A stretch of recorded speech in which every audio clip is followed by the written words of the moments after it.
Hello! What you're about to watch is the Supercut version of the first season of Hit Me Baby 47 More Times, my series covering the Hitman World of Assassination trilogy in depth. These videos were originally released between March of 2021 and June of 2022, with the first season covering the first game in the trilogy called just Hitman. The content in this video is mostly the same as those original videos, with some slight updates, corrections, and additions, which I've been made aware of since the original videos were released. Because this is a supercut, this video is going to be very long, and I don't expect anyone to watch the whole thing in a single sitting, which is why it's been broken into chapters down below. If you enjoyed this video, please consider sticking around. The first episode of Season 2, covering the first mission of Hitman 2, Night Call, is now also available on my channel, with more videos coming soon. I hope you enjoy this deep dive into the world of Assassination. In 2016, Square Enix released the latest entry in the long-running Hitman franchise to relatively muted fanfare. An episodic pseudo-reboot titled simply Hitman, the game went on to see critical success and gain a cult following, but was a sales disappointment, which led to the series nearly being killed entirely. Over the next half-decade, the so-called World of Assassination trilogy would prove to be the little game that could, surviving the most unlikely circumstances to release Hitman, Hitman 2, and Hitman 3. Surviving bizarre business strategies, poor rollout, a lack of marketing, a change in publishers twice, and a global pandemic, it's a miracle that the World of Assassination trilogy exists at all, which makes it even more surprising that not only do they exist, they're some of the best games of the generation. These games made every good decision they could, and provided around 20 of the finest video game levels ever created. Levels which are satisfying on a first glance, but which come to life more and more with each and every successive playthrough. This is intended as a level-by-level examination of the Hitman games, exploring the design, the writing, and the intricate detail oozing from every corner of the in-game world. I love these games, and I want to explain what I think makes them so special. Hitman begins in the year 1999. A bald man with no memory, no personality, and a tattoo of a barcode on his head has begun training in the International Contract Agency, or the ICA, a secret organization of professional assassins. The first face you see is a young Diana Burnwood, who is going through the Handler program, learning to be the support to a field agent. Our as-yet-unnamed protagonist is Agent 47, whose past is a mystery to everyone, including himself. Eric Soders, the ICA higher-up in charge of the training facility, is skeptical of putting 47 through. His physical ability is indisputable, but his lack of personal history is disconcerting. Still, Diana sees him as a potential future partner, and pushes for him to be put through training. These training missions are contextualized as recreations of actual missions of the past, which they are using to train, test, and observe candidates. The first mission is called Guided Training, a recreation of an old ICA contract from Sydney to assassinate a world-class cat burglar named Calvin Ritter. Guided Training is a linear tutorial to teach the player the most basic actions available in the game, such as subduing civilians, taking their clothes for disguises, and, when necessary, sneaking into restricted areas. The first time 47 steals a mechanic's clothes and puts them on as a disguise, Diana laughs. You put on his clothes? That's a first. Still, she concedes it might work, as people tend to see the uniform and not the face. This is the core conceit of the game, and it immediately conveys exactly how disguises work, as the player can now walk right aboard the ship that was off limits just moments earlier. It also explains the limitations of a disguise, as it introduces the game's first enforcer, NPCs capable of seeing through specific disguises related to who they might know. Making the first tutorial level a yacht was a strong decision. It's an easy way to explain how disguises can be used.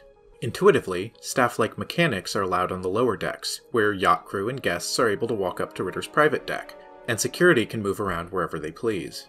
The game's unexpected sense of humor also starts to shine through here. It's surprisingly easy to forget once you've made it onto the ship and have your target in sight that the whole level is filled with actors, but the first time you hit a man over the head with a wrench, Diana giggles. Well, that's gonna leave a mark. Good thing we have insurance. The rest of Guided Training plays out quickly and efficiently, as you steal a new outfit to access the upper level of the yacht, and you observe Ritter's meeting with his client, Terry Norfolk. This gives you the private time you need to take him out. It's a solid tutorial, but once it's behind you, the game tells you to go wild for the first time. You took the yacht crew's clothes last time and observed Ritter's meeting with Terry Norfolk.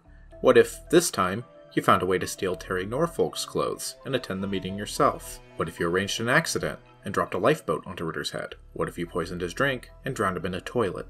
Freeform Training, the sandbox version of the level, starts the player in front of a table full of tools. The lockpick, the coin, a remote explosive. These are toys the game is asking the player to go have fun with. There are 3 main routes onto the ship. The first and most obvious is through the staff entrance, which is what the guided training already taught players to do.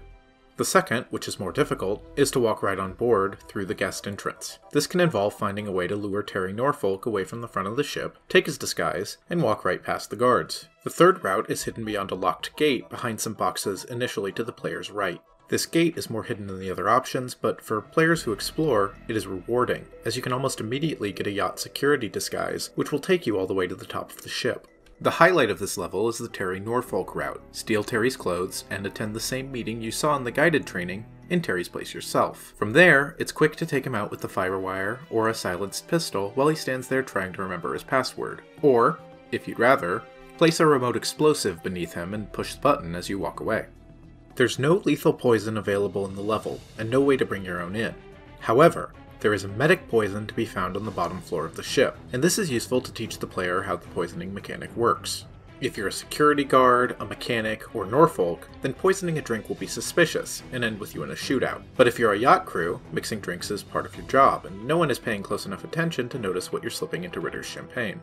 One of my favorite methods of taking Ritter out, although it's loud and will likely end with some civilians dying as well, is by sneaking onto the very top floor of the yacht and dropping a life raft onto Ritter's head. This is the first accident kill available to the player, and it's easy to set up. The helipad on top of the yacht is very lightly guarded, so just taking out that one guard and waiting, along with some quick crowbar usage, lets you drop the boat with ease. As long as no one actually sees you breaking the supports, no one is going to be suspicious of Ritter's tragic demise. If you want to try playing the game as a more standard shooter, there's an assault rifle and a shotgun in a small room to the left of where the player begins. I love the placement of these, because most players won't even notice the room their first or second time through the level. It's a subtle note, but it effectively communicates that going in guns blazing is a valid way to experience the game, but that it's not really what you're here to see. Part of the reason these levels are so great are the numerous Easter eggs and nods forward that are hidden in them, along with details that make the game world so compelling. Freeform Training is, of course, the smallest and simplest level of any of the games, but even it's not devoid of such notes. My favorite joke in the level, which highlights the game's offbeat sense of humor, is that the IKEA instruction booklet for the wooden yacht set can be found in the garage you first enter through, implying that the entire yacht and surrounding area was one single IKEA set the ICA bought. IOI also had some fun with the prequel setting of the map, as a number of conversations about this new thing called texting can be overheard in the mission, a cute nod to the prologue being set in 1999. Have you tried this texting thing? It's really quite addictive. I'm gonna look around, do the tour. What do you say? Are you coming? Yeah, thanks. I'll take a double. Oh, never mind. If you follow Ritter long enough, rather than taking him out during his meeting with Norfolk, you can also hear him trying to remember his password. Well, I'm rooting for you. Now once that password always slips my mind. Give me a second. It's just on the tip of my tongue.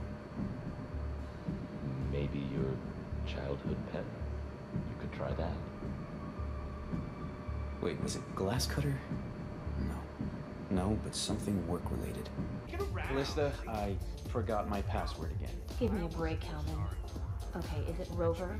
1234? No, it was clever. Well, you said so yourself, don't you remember? Why don't you? Oh, never mind. Wait, didn't you text yourself the password so you wouldn't forget? Oh, yes, on the phone that's broken. As I said, technology hates me. You in the 21st century is going to be an uphill battle, isn't it? Look, just take a walk, clear your mind. It'll come to you. Yes. More interesting for fans of the games who might not have gone back and paid attention to the Freeform Training level in a while are some surprising calls forward to future missions. The most obvious one is that Isabella Caruso, the mother of one of the primary targets of the Sapienza map, Silvio Caruso, can be found on the second deck of the ship, talking about how frightened she's become of her youngest son. Well, I was hoping Giles would join the rowing team, but cricket will just have to do, I suppose. And how are your kids, Mrs. Caruso? 3 boys, was it? Well, twins survived puberty. Only minor property damage. Monkeys basically, like their father. But good kids at heart. My youngest, Sylvia, that's a different story. Right. He's supposed to be some kind of child prodigy, isn't he? Oh, he's something like that. His teachers say he'll do great things, but I feel like a target on him for saying this, but he makes my skin crawl. Pull the wings off one too many butterflies, huh? Don't worry. My brother was like that. Owns a catering company. Dull as shit. Your Sylvia will grow out of it soon enough. What's that, Mrs. Caruso? Just thinking out loud. A much more subtle call forward is that one of the partygoers lounging on the first floor of the party is Thomas Cross, father of Jordan Cross, one of the targets from the Bangkok level later on, and a significant lore figure for the games.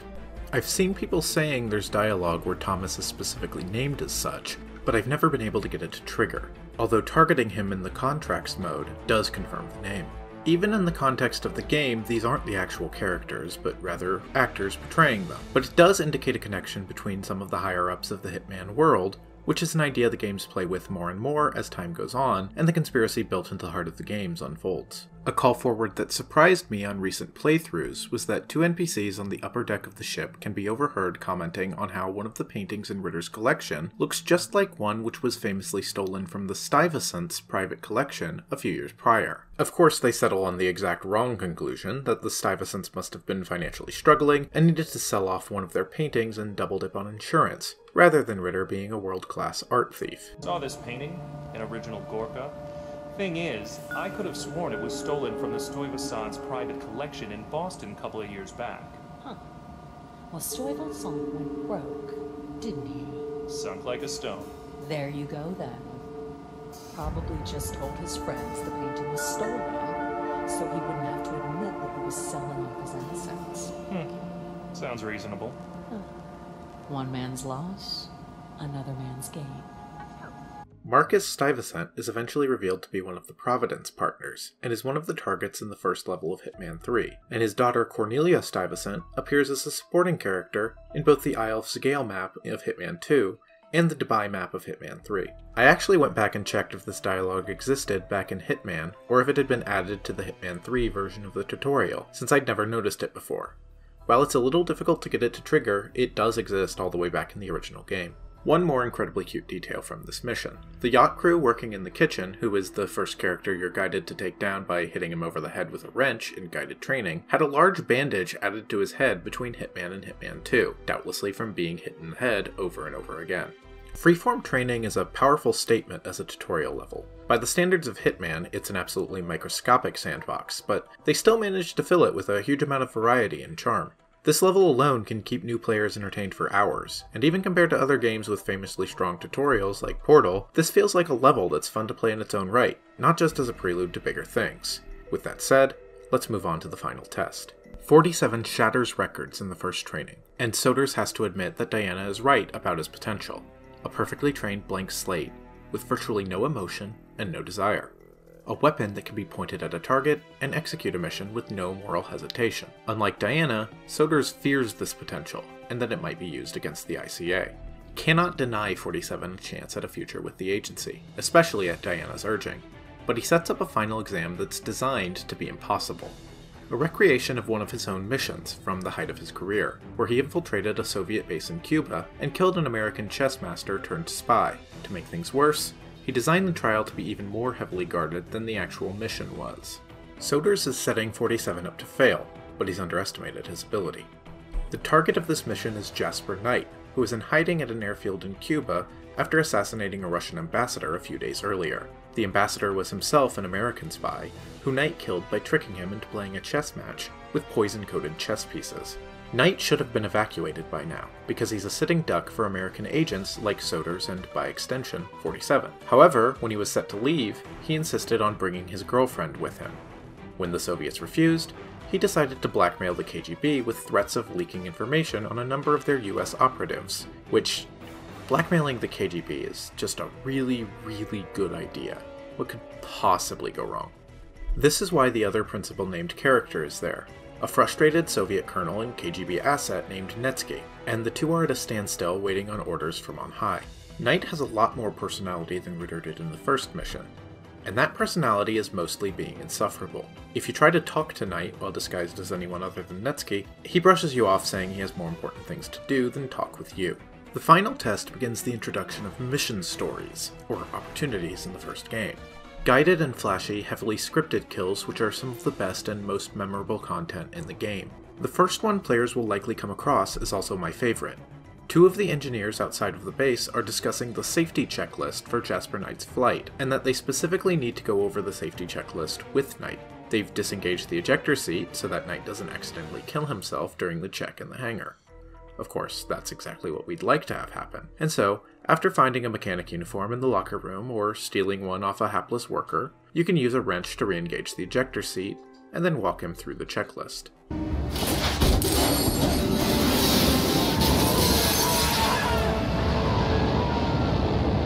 Target down. You did it. Now head towards an exit. It's fine. He's an actor. It's fine.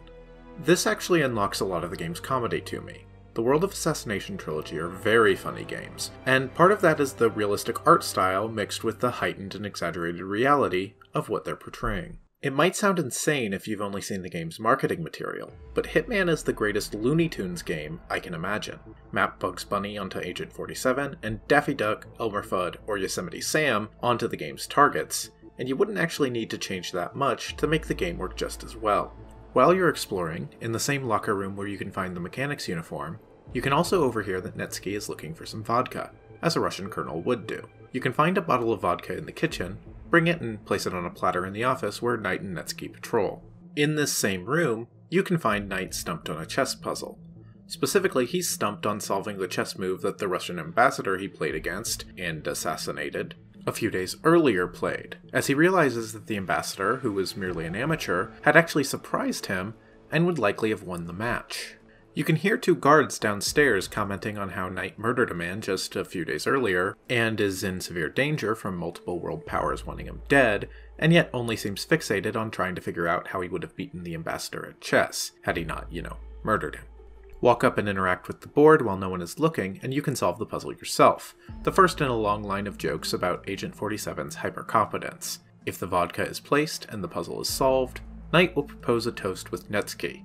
If you've poisoned his glass with some rat poison, you can then drown Knight as he runs off to the bathroom. If dressed as a Soviet soldier, Netsky will order you to run and get some projector slides for him from the reception area downstairs. Do so, and place the slides on the projector, and Netsky will bring Knight to the presentation of their route out of Cuba. If you turn the projector off from the breaker outside the room during the presentation, Knight, brain genius that he is, will say, "Pfft, I know how machines should work," and start poking the wiring inside the projector, while Netsky wisely goes and checks the power switch. When Netsky turns the machine back on, you'll have yourself a deep-fried chess genius. The final mission story for the final test is to disguise yourself as Netsky and speak to Knight. 47 will tell him that his superior is on the other end of a radio call, waiting to talk to Knight directly about the decision regarding Knight's girlfriend's extradition. You can lead him to a secluded room on the other side of the hangar and take him out while he's confused why he's only getting static on the other end of the radio. I love any time 47 disguises himself as a specific person, and people who really ought to know better just accept that the person they knew has been replaced with the world's most conspicuous man. After trying to talk to Knight as every other disguise and being rebuffed, it feels good to lure the self-centered egotist to his death as the only person he deems worth his time.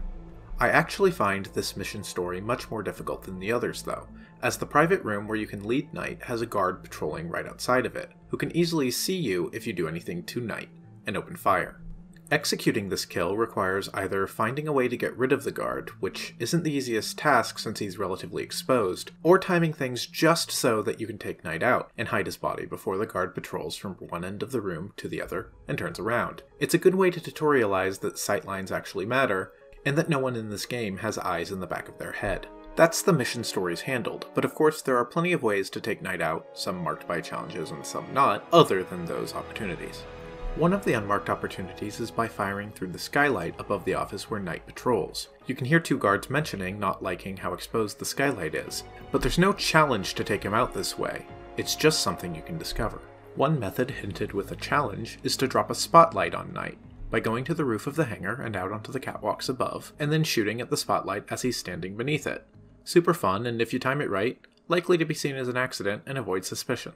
One fun Easter egg is a challenge called Hammer Time, directly referencing a streamer. This challenge is to complete the mission using only the hammer without being seen. No coins, no guns, no poison. Sneak into the hangar, find a way to get Knight isolated without picking up any other item, and hit him over the head with a hammer and snap his neck, then get out. It's challenging and really emphasizes how useful the coin has been. Luckily, once you work past some functional fixedness, you can also realize that the hammer, and for that matter any thrown object, can be used as a coin in a pinch, which is the only way this challenge is even remotely achievable. This is also the first appearance of suit-only Silent Assassin as a classic challenge.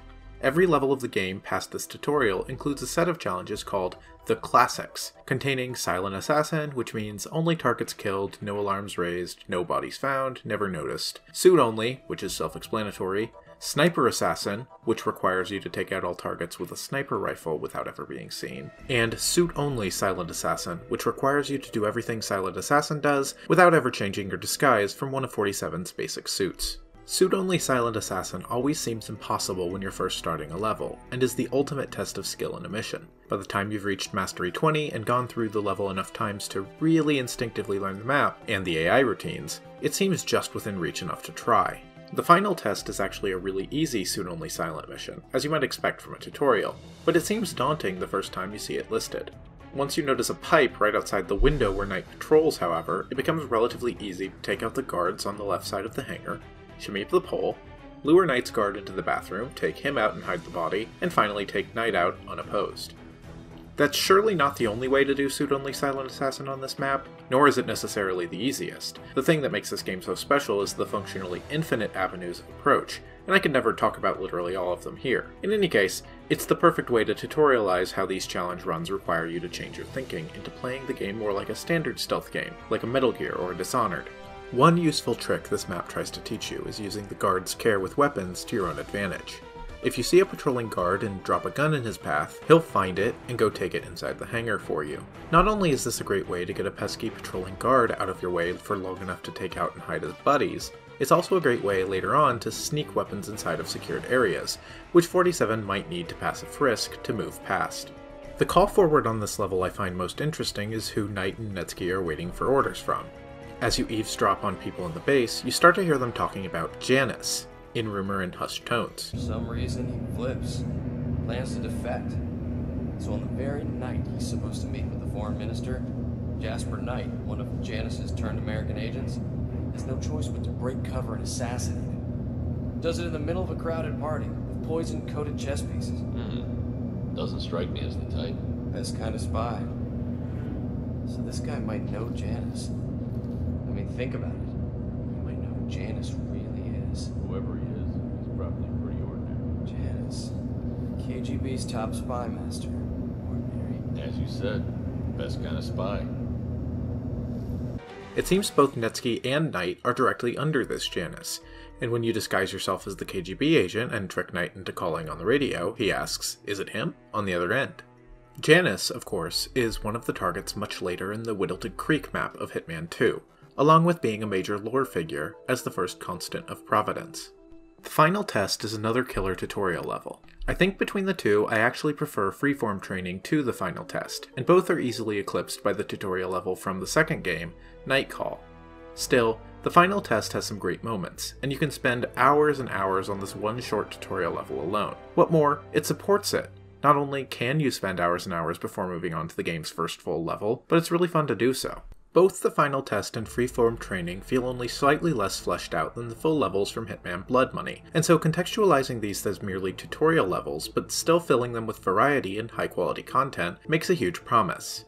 It is a promise which the game somehow manages to fulfill. After passing the final test, Soders looks to Diana and says, "I hope you know what you've just done."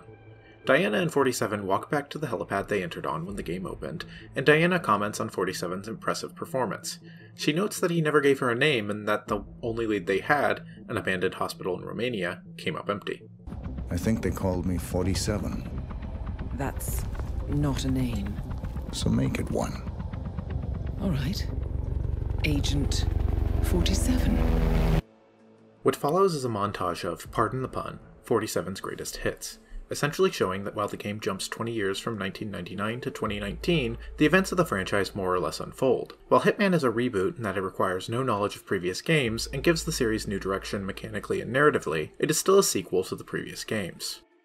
The montage is narrated by a gravelly voiced man who talks about how 47's actions, along with the ICA, have shaped the world. You were always the best. Nobody ever came close. You define the art, and it defines you.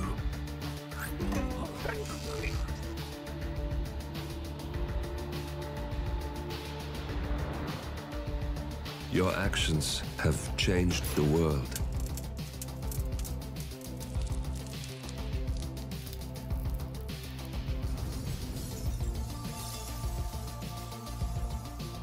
Powerful men have fallen by your hand, but by the same token, others have risen. Do you realize what kind of world you've been shaping? Does the ICA? Does your handler?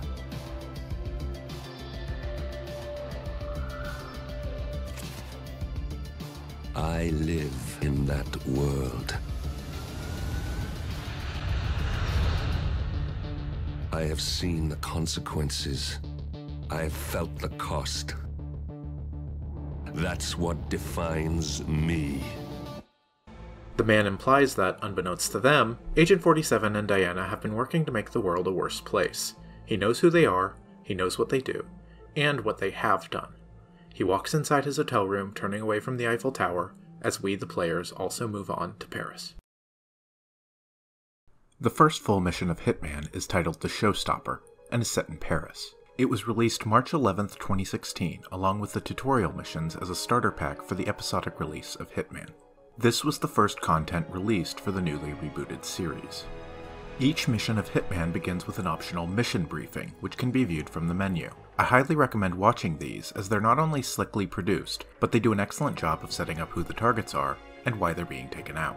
The Paris level is set at a fashion show for the world-famous line called Sanguine. The targets are famous fashion mogul Viktor Novikov and retired supermodel Dalia Margolis. The two fashion superstars secretly moonlight as the heads of a secret spy organization, Iago, who acquire any and all top-secret information they can get their hands on and sell it off to the highest bidder. Novikov is the face of Iago, while Margolis is secretly the brains. The two have acquired a list of British secret agents, their locations, and their assignments, and are secretly holding an auction among the world's elites on the top floor of the Sanguine fashion show. MI6 are not too happy about this idea, and have hired the ICA and 47 to take out Novikov and Margolis, and stop the secrets from getting out. MI6 have specified that Margolis is the priority target. Taking Novikov out is also a mandatory part of the contract, but he's less of a threat than the crafty spy master Margolis. The Sanguine fashion show is an incredible first impression for this game. The tutorial missions already felt populated, but the second you walk into the entry hall of the mansion where the fashion show is taking place, and see the crowds filling the room, you realize the scale this game is going to be working at. The color palette and design of the mansion is stunning. The twilight dusk which the game takes place in emphasizes just how gorgeous the game can look.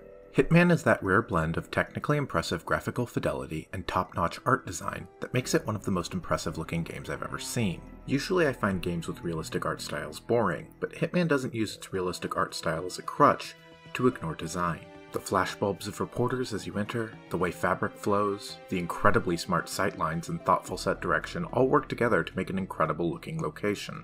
I am, for the most part, unless otherwise noted, playing the game, including the older missions, in the PC version of Hitman 3, which has had some noticeable graphical upgrades from the original release. But everything I'm saying here is still true in the 2016 game.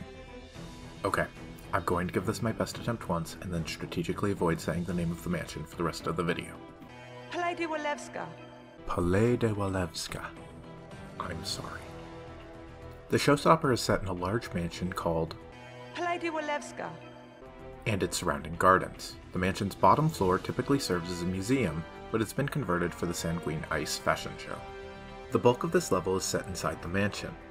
When you first start, you'll be dropped in front of the main doors, with the fashion show and party going on just inside. Straight ahead of the entrance is the catwalk itself, with the densest population of NPCs you'll find in the level. It's the first area most players will explore, and it's the densest and most overwhelming place in the level. The looping music beat that you can hear leaking out of this room is the core audio identity of the mission. When I think of the Showstopper, that beat is the first thing that comes to mind.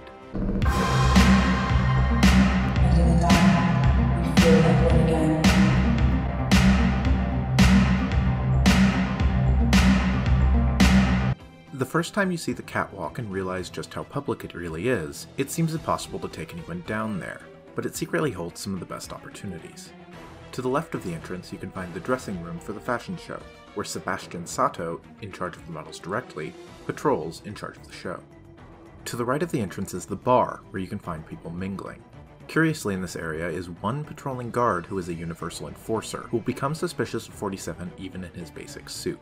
There are very few of these Universal Enforcers in the game, and they're usually justified in the game's story, like the members of the Maelstrom's gang in the Mumbai map being suspicious of outsiders. There's no real reason why this guy should be a Universal Enforcer, so I'm pretty sure it's just a bug. Also in this area, you can find the museum gift shop. Below all of this is a staff area, and one of the first areas to enforce the strong aesthetic difference between the public areas meant for the wealthy and the more utilitarian steam tunnels below meant for staff. This distinction will be a motif through the entire game. Down here is the kitchen, security room, wine cellar, and other various staff rooms. There are a few opportunities for assassination down here, but it's excellent for finding tools, getting costumes from secluded NPCs, or quickly crossing the level unseen. It also contains a useful escape route into the catacombs which Paris is famous for. One nice touch down here is that in the locker rooms in the basement of the mansion, you can find one woman who is broken down crying because of the cruelty of the uppity rich people she's expected to serve. What's wrong with her? Everything's fine. No, everything is not fine. They are treating me like dirt out there. Part of the job, kitten. Okay? What, being treated like crap by pompous assholes? Easy now. It's gonna be okay. You know what? Just imagine that they're all naked. It's an old self-help trick I learned. It works, I promise. I can't go out there. I can't. Come on. I'll be right next to you as much as I can, and I won't let those rich idiots get to you. You promise? I promise. Now, let's go out there and serve the crap out of them. And maybe spit in a glass of champagne or two. Thank you. It's a nice touch that the game doesn't only humanize the villains, but also manages to add character to the anonymous, unnamed NPCs that make up the majority of each map. On the second floor of the mansion are mostly more staff areas. This is generally the most sparsely populated floor of the mansion, mostly populated by AV crew, catering staff for the Iago auction above, and security. There's also the Sheik's room on the right side of the mansion, and more museum storage on the left. The main point of interest on the third floor is the Iago auction, where the world's elite meet to bid on black market secrets, guarded by bodyguards from the Cicada PMC. Also on this floor are Margola's private room and private office, as well as the attic, which has been converted into Cicada's base of operations, overseeing the Iago event. This attic is also where the scaffolding for the main lighting rig above the catwalk is available, if you're able to do some creative climbing without being caught. Outside of the mansion, the parking lot and gardens are accessible, surrounding the building, although very few of these sections will be available without a disguise. Behind and to the left of the mansion is a hedge maze, secured by Cicada bodyguards. Sneaking back there is a great chance to get a Cicada uniform that can take you all the way to the top floor of the mansion. Straight behind the mansion is a helicopter landing, providing another useful escape, and the entire back of the map is bordered by a river with fireworks barges intended to send the fashion show off with a bang. To the right is a garden, supply shed, and a river access route containing an elevated platform perfect for potentially sniping targets, if that's your speed. But what of the targets?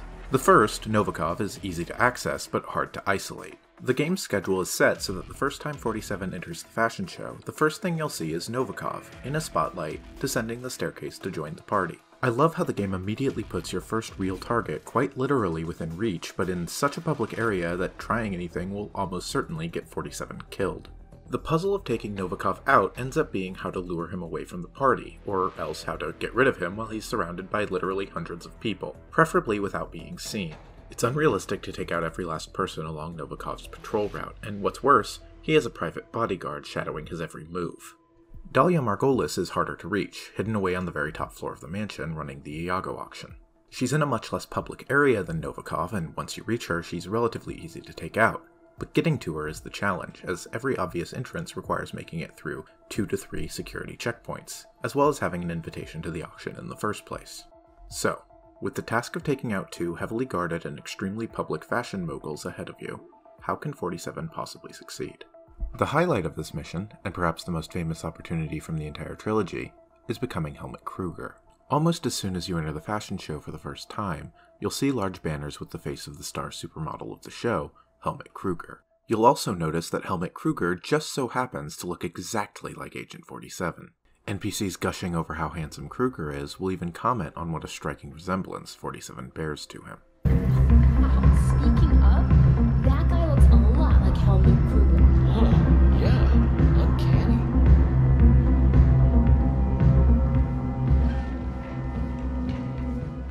If you track down Helmut Kruger, you can find him agonizing over a meeting he's about to take with Dahlia Margolis. Yeah, Dan, it's me. Oh, you're watching the live feed? No, not anytime soon. Actually, I'm doing this thing for Dahlia Margolis. It might take a while. Don't ask. Of course you'll get your 10%, Dan. Look, we both know that I'm past my prime. There's no way but down, Dan, and it's not like I've been an ascetic here. But this way, if I do this, I can leave the game with some startup cash. A lot of startup cash, actually, and I can go into business on my own. Well, I'm thinking facial products. Maybe underwear? Anyway, I gotta go, Dan. I'll see you in Cali, okay? Alright, yeah, ciao. Take him out and you can become Helmut Kruger, take his cell phone, and call Margolis yourself. Before your meeting, she stresses you have to walk the catwalk, so you go get 47's makeup done and head out. The comedy of 47 being able to solve a chess puzzle that stumped a master in the tutorial was relatively underplayed, but this is the first time we get to see 47 being absolutely competent at something he would have no reason to be. Of course 47 can convincingly do a strut on the catwalk as if he spent his whole life doing so. He's Agent 47. It's hilarious to see a master assassin walk down perhaps the most public place possible, and even better to see it work. The entire game is built around the idea that people see uniforms instead of faces, an idea that is to some extent true, and I bet you could get surprisingly far into a surprising number of places in real life doing so. But the game has the smart idea of pushing that idea to its illogical conclusion almost immediately. If you doubted the power of disguises in this game before, you won't anymore. After 47 does his little turn on the catwalk, you can go upstairs and meet with Margolis. The subject of the meeting, it turns out, was her recruiting Kruger into her supermodel spy ring. It's all very Zoolander. She needed Kruger to walk the catwalk to catch the eye of Jessica Highmore. As she explains the plan to 47, he picks it up instinctively.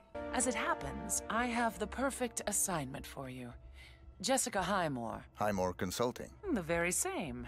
That's why I wanted you in the show, so Jessica would notice you. Now, I want you to go to New York, seek out Jessica, and do what you do best. The girl is bright, young, beautiful, and should be right up your alley. And yet she's not the mark.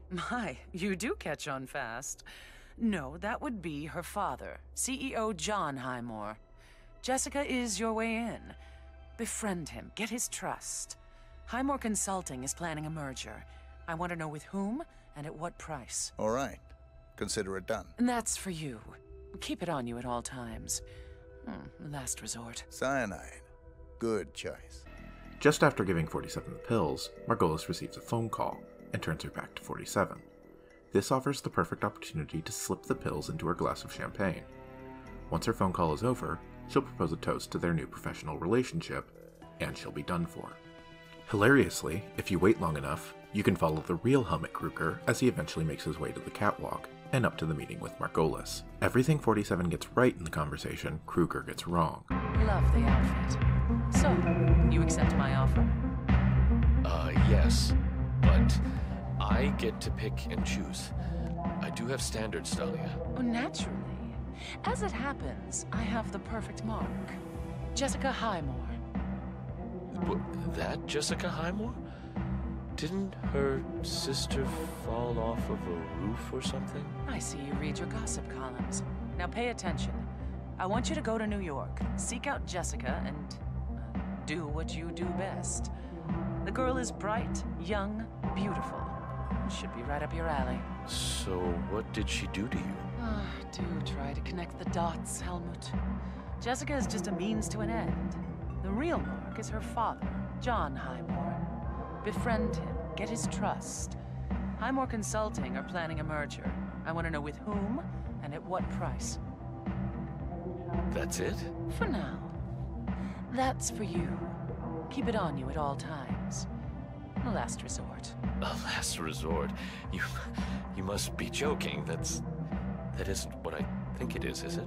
Horrified at the implication of handing him cyanide tablets, as well as generally confused about who the target is and why, Margolis views him as absolutely incompetent.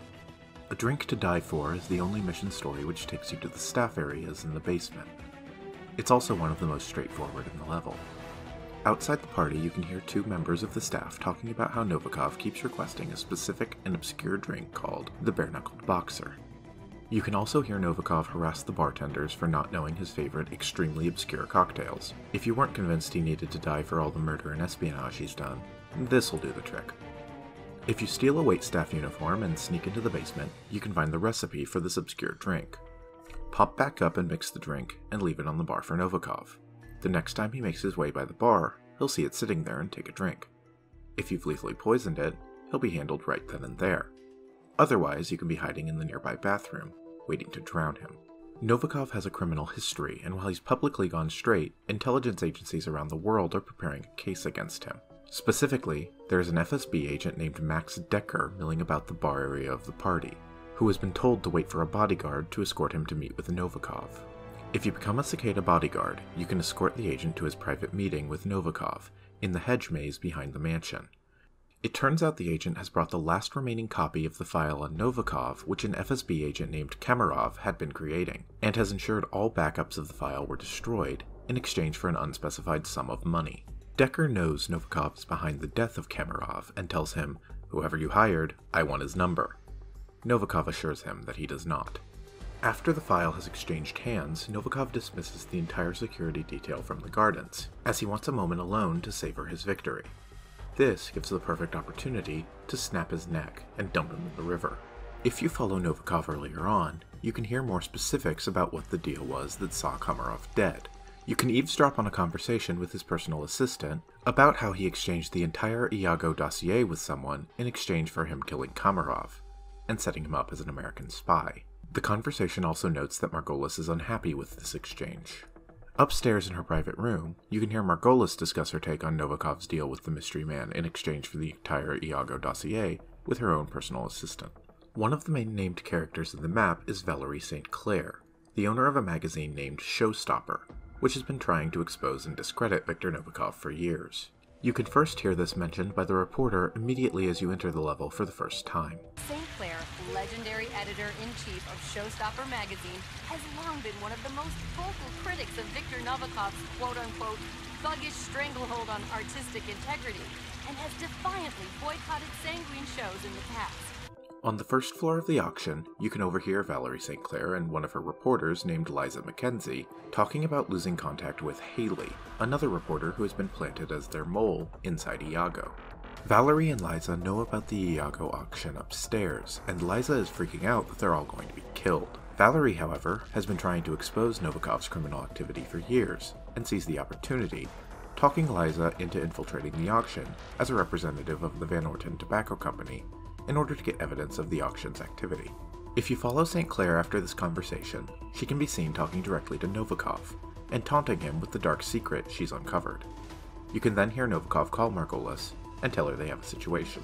If, on the other hand, you follow Liza, and eavesdrop on her as she goes to the bathroom, you can hear her make a phone call to another employee at Showstopper, telling her what's going on, admitting that she's not actually going into the auction, and telling her where to get the file and send it to the police, if anything happens to her or to St. Clair. It's also a nice touch that if you take out Liza, she drops an invitation to the auction. There's no real reason to do this. The easiest spot to take her out is the bathroom, directly adjacent to the one that has an invitation just lying there, but again, it's nice attention to detail. On the top floor of the Iago auction, you can overhear Margola's secretary, Haley, talking to one of the Cicada bodyguards about how scared she's become of her employer. This is, of course, the same Haley who is working for St. Clair as her mole, and is terrified of being discovered and killed.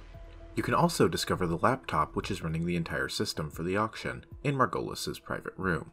Stealing a Bluetooth USB that kills the laptop lets you take down the system. Once you've done this, Haley will panic that Margolis is going to have her killed for the system crash. The bodyguard, Jared, tells her he's figured out who she really is, and if he can figure it out, Margolis probably has as well. He tells her that he's going to escort her out and help her escape. The two of them leave, which leaves Margolis' office mostly unguarded. With the auction down, Margolis will angrily march into her office, expecting Haley to be there and get chewed out. When Haley isn't there, Margolis decides to try fixing the system herself, which leaves her alone and easy to take out. In the gift shop area of the mansion, you can overhear a reporter, Lana Caprice, talking on the phone about being in urgent need of a camera lens. She's scored her big break, an interview with Viktor Novikov, but needs the proper lens for the camera before the interview can begin. Palais de Walewska. It's downtown at... Yes, the Sanguine fashion show. No one will bring her one on such short notice, and she's panicking that her big break is going to slip away. In the parking area just outside, which is off limits to partygoers, you can find a news van from another outlet. Sitting just inside of the van is the exact camera lens which Lana needs. If you smuggle remote explosives in during your mission planning, or sneak up to the Cicada post in the attic and retrieve remote explosives, you can conceal them inside of Lana's camera, and then give her the lens. Excuse me, miss. I couldn't help but overhear. Is this what you're looking for? Oh God, yes! Yes, thank you so much. Oh, what do I owe you? Just glad I could help. Thanks, mister. You're a lifesaver. She will excitedly thank you for your help, and go to interview Novikov. You can overhear the bodyguard who calls Novikov refer to Lana as the other one, the nobody, presumably referring to Novikov expecting a later interview with the reporter from the entrance, whose camera lens you stole. Wait until Novikov is close to the camera, and you can blow him up. One of the guests at the fashion show is the Sheik, Salman Al-Ghazali. A famous recluse, he's retreated so far from the public eye that no one is even quite sure what he looks like. This route is definitely one intended for later playthroughs. The Sheik can be found on the second floor in his own private office/bedroom. Once you're in the room with him, he's easy to take out, with only a single guard in the room. But the trick to this is the window of opportunity closes very quickly, as the Sheik leaves his private room and heads up to the Iago auction almost immediately after the mission starts. The best way I've found to become Al-Ghazali is to start as an AV tech, which sets you a short jog away from the private room. Once you've become the Sheik, you can go nearly anywhere you please. None of the security staff are going to question an honored guest. You want to go to the staff area? Go right ahead. Backstage with the models? You're welcome to. With no enforcers, this makes it the best disguise in the level for some basic exploration, or poking around and learning the level.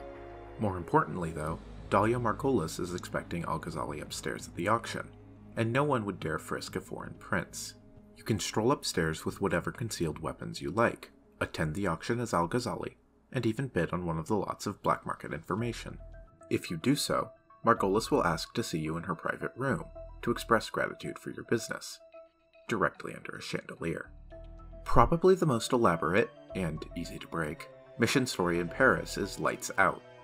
You can overhear NPCs in the level talking about how ramshackle the massive lighting rig above the fashion show is, and how easy it would be for the entire thing to come crashing down. This would be a great way to take out the target, if only Novikov was going to be on stage. Unfortunately, he's put Sebastian Sato, the lead designer of the show, on the dock to give a speech during the show rather than himself. If Sato were unable to go on, then Novikov would be the next in line to give the speech. Sato can be found patrolling the dressing room to the left of the entrance.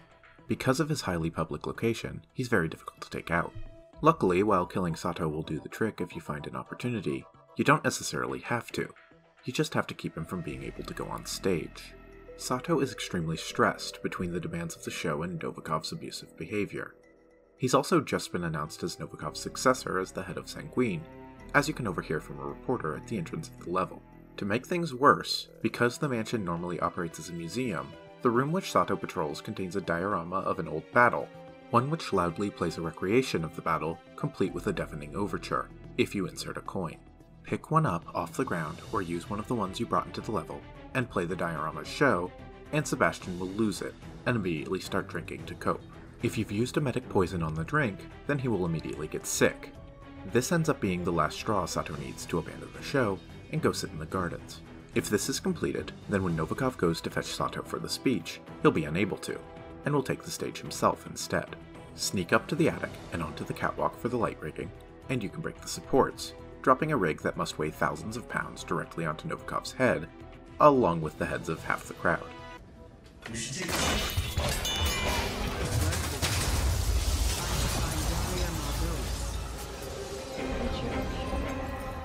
If dropping the rig involves a bit more collateral damage than you're comfortable with, then note that there is also a challenge for taking Novikov out with a headshot while he has his big speech, which would have a similar setup but reduce the body count.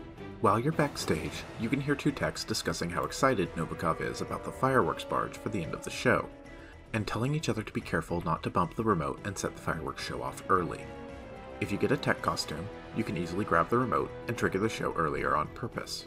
Novikov will be extremely upset and will rush to the back of the mansion to watch the show, which gets him isolated enough to take him out fairly easily, which is the most obvious end of this mission story. Above Novikov, however, Margolis will also want to watch the show from the Iago auction. If you sneak into the auction, this is a very easy way to take both out at once, as you can push Margolis from the upper levels down onto Novikov's head.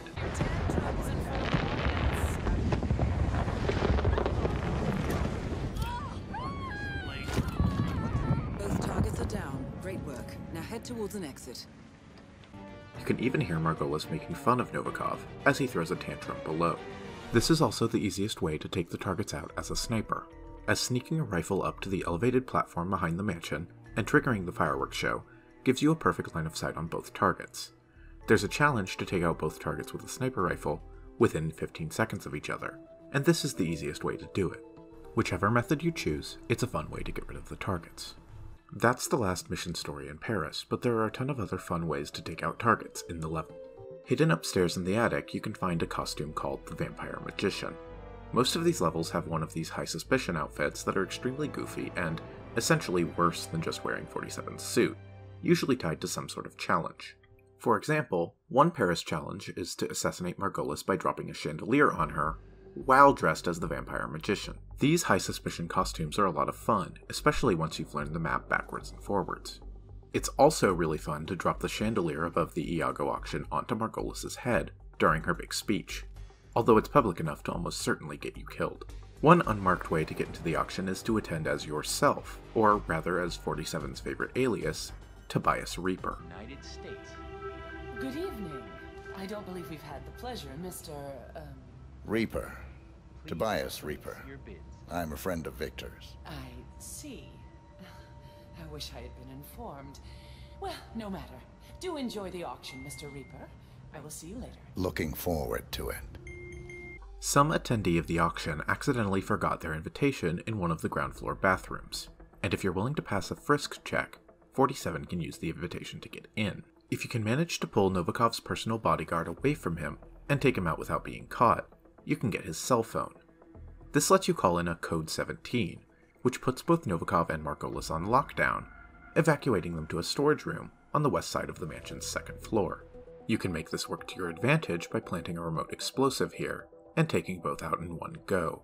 Paris is the first full level of the game, and also introduces the concept of mastery, a level system for each map of the game, typically going up to level 20, with rewards varying from extra mission starting points to items which can be taken and used in other maps. I'm not going to talk about all of these, mostly because I don't want to say, and here's another gun you'll never use, over and over again. But I am going to talk about some highlights. Alternate map starting points and agency pickups work almost like a fast-forward function for the game, for when you want to set up a kill, but don't necessarily want to go through the trouble of getting all the way into a restricted area, often letting you skip forward to a later location in a useful disguise. This mission gives you several useful tools as mastery rewards to take into other levels, such as a sedative poison vial at level 2, which will instantly knock out anyone who drinks it, a lethal poison vial and a sedative syringe at level 15, and a remote explosive at level 20. You can get 2 alternate silenced pistols at level 11 and 20, which are 2 of many unlockable weapons in the game. The weapons all have unique perks and characteristics, but honestly, with a few exceptions such as sniper rifles, I pretty much just think of them as alternate skins. The most amazing and hilarious item you can get is Napoleon Blown Apart at level 10. This is a remote explosive shaped like a small toy Napoleon, which plays music and distracts targets into picking it up when noticed. So, okay, back to business. You gonna tell me about what... Also, since it's shaped like a toy, you can walk right through a frisk with it in your pocket. It's great. I love Napoleon Blown Apart. Highly recommended.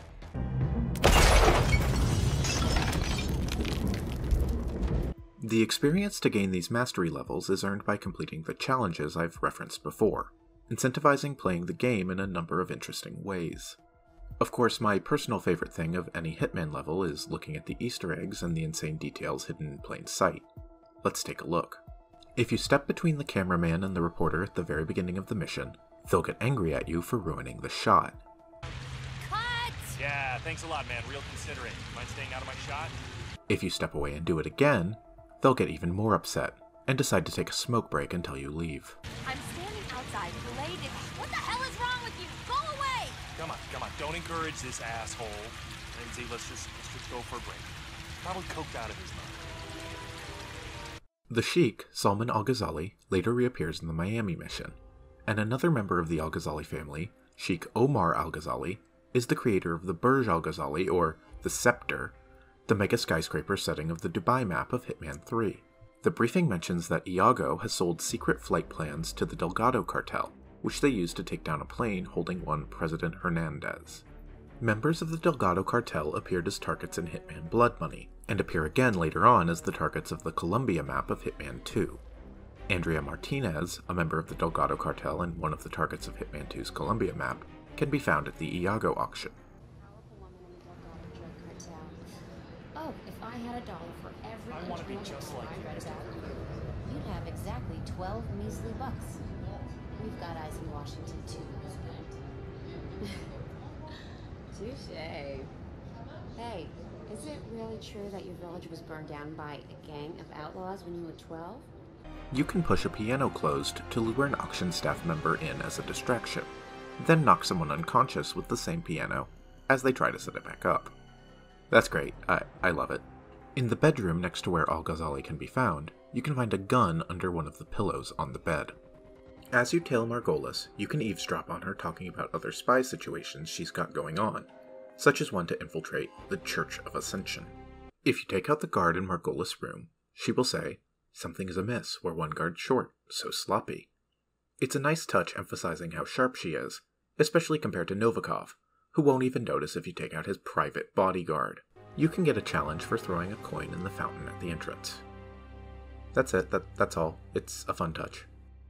There is a man on the top floor named Tren Po, who will call Jordan Cross, one of the targets of the Bangkok level later on, and ask for his band The Class to write a song for his coronation, which every citizen will play twice a day under threat of forced labor.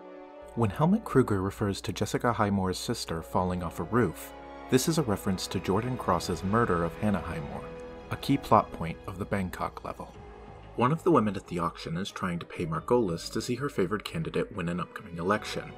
Margolis tells her it will be handled, and shortly afterwards, you can hear her get a call that Thomas Cross has donated a large sum of money to her candidate, obviously nodding to Margolis and Cross being connected through Providence.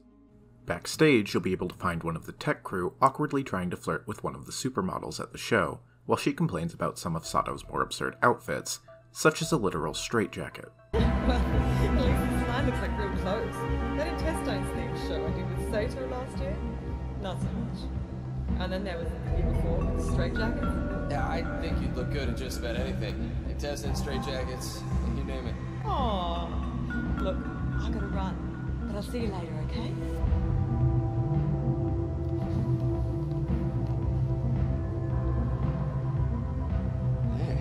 Conversation without saying something dumb. Jerome, making progress. Unique dialogue exists for both Novikov and Margolis learning that the other has been killed in an accident. Interestingly, Novikov will be skeptical of the accident and upset if he learns that Margolis has been killed, while Margolis will take Novikov's death in stride. I see. Yes, I'm fine. Look, you can let in the police, but we keep them downstairs. I'm not closing down this auction because I've arrived at the location and it stupid looks clear. poetic justice. Let's get one thing clear. Victor wrote the checks, but this is my operation. Always was. Good. Now keep me posted. The logo on the trucks for Mini Sushi catering the party is the same logo used by one of IOI's previous games, 2009's Mini Ninjas. You can hear two NPCs outside of Margolis' room discussing a book on the fashion industry, which details her backstory as the black sheep daughter of an Israeli military leader. Margolis' dad was some overzealous Israeli army general. He did not approve his daughter chasing a dream. She was disowned and won't defend for herself. I guess that explains her demeanor. Hey, fashion was tough, okay? I mean army tough. Her father, he should really been more approving. Anyway, she went all the way to the top, and then, just as her career was slowing down, Nouveau riche Russian with a bad boy reputation, looking to turn over a new leaf. So, Dahlia persuaded him into buying seafood, and she launched her own modeling agency. With his money, of course. Yeah, say what you will, but the girl is charmed. You can eavesdrop on Novikov's personal assistant Philip having several phone conversations at once. Mixed in with things like ordering more champagne for the party, you can overhear him repeatedly putting his father on hold, who is in the middle of a heart attack. Not now, Dad. Wait, heart attack? No, nothing. Yeah, are you sure it's real this time? Wouldn't just be another cry for attention, would it? Just hold on. Cordelia, talk to me. Yes, Dad.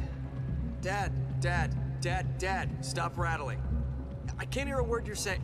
Oh, God, hold on. Philip. Mr. Holbrook. Yes, I can confirm the transaction. When Helmut Kruger is being photographed at the beginning of the mission, you can hear the photographer refer to him being in a Jordan Cross music video at some point. Hey, give me that pose you did in the Jordan Cross video. You know, the black and white one with the ultra slow motion. Oh, yes! If Margolis meets you as Tobias Reaper in the auction, then she'll eventually make her way to her private bathroom, where she'll make a call to someone named Ezra. This is a reference to Ezra Berg, a former Mossad interrogator who appears as a target in the Colorado mission later on. Ezra! Hi, it's Dahlia Margolis. Yes, long time indeed. I heard you retired. Are you still connected? Good. I need a favor. A background check. Tobias Reaper. Businessman, allegedly. Mergers and acquisitions type. Bald, well-dressed, reserved. Why, Ezra, you know better than to ask me that. ETA? Great, I'll call you back. This fits with her background as the daughter of an Israeli military bigwig. Special thanks to commenter Strawberry Owl 962 for pointing out how to get this dialogue to trigger. Paris is a powerful mission statement for this game. 5 years and countless runs later, I can still replay this mission and discover new details every time. It's actually one of the smaller maps in the series, especially compared to the next map, Sapienza, but it's extremely dense and full of memorable characters, details, routes, and moments. It's certainly one of my favorite levels in the first game. I'm focusing a lot on the mission stories here because they are some of the most interesting and compelling content in the game, but it's worth noting that taking the targets out without using those more scripted methods is extremely satisfying. In fact, Master Mode difficulty disables most of the mission story methods, and requires extreme familiarity with the map, and how to manipulate the AI within it in order to succeed. It's incredibly satisfying, and a lot of the most fun moments come from finding your own route to success that the game didn't necessarily account for, but which is allowed for. The Paris map is great for that, with pipes that let 47 shimmy up and around the sides, tunnels that let you slip around the map unseen, and plenty of heavy objects to drop on NPCs' heads. I don't think there could be a better first level for the game. If the Paris map were as large as some of the later maps like Sapienza or Miami, it would be overwhelming as an introduction. If it were smaller or felt more sparse like Colorado or Hokkaido, it wouldn't so effectively convey the tone of the game overall. Paris is the perfect way for this series to kick off. After the mission, a cutscene titled The Secrets of the Global Elite plays, set one day before Agent 47 arrived in Paris. Viktor Novikov meets with the mysterious man from the prologue's title sequence. The man says he's arranged for someone named Kemerov to be killed, and to make it look like he was an American spy. In exchange, Novikov hands him a file containing The Secrets of the Global Elite, which makes WikiLeaks look like a gossip rag. The player sees this man texting someone that he's retrieved the file, and sees him open the very same contract on Novikov which Agent 47 was supposedly fulfilling for MI6. No loose ends. The pen beats the sword, huh? I have found that whoever wields the sword decides who holds the pen.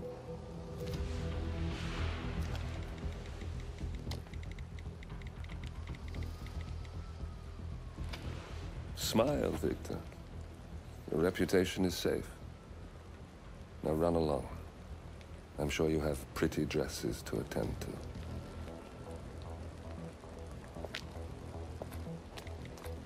Victor, good luck with the show. I have a feeling it's going to be the one you'll be remembered for.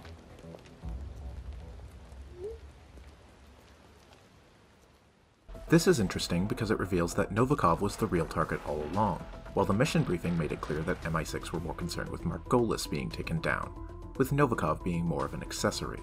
So begins the story of the Shadow Client, a mysterious man who is secretly behind the seemingly disparate contracts forming the bulk of the first Hitman. The mystery of who this is and what his goals are is the core question of the meta-story of the first game. Next, we move on to Italy, and the seaside town of Sapienza. The World of Tomorrow was released April 26, 2016, and is set in the fictional seaside town of Sapienza, Italy. Incidentally, this is when I started playing these games. Sapienza is the home of Silvio Caruso, the first target for this mission. Silvio is a scientist working for the Ether Corporation, researching a DNA-specific virus which could be used to target someone from anywhere in the world. Imagine a bullet, fired in any direction, passing through countless bodies without inflicting harm, invisible and undetectable until it strikes its target. A world of armchair assassins killing with impunity. This is what awaits us, unless Caruso is stopped. Basically, it's Foxdie from the Metal Gear series. A virus which could spread unseen through the population until it eventually reaches the one person it's targeted for and activates. The client for the contract is an investor from the Ether Corporation who wants the virus destroyed for obvious ethical concerns. Caruso must also be taken out so that he cannot continue his research, but so must Francesca DeSantis, a fellow researcher on the project who is the only person with enough familiarity with it to continue the work without Caruso. Silvio is terrified of travel, an agoraphobic ball of anxieties who has forced the Ether Lab to be built beneath his large estate, to keep him from needing to leave his home to research. This estate, along with the lab in the basement, feels about the same size as the mansion in the Paris map. But what makes this level even more impressive is that there's also a substantial portion of the surrounding town to explore. The most immediately striking thing about this level is how different it looks to the previous one. The Paris level was set in a gorgeous dusk, with the outside of the mansion being bathed in orange, and with lots of deep blues and generally darker colors inside the fashion show. Sapienza pops with immediately vibrant colors, blues, yellows, greens, golds. It looks completely different to the first level in style, and it sets the tone perfectly. This is no longer a high-end black tie event. It's a relaxed vacation town, and it feels like being on a vacation. There are two major sides to the Sapienza map: Caruso's villa with the Ether Lab hidden below, and the surrounding town of Sapienza. Let's talk about that town first. The town of Sapienza is dotted with shops and apartment buildings. Some of the shops in the town are open and some are closed. You start in a sort of town square, immediately in front of an ice cream shop. People are lounging around, sipping coffee, and enjoying the clear weather and sun. In this town square, you can also find a butcher's shop, an empty shop containing nothing but a baseball bat and a crate to hide bodies, a closed pottery shop, and a closed art gallery. The ice cream shop occupies the lowest floors of the town hall. You can easily break into the town hall from a basement entrance in the back, or a stairwell to the side. Above the ice cream shop, you can find empty town hall offices, a security office, and a tower which overlooks the whole map. You can also find the so-called Hippie's Apartment on the top floor, which lets you get the bohemian disguise.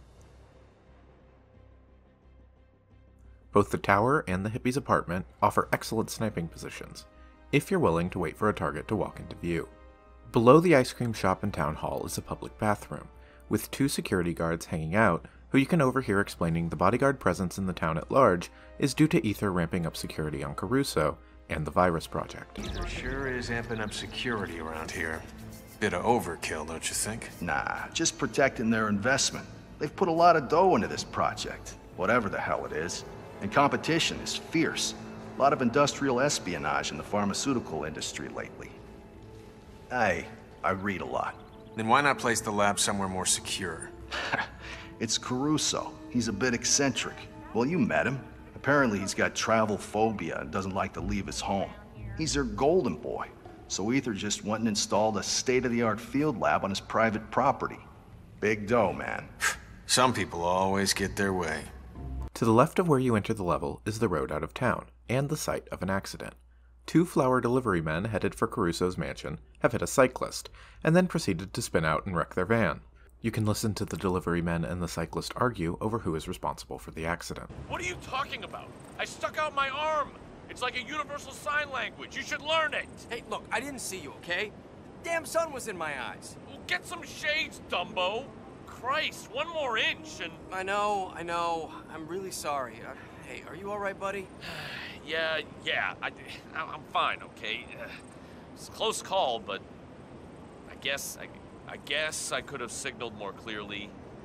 To tell you the truth, this bike cost me an arm and a leg, and I'm more worried about it than me, if you know what I mean. Well, you know, we could always blame an animal. You know, a bird or something, maybe. You know, it swooped right in and attacked you. I barely got out of your way. Force majeure kind of thing. You know, nobody's fault. Bird, huh? Yeah, well, look, we'll figure out something, buddy. You just wait here while my partner deals with our boss, okay? You can hitch a ride with the tow truck. As you leave the town square and head down towards the beach, you pass more apartments and shops. There are several intertwining roads here, which manages to give the illusion of being more open and expansive than the wireframe actually is. You can find and break into the International Flowers store, which is the same shop the delivery van is from. You can find a delivery man uniform here, as well as flowers. A couple outside the shop can be overheard discussing the Caruso family's history, rich and famous for the wine their vineyards produce, since medieval Florence. Further down the road, you can also find another empty shop, and a wine store to break into. Straight out from this is the beach area itself, where you can find people relaxing, next to an open sewer entrance. Okay, past this, you can find a pier with people relaxing and fishing. There's also a speedboat exit for the level here. In the general area, you can overhear several people complaining about toxic waste runoff drifting out of Caruso's secret lab. In the open area in front of the beach, you can find a street performer, a mime, putting on a show. These apartments are connected by the rooftop, and allow you to climb right back up to 47's safe house, which lends the level a great verticality. These levels are always smart about putting shortcuts in, which allow the map to be traversed quickly, and leave you tons of escape routes if you're being chased. One of these apartments is the home of one of the mansion's security guards, and is filled with weapons, a mansion security outfit in the laundry, and a mansion keycard. A neighboring apartment belongs to a member of the staff of the nearby church, and contains a church staff disguise and the key to the church. The church staff member has actually left his stove on, frying something in a large skillet as he's left the house, which is not a great idea. To the east of the mime is a stairwell, which leads up to a terrace area with an Italian restaurant and a Sanguine store, the same fashion line from the Paris show. Exploring the inside of the store is pretty neat. You can see several of the outfits from the fashion show on sale and on mannequins, and you can find the stylist outfit from the Paris level, now reused as store clerk, in the back. You can even see some flyers on a display mentioning the Ice fashion show, which I personally wouldn't be publishing after what happened, but hey. There's also a mansion security outfit stashed in one of the dressing rooms. I'm not totally sure what that's about. You can find a baseball bat in the back room, which I can only assume is kept there in case someone tries to break in, like 47. Although unfortunately, if you attack the one staff member in the store, he just runs and gets guards, since no enemy melee combat even exists in the game. Below all of this is a series of bathrooms and tunnels leading to a pier. These tunnels also have a weak wall, which can be turned into a route into the Ether Lab if you have some explosives on hand. The church is one of the major set pieces of the level. The morgue is off limits, and you can hear a coroner sent from an office out of town to come look at the body of one of the scientists being stored there, but who has been told her clearance isn't high enough by Ether security. The mortician here has some great, extremely extra voice acting. For example, saying, I feel like today is going to be very busy. I just know it. Good for business. Inside the morgue, you can hide on the tables, holding bodies, and pretend to be a corpse in order to blend in. Next to the morgue is the church itself, with a large sanctuary, a basement with a security system, and a bell tower. You can even break the suspension on the bell in the tower and drop it down below.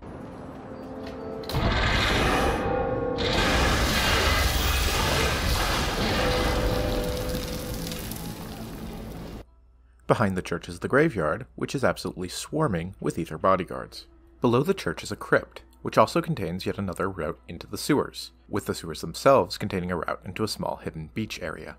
While you're in the sewers, you can actually stumble across the area that the well above leads into, and you can notice coins, bottles, and other junk people have thrown down the well. And that, broadly speaking, is the town of Sapienza. It's expansive, detailed, and you can easily avoid ever touching any of it. It feels like Sapienza was designed with the idea of elusive targets and remix missions in mind, secondary, shorter missions released onto the existing maps in later updates. Indeed, Sapienza contains 4 missions: World of Tomorrow, the Icon, Landslide, and the Author, the most missions on any map in the series as of writing. Many of the areas I've mentioned, like the Town Hall, don't really have any purpose in World of Tomorrow, other than being fun to explore. I'm going to talk about the bonus missions later on in their own video, but suffice to say, I think they're generally a huge win for the games, and add tons of replayability. Sapienza is also great fun for the game's Contracts mode, which is a sort of create-a-level mode where you can challenge other players to kill specific NPCs in specific ways, or in specific outfits. In the context of World of Tomorrow, though, it goes a long way to have a large public area to explore. My favorite maps in the series generally have huge, crowded, public areas to explore, and this is the first time we've really seen that. Now, let's move on to the Caruso estate. This villa is built on and around the grounds of a much, much older castle. There's a few routes into the Caruso estate. First is finding an appropriate disguise like deliveryman, mansion security, or kitchen staff, and passing through the guards at the front gate. To the right of the main entrance, though, you can find a service entrance, which is locked by a keycard reader. This is probably the first of these keycard readers you'll come across in the game, and they can't be bypassed by the typical lockpick, but rather require either the appropriate keycard or for a disposable keycard scrambler to be brought into the level, which can be attained as mastery rewards on various levels. If you go to the apartment building with 47's safe house and out onto the roof behind the apartment, though, you can find a crumbled wall which allows an easy way to bypass the frisk at the entrance and drop down into the Caruso estate. The pier behind the Sanguine shop contains a route up onto the cliffs behind Caruso's estate. These cliffs surround the manor, and some careful traversal can hold plenty of secret, subtle paths, with one behind the mansion even leading directly into the underground cove containing the Ether Lab. There's another staff entrance requiring a mansion keycard, leading into the kitchen basement, next to the Sanguine store. There are 2 small buildings and 2 major buildings on the estate. The smallest of these, on the east side of the mansion, is a garden supply shed. On the opposite end of the estate is a kitchen, with a pantry and a staff lounge/locker room area below. The observatory is a much larger building with much more incident. Essentially the Caruso family's private museum, full of art and artifacts, to say nothing of the Plague Doctor disguise. It's also been converted into Caruso's private lab, which has almost entirely taken over the ground floor. This building also pulls double duty as a guest house, and is where DeSantis is living during her time on the Caruso estate. This leaves the final building, the mansion. The bottom floor of the mansion contains a large entry hall and dining room, along with several smaller areas like a study and a parlor room. The most interesting room on the second floor of the mansion is the bedroom of the deceased Isabella Caruso, Silvio Caruso's mother. One of the neatest touches of the map to me, which really speaks to the attention IOI pays to the margins of their maps, is that there are accessibility nods to the entire house that the elderly Mrs. Caruso would have used while still alive. For example, a chairlift on one of the main entryway's staircases, or this seat in the bathtub connecting to Mrs. Caruso's bedroom. It's a series of small touches which are easy to overlook, and which are mostly completely inconsequential to the gameplay, but the fact that they're there speaks to IOI's incredible thoughtfulness on the design of these spaces as actual lived-in spaces, rather than just video game levels. A lesser game wouldn't have done that, and more to the point, no one would have noticed or criticized IOI if they hadn't. But the fact that they did is what puts these games on a whole other level. The third floor is by far the most interesting. It's surrounded by terraces overlooking Sapienza, and contains a large living space, full of moving boxes and furniture covered with bubble wrap. You can overhear two housekeepers talking about how Caruso heard that DeSantis liked a different style of furniture, and has started redecorating the mansion for her. Also up here are DeSantis' office and Caruso's bedroom. You can also drop onto the roof of the observatory here, offering a quick route out of the uppermost levels. Finally, at the very top of the mansion is an attic, mostly used for storage, along with some secrets we'll get to later. I really love the feeling of this mansion, and I think it's a huge credit to IOI's art direction that it feels wholly distinct from the previous level, set in Hitman is, perhaps appropriately, a game with a lot of time spent exploring mansions, but they rarely feel repetitive or recycled, instead feeling as diverse in design and aesthetic as actual real-life architecture is. Similar to the Paris map, there are tunnels beneath all of this, connecting all of the buildings of the estate, this time a wine cellar, as the Caruso family are known for their vineyards and wine production. You can also find the garage down here, as well as an entrance to the Ether Lab, heavily guarded and requiring a keycard. Behind the mansion is a large lawn and garden, which Caruso uses to practice his golf swing. At the far end of the garden, on the cliffs overlooking the ocean, you can find Mrs. Caruso's grave. Phew! But we're still not done yet. The Caruso estate is built on the site of another, much older building, a sort of castle which is now in ruins. Some of these ruins are still intact and accessible. One lies just to the left of the manor's main gate, and another much larger ruin lies behind a land bridge beyond Mrs. Caruso's grave behind the mansion. The ruin behind the mansion is heavily guarded, but offers a large tower overlooking Caruso's lawn, which is another perfect spot for some sniping, if inclined. This finally brings us to the Ether Lab. The Ether Lab is inside of a huge underground cavern below the Caruso estate. Like the estate itself, there are several routes into the cave. From outside the estate, there's a weak wall beneath the Sanguine shop, which can be blown up, allowing entry to the lab, albeit not subtly. The ruins behind the mansion contain a cliff path leading into the entrance to the cove, which requires no keycard and might actually be the easiest route in. Other than that, though, you'll need a keycard to enter through one of the lab's official entrances, one of which is heavily guarded by the garage, and two others of which are very lightly guarded, but hidden on the cliffs behind the mansion. Inside of this cave are a number of prefab modular buildings, containing security outposts, research labs, and ultimately the room with the virus itself. This is by far the most heavily guarded section of the level, and is full of guards and enforcers strategically positioned no matter which disguise you're wearing. Entering the virus room itself will either require a hazmat suit, or turning the ventilation system in the room on, and both can be difficult to do and require careful timing. The virus room itself is populated by multiple scientists and hazmat suits, making the virus extremely difficult to access. You might have gathered from all of that Sapienza is an absolutely massive level, far, far larger than Paris was. It's a huge map, probably the biggest in the first game, maybe Marrakesh excluded, but a Hitman level is only as good as the targets you're killing on it. What do those targets look like this time? The most interesting thing about the targets in World of Tomorrow, especially in contrast to the Paris map, is how your targets are themselves at odds with each other before 47 even gets involved. Let's get this out of the way first. Remember on Jason Ritter's yacht in Freeform Training, how Isabella Caruso could be found lamenting how afraid she was of her own child? Well, it turns out she wasn't just a bad mommy, she was right to say her son Silvio Caruso made her skin crawl.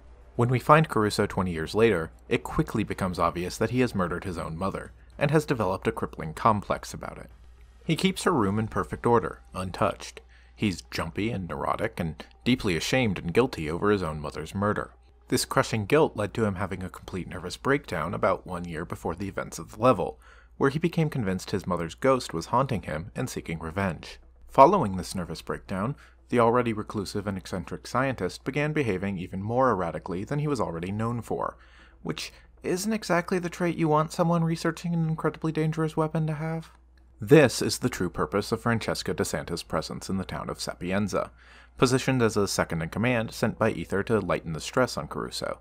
In truth, she is a corporate spy sent by Ether, who view Caruso as a liability, to keep an eye on Caruso, and, more importantly, learn everything she needs to take over the project, with Caruso being sent into forced retirement. It gives the sense that if you weren't being hired to take Caruso down now, you'd probably be taking on a similar contract from Aether themselves in a few weeks' time. This gives the two characters a really interesting dynamic, very different from what we've seen so far, with the two targets already working against each other without 47's involvement.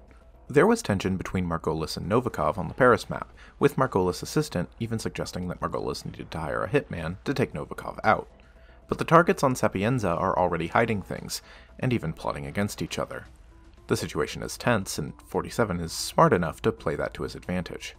The two targets both mostly keep to the Caruso estate, unless prompted to do otherwise. Caruso can be found patrolling around his backyard, practicing his golf swing, and going to the private lab in his observatory. DeSantis, meanwhile, mostly keeps to the main house, specifically patrolling upstairs, in and around her office. The extra wrinkle on this map is destroying the virus, and I have to be honest, this is the part that's always kept Sapienza from being a personal favorite of mine. There are a few of these extra objective missions in the series, and I really don't think any of them work. But now, some 3,600 words into the script, let's look at some of the ways all of this can resolve.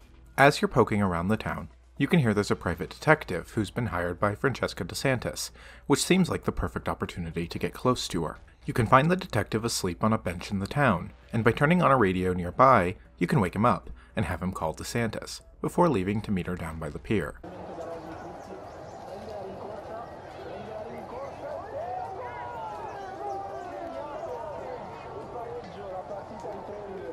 Miss DeSantis, Sal Falcone. Sorry for the delay. I needed to tie up some few loose ends. Yeah, just got it. Down at the pier? Sure. Straight away? Alright, no time like the present. See you in a bit. If you can manage to take him out and take his clothes on the way to the rendezvous, you can attend the meeting in his place. Taking him out is surprisingly hard, though, and could require some setup, or careful timing to do it silently. To make things even more complicated, he's a universal enforcer, who will become suspicious of Agent 47 even in his basic suit. Although, unlike the universal enforcer on the Paris map, this time it makes sense. A private detective would, after all, assumedly be used to looking over his shoulder and noticing the suspicious behavior of those around him. Once you've gotten the disguise and met with DeSantis, she asks to speak somewhere more privately, leading you to a secluded tunnel away from prying eyes. It turns out that the private detective had recently been hired by Caruso to acquire something, and DeSantis is trying to pay the detective off and find out what he's acquired. This is far enough. Mr. Falcone, what I am about to ask you might be highly unorthodox. Go on. About a month ago, Silvio Caruso hired you for an acquisition job. I need to know what exactly it was you acquired and why. I'm afraid I can't do that. PI confidentiality. I am willing to pay you handsomely. You could retire. Hire others to dig through garbage. Don't think so. I like to get my hands dirty. If you wanted to claim the moral high ground, you could have done so over the phone. Saved us both a trip. The question of what Caruso got from the private detective will be followed up in another mission story later on. For now, a nearby dumpster offers the perfect chance to kill DeSantis and hide her body. As you're exploring the town of Sapienza, you can overhear people talking about how the scientists from Aether's field lab keep going to visit the nearby church for confession, as well as learn about a lab accident that left one of the scientists dead, which has led to Aether forcibly taking over the local morgue, letting no one in and no one out. Going to the church, you can eavesdrop on one of these scientists confessing to her role in the lab accident that led to one of her friends' death. Forgive me, Father, for I have sinned. It has been 7 days since my last confession. Speak, child. Yesterday, I made a mistake. I made a mistake and a man lost his life. A good man. Someone I knew. It was just a tiny little slip-up where I work, but even a small mistake can be catastrophic. They took him to the chapel morgue, and I want to pay my respects. Say how sorry I am. But he's dead, Father, and nothing I say will bring him back. If I go, am I merely being selfish? My child, grief is for the living, not the dead. You do whatever you need to do. because his sorrow has ended, and yours has not. Thank you, Father. Thank you. I will. If you carefully break into the morgue before the woman can make it there, there's a gurney you can lay on, blending in by pretending to be another corpse. An Aether bodyguard will sweep the room before letting the scientist in by herself, but won't suspect anything of a man lying dead in a morgue. As a fun aside, which I didn't know about until stumbling across it for this video, the morgue is one of the body dumps where the guards will carry body bags if they find a body nearby. Fun! You can hear the woman wax philosophical about her role in the disaster she's helping to engineer, giving an ashamed, almost willfully immoral speech to her departed friend. Room secure. Leave me, Bernard. I want to be alone. Ma'am? Oh, look at you. You're dead, and you still look stressed out. So, now I have you to feel guilty about. Great. We build a weapon that will kill thousands, and all we feel is intellectual curiosity. Isn't human psychology a laugh? DeSantis asked me if I'm still committed. Like we're on a crusade.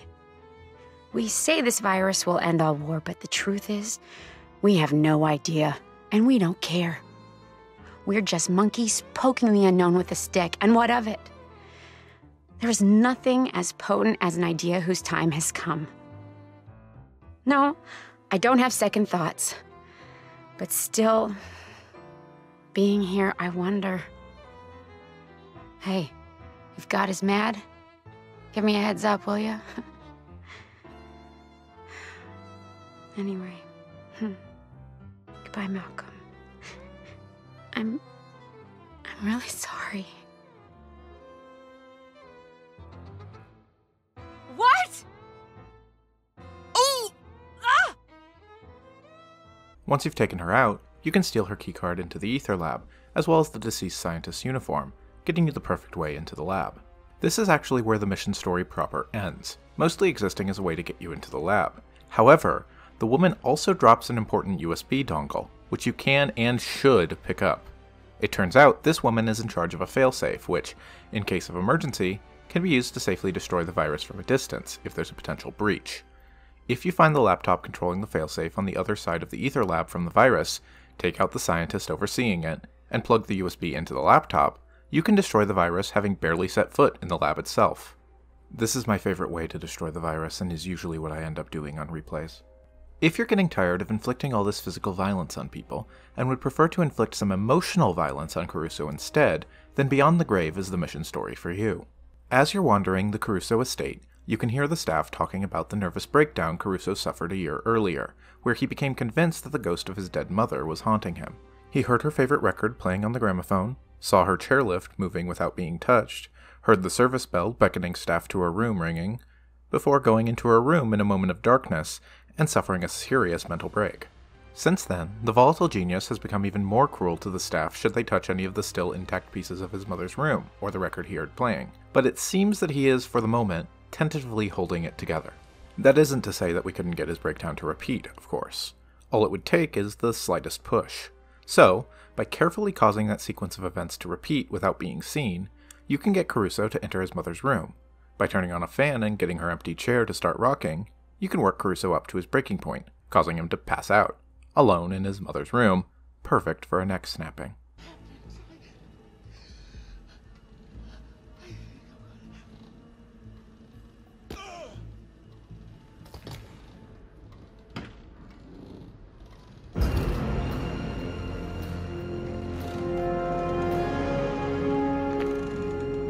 Caruso is, it should almost go without saying, very, very Norman Bates. Speaking of references to movies, I've never seen True Lies, but this next one sure looks like a True Lies reference to me. DeSantis has started seeing Caruso's golf instructor, Roberto.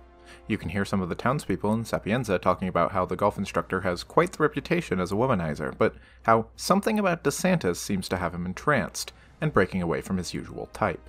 You can even hear the supposed womanizer nervously talking to himself by the cliffs behind the mansion, trying to figure out exactly what to say to DeSantis next. If you enter DeSantis' bedroom, in the guesthouse observatory, you can find the stage set for a romantic rendezvous between DeSantis and Roberto. And by taking the golf instructor out and stealing his clothes and cell phone, you can call DeSantis and get her to come to the bedroom to meet with Roberto. It's me. Roberto, Silvio let you off early? I want us to meet. Your room. I should say no. But you won't. See you soon.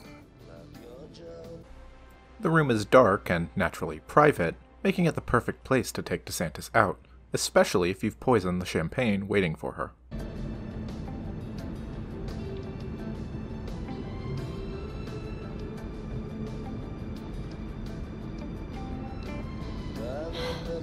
Candles, my favorite. You are impossible, Roberto. Look, don't talk. Just listen for a second. I like you, Roberto. You're a lot of fun, and I could even see this under the right circumstances.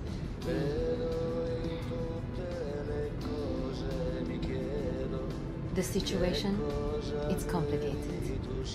You see, Ether, the company I work for, they didn't just send me here to assist Caruso. They sent me here to spy on him.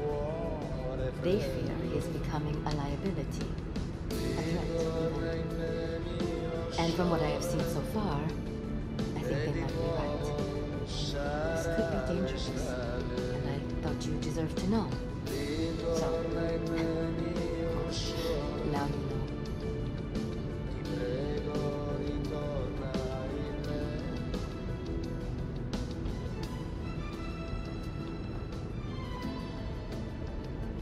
Now my bosses, they say you are a distraction and they want me to break it off. So I don't know. I feel so oh my god. If you don't poison her or take her out, however, you can listen to her discuss her tense position on the Caruso estate, how Ether is pressuring her to break things off with Roberto, and even explain what her true role on the estate is. Sitting outside the coffee shop is Dr. Oscar Lafayette, a celebrity therapist to the stars of sorts. If you eavesdrop on him, it becomes clear what he's doing in Sapienza. He's been hired by Ether as Caruso's new therapist, as the company is trying to mitigate the unstable genius breakdown as much as possible. The doctor is about to head to the Caruso estate to meet with him for their first session, with the two having never met before. Poisoning the doctor's coffee and following him to the bathroom lets you become Dr. Lafayette. Go to the mansion and attend the therapy session yourself. Oscar Lafayette. I have an appointment with Mr. Caruso. Ah, yes. Senor Caruso has been informed of your arrival. Please, follow me. I shall take you to his quarters.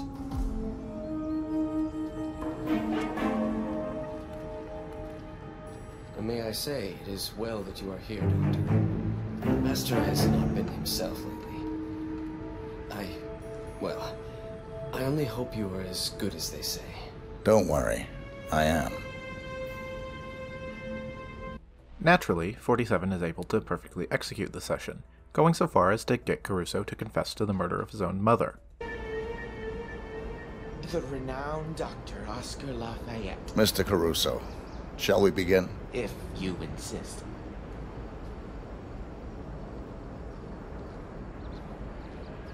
So, Ether sends a specialist to rummage through my brain.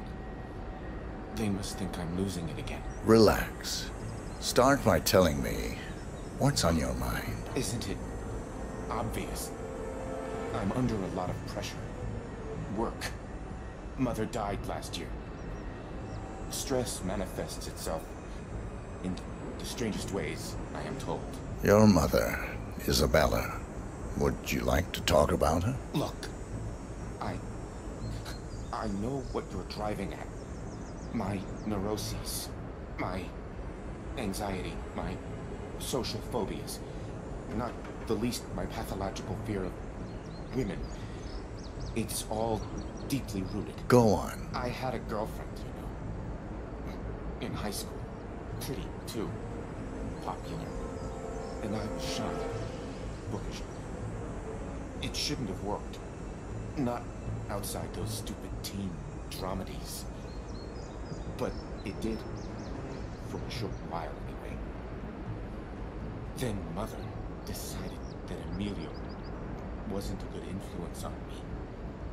So she paid the gardener's son to seduce her. He was 20, roguish, rode a motorcycle. Mother, she had pictures taken, showed them to me on prom night. Romantic love is fleeting, she said. Only a mother's love endures. What do you want me to say? I loved my mother. I hated my mother. Same as everybody else. Isabella bullied you, shamed and belittled you, made you feel like a failure. All to keep you, her last and loyal son, from ever leaving too. Stop it. I don't want to hear it. Your mother was a monster. Is that not why you killed her? What? How dare you? You couldn't breathe. She smothered you, so you smothered her. Is that how it happened? Yes. All right. I did it. I did it. Are you happy now? Is that supposed to be cathartic? Well, guess again, Doctor. Back to the drawing board. I think we have made some excellent progress. Same time tomorrow? Good day, Mr. Caruso.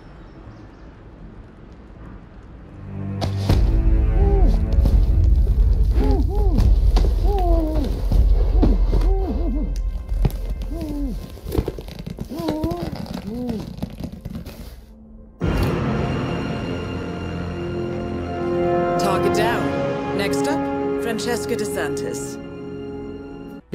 Big Norman Bates energy. Likely the first thing players will notice in the level is a woman straight ahead of the starting point yelling up to her brother, who is late for work. It turns out this man has just gotten a job as a kitchen assistant on the Caruso estate, and if you sneak up to the man's apartment, you can find a mansion keycard and a kitchen staff uniform, prime for the taking. Sneaking into the kitchen, you can learn that the head chef is frustrated as Caruso has been asking him to recreate his mother's tomato sauce, which she always used to make for him as a child. However, Caruso doesn't have the recipe, and so has essentially put the head chef on a wild goose chase. By the time you get to the kitchen, the head chef is ready to give up and says, "You try to do it, see if you can get it right." The punchline here is when you go into the kitchen pantry and discover hundreds of cans of expired tomato sauce. Of course Caruso will never get tomato sauce like his mother used to make, because he's hired a team of professional chefs to recreate it, when his mother would just open a can of Chef Boyardee. I love this so much, it's such a well-observed and funny touch that feels so very human. In any case, you can mix in a can of the expired tomato sauce to finally get Caruso the flavor he craves, or more likely you can mix poison into the sauce and handle him then and there.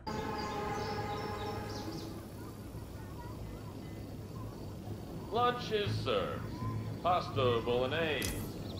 The Caruso style. Well,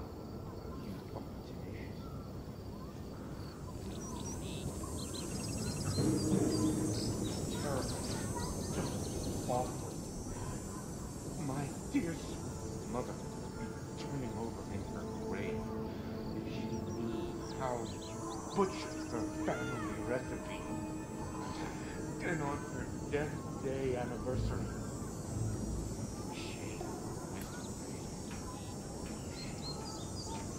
Hardly what I would call a unique moment.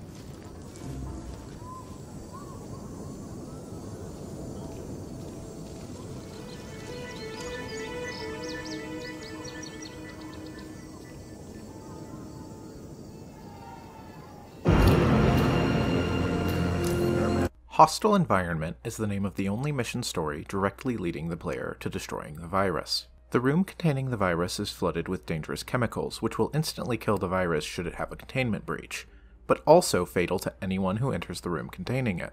You can get rid of this gas by turning on the ventilation system to the room, but that will be highly suspicious. The easier way to handle this is by sneaking into the locker room and putting on a hazmat suit. Once you've entered the room, there are several scientists who you need to be careful of. One of them patrols in and out of the room, and so managing him only requires paying attention to timing. The other two, though, will notice if you try to turn up the virus temperature controls to levels high enough to destroy it, and even if they don't see you do it, will lower the temperature back to normal.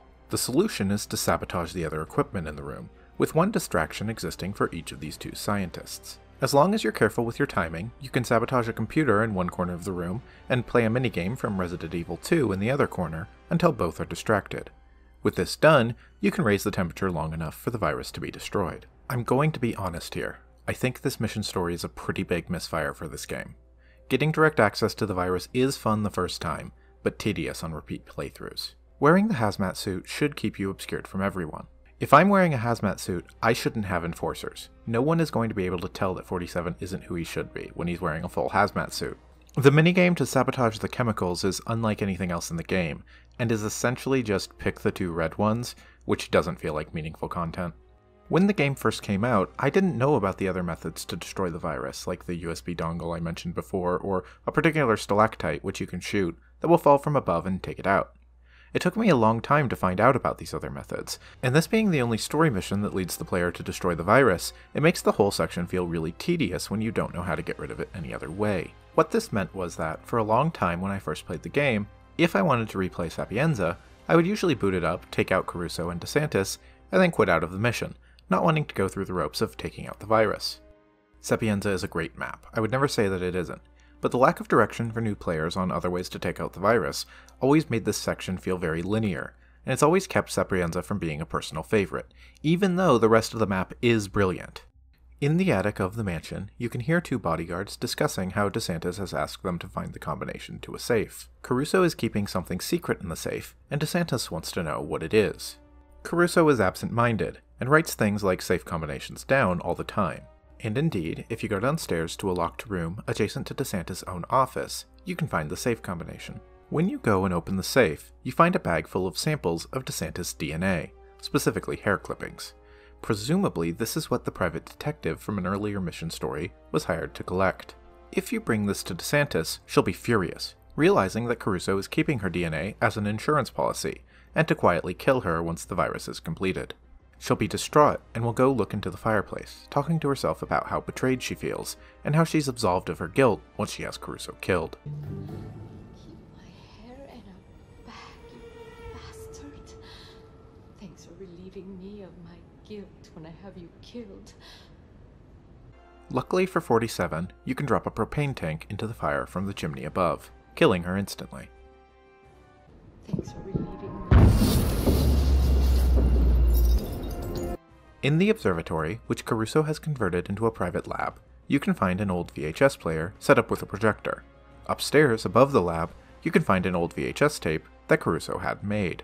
Bringing the tape down and putting it in the VHS player will start playing a cheesy montage of family photos Caruso had set to an extremely cheesy song. The next time he comes through, he'll be shocked and confused how the tape got in the player, similar to his reaction to the haunting opportunity. He'll banish his bodyguards from the room, transfixed on the old photos of his mother. There is a crate in the room, but by far the best place to hide is in plain sight. Caruso has an authentic Plague Doctor outfit set up on display just next to the projector, and if you use it as an outfit, you can stand in the same position it was configured, blending in perfectly.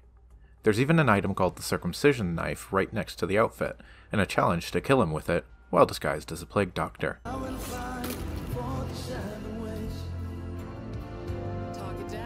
I really need to stress how hilariously cheesy and bad the song playing over the film is, though. Like, it's incredible. I put 47 spices in the pasta. It still tastes like ashes in my mouth. I hang my head and cry when I think of spaghetti bolognese with the main sauce. Right next to the starting point of the level is the accident with the flower delivery van. It turns out the destination of this van was the Caruso estate, just a few yards away.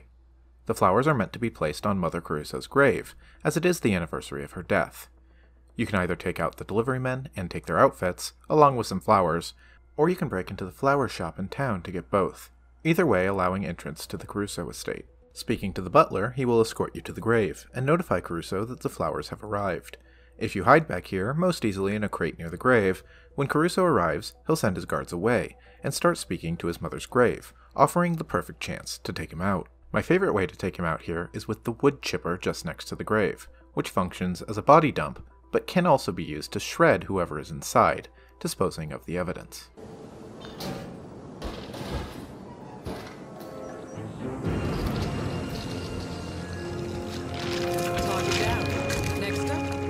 Jessica DeSantis. That's it for the mission stories, but there are still some great unmarked or hidden opportunities. My absolute favorite way to take Caruso out in the level, and probably my favorite accident kill in the entire series, is with the exploding golf ball. The exploding golf ball can be found in 47's ICA safe house, and with some careful timing, or the golf instructor disguise, it can be deposited in Caruso's pile of golf balls. The next time Caruso goes to practice his swing,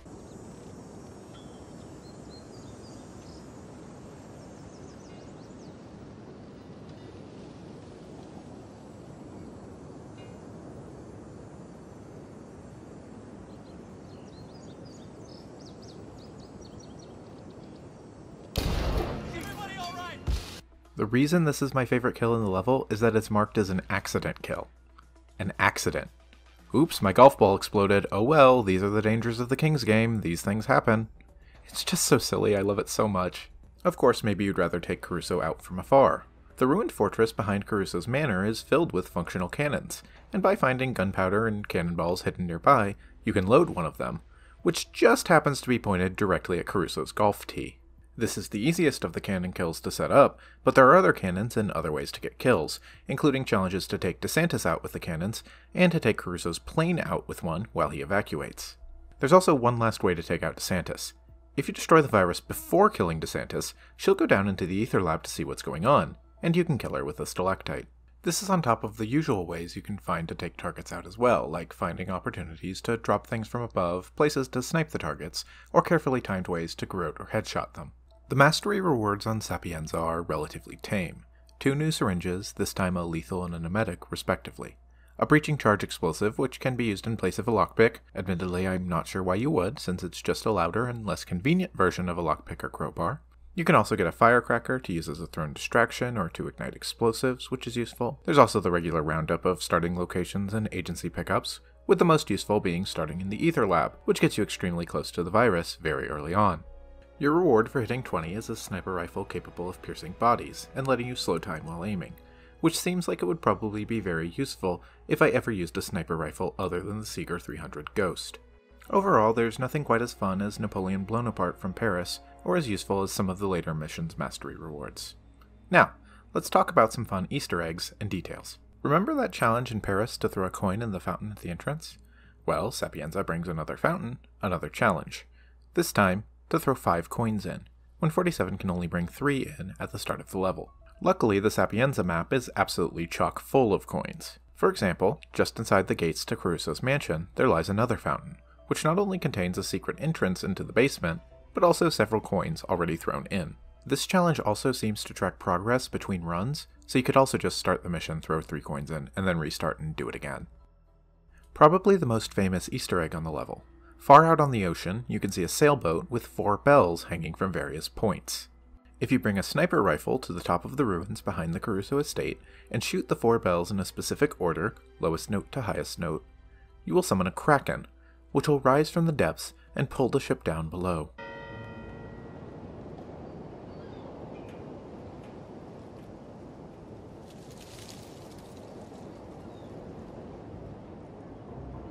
There's currently a weird minor bug in the Hitman 3 version of the map. One of the entrances leading into the ether lab, the one on the upper level behind the manor, has a sign which is only visible when the door is open for some reason. It appears and disappears as you open and close the door. It's fitting that in the Italy level of the game, there would be an appearance by the 2 most famous Italian video game characters of all time. In the sewers beneath the church, you can find a red-garbed plumber named Mario, and in the tunnels beneath the Caruso estate, you can find a green-clad one named Luigi. In the church, there are paintings lining the walls above the pews. If you look up at the first painting on the left as you enter, you can find Fuzzy Jesus. This is a reference to an infamous failed restoration of a painting, which went viral in 2012. Famously, this Easter egg wasn't found for over 2 years after the release of Sapienza, hiding in plain sight for a shocking amount of time. If you're interested in more details on that story, I'll post a link to an Oddheader video detailing it in the description of this video. An image of Sapienza is the default wallpaper on many of the computers found throughout the game. The kitchen assistant, who you can steal a keycard and uniform from in the first day on the job mission story, is playing Hitman Sniper Challenge on his computer. The NPC is based on the winner of a contest, the player who got the worldwide high score on that game. You can pass a bookstore on the Sapienza streets, which is not accessible, but if you peer into the window, you can see one of the books on sale is Helmut Kruger's autobiography. You can overhear a man in the beach area take a spam call and argue with the salesperson for several minutes before just buying whatever is being sold to get the call to end. I understand this is probably a great deal. Yeah, but no, look. I don't like to. Look, I don't want to be rude. I don't need whatever it is. I don't need it. Oh. No, I'm sure it's. No, I'm sure it's your most popular. Sure. You know, why don't you, okay, okay, I'll take one. What is the, okay. You already have mine, okay. Then just bill me. Okay, I got it. Yes, you're welcome. You're so welcome. Okay, bye.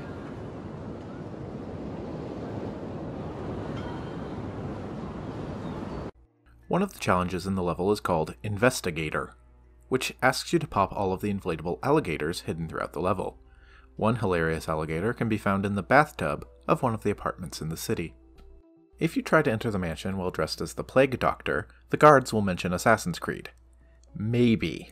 I keep finding references to this Easter egg online, but while I was able to get plenty of other weird dialogue from wearing the outfit, I could not get the supposed Assassin's Creed dialogue to play. I don't know what you're supposed to be, and I really don't care. But that looks like something Steven Tyler would wear. Can't let you through. Not before hell freezes over. One of the more obscure Easter eggs on the map is that if you wear the Plague Doctor disguise, run across the map to the speedboat hidden behind the ruined tower, and shoot this unmarked bottle, you can find a sewer key. Take this sewer key to the crypt below the church while still wearing the Plague Doctor outfit, and you'll find the lighting has been replaced with a sickly green glow. The music has become spooky Halloween music, and most notably, skeletal hands now reach out from the ground and walls, trying to grab 47.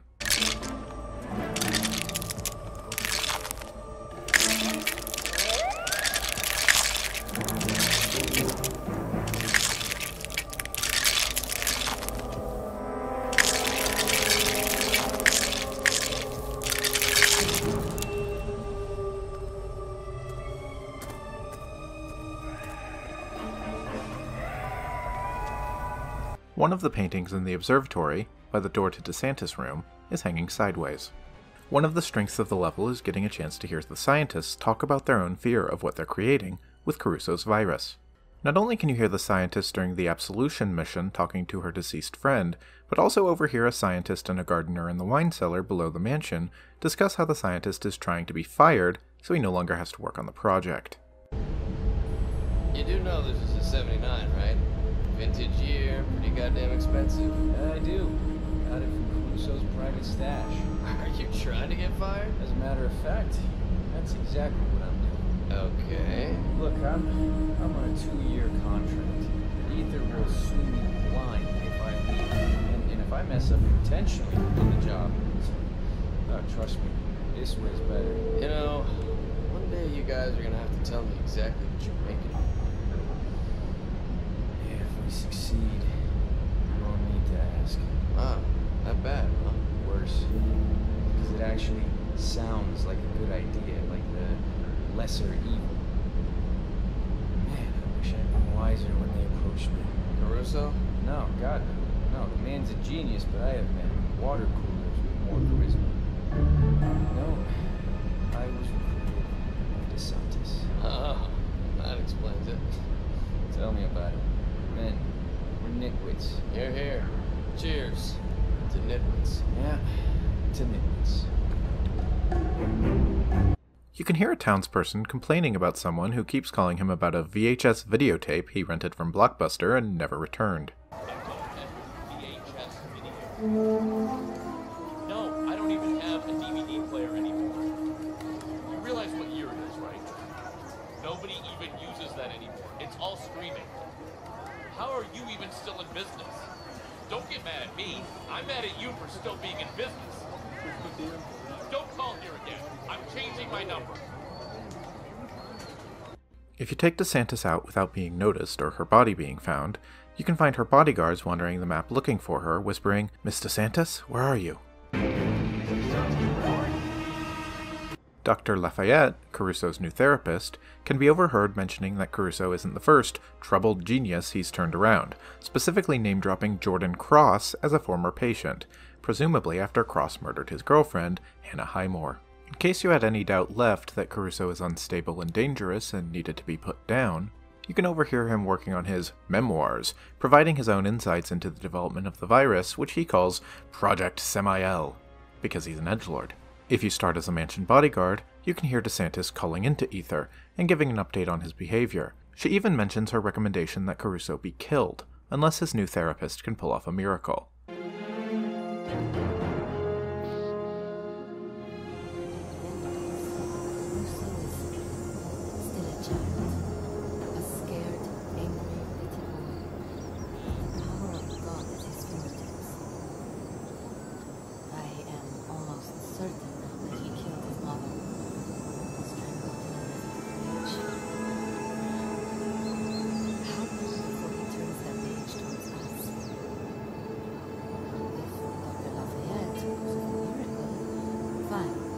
Otherwise, I see little choice but to go the other way. Well, you wanted my recommendation. Excuse me, that is none of your concern. Roberto is a distraction, nothing more. I am well aware it's going to be expected. Caruso is not exactly used to feeling comfortable, is he? Believe me. Everything is under control. Now, if you'll pardon me, there's something I need to investigate. You can find a battle axe stuck in a support beam in the ruined fortress behind the Caruso estate, presumably a relic from when it was still functional. Shooting it will knock it down and let you use it. Okay, so there are two ways of destroying the virus that I didn't mention in the original release of this video, which were pointed out to me in the comments. First, if you detonate a remote EMP device next to the laptop, it'll destroy the virus, which is an extremely fast and easy way of doing so if you don't mind sacrificing one of your equipment slots for it. This will probably be how I destroy the virus in my replays from now on. Thank you to Matthew Lumibao757 for pointing this out. Second, thanks to user Dr. Peace4339, who pointed out that you can snipe the virus from outside the containment area with careful aim. They say you can do it with a silenced pistol. I wasn't able to get it to work with the default ICA pistol, but I was able to do it with a piercing sniper rifle. I'm assuming if I used a pistol with piercing, it would also work. Sapienza is the fan-favorite level of the first Hitman, and probably sits behind only Whittleton Creek as the fan-favorite level of the entire series, and it's not hard to see why. The level is expansive, gorgeous, and intricately detailed down to the last corner. It's no surprise that so many later missions revisit Sapienza, as the level begs for expansion upon. It also hides some of the most outlandish and well-hidden Easter eggs, like the Kraken or the skeletal hands. However, while Sapienza is one of IOI's best spaces, I've never actually felt like World of Tomorrow was one of their best missions. Caruso and DeSantis are great characters, and there are plenty of interesting opportunities for taking them out. The methods available to take out the targets feel specifically related to the characters' personalities, which is the best thing one of these missions can do. Having the two targets who are explicitly at odds with each other is brilliant, and it's an idea which the series would refine later on. The place this level has always broken down for me is the Ether Lab. The Ether Lab is not nearly as fun to explore as the town and the manor are, and destroying the virus always feels relatively limited. There are essentially 3 ways to do so, and 2 of them are fairly well hidden. These non-assassination based objectives are something the games always end up having an awkward relationship with. As the games went on, they seemed to get better about offering multiple ways to complete them, or just offering ways to skip them outright in Hitman 3, which is extremely smart. It's not a fatal flaw of the mission. It's still a strong mission that stands alongside Paris well, and there are later worse missions in the first game. I've just always considered there to be better ones as well, but those missions are a topic for another day. I do love this mission, and destroying the virus ends up being a non-issue once you know how to use the USB from the Absolution story mission, or where to shoot the stalactite to destroy it. I just wish those things were a little better directed for new players, and not something I needed to hear about from YouTube. That quibble aside, this level is where the comedy of Hitman really starts to come into its own. The exploding golf ball, the expired spaghetti sauce, the ridiculous home movie Caruso has made, It's a level full of life, humor, and energy. The criticism I do have of the mission only exists in comparison to a series with a lot of what I consider to be perfect levels, including 3 in this game alone, which I consider to be more perfect than Sapienza is. Once you've completed the mission, the game plays a cutscene titled The Key.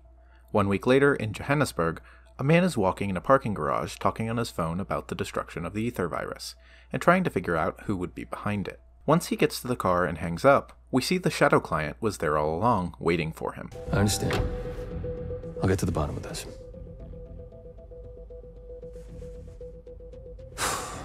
Boss is unhappy. I followed you from Italy. I guess when you're invisible, you stop looking over your shoulder. You did this. Iago exposed you. ICA did the heavy lifting. I just pulled some strings. Yeah, you're mine. How do you expect... I play dirty. That's how you defeat a stronger opponent. You strike from behind. Now give me the key. You have a family? Trust me, if there's a weakness, Providence will find it. I'll take my chances. The key. Fine.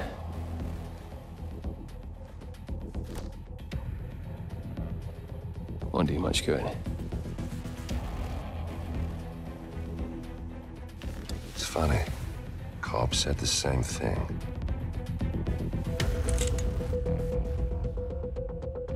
Thank you, messenger. Don't. I just killed you. Then we're even.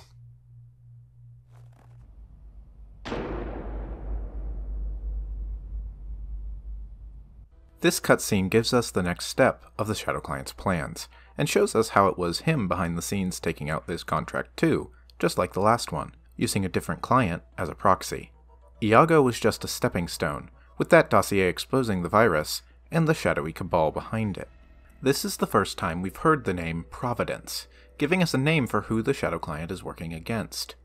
The man who the Shadow Client kills here plays the role perfectly, with calm confidence even as a strange man holds a gun to his head.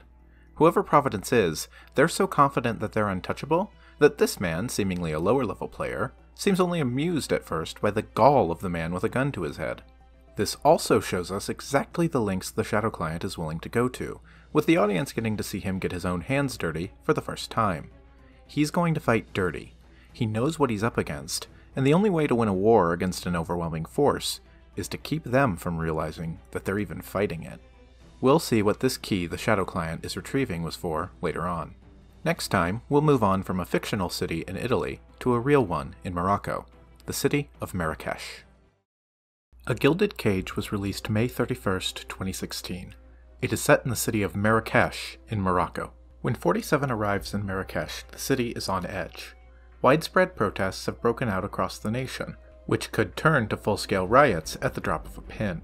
The reason for the riots is the escape of investment banker Klaus Strandberg, who stole billions of dollars from the people of Morocco.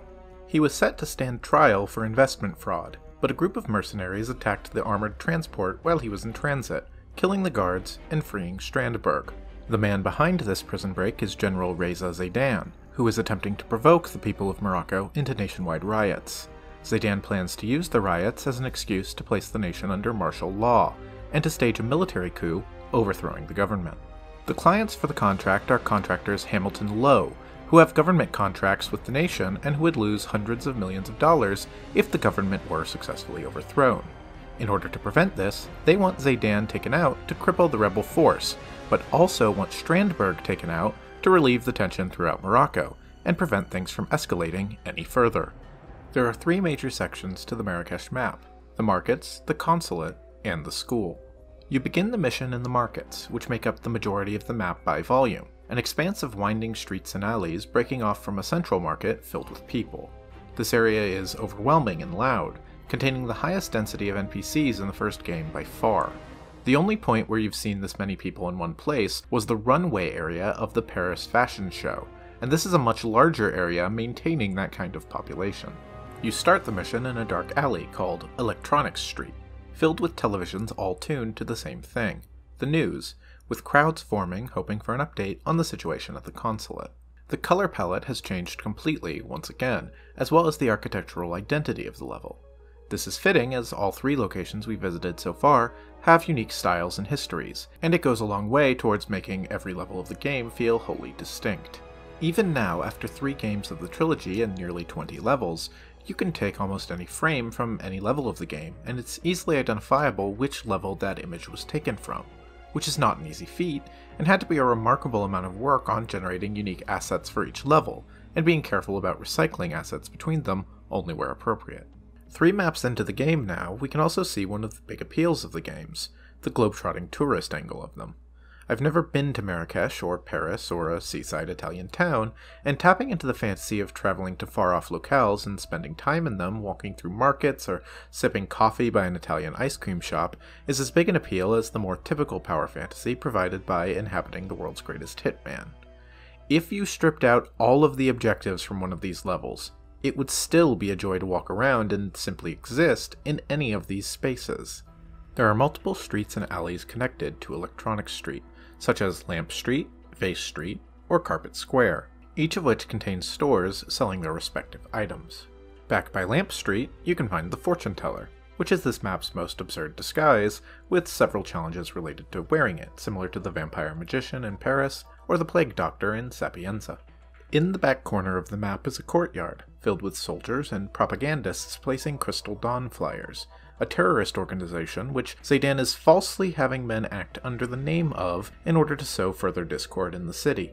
There are several shops with interiors spread around the city, which you can sneak into and find stairs leading up onto rooftops above the city. These rooftops offer sniping positions, especially to take out Strandberg without ever setting foot in the consulate.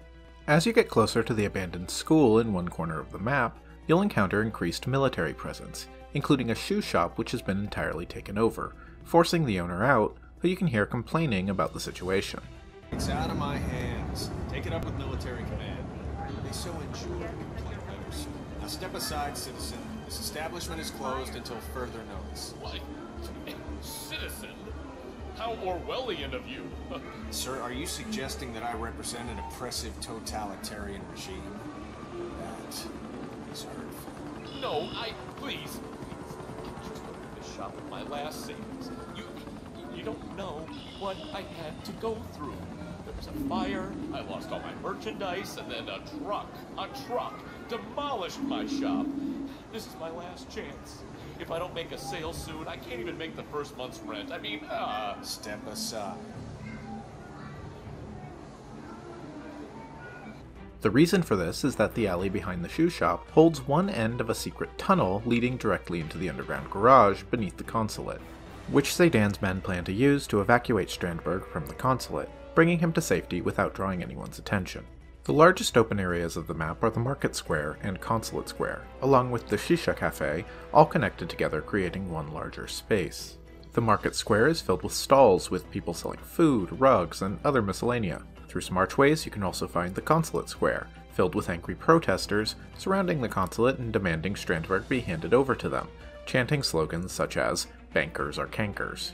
Inside Market Square is the Shisha Cafe, a hookah lounge where you can find people lounging about. The inner section of the Shisha Cafe requires you to show a VIP card, which can be obtained in a few different ways. One of the rooftops above the Market Square contains one if you feel like sneaking up to it. Otherwise, you can break in through the staff entrance on the side of the building, although this requires careful timing as it's in plain sight in a relatively crowded area. You can lure a waiter back into the staff area and steal his disguise, or pick up a VIP card laying on a table in plain sight back here, leave, and re-enter through the main gate. One nice touch is that if you take out any of the NPCs in the Shisha Cafe's VIP area, they will drop their own card, meaning one possibility would be sneaking into the club's bathroom via neighboring rooftops, waiting for someone to come in, taking them out, hiding their body, and then leaving and re-entering with their card. The perimeter of the consulate is fenced in and surrounded by guards and soldiers, keeping the protesters out. Passing through the large gates, metal detectors, and a stalled revolving door brings you into the lobby of the embassy. The architecture of the embassy is completely different from the rest of the level, sleek and modern, a clear display of affluence that clashes with the rest of the city and sticks out like a sore thumb. This is, of course, the Gilded Cage, which the title of the mission refers to, as Klaus Strandberg is taking refuge within the consulate. The entire embassy is full of shredded papers, as the entire staff are in the middle of shredding any and all sensitive documents, before the protesters break through the perimeter and storm the building. The situation inside the building is tense, and many NPCs can be heard tensely talking about the situation and what life is like being trapped within the building. When you first enter, you'll find yourself in the lobby, containing the reception desk, as well as a guarded staircase on either side of the room, leading up to the second floor. On this bottom floor, you can find several offices filled mostly with workers in the middle of shredding papers, as well as some bathrooms, the canteen, the kitchen, and the expo room used for things like interviews. Deeper back on the first floor, you can find the security room, and a staircase leading up that doesn't require you to pass a frisk, as well as a staircase leading down into the underground garage. Upstairs on the second floor of the consulate, you can find more offices, including the consul's private office. You can also find a storage room, a conference room, a balcony above the expo room, and the control room for the lighting in the expo room. Below the consulate is the underground garage, which is full of Zaydan's heavily armed soldiers, ready to evacuate Strandberg at a moment's notice. This underground garage includes both the typical mechanic and storage rooms you'd expect, as well as heavy-duty military hardware. Also in the underground garage, you can find the all-access keycard to the consulate, meant to be used by the soldiers during Strandberg's evacuation, or at least you can find it once the soldier who goes to place it has patrolled there.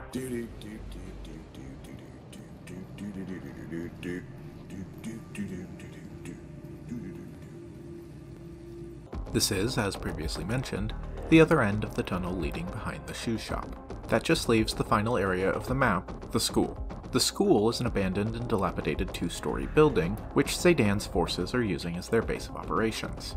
It's heavily guarded and difficult to get into, with only a couple of disguises letting you in the door, such as the elite soldier outfit, and with every route to get into the school blocked by soldiers who either need to be bypassed with a disguise or taken out. Once you're through the roadblocks, you can find a courtyard, with a tank crashed partially through a fence, full of soldiers training and preparing for the upcoming coup. You can enter the school itself through the main door or a window to the side in the courtyard, or proceed through a locked door off to the right past the tank, which will either require the key from a mission story or a lockpick. This door leads to an alley, which can easily get you all the way to the back of the school. On the bottom floor of the school, you can find an armory, the PA system room, and the printing room, along with a room being used to hold a prisoner. More on him later. There's also a courtyard in the center of the school with a few soldiers patrolling, and another outdoor area on the left-hand side of the school which used to be a basketball court, filled with off-duty soldiers. Upstairs is a bunk room where soldiers can be found sleeping, more rooms full of soldiers, an abandoned bathroom with the floor caved in, and Zaydan's private office. That is, in a nutshell, the map for Marrakesh. So, let's talk about the targets. The two targets keep to their own spaces even more than in the previous levels. Unless prompted to meet in the tunnel, Zaydan will stick to his relatively small routine in the school, and Strandberg will stick to a somewhat larger path in the consulate. For Strandberg, this makes sense. It fits with the idea of him being trapped in his gilded cage, stuck in the most lavish part of the level. It would have been nice, however, to see Zaydan have a wider path throughout the level, in contrast to this, like how Novikov had a wide path through the lower floors of the mansion in Paris, while Margolis covered a much smaller area in the auction. It doesn't help that Zaydan is, as a target, rather undeveloped in comparison to Strandberg. Not necessarily in terms of ways of taking him out, some of my favorite opportunities are actually ones to kill Zaydan, but in terms of personality and character. The targets in a Hitman level are typically big personalities. That's been true for all of the targets we've seen so far, at least since the final test, and it's true in the best of the remaining levels of the first game. Novikov is someone who thinks he's better at playing spy games than he actually is, which gets him killed. Margolis is a crafty, self-built spy master. Caruso is a volatile genius on the verge of getting everyone around him killed. DeSantis is a sly corporate spy, trying to convince Caruso she's on his side while secretly working against him. Making these characters memorable is part of what makes the formula of the game work, and Strandberg being this financial sector jerk with a punchable face and a snappable neck fits into that formula exactly. Zaydan should work on paper, and we do get a lot of his backstory throughout the level that makes him more interesting. For example, a conversation about his family history which shows that Zaydan was born into privilege, and is used to having his positions handed to him. Rich, right? You know, they make him general at age 50. You better believe he's rich. Zaydan's from one of the country's most prominent families. His father was Secretary of State. He got his military training at West Point. Silver spoon all the way. Still, his brother's a diplomat, and his sister, she's a UN lawyer. Something drew him into the military. I think he's a danger junkie. Someone told me Zayden was part of the strike team that apprehended the mongoose. No shit. I heard he was on the ground when the Israelis killed Red Saber. That he personally infiltrated the organization to provide coordinates for the drone strike. Ah, yeah, don't believe everything you hear. Next thing you know, they'll have him at the grassy knoll. Wouldn't that be something? That's great, and that fits in with the themes of the game perfectly. However, while that is an interesting characterization, it ends up being a case of show don't tell, as I don't feel that comes across in Zaydan's portrayal itself. The most interesting thing about Zaydan ends up being his connection to the mysterious Providence, and the light he'll shed on that organization if you tail him long enough. The relationship between him and Strandberg is interesting, as it constantly implies an imbalance of power between them. For example, listen to the difference in tone between calling the consulate to call a meeting under pretenses of being Zaydan. Consul speaking. Honeycomb. I see. Very well. I shall inform Mr. Strandberg. Versus calling Zaydan to call a meeting under pretenses of being Strandberg.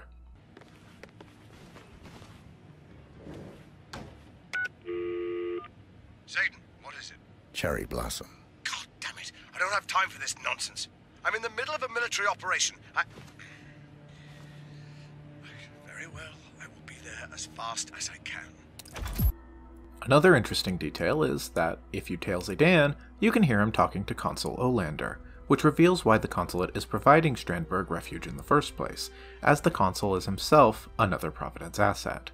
This also reveals that, unbeknownst to Strandberg, Providence only plans to evacuate him in order to cause chaos in the city, and are going to have him killed themselves as soon as he's out of the country. Mr. Olander, how is our favorite banker? Don't worry. If the Kingsley interview doesn't whip the mob into a frenzy, I will take more direct measures. No, don't be ridiculous. Our employers have no mind to reward idiotic behavior. Strandberg was given a position of power. He only had to keep his head down and do whatever the heralds told him. Billion-dollar investment fraud was not exactly part of the arrangement. No, my men will put Strandberg on a plane to South America, and somewhere along the way, they'll give him the drop. Yes, the scenic route. And they say Swedes have no sense of humor. We also get our first mention of Providence heralds that give Zaydan and Strandberg instructions, revealing more information about the organization's structure, and another phone call can be overheard with Zaydan in his office, taking orders himself from one of these heralds. Zayden, you don't need to check up on me. Everything's on schedule. Are you in town? Of course not. You heralds are the opposite of moths. You never go near the flame. No, we don't have a problem. This is what my father wanted, what I was groomed for. Me in charge. Top dog. Tell your employers to put another pin in their map. Once this ball starts rolling, there'll be no stopping it. I'll be president within the week. Well, everyone answers to someone, right? I'll call you when the smoke clears. It's worth mentioning that Marrakesh represents a pretty large difficulty spike in the first game, with the targets both being in relatively hard-to-reach locations. Even many of the mission stories meant to mitigate that difficulty and allow easy access to the targets are more difficult than their equivalents in previous maps, like stealing the kitchen staff disguise in Sapienza. This is because most of the map is made up of public spaces this time around, and the opportunities to break into a room or knock someone out and steal their outfit are much tighter than they have been in previous maps. With that said, let's discuss some of the ways to get into those locations, and some of the ways Zaydan and Strandberg can be taken out, starting with the mission stories. There are two mission stories which can help you get into the school.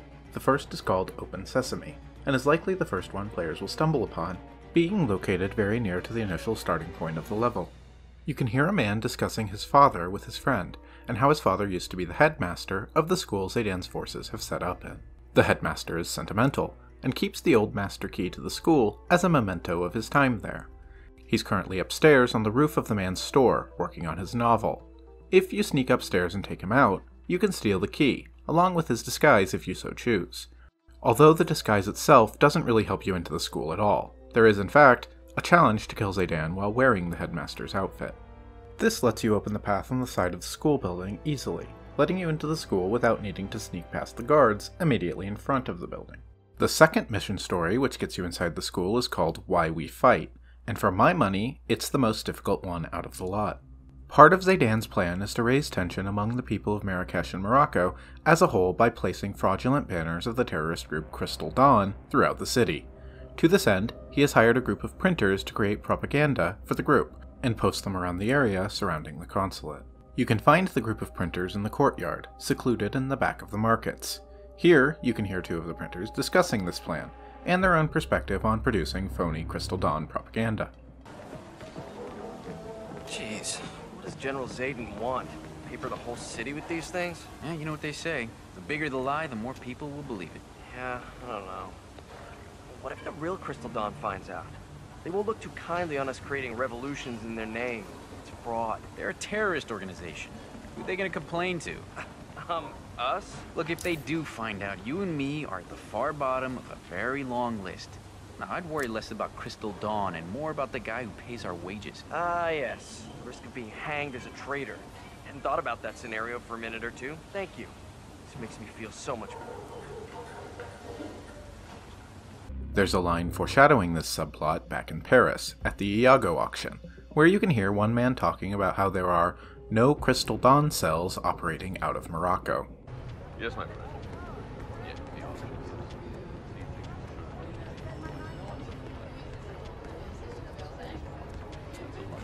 Crystal Dawn has no cells operating in Morocco. Who told you this?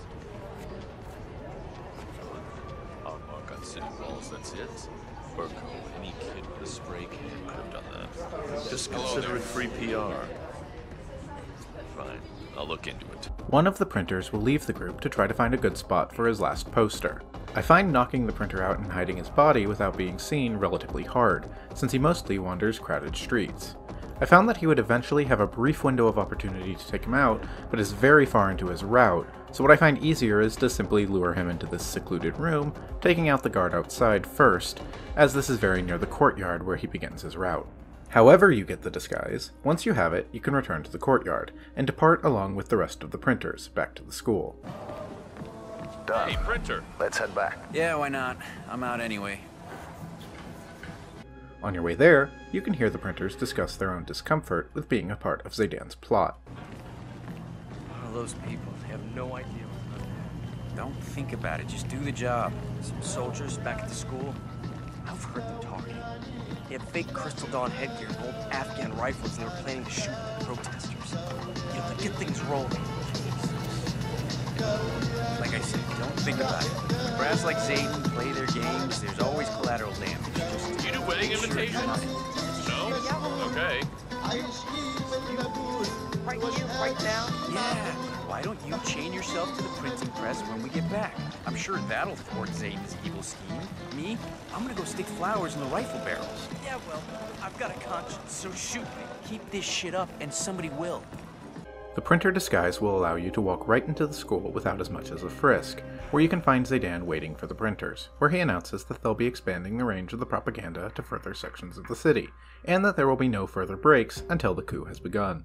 This is where the mission story proper ends, but savvy players will notice Zaydan peek in at the printing crew during his normal patrol route, and comment on their performance being up to snuff. This should make you wonder what happens if you take the printing crew out without being seen, and stop the presses. If you do, then Zaydan will come in to yell at the missing crew, and turn the press on himself, standing in front of it, and begging to be pushed in.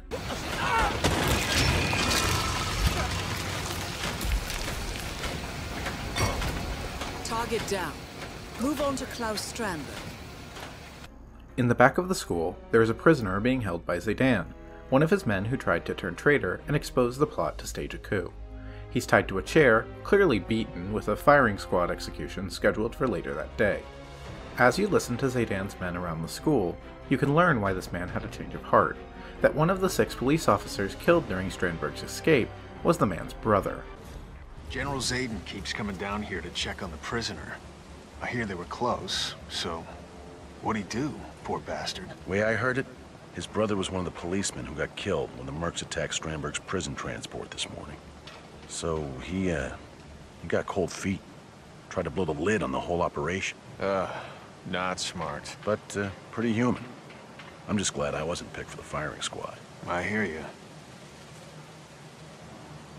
What's more, if you listen to some of the soldiers in the underground garage discussing the escape, you learn that the police officers being killed wasn't an accident or a necessity, but that it was actually part of Zaydan's plan itself, ordering his men to make sure some officers were killed to further enrage the city against Strandberg.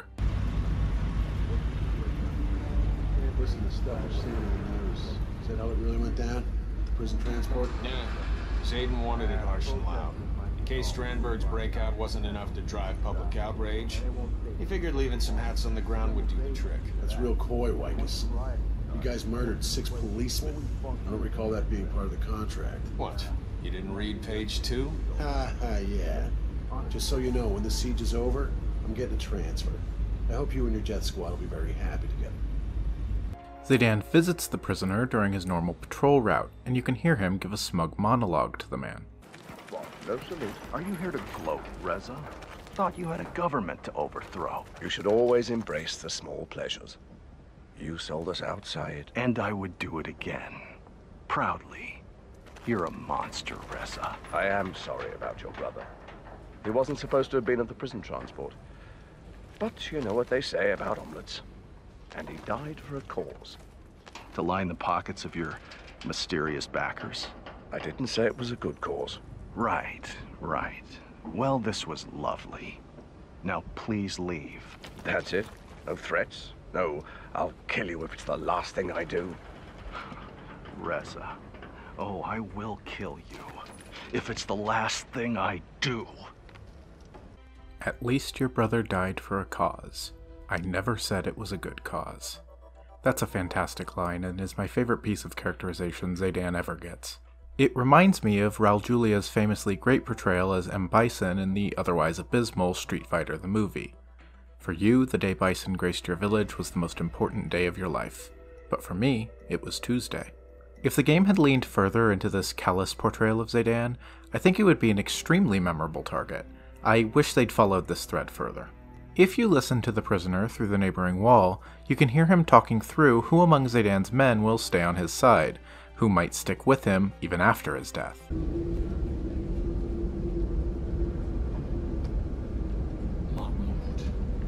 never believe I was a traitor. If he finds the tapes, he'll put 2 and 2 together. He'll avenge me. Take his time, too. Reza will pay for this.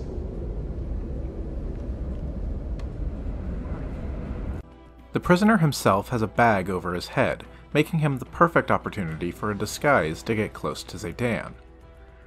Or at least he's supposed to. As of time of writing, the bag over his head is completely missing in the Hitman 3 version of the map, at least on PC. This is a problem as it not only completely changes the tone of Zaydan being unable to recognize that 47 isn't the real prisoner, but for players joining the game in Hitman 3, it might be unclear why the prisoner is considered a separate disguise from the rest of the soldiers, as other than this bag, it's the exact same outfit.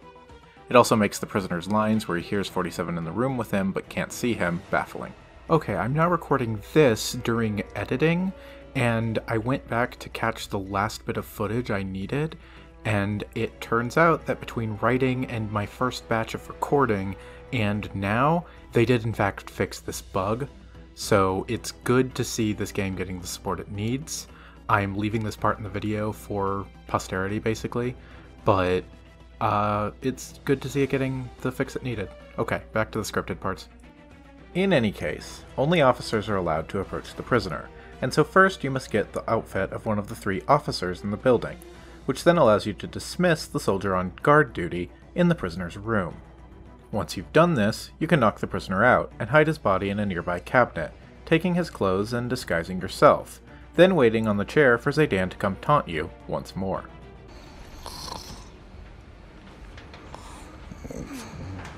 Time to decide. What should I do with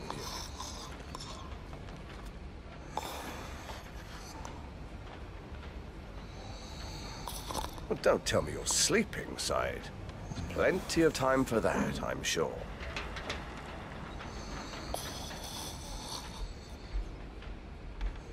So what'll it be, old friend? Firing squad? Poison?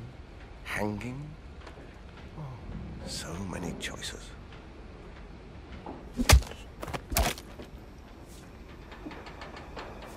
Target down. Move on to Klaus Strandberg. Inside the consulate, you will periodically hear an announcement calling for Connie Engstrom to come to the front desk. In one of the offices on the first floor, you can hear this Connie Engstrom on the phone. As it turns out, Connie Engstrom is a monsieur who was called to the consulate without realizing what he was walking into. Specifically, Klaus Strandberg has requested a massage, because in his own words, there's nothing that tenses you up like hundreds of people wanting you dead. Of course, 47 is an expert masseur. Why wouldn't he be? So you can take Connie Engstrom out and take his place as Connie Engstrom yourself, heading upstairs through a frisk and getting the opportunity to get Strandberg right where you want him.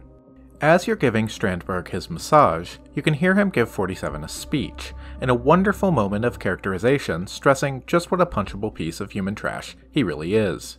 I tell you, nothing makes you tense like thousands of people wanting to kill you. Hell, people are funny. The fact is, if those morons had bothered to learn the first thing about market investments, my scheme would never have worked. Greed and ignorance, my friend. Those are the cornerstones to any good con. But you see, easy money, that's all people care about. So they can drive their ridiculous urban SUVs and drink wine on a Thursday, on a Tuesday, whatever, and tell each other how they've made it. It's pathetic. I own a private jet.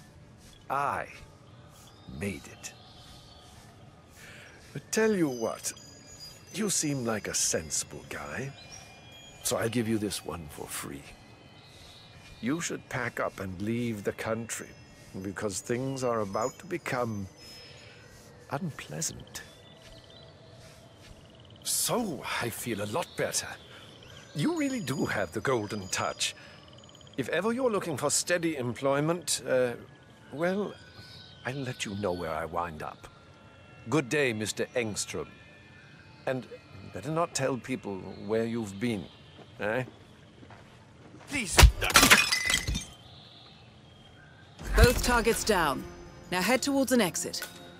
In the archway separating the markets from the consulate protests, you can find a reporter and her producer lamenting that their cameraman has fallen violently ill after eating some bad shellfish, and that it's ruining their chance at an exclusive interview with Klaus Strandberg inside the consulate.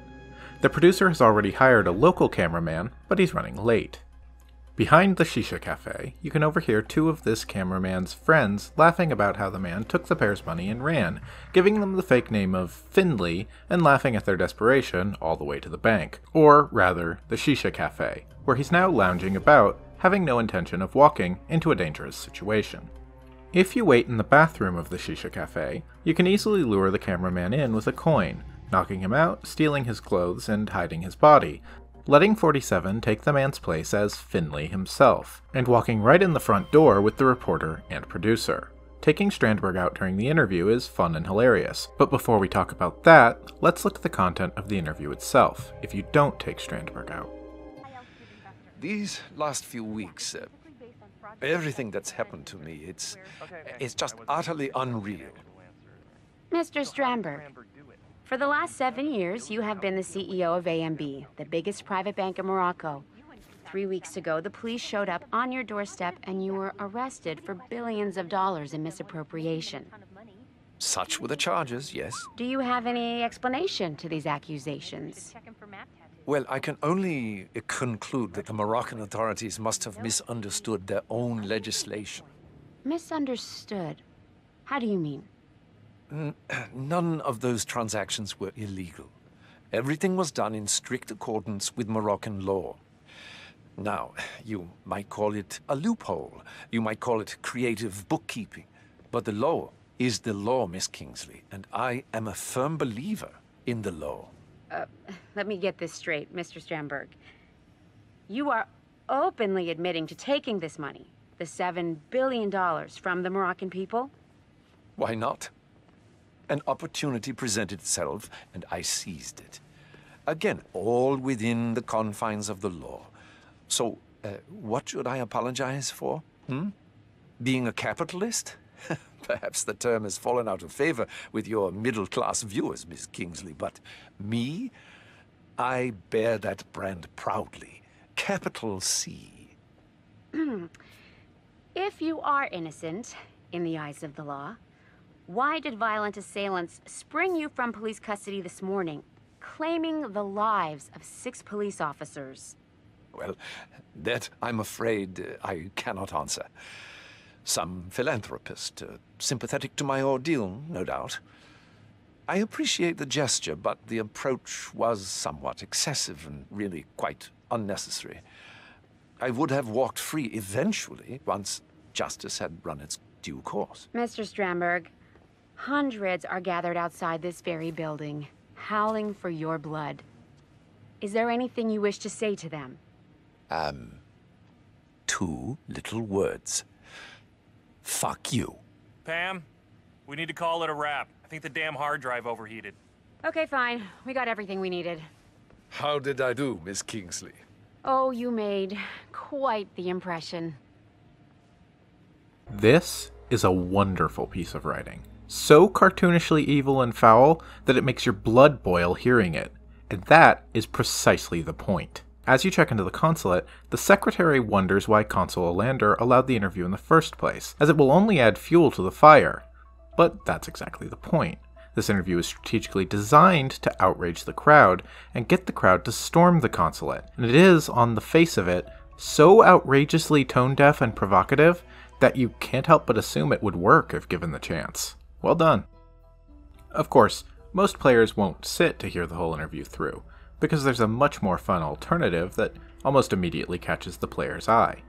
Dropping a statue of a moose onto Strandberg's head. An opportunity. Again, all... Target down. Next up, Reza Zaydan. There are other ways to take him out here too, like planting explosives inside the camera, or simply shooting him from above out of sight, but seriously, dropping a statue of a moose onto his head. It's amazing. Play it again! Again, all... Target down. Next up, Reza Zaydan. That's great. The last 3 mission stories all involve the secret tunnel running between the shoe shop and the consulate parking garage. On one of the rooftops in the market area, you can find a woman talking on a cell phone. She is the head of security at the consulate, and is pretty well and truly done with Olander offering Strandberg's sanctuary. AGI? I've been waiting 6 months for this transfer, and I'm not about to go on my cake just because Olander made an asshole decision. What is he thinking? Keeping Strandberg under his protection? Anyway, in case of a security breach, all VIPs rendezvous at the underground garage and take emergency town feed to a shop downtown where I'll remain to escort the party. Any questions?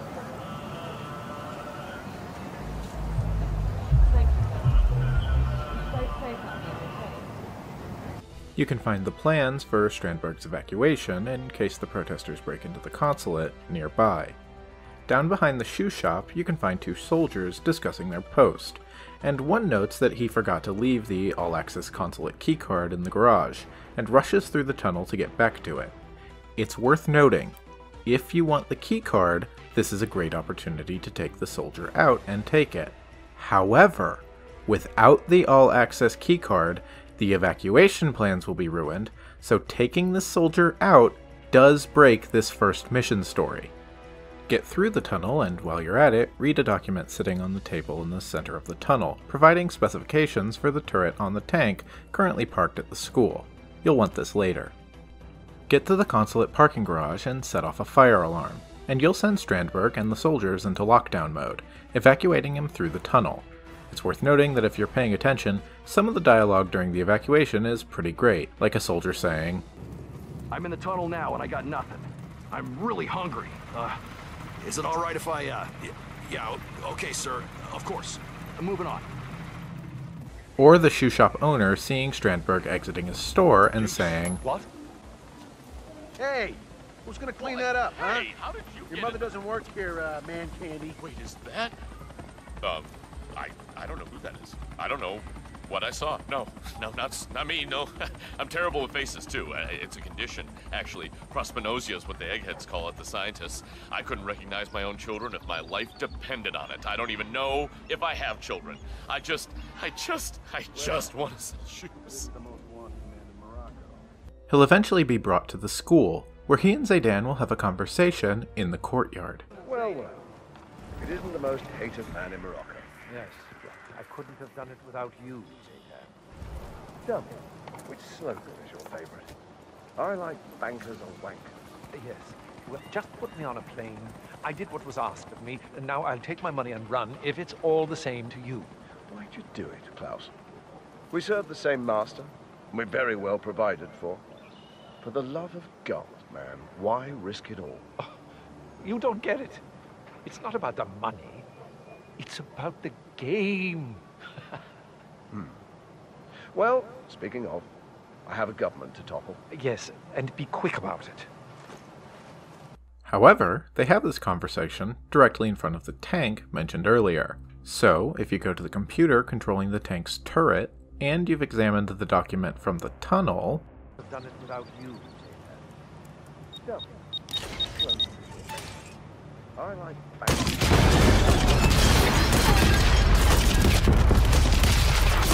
Both targets down. Now head towards an exit.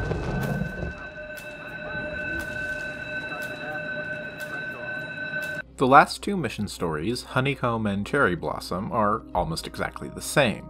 Zaydan and Strandberg each have a secret code word, which they use in case they need to meet in the secret tunnel. Zaydan's secret code word, Honeycomb, can be found in the safe in his private office. The safe combination can be found in the bunk room full of sleeping soldiers on the other end of the school. Meanwhile, Strandberg's secret code word, Cherry Blossom, can be found in Consul Alander's private safe. This combination can be found on a post-it note, which he dropped in the downstairs bathroom. Whichever code word you use will attract the other target to the tunnel, and so for best effect, you should clear the tunnel of guards and hide the bodies first.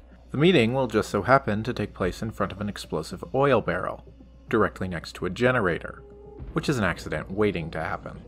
If you're fast enough, you can also pull off both phone calls and set up a proper meeting between the two, which gives the perfect chance to take both targets out in one go. Strandberg. General? Well, spit it out. What's so important it couldn't wait until after the operation? I beg your pardon? You summoned me?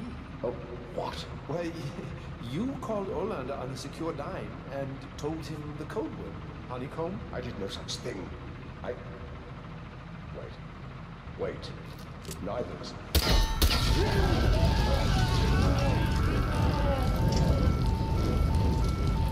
Both targets down. Now head towards an exit.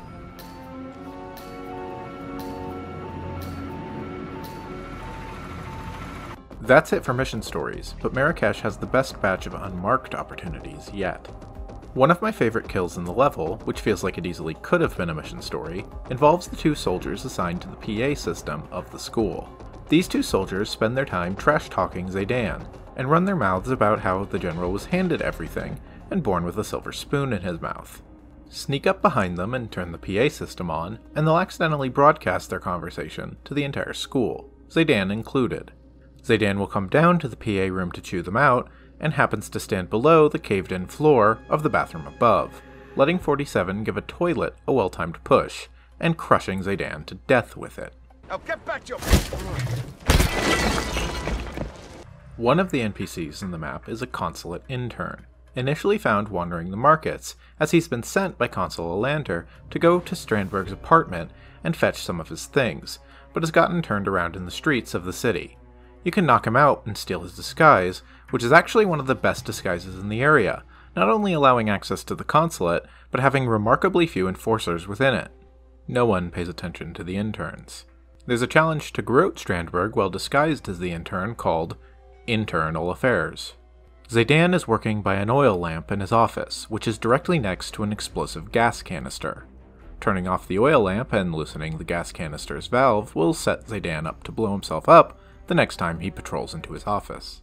If you clear out the room with the prisoner, take out and hide his body, but do not take his place, then when Zaydan patrols back down into the room, he'll be startled about the prisoner's escape, and will call a lockdown as they try to find him.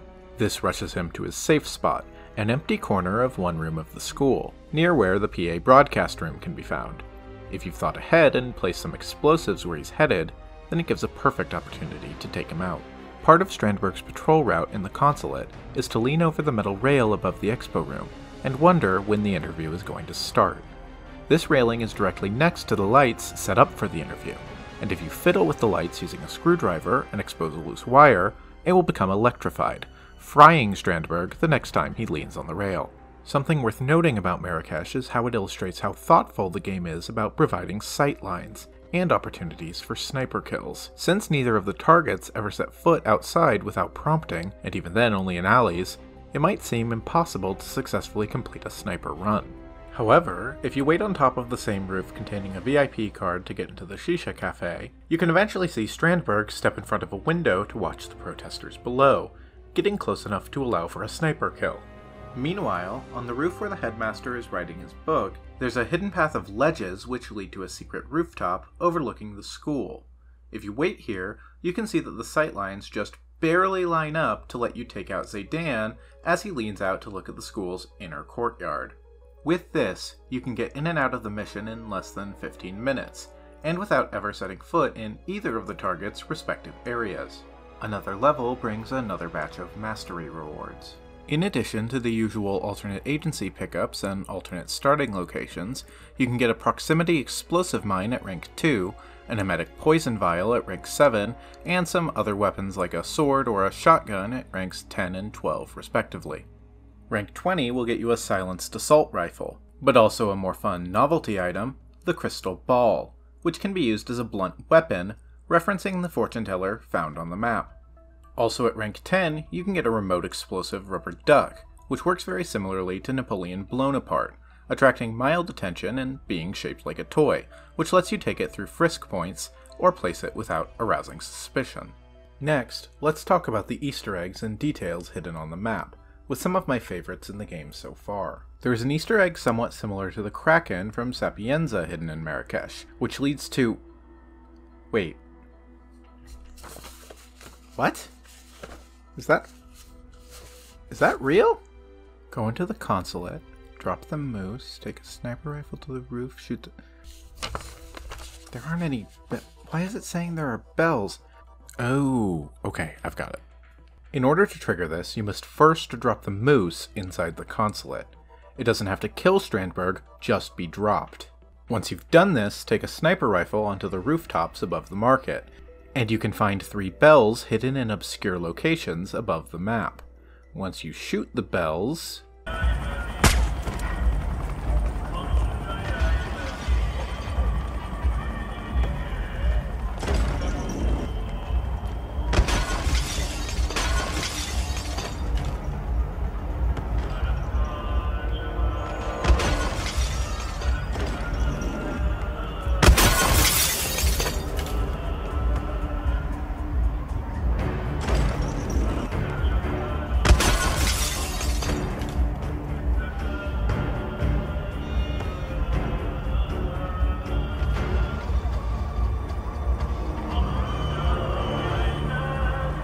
Moose statues will start to rappel in from the sky above the markets, falling into the crowd below, killing civilians and terrifying those left alive. I love this game. Sadly, for whatever reason, this Easter egg was removed from the later games in the series, and can only be triggered in the original Hitman, not 2 or 3. The bells simply do not exist. I'd be really curious why this was removed, especially when I know other Easter eggs such as the Kraken are still accessible in 2 and 3.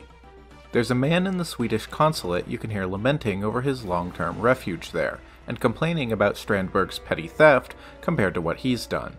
This seems to be a reference to real-life figure Julian Assange. Sorry, Alden. Council's orders. You gotta stay out of view until the Strandberg thing blows over. We don't want to muddy things any further. Strandberg. Give me a break. He's just a one-hit wonder.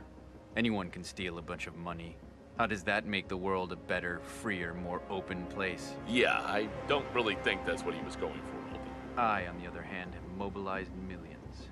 I have removed the wool from the public's eyes. And what do I get? Room with not so great view. You know how long I've been in here, exiled, collecting dust, when I should be out there fighting the good fight. 3 years, 9 months, and 27 days. 3 years, 9 months, and 27 days. That's how long. And you know how long it's been since anyone so much as mentioned me on the news? 5 weeks and 13 days. 5 weeks and 13 days, my friend. People are forgetting about me, and all the while this Strandberg character gets all the headlines. Him, a common thief. What a world we live in. I don't understand. Unlimited information was supposed to make people smarter. You see, that's your problem, Alden. Most people, when left with a choice, will gravitate towards the dumbest thing available. We now have the accumulated wisdom of mankind at our fingertips. We also have 1 billion hours of keyboard cat. I don't know what that is. Of course you don't, Alden. Of course you don't. You can overhear the NPCs who are bad-mouthing Zaydan in the school talk about a model he's been dating. Do you see that model he's dating? I'd like to line up for some of that. But they're really not into him, you know? It's the uniform.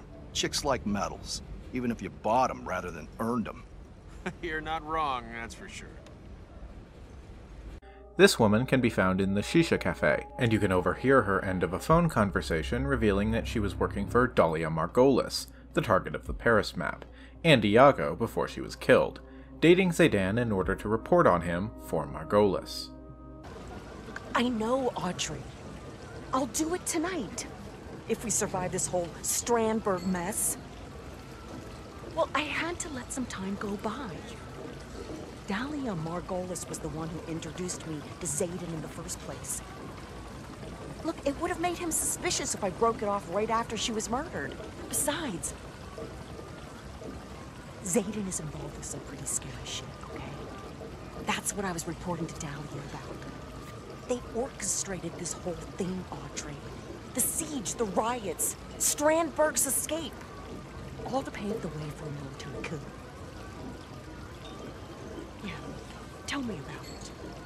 I can't wait to get back on the count. I'm no Martha. I don't get a kick out of this cloak and dagger shit. I mean, the money was great. But Iago is gone. And it's time for us to move on. Yeah. Thanks. Look, if all goes well, I'll see you in New York next week.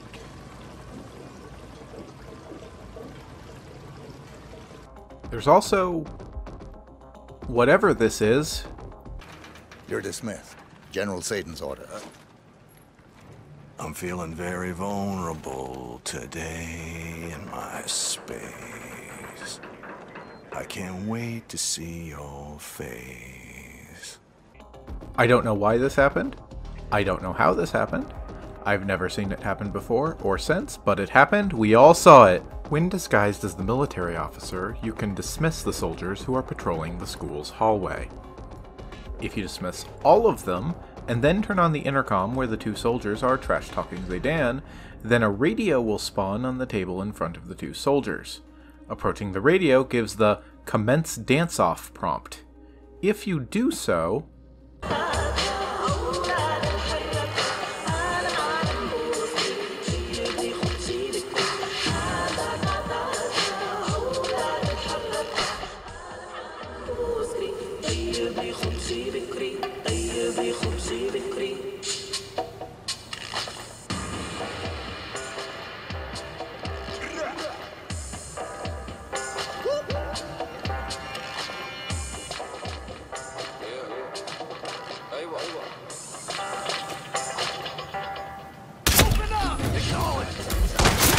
Have I mentioned that I love this game? There's a man in the Swedish consulate struggling to put together an IKEA chair, getting increasingly frustrated.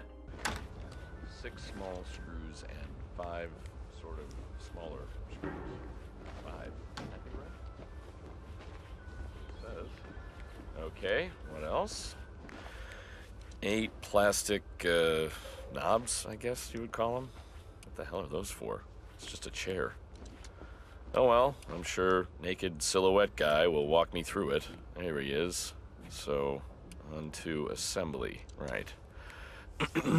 Okay. Naked guy is... What is he doing? Has he got stomach cramps, or what is he... Oh, wait, okay, I get it. He doesn't get the instructions. And judging from his smile, he is extremely excited about calling the support line. Weirdly excited. Well, I'm sure I can manage. Thank you very much, naked silhouette guy. So, what's next here? Wait, what the hell? What is this? The Large Hadron Collider? What is this? It's a frickin' chair. What the hell is that Z-shaped thing and the little wheel that moves in a counterclockwise... Okay, screw this. You let me down, naked silhouette guy.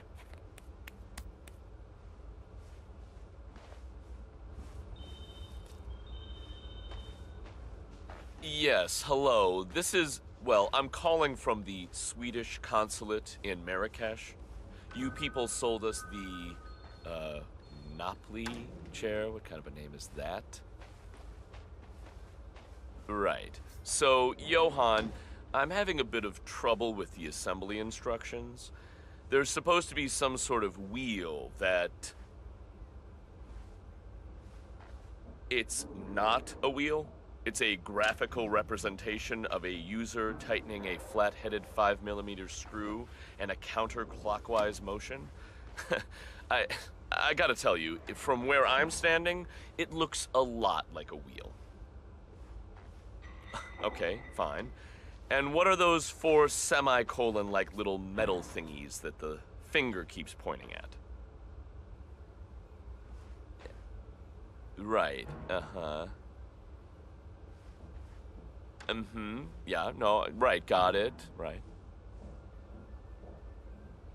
Oh, yeah, you flip it, and yes, Connie Engstrom. Make sure the sliders are left-right calibrated. Right, gotcha. And the wooden knob goes halfway through the... oh, right, okay, I see. And that's that. All done. No problemo. Thanks for your assistance.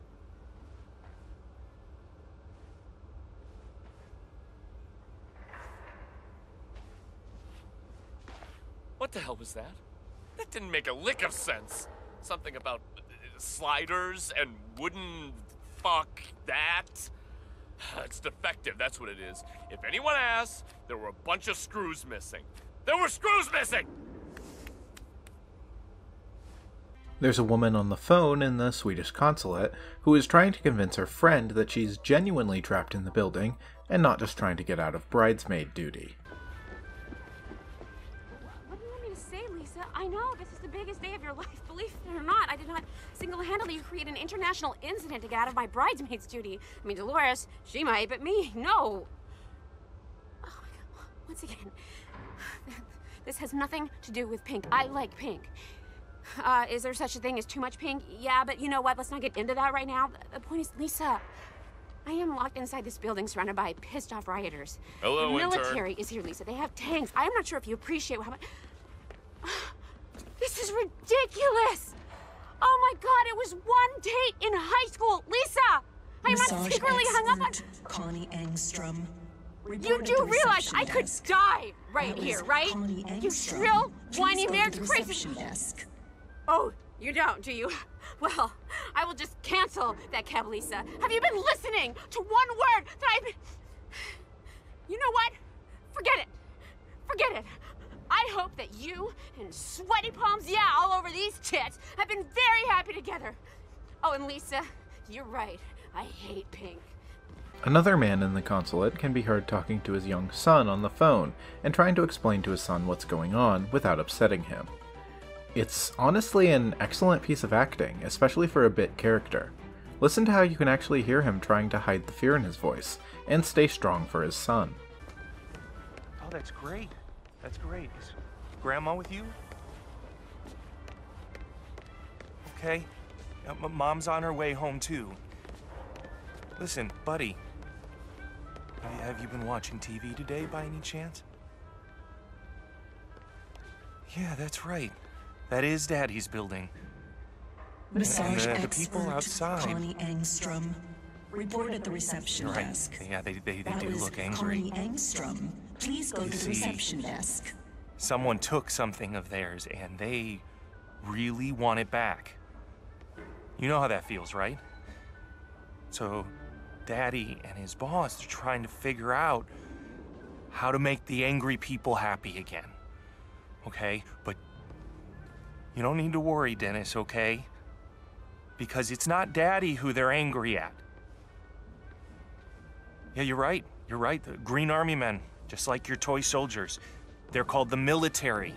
And they're here to make sure that the angry people don't get hungry or thirsty or scared or anything like that. Okay, buddy. You have fun with Oscar. And Dennis, tell your mother to call me when she gets home, okay? Okay. Bye, Dennis. I love you. Two office workers in the consulate can be heard discussing the elite soldiers in the basement, as well as how Swedes are the least threatening people in the world. Don't worry, okay? They're probably just a precaution. There's no way Moroccan authorities will allow things to get out of hand. Remember, if the crowd invades the building, it is technically a declaration of war. Against Sweden. We're like the least threatening people in the world. Well, yeah, you got a point there. I do? You can overhear two workers in the consulate discussing Strandberg's history, including a reference to Kronstadt University, a phony school he allegedly attended. Strandberg studies economics in Stockholm, but he never graduates. Instead, he creates a fake web of stellar academic credentials, including a business MBA and a PhD in macroeconomics from Kronstadt University. I've never heard of it. Exactly. So the guy lands a prestigious job with a powerful UK investment bank. However, when his employers begin questioning his credentials, Strandberg pays a Hollywood actress to impersonate an official from Kronstadt University to verify his degrees. You're kidding me. You gotta kinda love that. Yeah, well, just don't let him sell you anything. Alright, see you later. I gotta go erase my hard drive in case we're invaded. Yeah, I hear that. Kronstadt is the engineering company owned by Robert Knox, a later target in the Miami map of Hitman 2, as well as one of Strandberg's fellow Providence assets. When Strandberg is killed, the flag outside the consulate will fly at half-mast. If Strandberg is killed in an accident and the body is found, you can hear the receptionist make a panicked announcement to the entire consulate. Attention all personnel. This is a level 4 security announcement. A terrible accident just occurred. Please stay calm as we investigate and do not discuss the incident with the outside world. Do not discuss the incident. We appreciate your cooperation and your understanding. Oh God. There is a man who managed to jump the curb and park his dad's car on the sidewalk. You can hear him and his friend talk about blaming the protesters for it. Wow. I know, okay? I gotta be honest with you, that is the worst parking job I've ever seen. How did you even build up the speed to... I don't know, all right? It's all a bit of a blur. Jeez, come on. Let's split before anyone sees us. Just tell my father-in-law the protesters did it. If you eavesdrop on the headmaster writing his novel, you can hear a full plot synopsis. It's a very slightly altered version of the exact events transpiring in the mission itself, with all the names, nationalities, and countries involved changed around. Okay. How did Marvin say this worked? Is it recording? Yeah. Yes, good. Well, let's see. The Omega Charter series, Book 1, title Diplomacy's Edge. When his best friend is killed by a Langley-approved drone strike in the mountains of Pakistan, CIA analyst Nick Sparta quits the agency in protest. 3 years later, Nick works as a freelance security advisor in Egypt. However, when a dying Interpol agent hands him a badly damaged USB key containing fragments of the mysterious Omega Charter, Nick Sparta is forced back into the deadly world of espionage. A sinister cabal of powerful individuals are orchestrating a coup d'etat that could potentially destabilize the entire region, and Nick is the only one with the knowledge and skills to thwart them. Not bad. Not bad at all. Now, how do I use that ass Strandberg in all this? Perhaps Omega are using the Strandberg character as a lightning rod. They allow him to escape and take shelter at the embassy in Cairo, expecting riots to break out. That is perfect. I should probably make him Norwegian or Danish. No, wait. Finnish. That's suitably exotic. Cynical banker Jaakko Arola. Yeah. Yes, I like the sound of that. Now, so far so good. So where does all this lead? There is, once again, a fountain in the level, this time at the entrance to the Shisha Cafe, and another challenge to throw coins into it. This challenge, Your Luck's Running Out, will require the player to throw 6 coins into the fountain. If you follow Strandberg throughout the consulate, you can eventually see him meet with Consul Olander, and hear them discuss the situation. Those losers out front are really getting worked up, aren't they? Thanks for the suit, by the way. I'll never be a fan of prison orange. You keep it. You don't like me much, do you, Olander? Oh, it hardly matters. So you think this whole scheme will even work? Well, I don't see why not. I work the pros into a frenzy. The tough guys swoop us to safety, and Zaydan rolls in with his tanks to save the day. It's a solid plan. Elaborate, but hinging on a very simple principle. And what's that? People are idiots. If you throw coins into the fortune teller's dish, you can hear him thank you profusely. Wow, that was close. Thank you. I really appreciate it, man.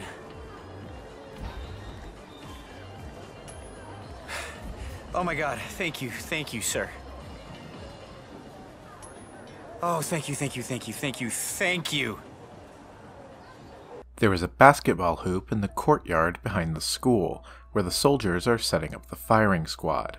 If you pick up a nearby pool ball and toss it through the hoop, the guards will clap and cheer for you. Going off script here again, because I didn't know this until just now, Zaydan is Jason Isaacs, Lucius Malfoy from the Harry Potter movies, or the bad captain from the first season of Discovery, if you'd rather, or the main character of the TV series Awake, if you're the other person on the planet who remembers the TV series Awake. Anyway, that's wild. Marrakesh is something of an overlooked gem in the first game. It's not that it has an actively bad reputation like Colorado, which we'll get to later, but it's never a level I hear mentioned when people discuss the first game, especially compared to levels like Paris or Sapienza. That's something of a shame because while I do think it's the weakest of the levels I've discussed so far, it's still an amazingly detailed and brilliantly constructed level.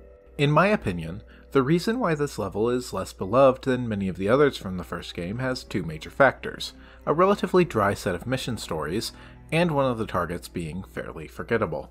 When I do hear people discuss the moments from this level, it's almost always dropping the moose or becoming the monsieur, and with good reason.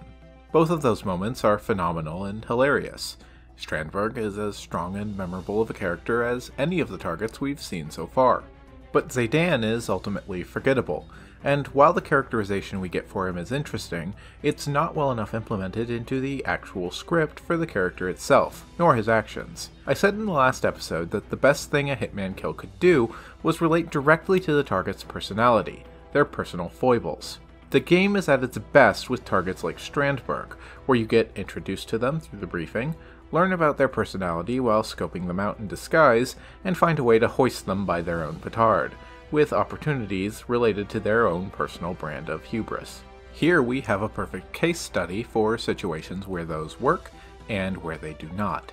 Strandberg's mission stories are extremely personal to who he is. It takes a special kind of hubris to request a massage while an angry mob wants you dead just a few feet outside the front door. Even the less scripted kills, like sniping Strandberg while he looks at the protesters below, feel indicative of his personality. But Zaydan's kills are less personal. Pushing him into a printing press or blowing him up with an explosive canister feel like kills you could do to any NPC, and snapping his neck while disguised as a prisoner feels like it could be done to any military-type target. This leaves Zaydan feeling much more generic than the typical Hitman target, at least in my own opinion. It also doesn't help that 3 of the 8 mission stories on the level involve manipulating targets through the escape tunnel, with 2 of them being nearly identical to each other. If they had picked one story and fleshed it out further, or combined Honeycomb and Cherry Blossom into one larger story, they would have been more memorable, but as it is, they just feel confusing. At the same time though, this level also makes the best case so far for ignoring mission stories entirely. I've spent a lot of time in this series discussing the mission stories, because those are often the best moments in a Hitman level, but with a relatively weak batch in Marrakesh, the other unmarked kills like the oil lamp or dropping a toilet shine so much brighter. At the end of the day, figuring out these puzzle box kills is where the game really shines, where you see a hint somewhere in the challenge menu and start to think, how would that possibly work? It's one of my favorite levels in the first game to revisit and look for new methods of doing pseudo-only silent assassin runs, because it's already set up to feel more like a Metal Gear level than many others are, especially in the school section. It also has my favorite set of Easter eggs of any level so far. I didn't know about the Raining Moose Easter egg, nor the dance-off until I started working on this video, and both of those Easter eggs are now some of my favorites in the entire series. Marrakesh might not be quite up to the extremely high bar set by Paris and Sapienza, but it's no disappointment either. There's a lot to be found here, and like those other levels, I still find new details each time I play through it. Once the mission is finished, we see a cutscene flashing to 2 days later, at a bank in New York. A gaunt man wearing a pin of a bird on his lapel and an executive at the bank are walking down a long hallway to the vault. The gaunt man is the Constant, and although we won't hear that title for a long time, he is one of the major players in Providence, and has begun putting the pieces of what's been happening in the game so far together. Compromised? But I don't understand. There is no sign of forced entry, no alarms, nothing. One of my people has gone missing in Johannesburg. A key bearer. I wish I'd been informed. Still, the system demands 2 keys, and the rest are all accounted for. Except for your late predecessors. Comp? But his plane went down over the Pacific. It was an accident. Such was the conclusion at the time. Yes.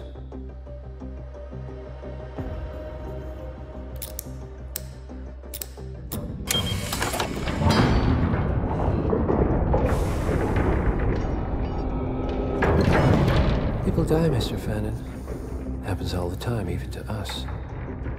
It seems like a conspiracy. Probably isn't. And yet, the failed coup in Morocco, the ether virus. Someone knows about us. There was a pattern and I failed to see it. Providence is under attack. How much was there? Money? Not money, Mr. Fannin. Information on all of our assets and operatives. Like you. Dig a trench, Director. And make it a deep one. Because none of you are safe anymore.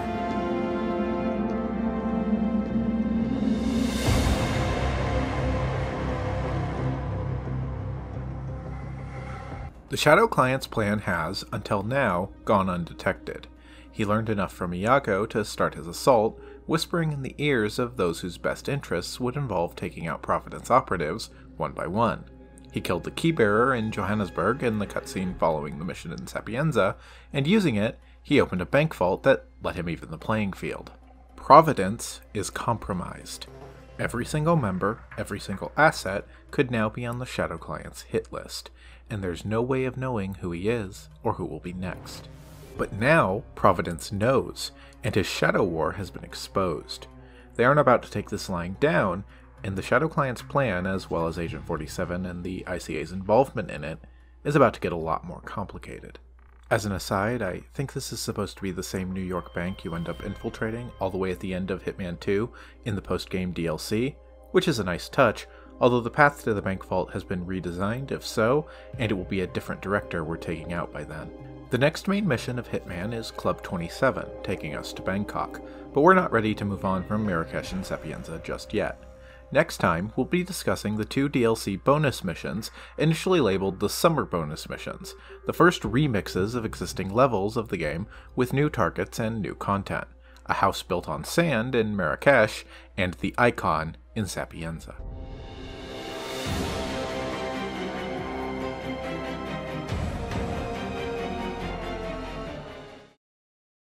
In this episode, I'll be discussing 2 pieces of bonus content released for Hitman in midsummer 2016, between the full missions A Gilded Cage and Club 27. As previously mentioned, the first game in the trilogy was released episodically, each level being released one at a time. A longer break was required between the 3rd and 4th episodes, and so these 2 retooled versions of levels were released as a holdover, initially only available for players who purchased the entire season pass, rather than each episode piecemeal, but now available in most releases of the game. The remix missions I'll be talking about today are specifically set on portions of Marrakesh and Sapienza respectively, but with an overhaul involving new theming, new dialogue, and new targets to kill.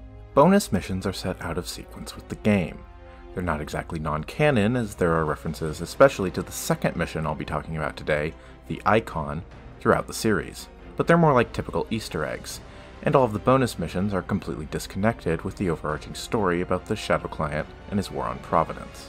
These remix missions vary wildly in extent of overhaul, but luckily these first 2 are among the best remixes, if not the definitive best remixes, in the entire series.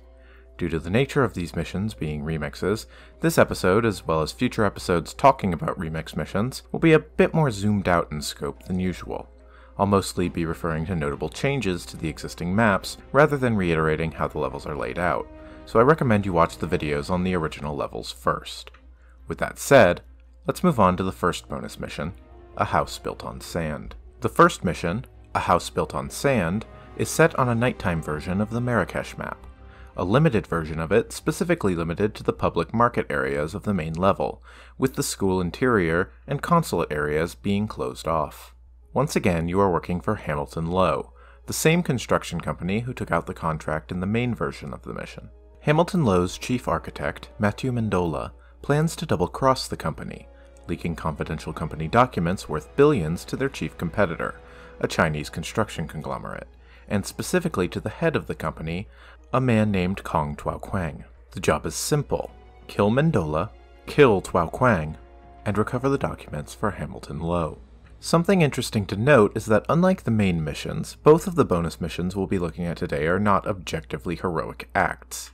Yes, 47 has been making money off of all the missions we've taken on, but the people we've been taking out needed to go. A spy agency selling secrets that cost human lives, a DNA-specific virus, or a military despot trying to seize power are all targets which position Agent 47 as a heroic character, saving lives, even if he and Diana are really only in it for the money. Leaking confidential documents to your competitor may be, arguably, immoral, but it's hardly the villainous motivation the primary targets so far have shown. This is Agent 47 doing his job, and getting paid. Little more. The first thing you'll notice about the mission is that your starting point is now in a new section of the market, one that's spread into the consulate square. This shows that under normal conditions, when the city isn't on verge of riots, the markets would be set up this far, and so this is a chance to see a more relaxed atmosphere for the town. As previously mentioned, the consulate and the school are both closed off, but you begin in the consulate square this time, and you're able to get into the school courtyard where soldiers were previously set up training. This courtyard is now a relaxed environment, with a few scattered people hanging out, playing guitar, and gently wasting the night away. I love that even though there's really nothing to do in this version of the school, they still populated it in this way. It's another one of those nice touches which elevates the game above and beyond so many others. The section of the map you'll spend most of your time in is the markets and the Shisha Cafe. Tua Quang is hosting a party in the Shisha Cafe, and Mendola is just arriving in the markets as the mission begins, and will wander the area trying to figure out where Tua Quang's man is waiting to rendezvous with him and begin the meeting. I love the nightlife vibe of this version of the level. It's hard to describe, and maybe this isn't a universal experience, but this level just feels like a hot summer night surrounded by tourists to me. The bustle of nightlife, and the excitement of everyone around you. I love the little details, like being able to see moths swarming around electric lights in the level. Much like in a Gilded Cage, in order to get into the Shisha Cafe, you'll need an invitation to get in the door. You can hear 2 NPCs just outside the door in the Shisha Cafe's public area bemoaning this. Looks like they're having a party behind there. I think it's invite only. God damn it. Can't drink any more coffee. Booze. Always want booze. Look, your hands are shaking. That's the coffee. Really strong. I want an invite. How do we do it? I don't think they're gonna let people like us in. We can go back to the hotel, rob the minibar. Let's just sit here for a bit. I'm not an alcoholic. I never said you were. You drunk today, don't worry. We're on holiday. Woo! Damn straight, lover. Don't push your luck. The most notable change to the market area is what used to be an empty shop is now the fortune teller's shop. It looks like the fortune teller from the original mission is moving up in the world, as he's moved from street performer to permanent storefront. Good for him. The characterization for Mendola as you tail him is mostly a fish out of water. He's frustrated that the bodyguard who was meant to escort him up to the meeting with Tua Quang stood him up, and wanders the streets looking for a payphone to call Tua Quang, and looking for a fortune teller to advise him on how his upcoming meeting is going to go. Tua Quang, meanwhile, is mostly characterized by his cruel relationship to the staff at the Shisha Cafe. During his patrol route, he'll frequently stop at the bar and belittle the woman working there. Again, I've noticed that my guests are not properly taken care of. Deal with it. Oh, I'm so sorry, Mr. Carney. I'll make sure everything's in order. I'm glad. If you lure the woman away from the bar and take her out, Tua Quang will even come into the back room looking for her and say, "Where the hell is she? I have guests." No, I give up. Note to self. Fire the bitch.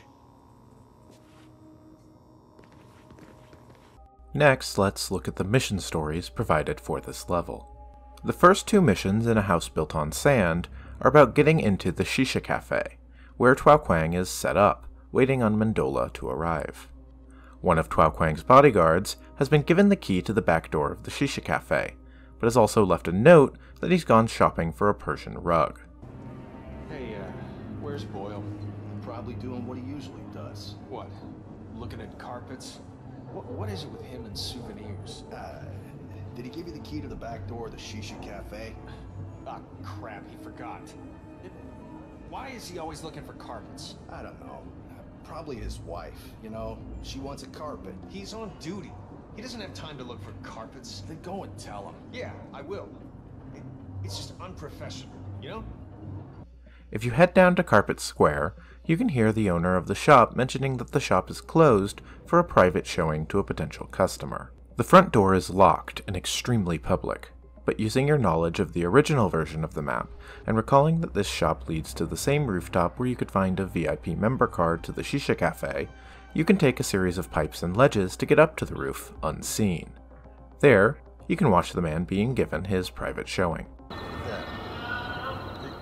There's a small imperfection there.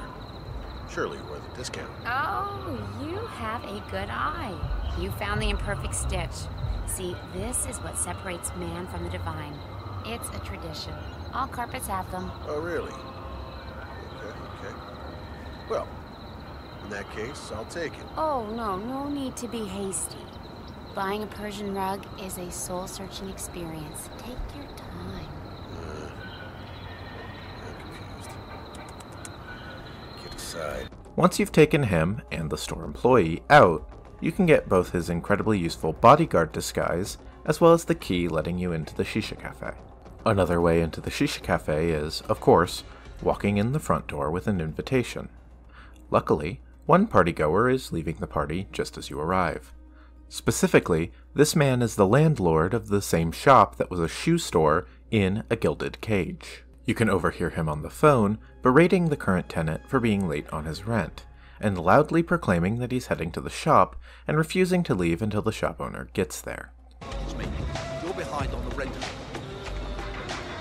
Look, I'm coming over. This can't continue. I don't care if you're busy. I'm not running a charity here.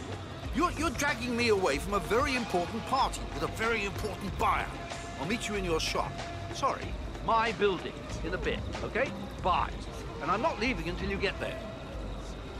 Once he arrives, the clerk working there tells him that the owner won't be there, as he's out celebrating his granddaughter's birthday. Hello. Has your boss arrived? No. I think he's out celebrating his granddaughter's 10th birthday. But he might be here, I'm not sure. Bloody peasants. This guy sucks, and you should feel absolutely no guilt in taking him out just for his invitation to the party, sneaking into the store by luring one of the employees away and taking his outfit. This card will let you right in through the front door, just like in a Gilded Cage. As you're wandering the markets, you can hear two men at a table having a conversation about a fortune teller. So my sister met this customer. Really stood out. Hey, why can't I date your sister? She's gorgeous. Because it's my sister. Now, she told me something odd. She said a Frenchman came to her shop at the airport and asked for a fortune teller. Yeah, Frenchman in an airport. Real odd. No, you don't get it.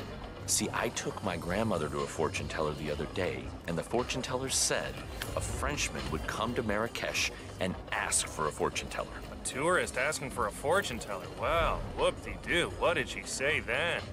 Nothing, but I feel like it's all part of some grand design. And the message was not to her, but to me to tell you that a Frenchman is looking for a fortune teller. Look, I don't know what you're talking about. Now, can I date your sister? Let me think. No. I don't blame you. Probably for the best. This is a really great joke. His grandmother went to a fortune teller and told him that he'd hear from his sister about a Frenchman at the airport looking for a fortune teller, and that he needed to tell his friend about the Frenchman looking for a fortune teller. Why? So 47 and the player could overhear it to trigger the mission story. That's great. Throwing the breaker behind the fortune teller's shop will lure the fortune teller out to a secluded location, allowing you to take him out and hide him without being seen, if you time it carefully or take care of the woman hanging out in the area first. There's already a customer waiting on the fortune teller, so you have to get rid of him first. Sitting down with him, you're immediately prompted to kill him. But if you wait and hear him out, you can get the subtler and much funnier option of replying to him to drive him off instead. Hey! I know I was just in here, but I need to ask you another question. Sorry. So you said something earlier that I just don't understand quite.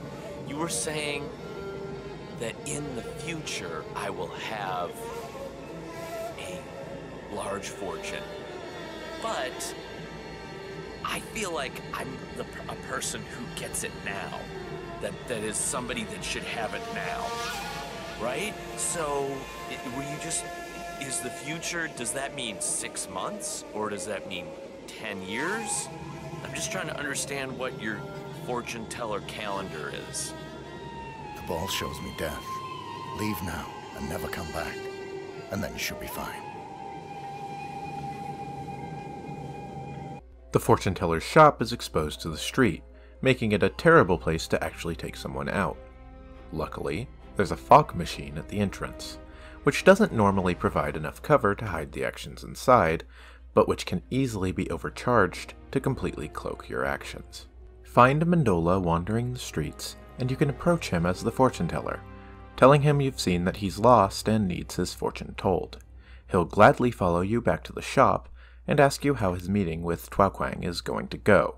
I'm curious. You see, I have this meeting in a few minutes, and it really is important to me. Can you give me an idea of the outcome? What the...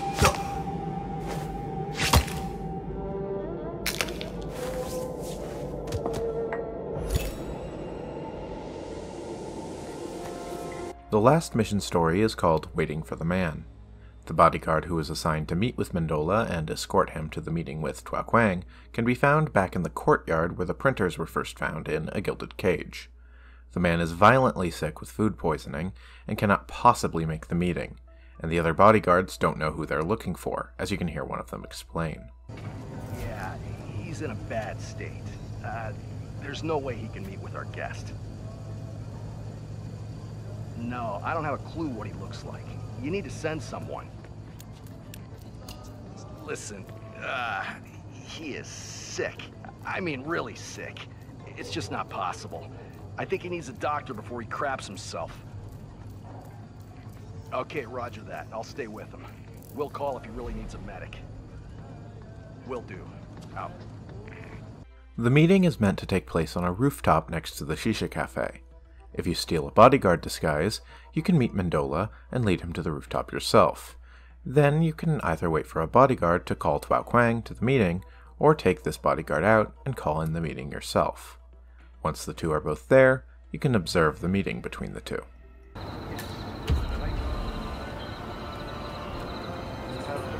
Oh yes, Mr. Mendola. I always carry around $1 million in unmarked bills. And a newspaper with eye holes. Now, before I have my associates transfer you the money like a normal person would, I should like to see what I am buying. Right. You won't be disappointed. There's a first for everything, I suppose. Well, I have to say, you do not exaggerate, Mr. Mendola. So we are good. You'll transfer the money? I'm a man of my word. Yes, the papers are in order. Make the transfer. There. Let's celebrate. Let's seal the deal like the locals. I do like a good pipe. After the documents have exchanged hands, the two will smoke a shisha pipe together. This offers a chance to take the two out, either by poisoning the shisha pipe before they arrive, or by sabotaging the gas lamp directly next to the two. Objectives remaining.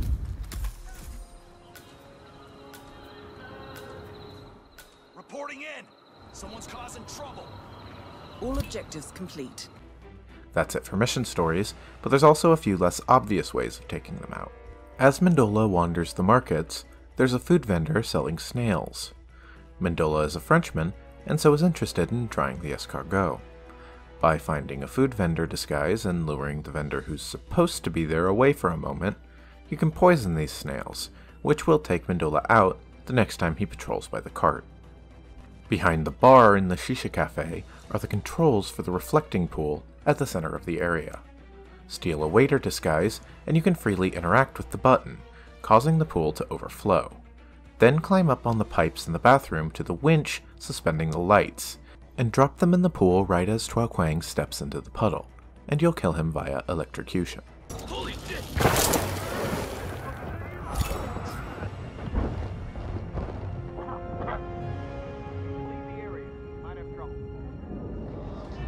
If you follow Mendola as he wanders the markets, you'll watch him search for a payphone to call Tua Quang.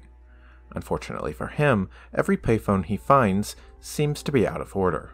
There's a maintenance man working on one of these payphones. Stealing the man's key, you can find another maintenance uniform. Then, taking the maintenance man there already out, or distracting him with a nearby breaker, offers the chance to sabotage the payphone.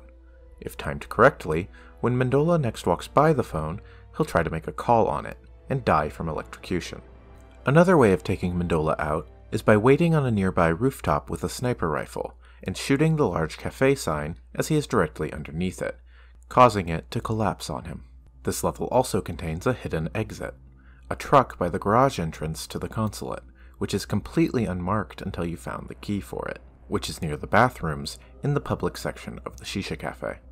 I didn't come across much in the way of Easter eggs exclusive to this mission, but I do want to take this chance to talk about a couple of Easter eggs shared between both versions of the map, which I overlooked last time. I'll be including links to the Hitman Fandom Wiki in the description, because I would have completely overlooked both of these if I hadn't come across them while doing research for this video. The handyman uniform in the level says A. Al-Hazred's Electronic Service. Abdul al-Hazred is the fictional author of the book The Necronomicon, in the works of 20th century weird fiction writer H.P. Lovecraft. One of the shops in the level has a logo which appears to be a stylized barcode. This barcode is the same as the fuzzy low-res one on Agent 47's head in the original game, Hitman Codename 47. A House Built on Sand is a fun level for what it is, which is quite literally a bonus. It's not as expansive or detailed as any of the main missions, but it's similar in scope to something like a final test, which was already discussed. The targets are less defined, the stakes are lower, and the mission stories are less intricate, but it's still a great mission to lose a few hours in. It's remarkable how something as simple as changing the time of day and a few locations can dramatically alter the tone of the level. In a sense, A House Built on Sand is a great thesis for what these bonus missions are going to be. A fun value add that lets you see the existing spaces in new ways. It really emphasizes how strong the bones of these levels are, as switching around the targets reinvigorates them, and it feels like exploring them for the first time all over again. Next, let's move on to our second mission of the day, the Icon. The Icon is set on a limited version of the Sapienza map, specifically in the main town square area surrounding the town hall. The client, L'Aventura Pictures, have hired a man named Dino Bosco to direct and star in their upcoming superhero film, The Icon. Unfortunately for L'Aventura Pictures, Bosco is an extreme perfectionist who has gone way over time and way over budget, and is threatening to bankrupt the studio. What's worse, their contract with Bosco means they simply can't fire the man, which has led to them taking extreme measures, hiring Agent 47 to take Bosco out. To complicate matters, Bosco's dedication to authenticity means that his Iron Man-esque superhero suit is actually bulletproof. However, he also insists on doing all of his own stunts, which 47 can absolutely use to his advantage. The Icon is being filmed on location in Sapienza, and where A House Built on Sand was a very subtle retool of the existing map, the Icon is a complete overhaul. The town square has not only been wrecked with rubble, tanks, and general destruction everywhere, it's also full of robots, most notably the large robot in front of what was, in World of Tomorrow, the building housing the ICA safe house. It's interesting because this is really a much smaller mission than A House Built on Sand, with very little of the actual level available, just the main square and a portion of the streets which would lead down to the beach, only one target and no secondary objective. But it feels much more involved than A House Built on Sand did. The target himself is also much more memorable than either of the targets in A House Built on Sand were, especially since you can hear his constant yelling at the crew throughout the entire mission.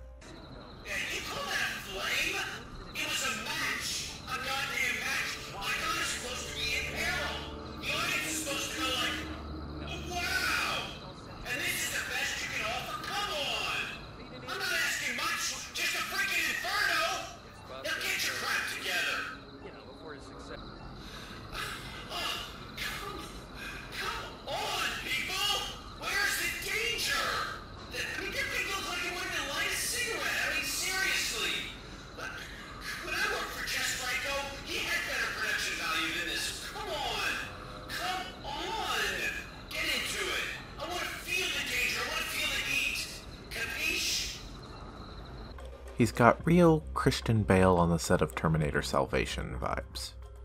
While it is possible to kill Bosco with a headshot if done correctly, this is the first mission we've come across since the Showstopper that doesn't offer all of the classic challenges as objectives. Specifically, there is no Sniper Assassin challenge for this mission. Missions that do not contain certain of the classic challenges are few and far between.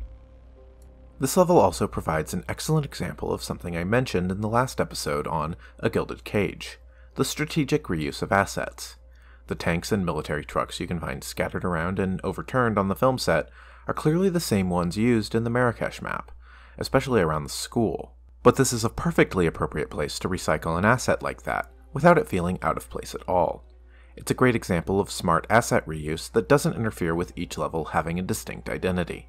Many areas of the level have been taken over by the production crew, including the ice cream shop, the pottery shop, and the bathrooms beneath the town hall. The art gallery has been completely closed off and blocked in with rubble. In front of the set, there are various special effects and lighting rigs set up, as well as Dino Bosco's trailer. Behind the giant robot that serves as the level's main set piece are more special effects controls, as well as a scaffolding leading up behind the giant robot itself. Now, let's talk about the mission stories, and some other fun ways of taking Bosco out. Most of the mission stories in the mission involve sabotaging the production in some way, in order to cause a stunt to accidentally kill Bosco. I love that idea. It's a fantastic way to use the premise of a film set as the setting for a mission. The first of these mission stories is called An Explosive Ending. You can overhear two special effects crew discussing the explosives rigged for Bosco's big action leap, and how they can be overridden from an automatic mode to a manual mode in order to match Bosco's timing. The explosives rigged? Yeah, good and ready. But if we go manual, it'd be so much better. That way we can trigger the explosions to his cue, which changes every time. Maybe, but we need to make sure the explosions will happen. Automatic or manual trigger. I don't care. Got it? Oh yeah, crystal clear. If you get a special effects crew disguise of your own and go behind the giant robot, you can find the explosives remote detonator. Then, if you sneak into the explosive control booth, you can switch from automatic to manual yourself. By timing the explosion carefully for the middle of Bosco's leap, you can take him out in an explosion.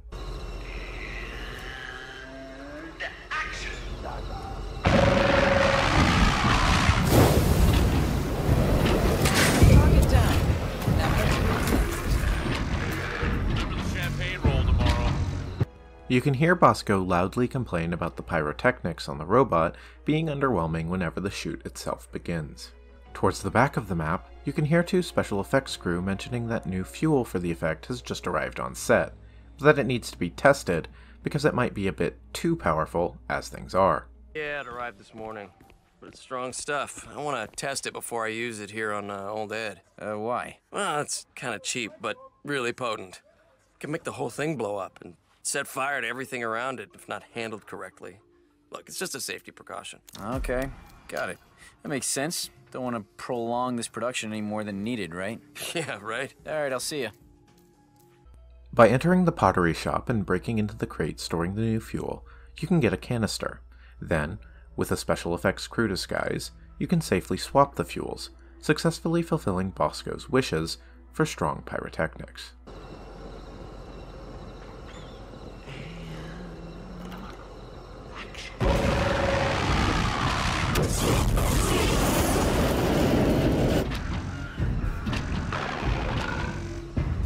Target down. Now head towards an exit. One of the stunts involves Bosco being propelled via an air ramp to do a large jump toward the giant robot in the scene. You can hear two crew members discussing the stunt, and one mentions that if the air ramp were overcharged, it would propel Bosco into the robot's teeth, killing him. Sir? Hope they get the pressure right this time.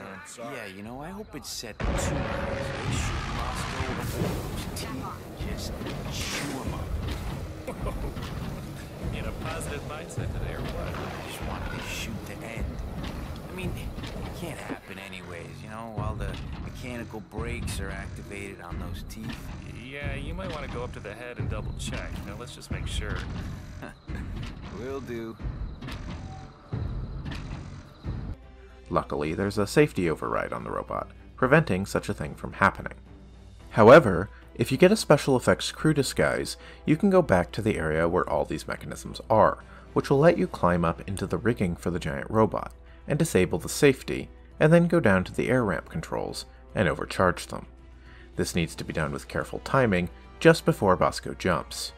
It won't be marked as a suspicious action, but the other special effects crew members will notice and reset the air ramp if given enough time. With the proper timing, however,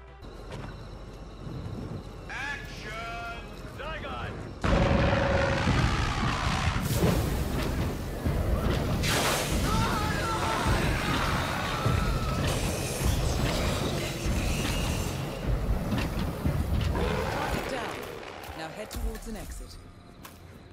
if you enter the ice cream shop, you can overhear Bosco's manager on a phone call, lamenting how the actor is refusing to do a meet and greet with his fans. Hi, it's me.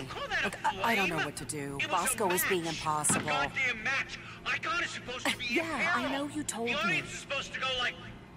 Don't patronize me. Yeah, I know he's my client. That's why I set up this Q&A, to give him some decent exposure, but he's being a jerk. Now get your crap together. What are you saying? Sabotage the set to get him to do it? Look, that's not even funny, all right? Look, he's doing a fine job sabotaging this film and his career all by himself with his goddamn ego. Hey, asshole! I called to ask for your advice. Not to be insulted. I'm dying here. Yeah. Oh, yeah, okay. Okay, will do. If you get a film crew disguise and go to a rack controlling the lighting on the set, you can mess with it, which will cause an angry Bosco to yell at the crew and call for a break, finally agreeing to go do a meet and greet with his fans. The meet and greet offers several ways of taking Bosco out, but of course, you could also just listen to the QA panel. Now everyone, please give a warm welcome to the man you've all been waiting for, the legendary Dino Bosco. Ah, grazie. I love you all. You were most kind, yeah. Ah, ciao bella. Okay, I know you all have questions, but we're gonna have to take them one at a time, please. Ah, and I'll answer any question from a beautiful woman.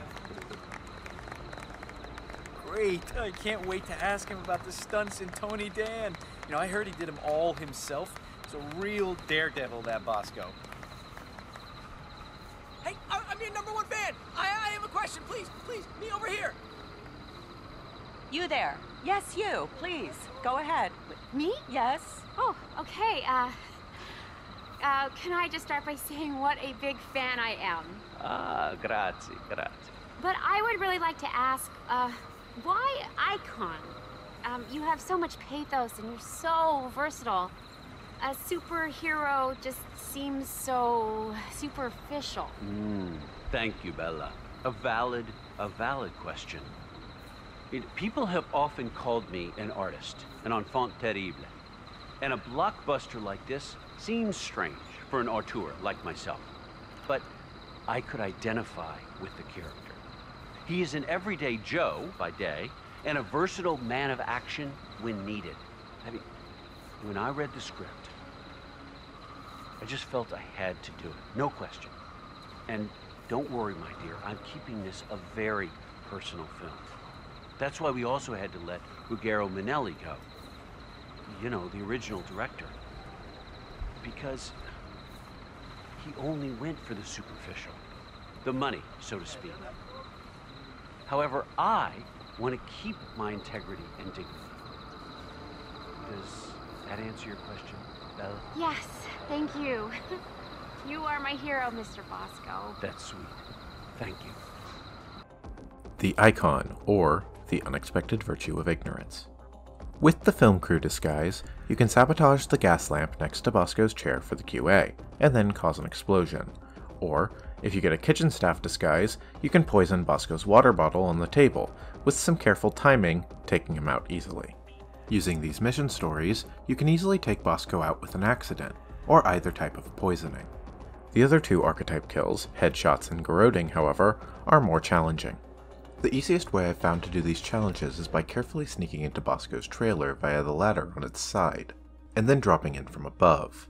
This lets you wait for Bosco to patrol to his trailer and garrote him or shoot him in the face, the one part of his body that isn't protected from gunfire.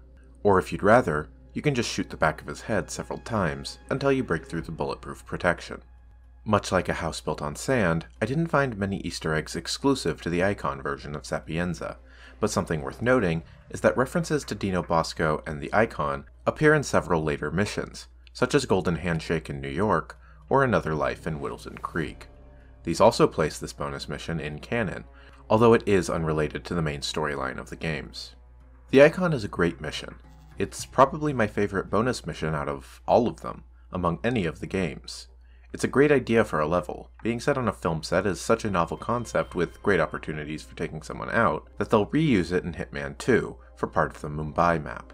Dino Bosco is a memorable target despite being in such a small mission, and all of the mission stories are fun and exciting, even if 3 of them are fairly similar. Much like a house built on sand, if you were to judge this by the same standards as the main missions, it wouldn't hold up nearly as well, but as a bonus value add, it's a really fun time that feels like it helps round out the package of the first Hitman as a whole. With the icon especially, the overhaul is so major, there's a tremendous amount of novelty in just seeing a space you've already gotten to know really well from playing and replaying Sapienza and World of Tomorrow, but now destroyed. The bonus missions are, at their heart, a diversion. They were released as a holdover to keep players satisfied during the nearly 3-month break between the release of Marrakesh and Bangkok. But here we are, 5 years later, and both of these missions, especially the icon, are still very, very worth playing. You can 100% each mission within a couple of hours, and they don't hold the infinite replay value of the main missions to me. But considering they come packaged with most versions of the first game you can buy at this point, they're absolutely worth a look. We've now looked at the first half of the first game in the trilogy, and next time we'll be moving into the second half, starting with the mission Club 27, set at the Hitman Hotel in Bangkok.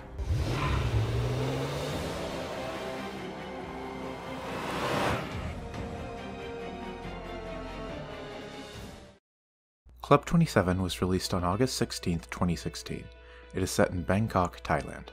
The primary target for this mission is Jordan Cross, the lead singer of the acclaimed indie band, The Class.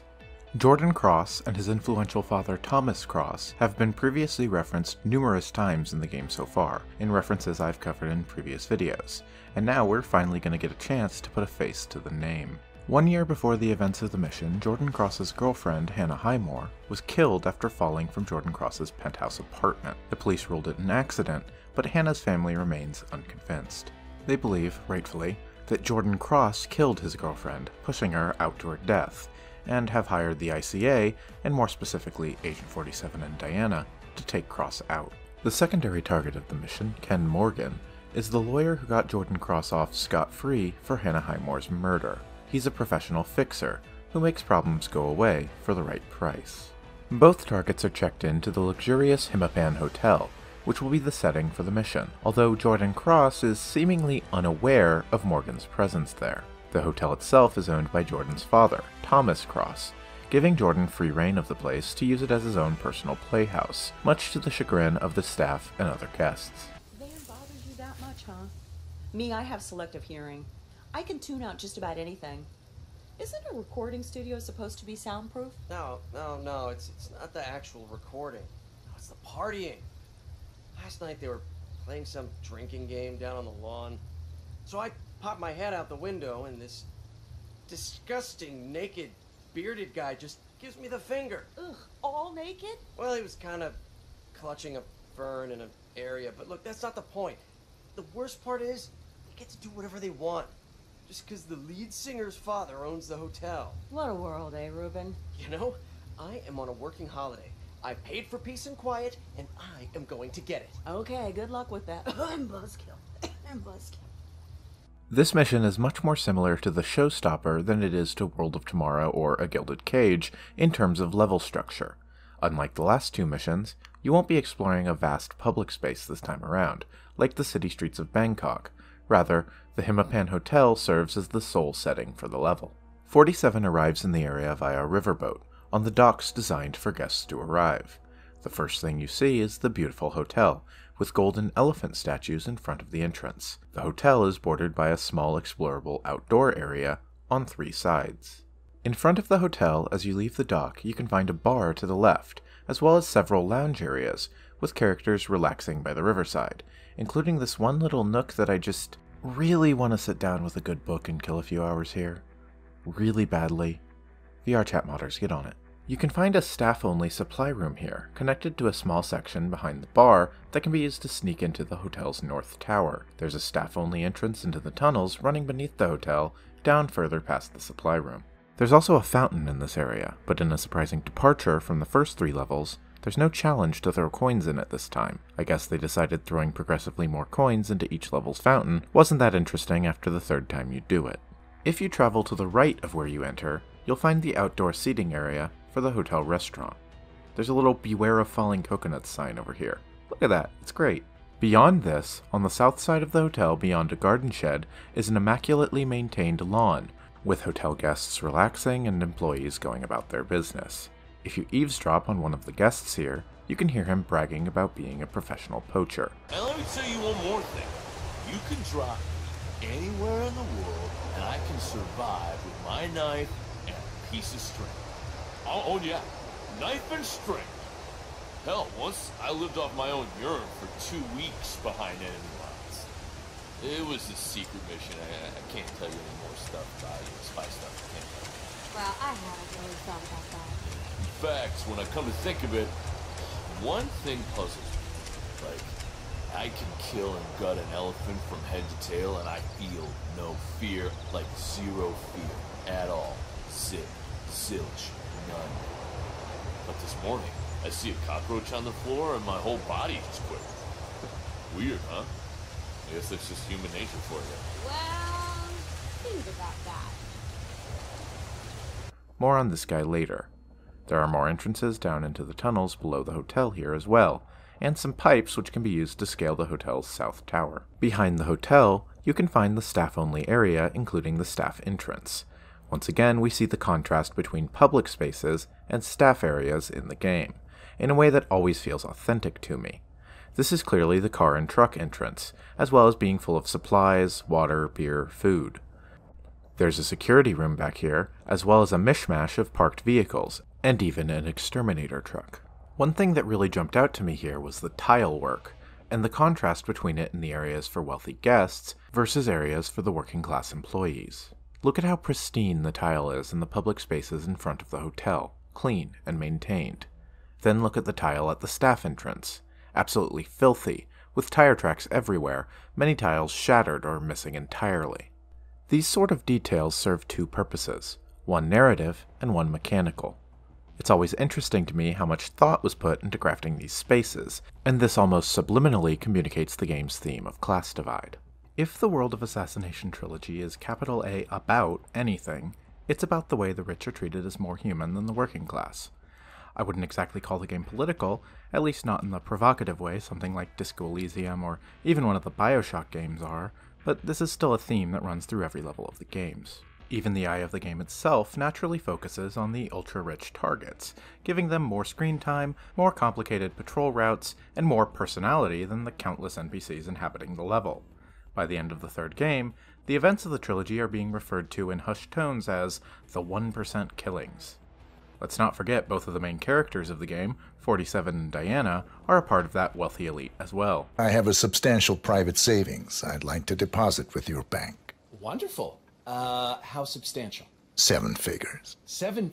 I see. Excellent. That's not a criticism, of course. It's a natural consequence of the way the game's eye has to focus on the people who are of consequence to your mission, for narrative purposes, but more importantly, for mechanical ones. It would be an impossible amount of work to make every single NPC have as much unique dialogue, unique personality, and unique pathing through the levels as the targets do, and what's more, the games would not be better for it. We get these small voyeuristic slices of the NPCs' lives, which are enough to suggest a bigger world, and fully realized people. Only a madman is going to spend time admiring the tile work in one of these levels, and compare them between different spaces. But not only does that fit with the game narratively, but added together, the hundreds of these sorts of details are useful mechanically, to help players intuit which disguises are going to be able to appropriately enter which spaces. In any case, this back entrance to the hotel lets you easily access either the main lobby from behind, the staff tunnels below, or the North Tower. The Hitman Hotel is structured with 2 towers, one to the north and one to the south, divided by a large atrium serving as the hotel's lobby. Each tower is 4 floors tall. The lobby contains lounges, another bar, and the reception desk. When you arrive at the reception desk, you find out that Agent 47 has checked in as himself this time around, or as his favorite alias, Tobias Reaper. Checking in. Name's Tobias Reaper. Thank you so much, sir. Here's your keycard. Welcome to the Hitman Hotel. Welcome to the Hitman Hotel. Once you've checked in, you can be escorted to 47's room in the South Tower. In 47's room, you can use the phone to be treated to the greatest line of dialogue ever recorded for any video game. There's a problem with the toilet. Take care of it. Now. There's a problem with the toilet. I love it. I love it. As if you needed any reason to use the phone other than to trigger this truly iconic line read, This will also call a couple of hotel staff members to the room, which gives you a great chance to quickly get a hotel staff disguise. The south tower of the hotel contains numerous public spaces. The ground floor contains the hotel restaurant, as well as a connected bathroom. Oh, excuse me, a water closet. Aren't we fancy? This floor also contains the kitchen, pantry, and walk-in freezer, as well as a staff-only area connecting to the tunnels below the hotel. The next floor contains several lounges, one of which has been rented out by the band and is off-limits to the public. There's also another bar here. Going up to the third floor are hotel rooms, including Agent 47's suite. Another of the guests staying in the South Tower is actress Jackie Carrington, who you can hear say, There goes my next ex-husband, when she sees Agent 47 walking by for the first time. Little does she know that Agent 47 has no interest in such things. He gets his kicks above the waistline, if you will. Inside of Jackie Carrington's suite, you'll find it trashed from her partying, along with her latest romantic partner asleep on the floor of the bedroom. There's also an empty room adjacent to 47's own suite, and another guest's room adjacent to Jackie Carrington's, which is most notable for having one of the inflatable alligators from Sapienza inside. There's another lounge on this floor, which contains another appearance of Helmut Kruger's autobiography. This floor contains maintenance access to the roof of the atrium, serving as the hotel lobby, with patrolling guards, which can be used to easily cross over from the South Tower to the North Tower. You can hear some of the guards patrolling here commenting on how security presence has been heightened to keep Jordan Cross and the class secure, and idly wondering if there's a reason for that. Hey, what are we doing up here anyway? It's a hotel, not a military compound. I mean, I know Jordan Cross is a heavy hitter, but this is a little bit of overkill, don't you think? Is there maybe something they're not telling us? Like, are there threats against his life or something? Who knows? Man, a few words, huh? At the top of each tower is a 2-story penthouse, and the one at the top of the South Tower is the Queen Suite, which is in the process of being cleaned. The bottom floor of the Queen Suite contains several large areas, a dining/living space, and 2 side rooms, each containing a staircase up to the second floor. There's also a private kitchen, as well as an office and a bathroom. The second floor has a private rooftop garden, as well as 1 large master bedroom and 2 smaller bedrooms, each containing a private bathroom. While the bottom floor of the penthouse is full of security guards and housekeeping NPCs, there's only 1 NPC on the top floor, a shifty-looking man you can find attempting to peer across the distance between the 2 towers. If you eavesdrop on him, you'll discover that he's a stalker of Heidi Santoro, the lead guitarist for the class. No. Chad, man, I'm at the hotel. What hotel? The hotel. The Hitman, where the class is recording. Yes, in Bangkok. I rented a suite. It's all happening. Mr. Jordan Cross, Mr. Wes Liston, and the sweet, cool, beautiful, amazing, talented Heidi Santoro. Think about it, Chad. Right now, Heidi and I are breathing the same air. No, of course, the studio's off limits, but I'm working on a plan. I figured out where the staff keep their uniforms. See, yeah, and... No, Chad, relax. It's nothing like that one time. Look, Madison Lang was an infatuation. I see that very clearly now, and this is different. You see, I respect Heidi, Chad, as a person, as a human entity. I just want to be near her, you know, just bask in her warm, glowing light. Fine, yeah, no, I totally get it. It's a slippery slope, I know. No breaking and entering, no stealing pantyhose. I got it. Look, I'll ride the elevator, up and down, and just hope that she gets on at some point. 'Cause that's, yeah. Thanks, Chad. Look, that's why you're my sponsor, okay? Now I gotta go. I think I see her coming. I recognize her elbow. Bye. It's all happening.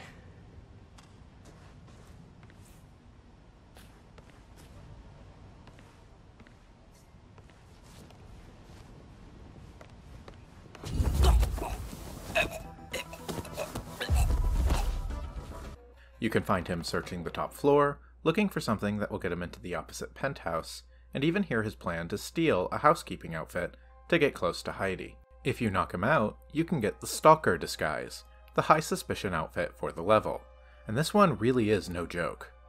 The Plague Doctor or Vampire Magician outfits were basically slightly worse versions of 47's normal suit. For example, as the Vampire Magician, you couldn't get into the auction even if you had an Iago invitation, but it's still safe to wear in public areas without raising suspicion.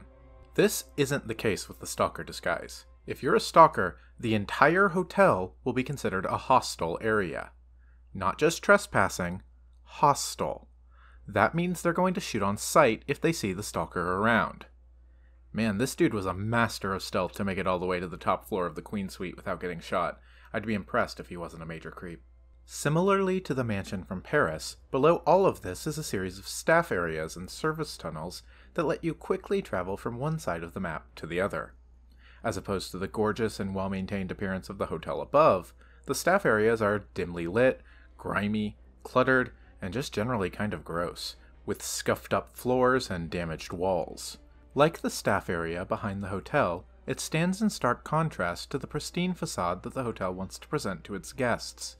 It also feels realistic to how staff areas are frequently used. I know I've been in plenty of unofficial storage spaces that were probably a fire hazard behind closed doors. Beneath the South Tower is a storage room, along with stairs leading up to the staff area behind the kitchen, and to the lawn beside the hotel. Beyond that is a tunnel leading under the atrium, which leads to a series of staff locker rooms, and the laundry room beneath the North Tower. In the laundry room, you can hear several staff members talking about how guests frequently leave things in their clothes when they're sent to the laundry. You can find an all-access keycard meant for staff in this room, which is extremely valuable, since the locks in the level are all keycard based, rather than being able to be circumvented with a lockpick. The laundry and linen rooms are also great places to find disguises. There are both hotel staff and kitchen staff disguises available here, if you need one or the other. This is also where you can find a note from the manager, Mrs. Mukjai, describing the occupant of room 205, one Tobias Reaper. The note reads, "Mr. Reaper in 205 has requested total privacy. All staff are strictly prohibited to enter Mr. Reaper's room unless specifically instructed to. Needless to say, failing to comply will result in immediate termination." There's several of these notes regarding specific guests throughout the level, all of which threaten termination for even the most minor infraction, which doesn't paint a great picture of the work environment at the Hitman Hotel. An NPC near the note is complaining about working for Mrs. Mukjai specifically. Why are we still not getting any assistance there? They said we would have help by the end of the week. Well, I'm sure Mrs. Mukjai is doing everything she can, and she's always been fair to me. It's your idea of fair. Us down here busting arse while those blood-sucking fascists up there are soiling the sheets with their harlots and gigolos. That's not true at all. We have a distinguished guest list. Even the Dalai Lama has stayed here, mind you. You know, sometimes I wish the communists would come back. They would clean out this cesspool in no time. Be careful what you wish for, my friend. There are 3 exits to the tunnels from this end, one leading to the front of the hotel near where you entered, another leading back to the staff area behind the hotel, and a third leading up into the North Tower. Unlike the South Tower, which was primarily public, the North Tower has been taken over by the band, and is off-limits to guests. The bottom floor of the tower is actually in the process of being tented, with exterminators taking care of a cockroach problem at the hotel. Other than the closed-off rooms, and a maintenance room including the ventilation system for the hotel atrium, you can also find Mrs. Mukjai's office. The second floor is full of rooms being cleaned, as well as the hotel security room. This is where you'll need to go in order to disable the security cameras for the level this time around, as it's the only location where you can do so, and it's well patrolled and relatively difficult to do compared to previous levels. One of the guests staying at the hotel seems to have forgotten their medication, which is still sitting on the bathroom counter. This is a source of lethal poison pills in the level that doesn't require you to bring them in on your own. The third floor is populated by the sound recording crew, along with Jordan Cross's bodyguards. The crew have been partying non-stop, and the floor is completely trashed, with many of the crew unconscious on the floor from partying. You can even find them lounging around smoking a shisha pipe from the Marrakesh level in one room. The lounge on this level is full of sound crew members who are organizing Jordan Cross's birthday party. In order to get into the Emperor Suite penthouse, you'll need to be in one of the appropriate disguises, sound crew or bodyguard. In addition to that, you can hear Jordan's manager, Dexy Barrett, telling the guards that the only hotel staff allowed up are kitchen staff, so that disguise will get you through, although they'll be frisked, unlike the others. The Emperor Suite penthouse is almost identical to the Queen Suite penthouse in structure. The difference is that the band have converted it into a recording studio, with audio recording hardware and instruments everywhere, along with a large soundproof recording booth in the middle of the main room. There are also catering tables spread around throughout the suite. Unlike the Queen Suite, the second floor of the Emperor Suite is heavily populated, with crew and bodyguards along with Jordan Cross and Dexy Barrett both patrolling here. The master bedroom here belongs to Jordan Cross, with the other two bedrooms belonging to Heidi Santoro and Dexy Barrett. That is the map for the Bangkok level. Unlike the last two levels, which encompassed huge spaces, this is a small amount of physical space, but it's perhaps the most densely packed level yet. Even though the two hotel towers are essentially the same layout, they feel radically different due to how they are contextualized, and this is a good reuse of assets, since it's realistic for hotel rooms and even buildings like this to be essentially identical. Now, let's talk about the targets. Jordan Cross is described as being revered and reviled in equal measure. You can hear NPCs in the level describing him as a creative genius, but also hear NPCs who are fed up with his rockstar persona.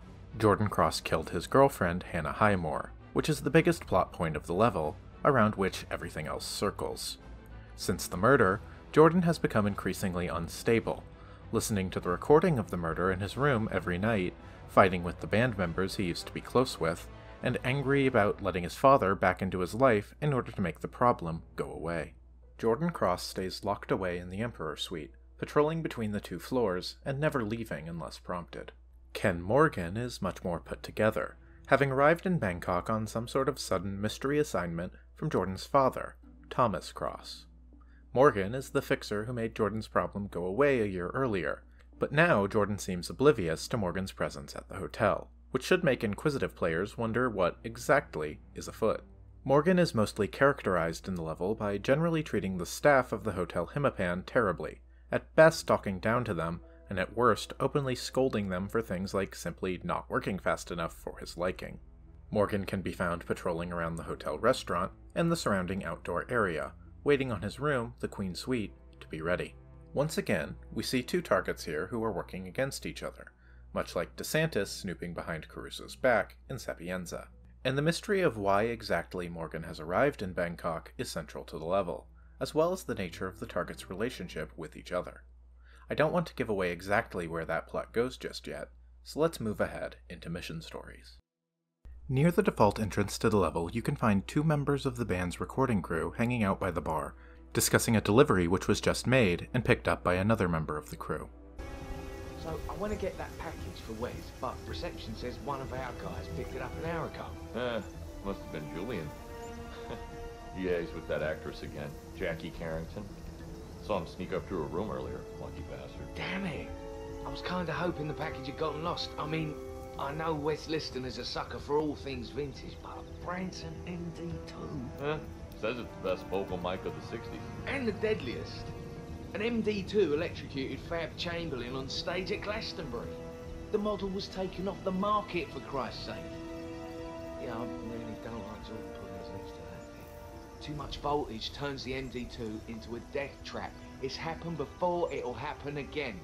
And let's not forget, Jordan is turning 27. Hey, I'm not the one you need to convince, Grandma. This delivery was a Branson MD2 microphone, a microphone infamous for a defect which can cause electrocution if improperly handled. The producer, Wes Liston, is an infamous perfectionist, and needed the perfect sound, so nothing less than a Branson MD2 would do.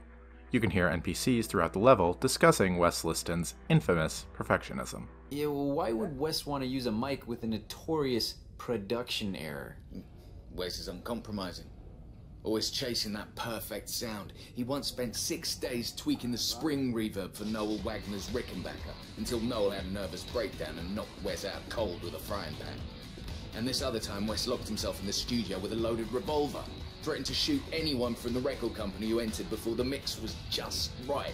Yeah, well, still, I mean, to risk Jordan's life for a particular vocal sound that only he and a handful of people in the world will ever notice? As I said, uncompromising.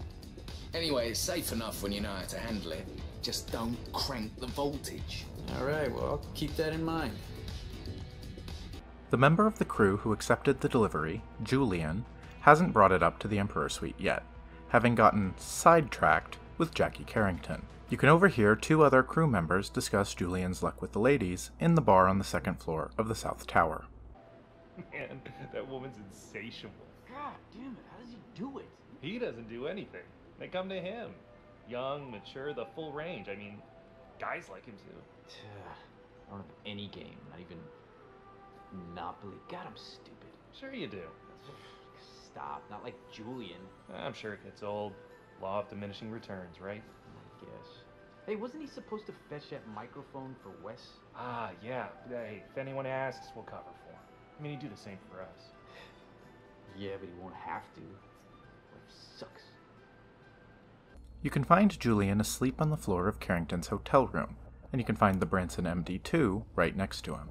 You can also find his clothes on the floor of the bathroom, giving you an easy way to make it all the way to the recording studio to deliver the mic yourself.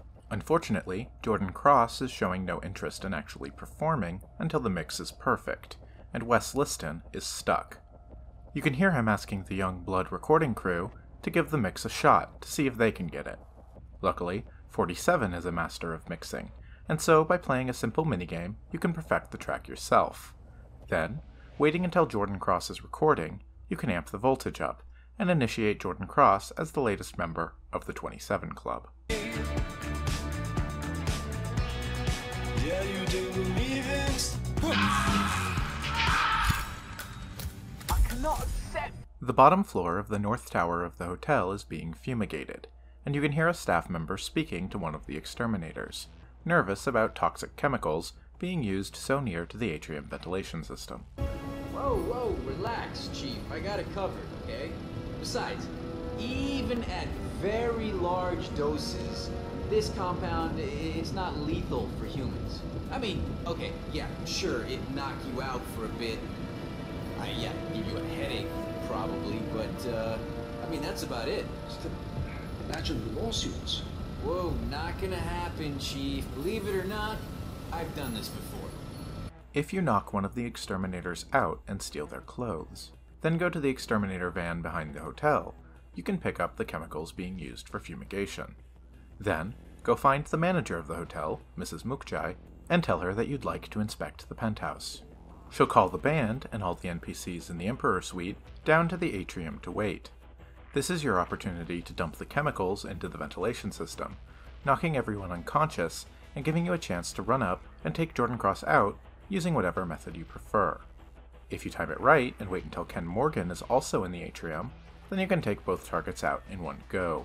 Throughout the level, you can hear about an obsession Jordan Cross has developed regarding an audio recording, which NPCs in the level speak about in hushed tones. Every night, have you not heard? I'm a heavy sleeper, look, I always have been. Well, I'm telling you, every night in his room, Cross listens to this recording. A man and a woman fighting horribly over and over again. Oh, come on. He's just watching TV, one of those, one of those Scandinavian dramas where the people are having hissy fits in their kitchens and shit. He's not watching TV, but I recognize the woman's voice from TV. It's Hannah Highmore. Cross's dead girlfriend, the one who fell from the roof? No, the other one. Of course, that dead girlfriend. Cross is listening to a recording of himself and Hannah Highmore fighting. What the... That's what... Well, okay, well, does it end with a scream? Dunno, but there's a struggle. Then he stops and rewinds. Come on, listen to yourself. You're taking a piss, man. Well, but I mean, if he did keep a recording of the accident, why didn't he give it to the authorities? I mean, that doesn't make any sense. Unless it wasn't an accident. Whoa, are you saying that... I mean, come on. I mean, look... I mean, Christ, if that... Don't we have to... It's my word against his. And an army of lawyers. I'm not saying shit. You just did. You told me. Now I have to live with it. Sorry. I had to get it off my chest. Oh, Christ. The rumor has even spread to the hotel staff, as you can hear two members in a shed in the South Garden discussing the tape as well. It's true. I overheard some of the sound crew talking about it. Apparently they had this huge row in the middle of the night. Cross and his manager fighting, huh? Well, bring on the gossip. Well, I only picked up bits and pieces. Something about Miss Barrett confiscating an audio recording from Cross. Said it was for his own good, that listening to it turned into an obsession. Hannah Heimel's name was mentioned. The girlfriend who died? Yeah, but you don't believe all that crap, do you? That Cross killed his girlfriend. Well, my brother is an officer. Trust me, domestic disturbances don't just happen on Skid Row. The rich just throw more expensive shit at each other. Fair point. You know, we could snatch the recording from Barrett and blackmail him. We're probably sitting on a gold mine here. We're sitting on a powder keg. Cross's father owns this hotel, plus half the world's media. Do what you want, but I am not getting involved. I like my job. Yeah, I guess you're right. The obsession has gotten so bad that Jordan Cross's manager, Dexy Barrett, has confiscated the tape from him and locked it away in the safe in her room on the top floor of the Emperor Suite. You'll need the code to get into the safe, which means finding a way to lure Dexy Barrett away from the crowd and taking her out. Once you do this, you can find a USB drive containing the recording. Going into Jordan Cross's room, you can play the recording on his laptop and hear it yourself. The recording is of Jordan Cross and Hannah Highmore arguing, with Jordan shouting very angrily at Hannah, accusing her of trying to control him. Hannah quips back about Jordan's father before you hear her panicking, and then hear loud crashing. Jordan then realizes what he's done and says he didn't mean to, before the recording ends. When Jordan hears the recording playing, he'll rush to his room in a panic, confused about how the recording got to his laptop and started playing in the first place, and what the message being sent to him is.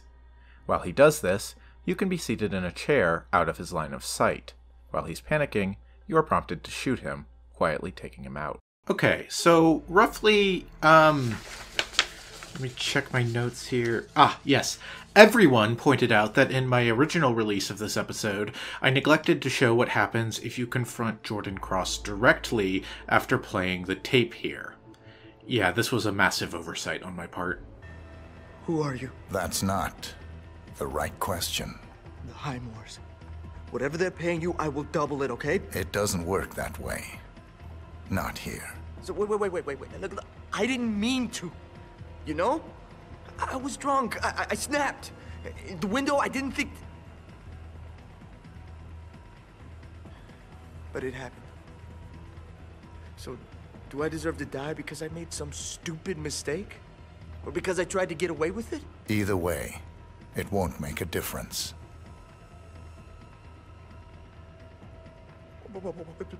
Please, don't, man, okay? Just don't. You'll regret it, okay? Look, I'm only an artist, all right? Why don't you go kill some real bad guys? Come on, okay? Think, all right? Do you really think my father's gonna let this slide? Oh, he'll know, all right? He'll find you, okay?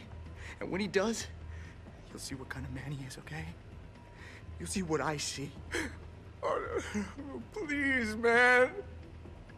Say something. Okay, I want to fix this. Look, just tell me what I can do, okay? A contract is a contract. It's Jordan Cross's 27th birthday, and there's a surprise party being planned for him. His father, Thomas Cross, ordered a special vegan birthday cake for him from the hotel kitchen, and wants everything to be perfect for his son's party. He ordered a special birthday cake topper, which you can hear the chef in the kitchen complaining about. Yes, I am well aware that the cake topper is missing. We can't wait. We're tremendously busy here. It's only numbers. I'm sure Jordan Cross doesn't need a cake to remind him how old he is. Thomas Cross. The cake was his idea. Very well. I'll have one of my staff bring it as soon as possible. Getting a kitchen staff disguise and taking the cake topper from the kitchen will let you up to the party. Not only can you place the topper as a kitchen staff member, but also poison the cake. Once the topper is placed, the party will start, and Dexy Barrett will call Jordan down to the surprise party.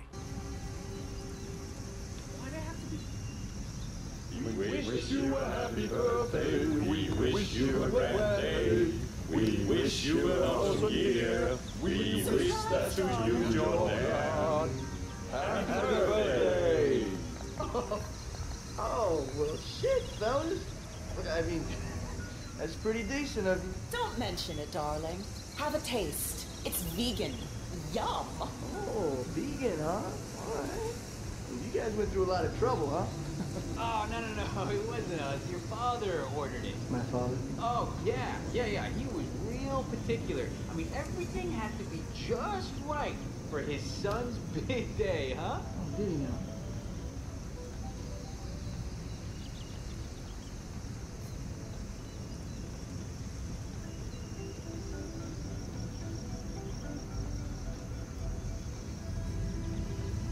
Oh, it's perfect. You even got the dates right. The Algerian ones that I like. What an asshole. I don't feel so good.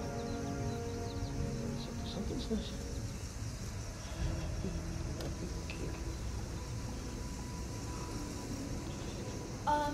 Okay, thanks for doing this, guys, but why don't we give Jordan a little bit of space now, okay?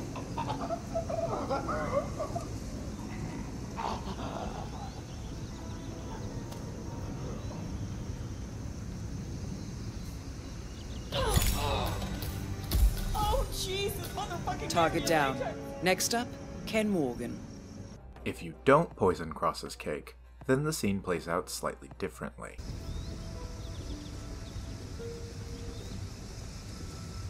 No, it's perfect, yeah. What an asshole! Okay, thanks for doing this, guys, but why don't we give Jordan a little bit of space now, okay? Way to go, Colin. Smooth as always. Darling. He sent me a cake, Dexy. A cake! I know, but maybe your father is a complicated man. Maybe this is his way of reaching out and trying to. Oh, that asshole never reached for anything but his wallet. Right? I'll tell you what this is. This is one giant frosting-covered fuck you. This is Thomas Cross saying, I own you, bitch. He's saying that no matter where I go or what I do, I will always screw up and need him to bail me out. That's an awful lot to read into a cake. Oh, you don't know him, Dex. And I pray you don't get to. I'll give you a moment, darling. He'll be left alone to brood in front of the cake, and you can smother him in it, taking him out.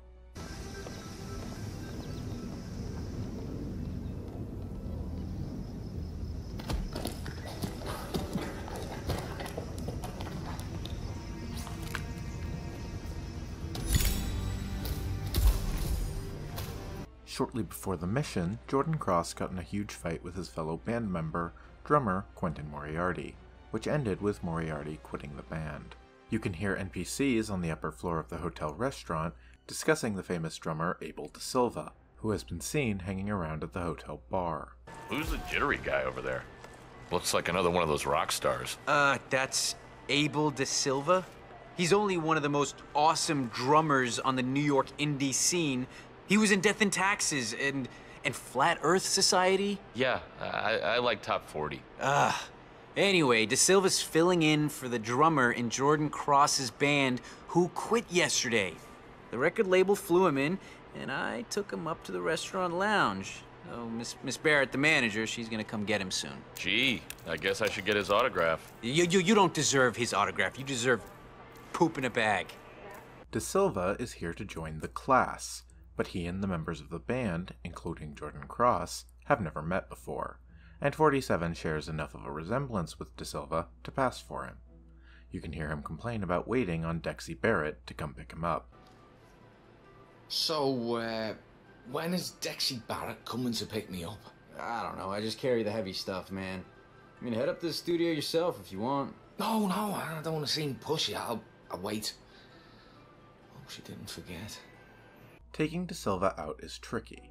The best way I've found is by luring him into one of the empty lounges as he patrols by the doors to it. This is certainly nerve-wracking though, as there's no good place to hide the body, and it's all very exposed. Once you have the drummer's outfit, you can waltz right into the Emperor's suite and introduce yourself to Jordan Cross and the band. Before anything else, Jordan Cross wants to see if you've got what he's looking for, and asks that you audition for the band. Luckily, Agent 47 has received the expert drum training that every ICA hitman goes through, and is able to perform flawlessly.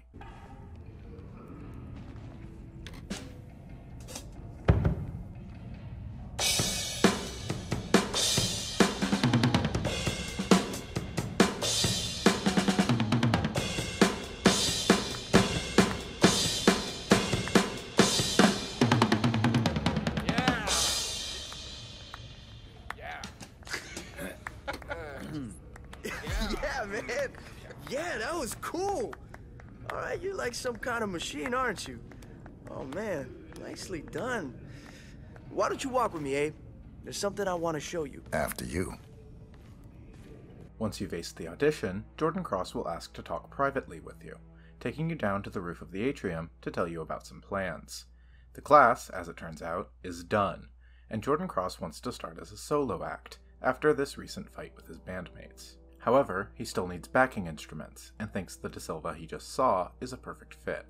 This rooftop conversation offers the perfect chance to take him out. Climbing the cultural ladder, I see. Good work, 47. I like your style. It's very tight, very new wave. You should talk to Dexy when we get back to New York. Who's repping you? Small agency.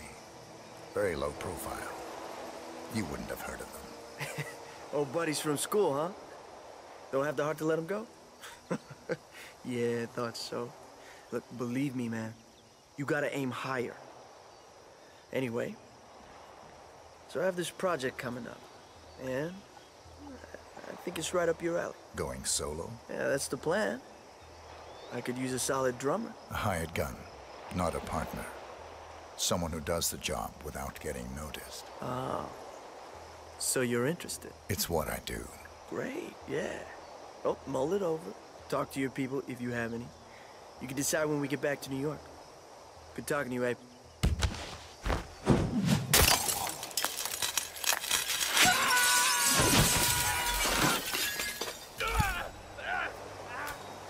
Morgan is wandering the bottom floor of the hotel, waiting on his hotel room to be cleaned. It was not in a state he found satisfactory when he arrived, and so the staff is currently all hands on deck trying to fix it. If you get a hotel staff disguise, you can approach Morgan and let him know that his room is ready, even when it very much is not. You can lead him up to the Queen Suite, at which point he will start walking around and pointing out the remaining problems with the room, making you clean them up one by one. Ah, see there? A smear. As expected. But take care of it, please. So sloppy.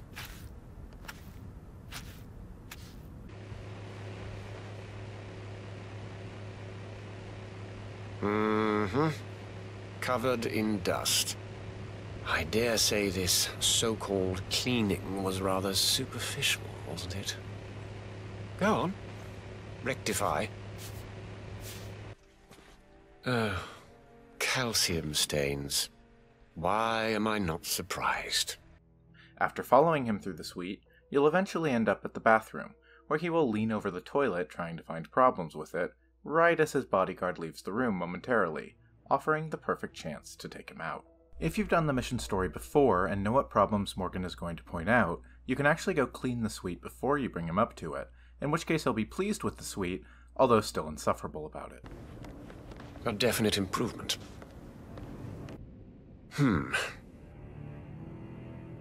No visible stains. Well, I am sure there are other minor oversights, but one shouldn't nitpick. The suite is passable. You may leave. If there is anything else I can do, sir needs only to ask. If you do this, you're actually going to miss the opportunity to drown Morgan in the toilet, as he won't bother checking it since all the other problems were fixed. In the mission briefing, Diana mentions that Jordan Cross seems unaware of Morgan's presence at the hotel. If you follow Morgan around and listen to him talking with his bodyguard, you can hear them specifically mention that the trip is a secret, and that Jordan can't know they're there.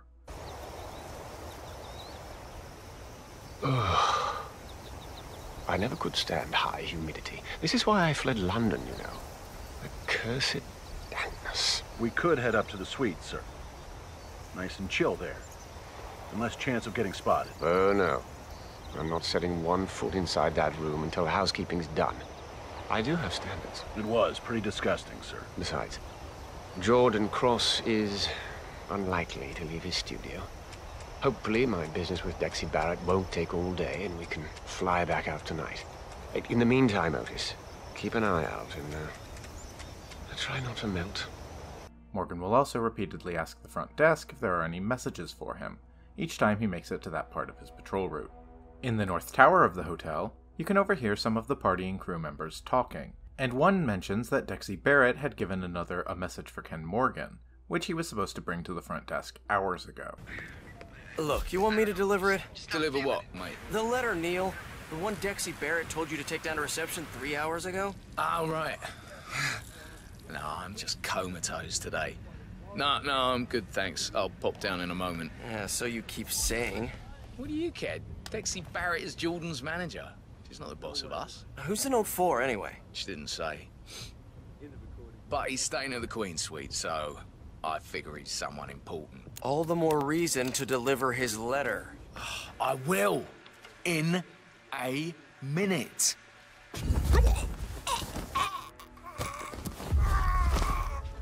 By carefully taking the man with the letter out, you can get it and deliver it to the front desk yourself. He called me out of the blue and said I will buy everything. Excuse me. I found this on the stairs. Queen Suite. Thank you so much, sir. I'll make sure the letter finds its right. Any messages for me?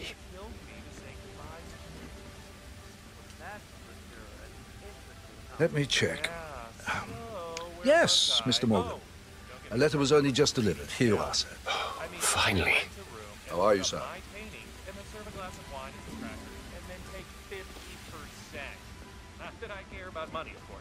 Basement linen room. Call me when you get there. Dexy Barrett. Mister? Let's go, Otis. Dexy Barrett finally gave word. We're meeting at the linen room. The linen room. Sexy. Welcome to the exciting world of corporate underhand dealings. Once you've done this, Morgan will read the letter, a message telling him to meet Dexy Barrett in the basement linen room. He'll travel there and tell his bodyguard to leave the room during the meeting, offering a perfect chance to take him out. After waiting a minute, he'll call Dexy Barrett, trying to find out where she is, only to discover that he's several hours late for the meeting, having received the letter far later than expected. This is Ken Morgan. I'm at the linen room, as requested. What do you mean that was 3 hours ago? The receptionist said the note only just arrived. Never mind. I'm here now. Just bring me the flash drive, Miss Barrett, and I promise I will be out of your hair. Tonight? Out of the question. I will need to change my flight. I have my housekeeper watching my dog. Miss Barrett. Miss Barrett! Something queer about this. The last mission story in the level is called Tuk-Tuk. In a staff area behind the hotel, you can find a man working on repairing his tuk-tuk. A friend asks why he's bothering, and he mentions that Ken Morgan asked about buying the vehicle as a sort of rich person souvenir of his brief stay in Bangkok, but the engine died. Well, you're no quitter. I've got to give you that. Look, I can fix this. I'm homing in on the problem. I just gotta... Damn it! Yeah. Are you sure you don't want a ride home? It's not about that. There's this guest, big shot lawyer fella up in the Queen Suite. He's offered to buy it, this piece of crap, for like an obscene amount of money. I just gotta get the engine running. A guest wants to buy your crummy old tuk-tuk. Tourists, right? They just love authenticity. I don't know, the guy wants to use it as a golf cart at his Hamptons Country Club or whatever. Be my guest, man. His folly is my game. No kidding. Well, I guess I can stick around for a bit. You know, for moral support. Thanks. Licensed Mechanic 47 can easily fix the tuk-tuk when no one is looking, and the owner will excitedly run to get Morgan when he tries the car the next time. If you pay attention, you'll notice the tuk-tuk now backfires when the engine fires up, and that it's directly next to a barrel of oil. If you puncture the drum as the owner of the tuk-tuk goes to get Morgan, then when Morgan sits in the tuk-tuk to try the engine himself, he'll be lit on fire. All right, there she is. Go ahead, Mr. Morgan. Please, you do the honors.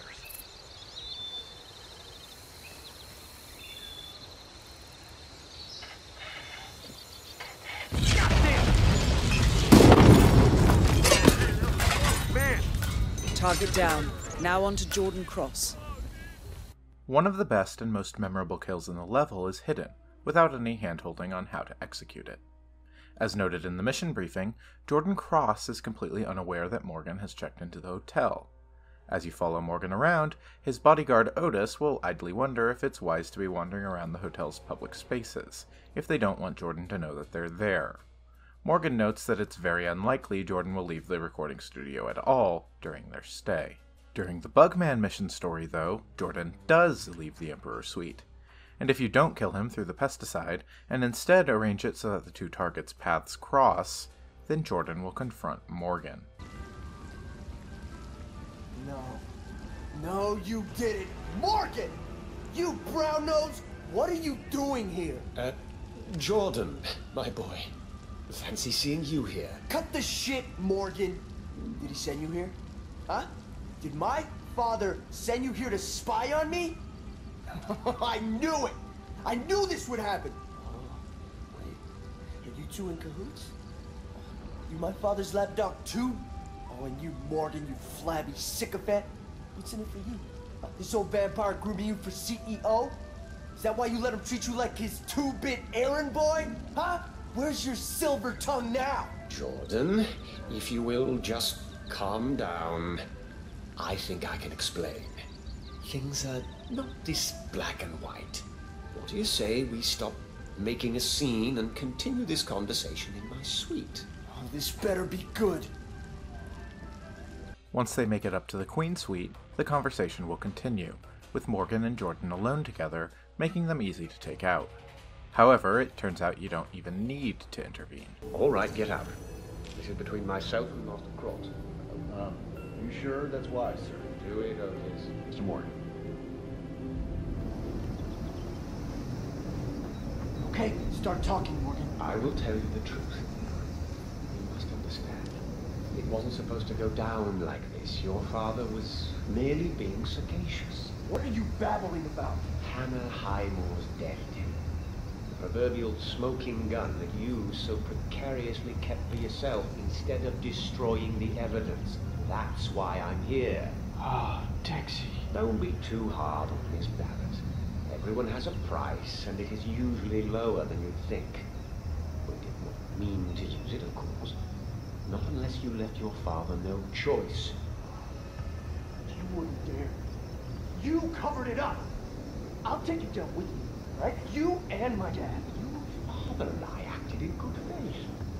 How were we to know that Dixie Barrett helped you tamper with the crime scene, made it look like an accident? It's Miss Barrett you courted, not your father. The bribes and the hush money all came from offshore accounts in your name. Don't bullshit me, Jordan. You and I are in very different leagues.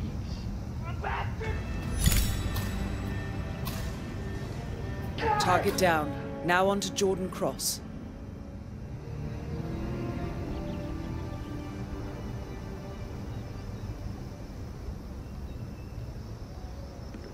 Dad? Please call me. It happened again. This guy just really loves pushing people off of balconies. Letting Jordan Cross kill Morgan will earn you the Oops, I Did It Again challenge, one of the game's hidden challenges, which only offers the title and the image thumbnail as a hint. In addition, you might recall that this is right next to where the Stalker disguise can be found, and if you can kill both targets while disguised as such, you'll get the Smooth Operator challenge. I'm really impressed by this game's willingness to hide such meaningful content like this behind vague hinting, and letting players intuit what they'll be able to do from the context of the mission itself. This is as interesting and exciting as any of the mission stories in the level, so it's cool to see it so well hidden. It is also the scripted kill that actually puts together the pieces of what exactly is going on between Morgan and Jordan, in case the player hadn't put the pieces together themselves, with Morgan being sent here by Jordan's father to buy the recording of the murder off of Dexy Barrett. Dexy Barrett wants to get rid of it, both to get it out of Jordan's hands, forcing his obsession to end, as well as to make what is surely a tremendous amount of money in the process. Thomas Cross wants the tape as the ultimate blackmail on his son, assuring that his son will never be able to step out of his life again, and at the same time being able to keep control over his son, forcing him to follow whatever he says. Another way to take Ken Morgan out is by poisoning the food he tries as he patrols into the kitchen. He tries a different dish each time he comes through, but if you're quick to poison one before he's gone through, and wait for him to patrol several times, you should eventually take him out. Jordan Cross's patrol route leads him through the fountain area upstairs in the Emperor Suite. The timing is very precise, but if you expose a wire here and then overflow the fountain at a nearby crank, you can kill Jordan via electrocution, earning the I'm X Static challenge. Sniper Assassin might seem tricky in this level, since one of the targets stays entirely indoors and it's a relatively small map, but open windows in the Emperor and Queen suites mean that you can easily snipe either target from the safety of the opposite end of the map. We've got a fun batch of mastery rewards this time around, probably the strongest overall so far. In addition to the usual alternate starting locations and agency pickups, you can get a machete at level 2, a silenced shotgun at level 5, a silenced SMG at level 7, a new sniper rifle at level 15, and a very nice golden silenced pistol at level 20. Outside of weapons, you can get an emetic syringe at level 10, an antique lethal syringe at level 12, which is essentially an alternate skin for the lethal syringe. You can get an ICA explosive phone at level 18, which can be set down in a target's path, causing them to go, "Ooh, free phone," and then blowing them sky high.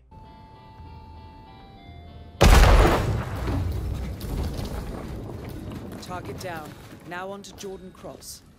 There's even a challenge on this level to kill a target using the explosive phone. Finally, you can get Mixtape 47 at level 20, which is a remotely triggered distraction device that plays Agent 47's mixtape to draw attention.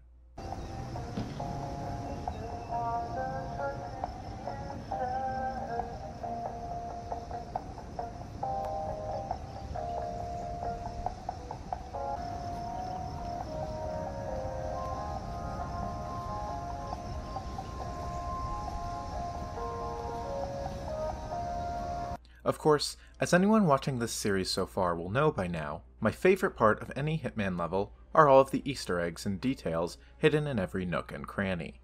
The Hitman Hotel has another excellent batch of these. Let's take a look. During the Bugman mission story, when you're disguised as the Exterminator and send all of the band members and crew out of the Emperor Suite and down into the atrium, you can go up into the suite. Behind the recording booth, there is a piano, which will have the Blend In as Exterminator prompt. When you press this, Agent 47 will play La Cucaracha on the piano, awarding the challenge of the same name.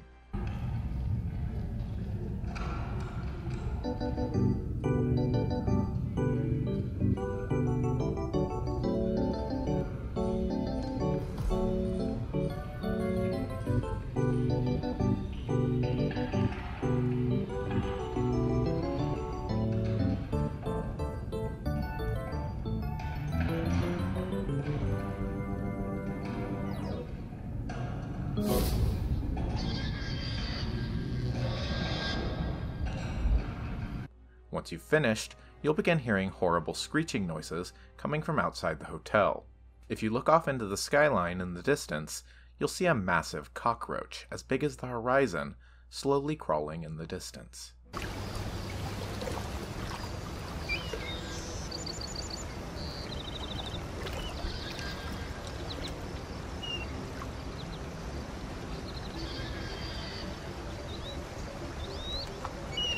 You can hear one NPC recognize Morgan in front of the hotel and refer to some of his previous cases, including one where he got a rich young woman off on multiple murder charges with an affluenza defense. Wait, I recognize you. You're Ken Morgan. Yeah, they call you the Brick, right? Keith McKenzie, U.S. Attorney's Office, South District. Keith? I saw you at the Chelsea Whitmore trial. Your strategy was the brassiest thing I've ever seen. The girl burned a homeless man alive and framed her cheerleading rival, and you got her off on affluenza charges? Stroke of genius, sir. I see. You're, not gonna give me the speech about how I'm part of the problem? About how you will never embrace the private sector because you're fighting the good fight, and justice is more important than money. Shit, no. The U.S. Attorney's Office is just a stepping stone to me. You don't buy a place in the Hamptons on a state salary. Keith, was it? Give my office a call. Morgan, Yates & Co. We may have something for you. Thank you, sir. Will do. You can hear two NPCs outside the hotel restaurants discussing how Bank Director Cobb's plane had just been found, wrecked. This is a reference to the former bank director mentioned in the closing cutscene of A Gilded Cage. The woman also mentions thinking something strange was afoot with the deaths of Dalia Margolis and Viktor Novikov. Hey, did you check the news sites this morning? Apparently they found Bank Director Cobb's plane. No, they did? So do you know what happened? Was it an accident, or...? Well, that's the thing. They found the fuselage, but the black box is missing. Huh. What do you know? And Cobb's body? Nope, no body. But that's hardly a surprise. I mean, the plane disappeared months ago. Shark probably ate him. Hey, who's this Cobb guy to you anyway? And what do you think happened? Well, I'm not sure. Sometimes I get this sense that there is more to a story than what meets the eye, you know? Like Viktor Novikov and Dalia Margolis. What's the official theory? Russian mob? Crazy stalker? Come on. Too easy. Why, Lauren?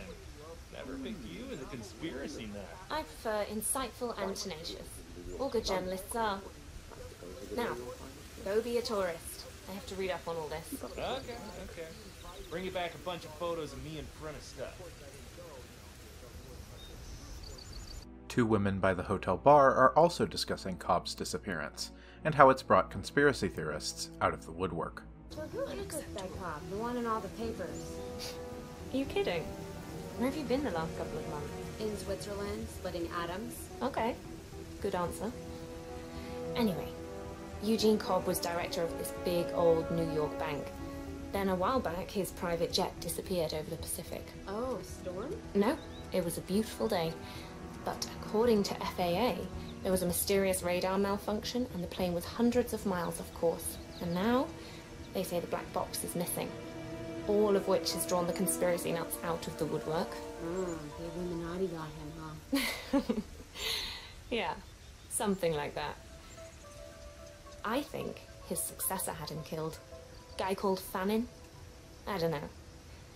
He looks like he's got something to hide. Two men at the bar are discussing the events of the Marrakesh level, and one of them has essentially figured out what Zaydan's plot was, and recognizes that it got him and Strandberg killed. Wait, so you're saying the con man got conned? No, on the contrary. I'm saying Strandberg was in on it. I mean, several soldiers under General Zaydan's command have confessed to taking part in a premeditated coup d'etat. Zaydan used Strandberg as a lightning rod to justify imposing martial law. Basically, he was puppeteering a riot. Okay, so you think Strandberg was in on it? Pam Kingsley, the GNN reporter who interviewed Strandberg, makes a pretty convincing case. I mean, why would Strandberg confess his guilt on live TV the way he did at that particular moment? He was clearly adding fuel to the fire, almost as if he wanted the rioters to invade the Swedish consulate. And what about Consul Olander's diplomatic beat dragging? No, this was a conspiracy. Klaus Strandberg knew exactly what he was doing. Yeah, except he got himself killed, as did Zaydan. So, the question is, were they betrayed by their own, or another faction entirely? Oh, through a glass darkly, huh? Oh, yeah. Whatever happened that day, my guess is it's far from over. The bathroom scale in Agent 47's room works. If you step on it, you can see that Agent 47 weighs, of course, exactly 47 kilograms. You can see several sanguine shopping bags being held by staff for guests eating at the hotel restaurant. Throughout the level, there are open globes being used to hold bottles of alcohol. This is a reference to Hitman Blood Money, where one of the targets, an alcoholic in rehab, was hiding his vice in a similar globe. The mission contains many references to the titles of famous songs within it, especially in the mission story titles or the names of challenges. For example, the previously mentioned challenge, Oops, I Did It Again, which, I don't know guys, Britney Spears and Hitman? I'm not sure I see the connection, it seems like a stretch. I mean, who would reference a Britney Spears song in regards to the Hitman games? Very strange. 0 out of 10, worst video game ever made. I'm not the right person to make all of the song connections myself, so I'll be linking to an article on the Hitman Fandom Wiki, which lists many of the references in the description.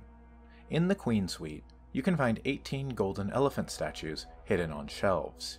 These statues are different from the silver elephant statues you can find throughout the level. If you shoot them, you can hear the sound of an elephant trumpeting.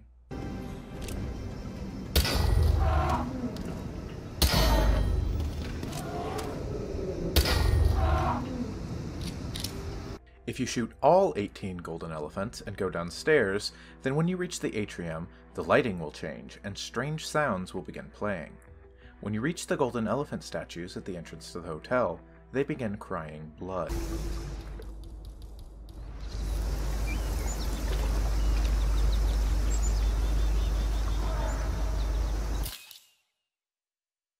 A crowd gathers around to watch the strange supernatural occurrence, and if you wait long enough, the poacher I mentioned earlier will patrol over to the statues and panic when he sees what's happening. I realize now, that my gun was just a substitute for my lack of self-esteem. I get it now. I'm so sorry.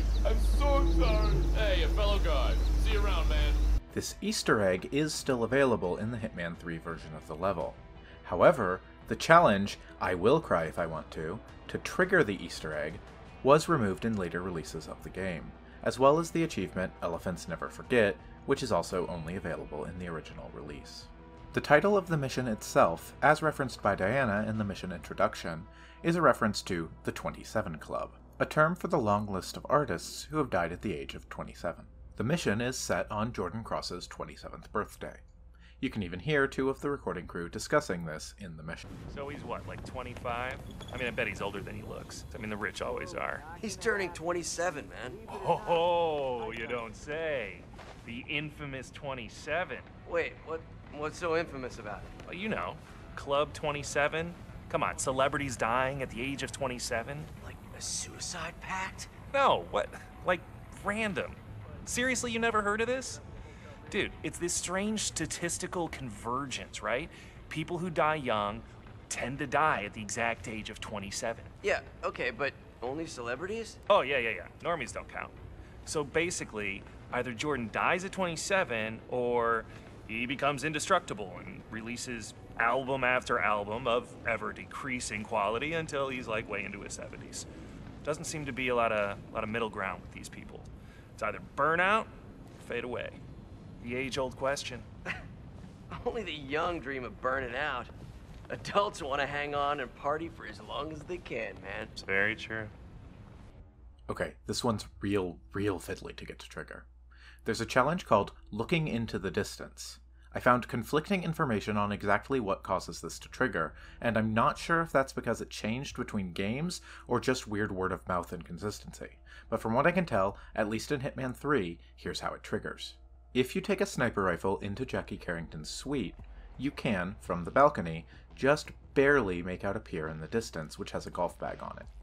At some point in the mission's routine, around 10 minutes in, a man will appear on the pier and take a golf club out of the bag and start driving golf balls into the river. Shoot him, and you'll hear strange noises, including someone yelling, "4," and then the challenge will pop.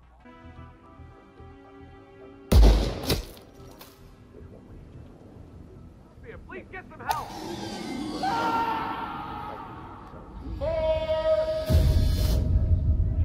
Please, you gotta help. I get it. boy, sitting there in Jackie Carrington's suite for 10 minutes with a sniper rifle really let me appreciate how chunky some of these background assets are. Look at those buildings. That skybox. Those are some chunky buildings back there. I kinda love it. You can hear NPCs throughout the level referring to the Cross case, and discussing whether or not he did it. For example, 2 guards in the office of the Emperor suite. Which camp are you in? Accident or murder? Well, it's easy to assume that Cross got off just because he's rich and famous. And not entirely without precedent. True. But does being a billionaire heir make him more likely to commit murder? Actually, yeah. It's called affluenza, an inability to understand the consequences of one's actions because of financial privilege. Huh. Don't tell me you're in the murder camp. Me, I don't buy it. I think people just like to knock him down because he defies the whole starving artist myth. Doesn't seem fair, you know, for someone like Cross to have that much money and talent. Yeah, maybe. But Thomas Cross still used his media machine to spin the case in Jordan's favor. Think about it. The victim is a beautiful, charming girl loved by everybody she knew. Quintessential America's sweetheart. It should have been crime of the century. And yet within weeks, the public is crying miscarriage of justice, holding rallies to free Jordan Cross. You think that would have happened if the suspect was at Compton? Not bloody likely. Yeah, not bloody likely is right. Point is, whether he did it or not, people like the Crosses can do whatever they want. Still like his music, though. Well, a song never killed anybody. 2 housekeeping staff in the lower sections of the North Tower can be heard referring to Ken Morgan and his legal history. You know, when he was prosecuted for murdering his girlfriend, remember? Huh. Yeah, that's totally not who I had in mind, but hey, I mean, that was the trial of the decade. You must be in high demand. Oh, you have no idea. This guy, he represents like corporate giants. Cross Holdings, Ether, that Kronstadt Technology, and Hampson Oil. He was the lead attorney in the Chelsea Whitmore trial, too. Right, the fashionaire who killed a homeless man and framed her cheerleading rival for it. Yeah. Wow, that was quick. That's the one. I mean, he got her off, too. That was his claim to fame. The man's honest to God Perry Mason or something. He's also a world-class shitbag, I hear. Huh. Now I'm glad someone trashed his suite. A staff member in the tunnels below the hotel is annoying her friend by humming a Jordan Cross song. Ugh, will you cut it out? Sorry. I was cleaning the Baxter's room earlier, and that singer from the class, you know, the hotel owner's son, he was rehearsing a song with his window open, and I just couldn't stop listening. It was just so catchy. Well, that's great, but I'm trying to remember where I put my key card. Mrs. Mookjai won't like it if I lose another one. Of course. I'll be quiet as a mouse. Shine a light on my doorstep, so I can find me my way home. Cordelia already! Sorry. One of the employees in the locker room is fantasizing about poisoning his mother-in-law. Yeah, no, I don't have any proof yet, but I think the bat's faking it. I guess we should just be happy that we have a job, right? Besides all that, you can't get away with murder, right? I mean, sure, I've thought about it, poisoning her morning brandy, but I could wait for the rest of my life. It's better to take it like a man, I suppose. A note in the level called On Queen Suite Emergency reveals why the Queen Suite was so trashed that it delayed Ken Morgan from checking in. The note reveals that several members of the band's sound crew broke into the Queen Suite that morning while partying and trashed it. One nice detail is that sound carries through the vents between levels of the hotel. You'll occasionally hear characters' voices echoing from other floors of the hotel in a realistic way.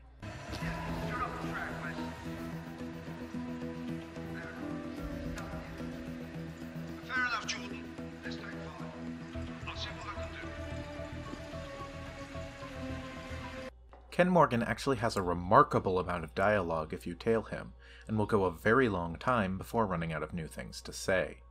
If you tail him long enough, these get increasingly silly, such as a call from his pet sitter, or him recognizing Jackie Carrington, who turns out to be his ex. Ken Morgan? Who is this? Mrs. Sanchez? Why are you calling me at this hour? Is something the matter with Pickles? He swallowed... What? A flashlight? How is that even... Well, have you called Dr. Epstein? Tomorrow? But isn't it dangerous? What about infection or internal bleeding? Is Pickles in any pain? There's a light coming out of his mouth. Are you taking this seriously, Mrs. Sanchez? Very well. If that's Dr. Epstein's professional opinion. Call me when he's on the operating table. Bloody hell. It's always when you're out of town.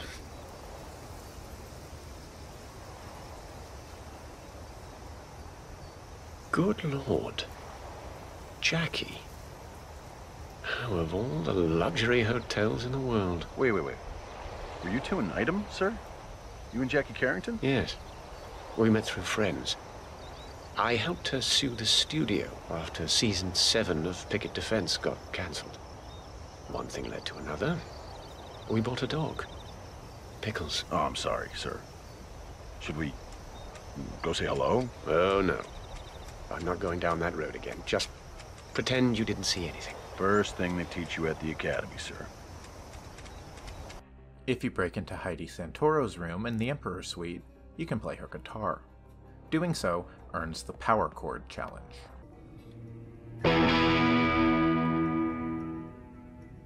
You can overhear Abel da Silva mention that one of the class's songs is titled Providence. So, anyway, the first album was just a lightning in a jar. Yeah, I couldn't believe how confident it was. Some fellas I know, like deep indie vinyl hipster fanatics, they insist that the Soft Currency EP was better. I like their earlier stuff. So predictable. But to me, Providence is where Jordan and Heidi and Quentin really clicked, you know? I'm really excited to be part of this. How's the new material? I only got the call yesterday morning, so I haven't heard a single note. I like their earlier stuff.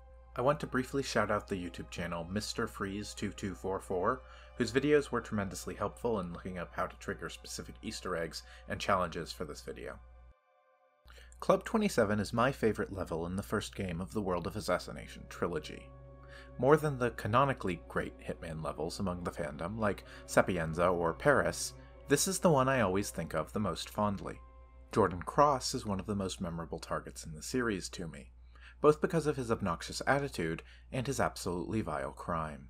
The targets we've been taking out so far in the game have also committed horrible crimes, but they've all been very unrelatable or cartoonish crimes. The stories of Paris, Sapienza, and Marrakesh all feel out of a James Bond or Mission Impossible script, while Jordan Cross killing his girlfriend and getting away with the murder because of his father's wealth feels petty in the way we see happen far too often in the real world. Because of that, this level is also where the game's theme of punishing those who abuse their wealth and power comes into focus.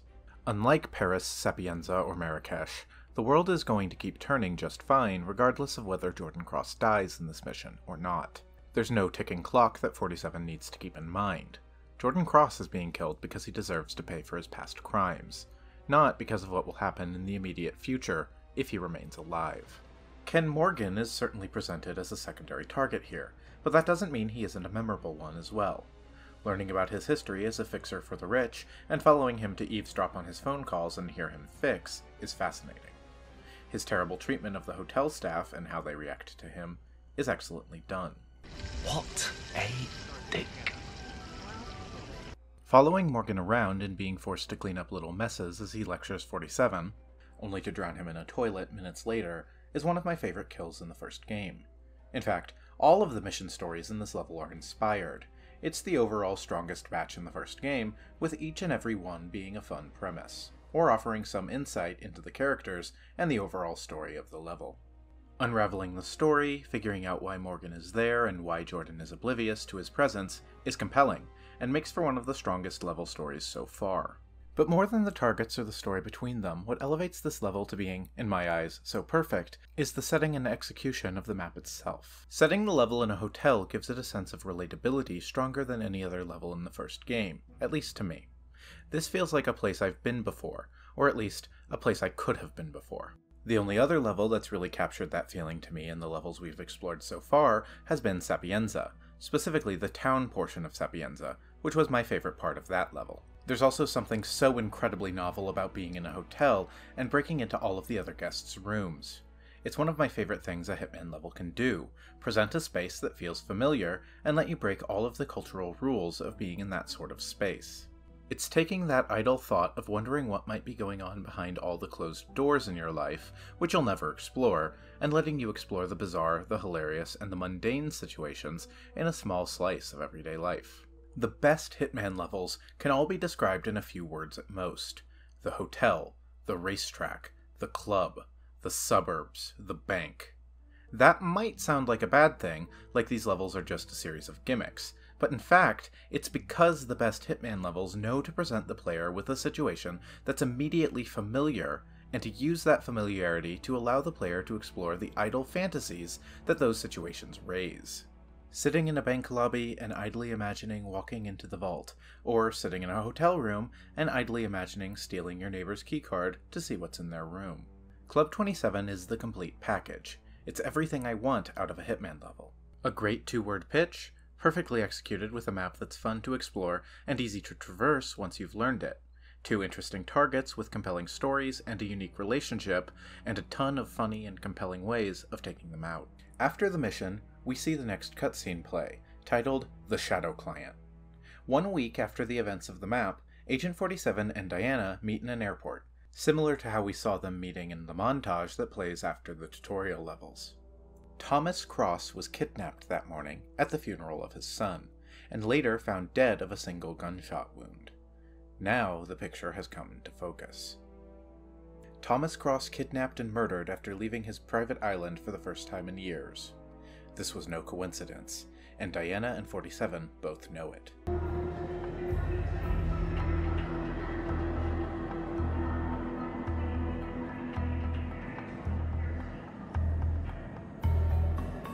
This was no coincidence. Not by a long shot. Thomas Cross had billions in hidden offshore accounts, all stripped clean within hours of the kidnapping. Someone wanted the son dead to lure out the father.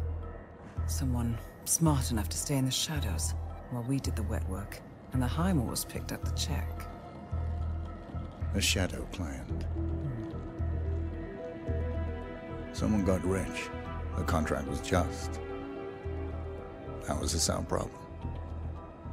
I know you don't care about politics, 47, but ICA is neutral, always has been.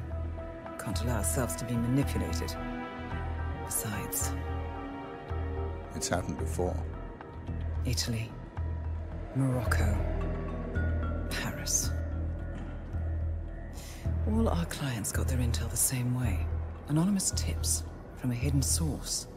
Each contract perfectly legit, yet part of a grander design. I don't see the pattern. Somebody does.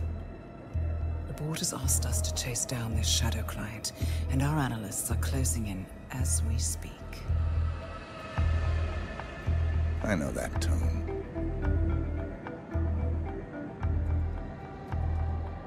Someone's playing a game, 47. The question is, against whom?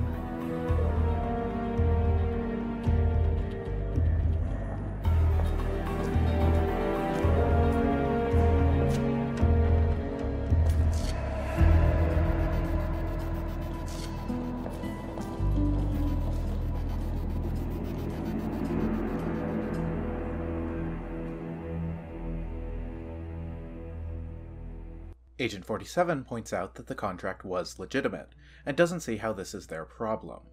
Diana, meanwhile, sees the far more complicated truth of it. The pattern is unclear, but what is obvious is that someone has been pulling 47's strings in the background for some time, something that Diana doesn't take kindly to. In the last mission, the Shadow Client's existence was exposed to the Constant, and to Providence. Now it's become clear to the ICA, and our protagonists as well.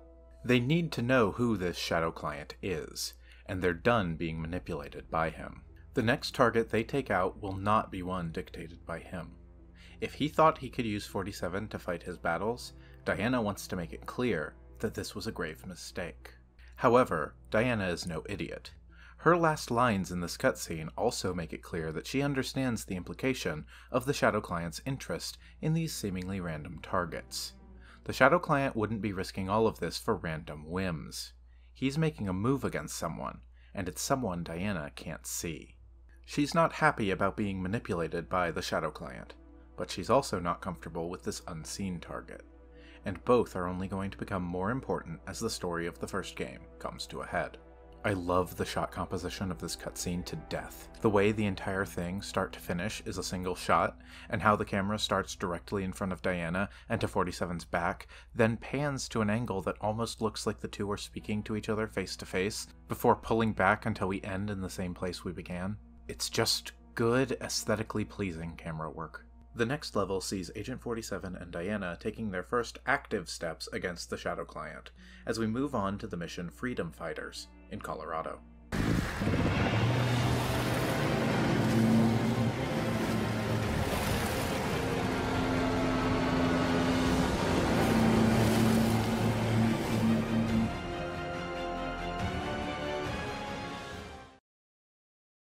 Freedom Fighters was released on September 27th, 2016. It is set in Colorado in the United States. Alright, buckle up, we've gotten to the level of Hitman people don't like. Let's do this. Common wisdom among fans is that Colorado is the worst level in the World of Assassination trilogy. But is this an unfair reputation? Do people hate this mission for no reason? Is Colorado secretly a brilliantly designed level unjustly maligned? No. Popular opinion got it right this time. Colorado is the worst level in the series. I'm not even going to beat around the bush and wait until the conclusion to say so. Colorado was the World of Assassination trilogy's biggest misstep, and it came by its reputation as the worst level in the 3 games, honestly. That's not to say it's not worth talking about, though. In fact, Colorado is made all the more interesting to examine because of all the ways in which it bungles the things that make these games so great. And what's more, even though it's the worst level in the World of Assassination trilogy, it's not a joyless experience to play. There's some tremendous fun to be had in the level, and it's very, very much worth your time.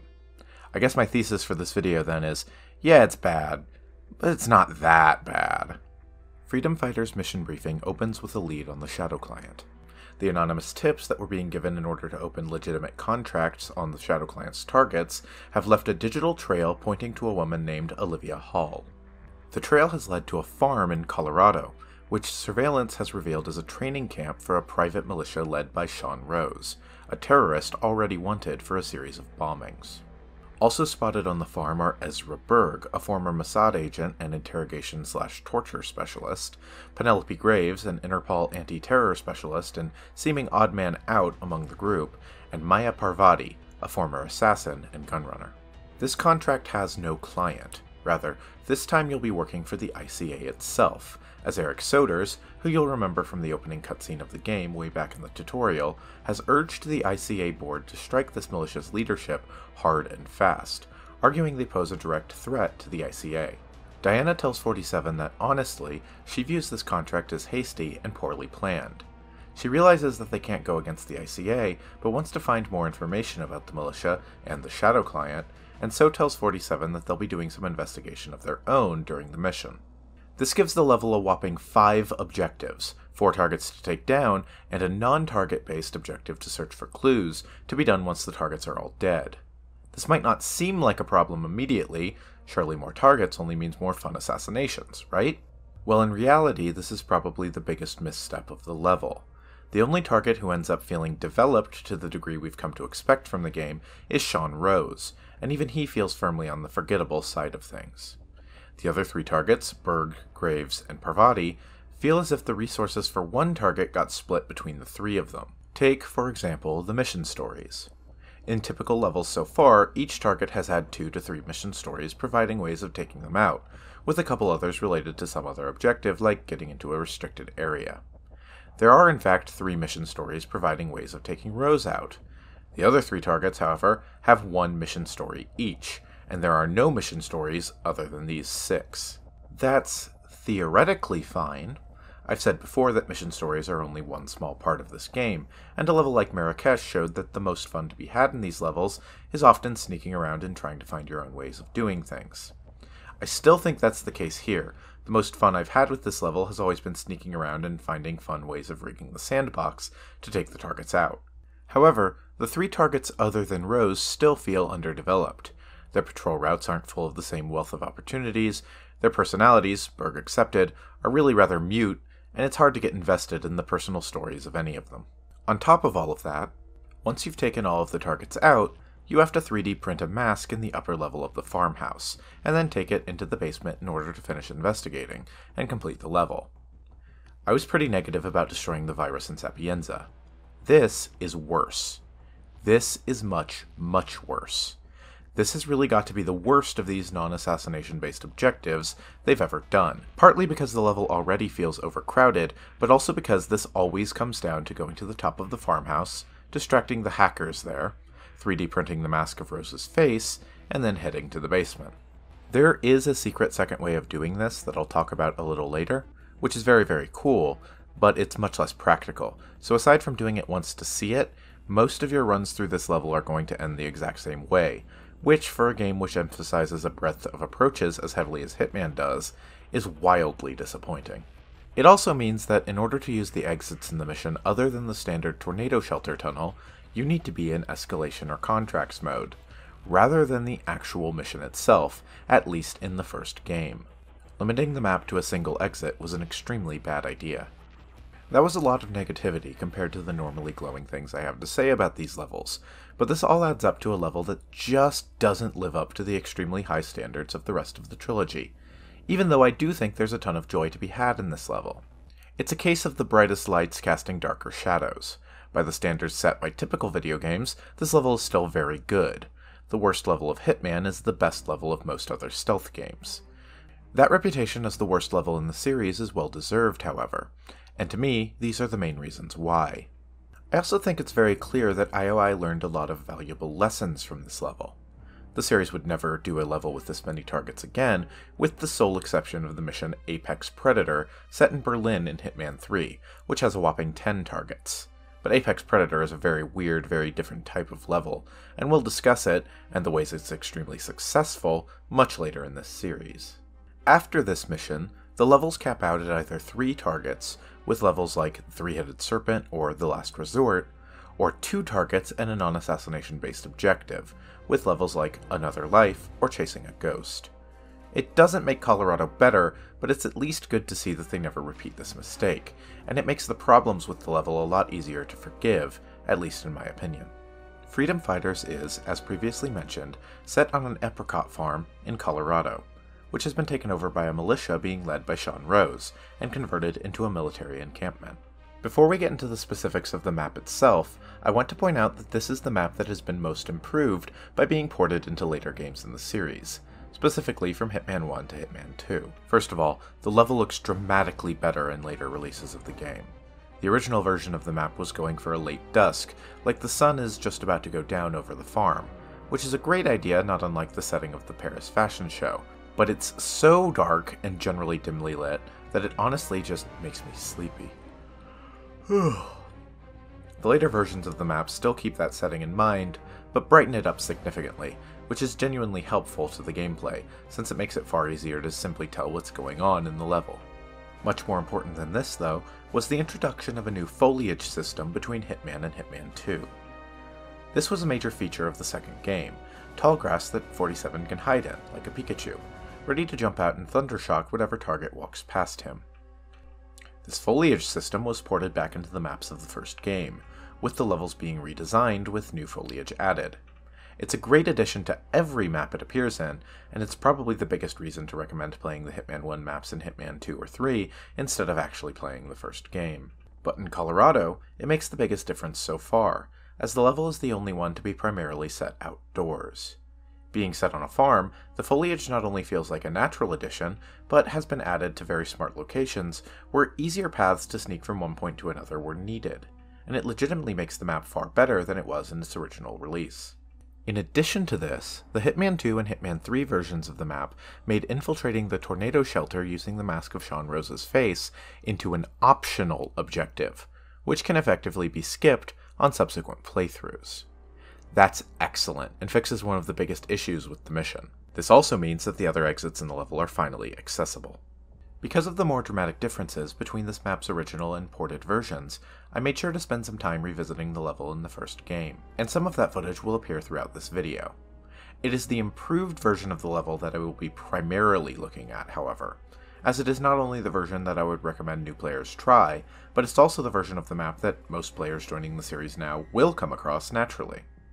This improved version of the level has rightfully usurped the original release, and it's the one I'm interested in talking about. Of all the missions we've talked about so far, the one that Freedom Fighters most resembles is the final test. Both missions are set solely on a heavily guarded military installation, with no public spaces whatsoever. From the second you start the mission, you are trespassing. Not even trespassing, but technically in a hostile area. Shoot on sight. There's nowhere in this level you're going to be able to hang out in 47 standard suits, and the first challenge you'll actually face in the level is figuring out how to get a disguise that lets you into the base in the first place. This loses a lot of the charm of the other levels. The disguises in this level, with the notable exception of the game's High Suspicion challenge costume, are generally just different types of militia members. This is not only a bit dull on an aesthetic level compared to the previous missions, without the variety of things like waiters versus security guards versus lab technicians, but it also ends up being a real problem of causing confusion of who is allowed where. Even now, having played this mission dozens of times over the course of the past 5 years, I'll be walking around as a militia technician and get in trouble for walking somewhere that only the explosives specialist was allowed. Or I'll be a militia soldier and get yelled at for walking too close to the farmhouse, where only militia elite or hackers are allowed. This has been a problem before, for example soldiers versus elite soldiers having different permissions in the Marrakesh level, with only elite soldiers being allowed in the school. But here it feels like the whole level is built to make that problem as confusing as possible. It's a small map as well, with much less actual area to traverse, as well as being generally less dense. It's a wider footprint than something like the Bangkok map, but it's pretty much all sprawl, without the verticality of the other smaller maps like Paris or Bangkok. The entirety of the farm is surrounded by 2 levels of fencing, creating a thin circular path around the perimeter of the map. This perimeter is guarded by soldiers scattered about, along with 2 soldiers who are slowly patrolling the entire path. The path itself is filled with farm equipment and general junk that's been moved outside of the camp. For example, you can find a hay baler, which can be used similar to the mulcher in the Sapienza level as a single-person body dump, or used again to shred the occupant. The inner fence leading into the base camp has numerous locked gates, which can easily be bypassed with a lockpick, along with a few places where the fence can be vaulted over, or windows which can be climbed through. Getting an initial disguise can be tricky, especially on your first time through the level. The only immediately apparent option is going to be finding a way to lure a soldier away from his friends, take him out, and hide his body. The initial soldier disguise available, though, isn't putting you in a great position to start exploring the level, as there are frequent enforcers for it, both throughout the path surrounding the farm, and in the farm itself. Once you're past the fencing, the farm consists of a few different areas, which I'll be looking at as sort of 4 quadrants of the level. In the southeast corner of the farm is the junkyard and demolition range. The junkyard is mostly empty, really existing mostly as a place to get your initial disguise, with easy initial access to the farm, and a few soldiers scattered about, along with your first agency pickup location. The demolition range mostly exists for the purposes of one of the mission stories we'll talk about a little later, and is where the explosive specialists are set up testing the potency of different explosives, specifically on a safe you can find at one end of the range. I like this little dollhouse you can find still set up on a hay bale to one side of the explosives range. It gives the impression that kids would come and play in this area when the apricot farm was still functional. In the southwest corner of the farm, you find the orchards, along with the barracks being used for the soldiers, and an outdoor kitchen where soldiers are preparing food and eating. In the northwest corner of the orchard, you can find a communications station that's been set up. This station is where you can find the key to the perimeter gate, useful if you enter the level without a lockpick. Also in this orchard is the greenhouse, and above the barracks you can find the water tower, the highest point of the level, providing the best sniper's nest available. Throughout the level, but primarily in the orchard, you can find apricots in boxes or which have fallen to the ground. These apricots can be used as distractions, essentially single-use coins, which can be thrown to draw someone's attention, but which are destroyed upon hitting the ground. The northeast section of the map is the most densely populated, containing the garage, a series of buildings where cars and vans are being worked on for upcoming missions, a shooting range set up for soldiers' target practice, and the barn, where Parvati's team are actively set up to practice for an upcoming motorcade raid. More on that later. Behind the garage is the slurry pit, where you keep slurry. Also, as two guards will mention if you eavesdrop on them, dead bodies. Let's hope we don't get any more nosy neighbours this week. Yeah, I hear you. But this is what we got, and it's a pretty good solution. We dump the bodies and they disappear.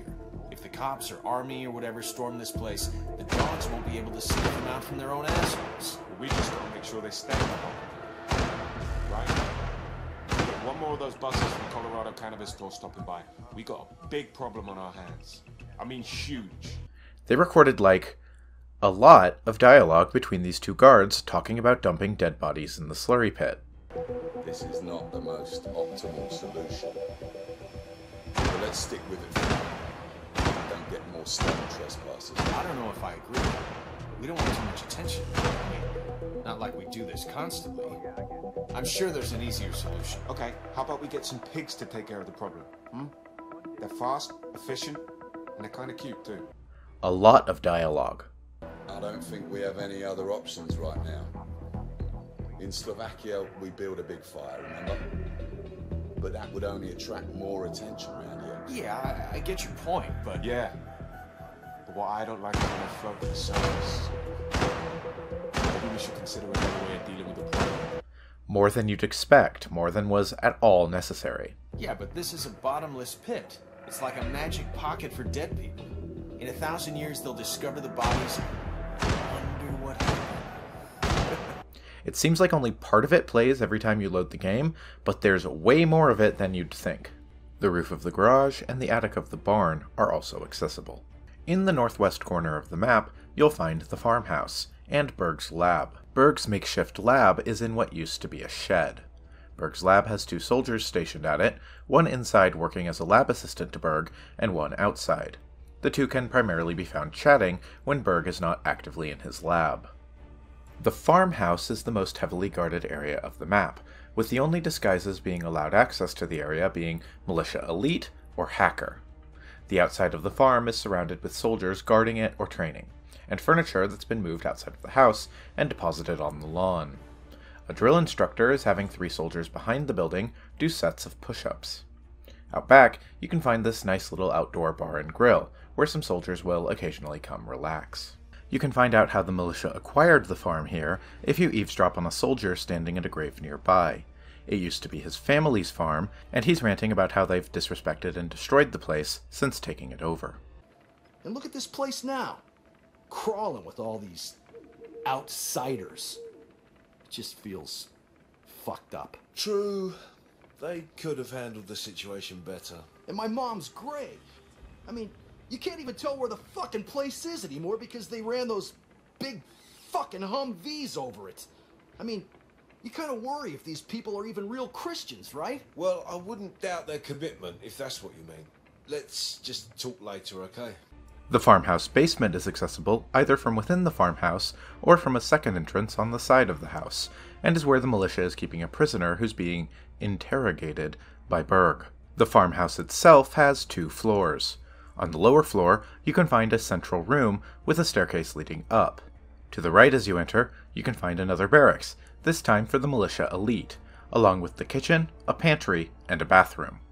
On the other side of the house, you can find a room that has been converted into a server room, along with a security room set up with computer equipment where the hackers are doing their work. Finally, a room where the militia's next operation, a raid on a motorcade in Mexico, is being planned. Upstairs, you enter into a hall connecting 2 rooms, which have had their walls torn out to turn them into one free workspace for the hackers, including the 3D printer used for the final section of the level, a children's bedroom being used as another sleeping and living space, labeled as the playroom, a sort of patio outside overlooking the farm, and finally Sean Rose's room, the master bedroom of the farmhouse, along with its connected master bathroom. I love how you can see little details everywhere in the farmhouse, showing thought for how the militia has converted it. For example, taking most of the doors in the building off their hinges, and knocking out some walls to make more open spaces. You can even see where they've draped rugs over the places where they've knocked out walls to make them easier to walk on. You can see how they've piled furniture to the sides of the room, or simply thrown it outside on the lawn to make room for the hardware they need. Downstairs in the server room, you can see a blood stain in one corner, which must be evidence of some sort of dark activity. Maybe this was previously where they kept prisoners. In the elite militia barracks on the lower floor, you can find a game of cards still set up where the soldiers had been playing during their downtime. All of these details are fantastic. That sums up the map of Colorado. So next, let's spend some time looking at the targets one by one. Penelope Graves patrols from the farmhouse down through the orchard and back. A former Interpol agent who's specifically spent years tracking Rose's movements. She's very much the odd man out among the group. Rose is understandably skeptical of her inclusion, and has ordered an armed escort with her at all times, which complicates your assassination attempt.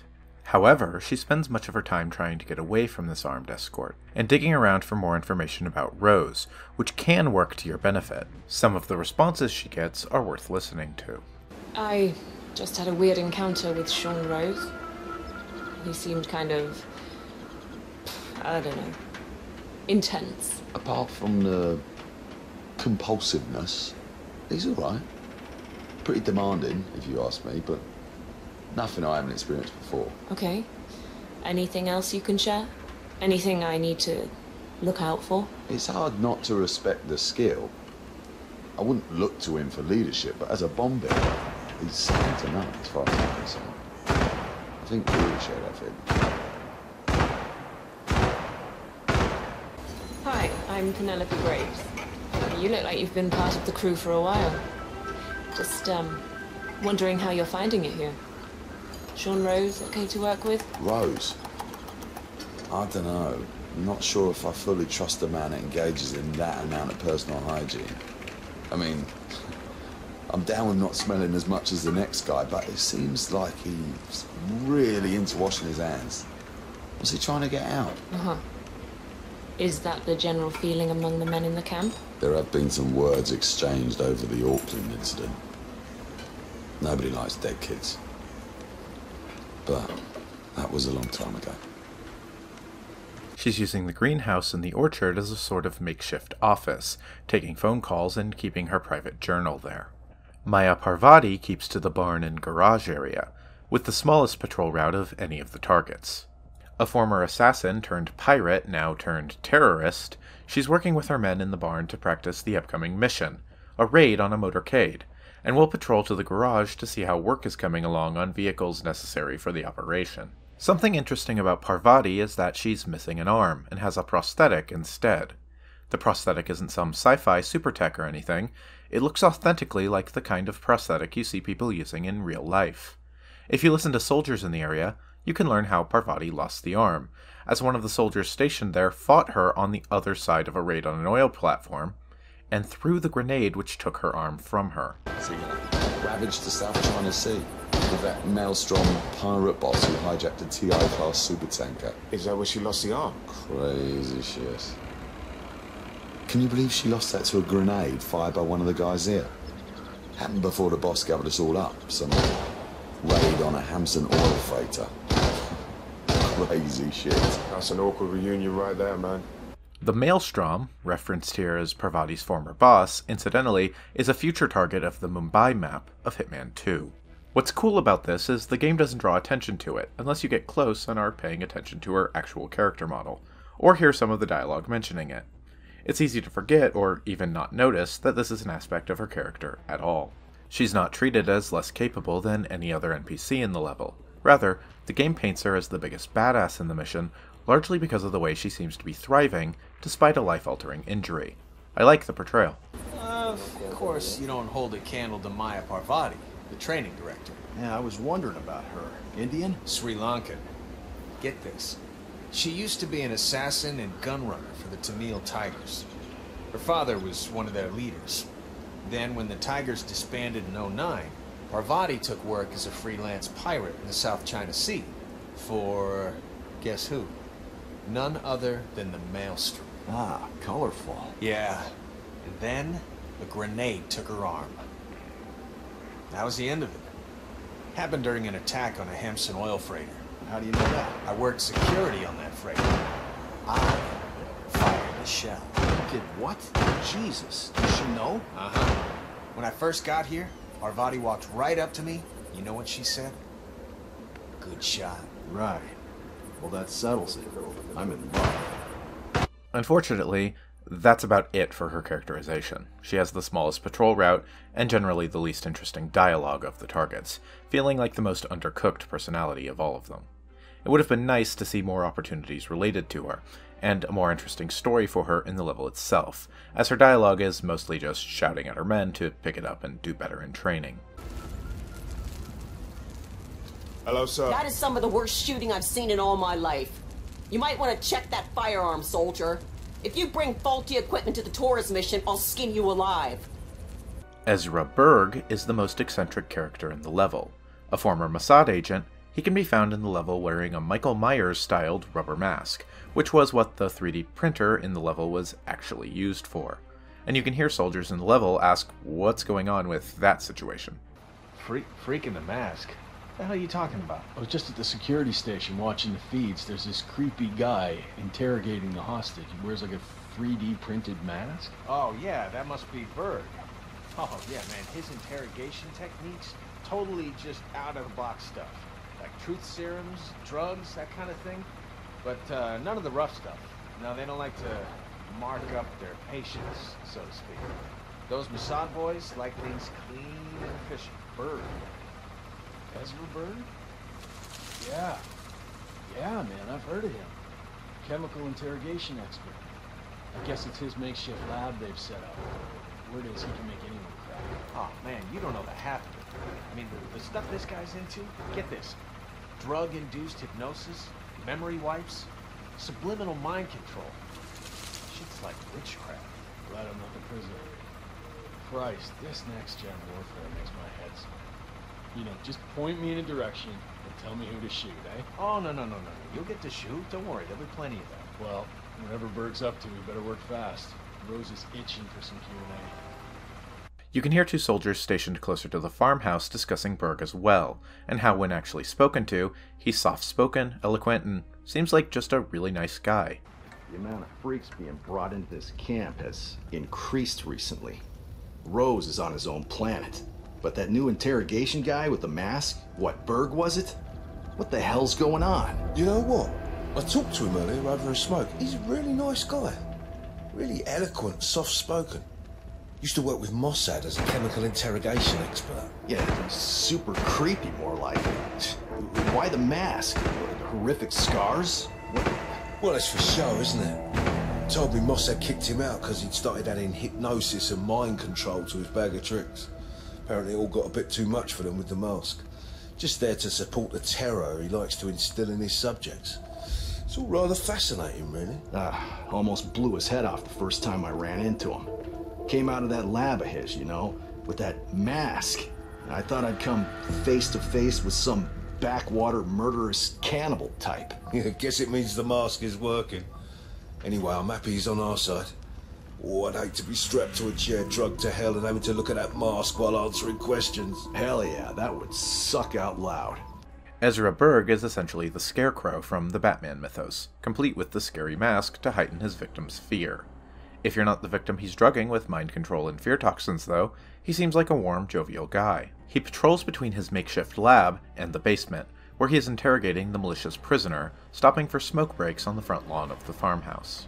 This just leaves Sean Rose. Sean Rose has the largest patrol route in the level, patrolling from the farmhouse to the barn and garage to the explosives range and back. Rose is the head of operations for the militia, and technically the leader of the militia of those currently stationed there, although generally disliked by the population of the camp. Rose? Nasty little prick, if you ask me. Sure, it's not his fault that he grew up in that crazy collective farm out in the outback. What were they called? Sons of Solidarity? No, they're a bunch of left-wing cultists. But still, some of that stuff he's done makes my skin crawl. The oil rig, I get. But that government office in Auckland? Man, kids died. Boss seems to trust him. Yeah, of course he does. Rose is the perfect acolyte. He's smart, he's ruthless. But like all fanatics, he's impressionable. Yeah, he's an idealist, that's for sure. No, I've met his kind before. Rose yearns for a cause, sure, but any cause will do. Because deep down, the only thing he's really looking for is justification to blow people up. Yeah, well, I guess this time we found one. Don't get me wrong, Sean Rose was born for this. The enemy doesn't expect it. Their cruelty, it's too remote. You know, you sign a document, thousands of people die half a world away. It's unreal, like drone operators. But Rose and the boss, the enemy doesn't know how to react. Savagery. That's how we'll win. Yeah, bring a gun to a knife fight, huh? More like bring an axe to a chess game. Sean Rose is a terrorist who has been wanted for numerous bombings in Australia and New Zealand, which have killed both the targets and innocents, including children. He's a man who lives by the belief that the ends justify the means. The most notable piece of characterization about Sean Rose is that he has severe obsessive-compulsive disorder. This characterization is fairly divisive, so I need to be crystal clear here. If you are someone who suffers from OCD or some other similar anxiety disorder, and you find the portrayal of Sean Rose offensive or in bad taste, I don't want to tell you what to feel. I can't tell you what to feel, and I wouldn't if I could. If you're someone who doesn't suffer from OCD, but still finds the portrayal in bad taste, hey, that's great too. All I can do is give my own perspective on this, and understand that I am coming to this as someone who suffers from pretty severe OCD myself. This is an extremely personal subject for me, and I've always liked the way Sean Rose is portrayed. Sean Rose is someone who keeps things clean and orderly.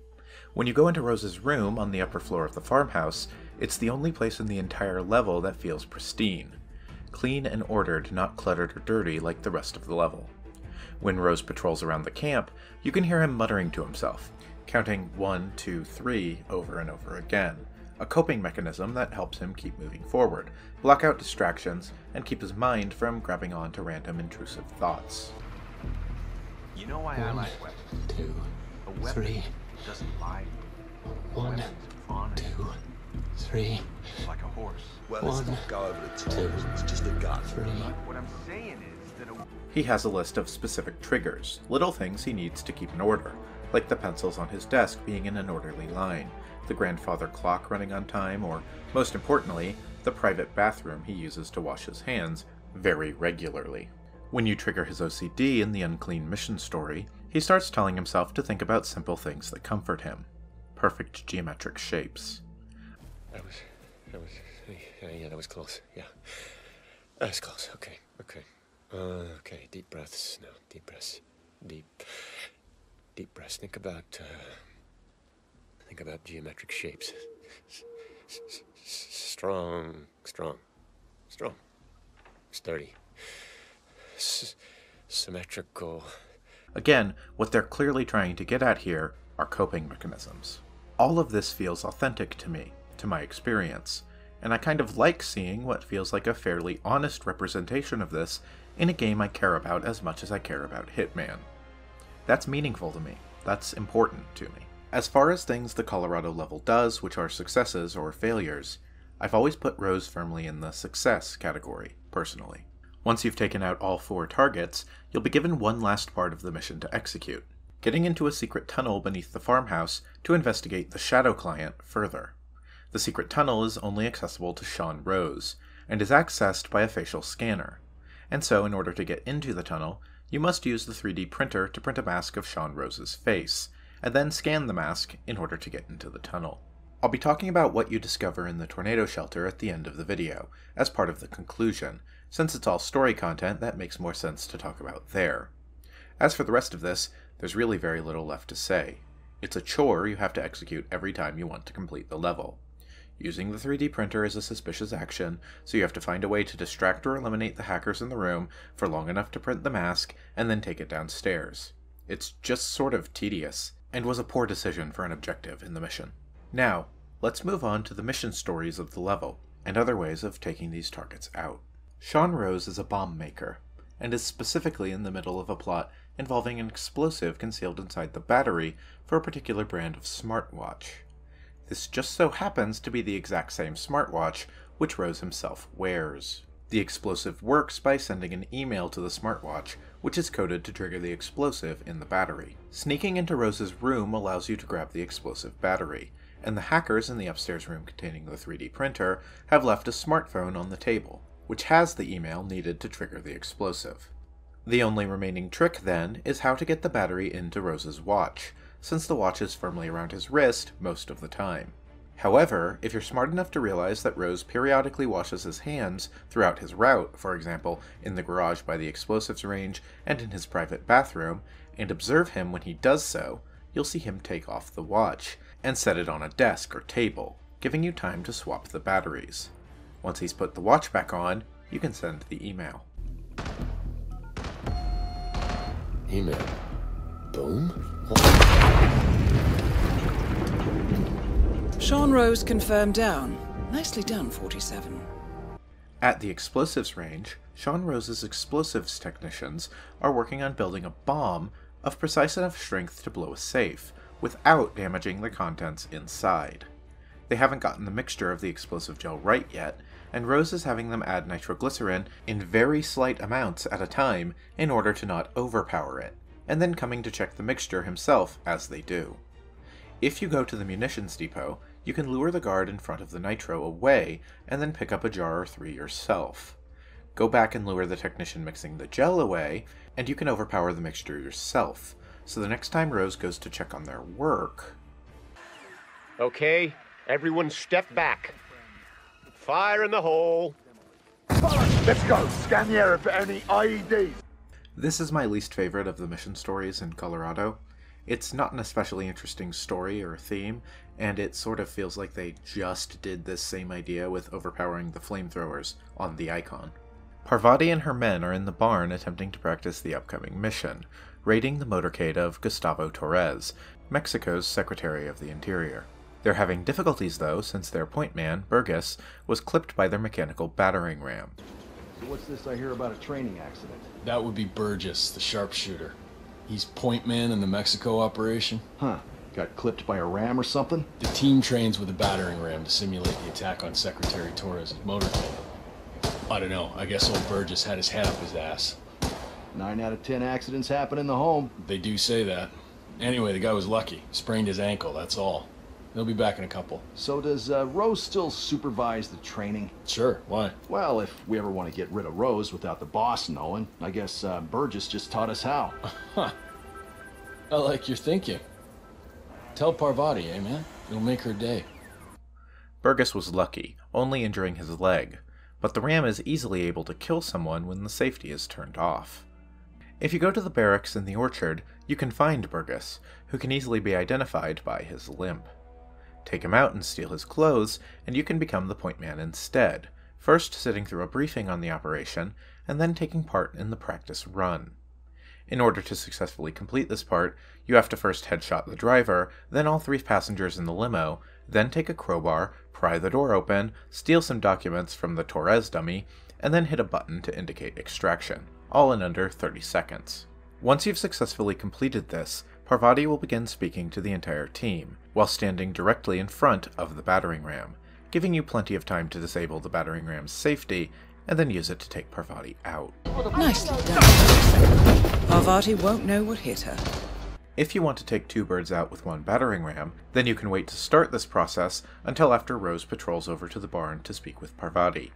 If Rose sees the training begin, he'll stick around to watch, and then he'll also step in front of the ram to interrupt Parvati's speech, praising 47's skills and saying how he'd make a great assassin.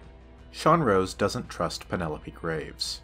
The mission briefing makes a point about Graves being the odd man out among the group, an Interpol analyst whose job was once tracking Rose and attempting to bring him to justice, now joining the same militia group he's overseeing. 2 NPCs near the slurry pit can be heard discussing a test which Rose is planning to put Graves through, attempting to see where her loyalties really lie, and telling his men to kill her if she fails. So this test that Rose has planned seems kind of cruel, doesn't it? I mean, I'm no softy or anything, but it feels excessive to me. She's got it coming. And nobody can switch sides like Graves and just expect to be accepted. Tests are in order, man. Yeah, sure, I get that. But playing on her past with Interpol like that? I don't know, man. But I just hope the technician knows how to act. She used to be the enemy. I don't have any sympathy for that. I'm sure he'll be fine. He's got the badge, right? Yeah, he showed it to me over by the tent. Rehearsed his lines, too. He's taking this pretty seriously. Should be in the clear. Hey. It'll be interesting to see if she takes the hook. And not to mention how far she'll go. You think she'll order us to be removed? If she does, I got a 45 cal with her initials on it. I hear you. The militia technician chosen to give Graves this test can be found at the communications station in the orchard. Using a nearby garden hose, you can easily lure him away, knock him out, and steal the Interpol ID badge, which Rose gave him to try to fool Graves. Take the badge and speak to Graves, and Agent 47 will introduce himself as an agent of Interpol, asking her to meet him near the slurry pit. Penelope Graves, we need to talk. You're... what is this? I'll explain everything at the slurry pit. It will be in your best interest to do as I say. I understand. Anyway, how does it smell now? I'll see you there. Once she does, Agent 47 will give Graves an offer to think over. Miss Graves, you are being recruited back into Interpol as an insider. What? Who are you anyway? How did you find me? That is not important. Think about this carefully. You can provide us with valuable intel. If you cooperate, the agency will overlook your unfortunate transgression. And what if I refuse, huh? If I scream and get the guards here? I wouldn't do that if I were you. Might prove unhealthy. I'll give you a few moments to think about it.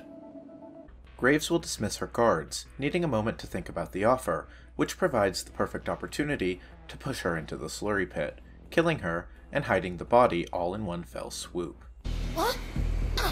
Oh! Graves is down. Excellent work, 47.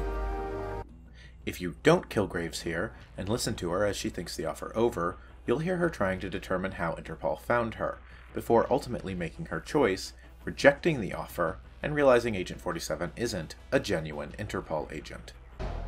Think, Graves. How did they get to you? Flight out of Lyon under assumed name. Passport provided through Delgado and that Vanisher guy. I mean, it looked clean. Changed clothes at JFK and again at Denver International. Charred the passport after leaving the hotel. Burner phone was dropped before I left the flight. It can't possibly be that. Diplomatic car out of Denver. Nothing unusual about the bus ride. Met up with Hall in the middle of nowhere. Burned everything. I saw her do it. There's no way. Hackers erased everything here day one. No money, no paper trails, no digital signatures. It's just not possible. It's not possible. I decline your offer. You know why? 2 reasons. 1, I am not a rat. I've peeked behind the curtain and I don't like what I'm seeing there, so I'm here to change things. And 2, I don't buy it. There's no way Interpol would have found me. Hall erased my digital fingerprint. There is nothing connecting me to this place. So what gives? What are you up to? Well done, Miss Graves. You passed the test. Test? This was a test? Who set you up to this? Rose? Yes, miss. I can't believe it.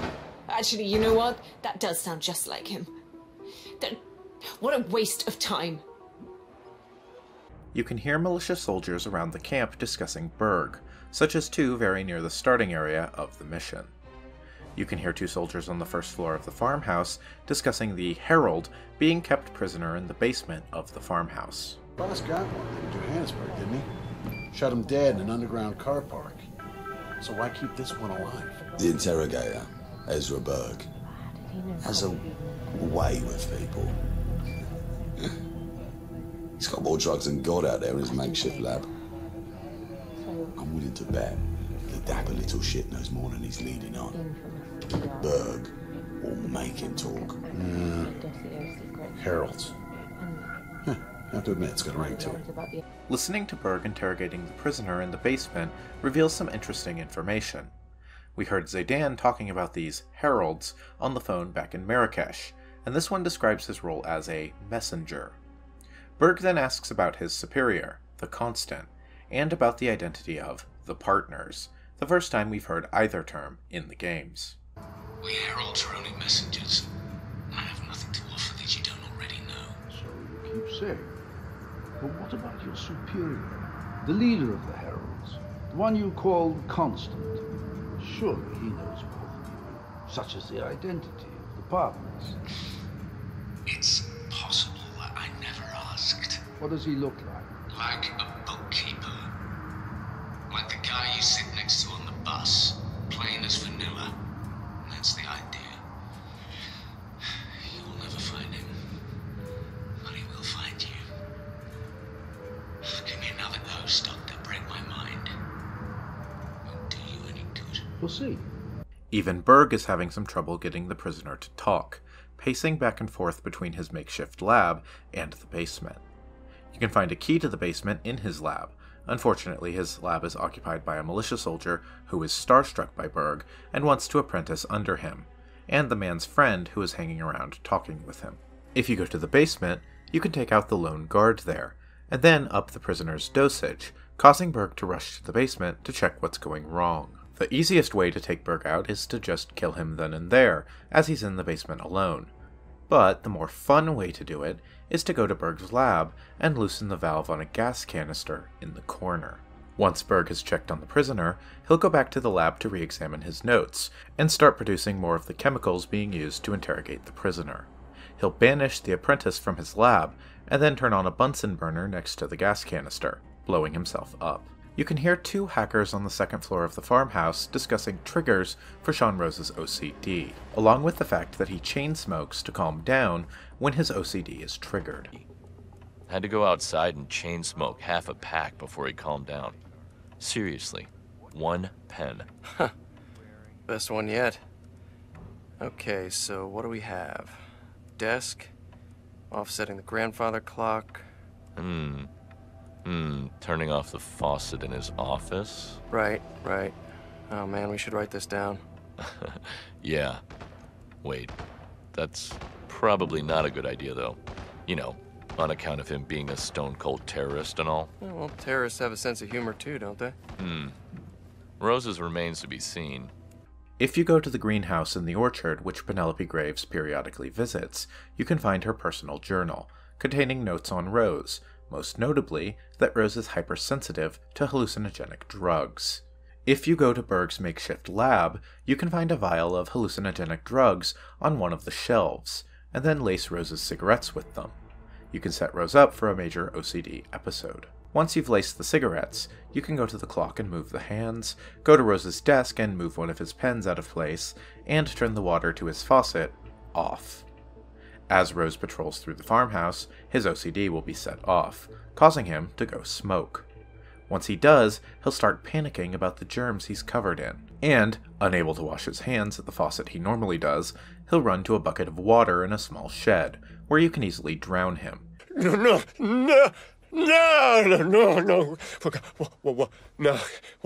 What is that? Oh God, no, what the hell is happening now? What is happening? This is bad. I'm covered. I'm covered in all. Oh God. They're everywhere. Oh, get them off. Get them off. Jeez, no, I'm clean. Unclean. I gotta get it off. Why won't they wash off? Hey! Oh!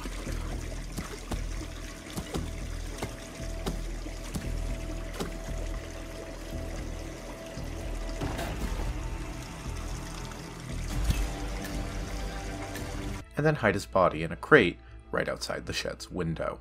That's it for mission stories, but there are some other notable ways of taking the targets out. Parvati's patrol route will lead her under a suspended bale of hay, which can, with proper timing, be dropped on Parvati, killing her, either by shooting the cable or by dropping it from the attic of the barn. The grandfather clock, which Sean Rose periodically checks to make sure it's running correctly, is directly under a large chandelier. You can easily drop the chandelier on Rose, killing him as he does this. Rose isn't the only one who checks the clock, though.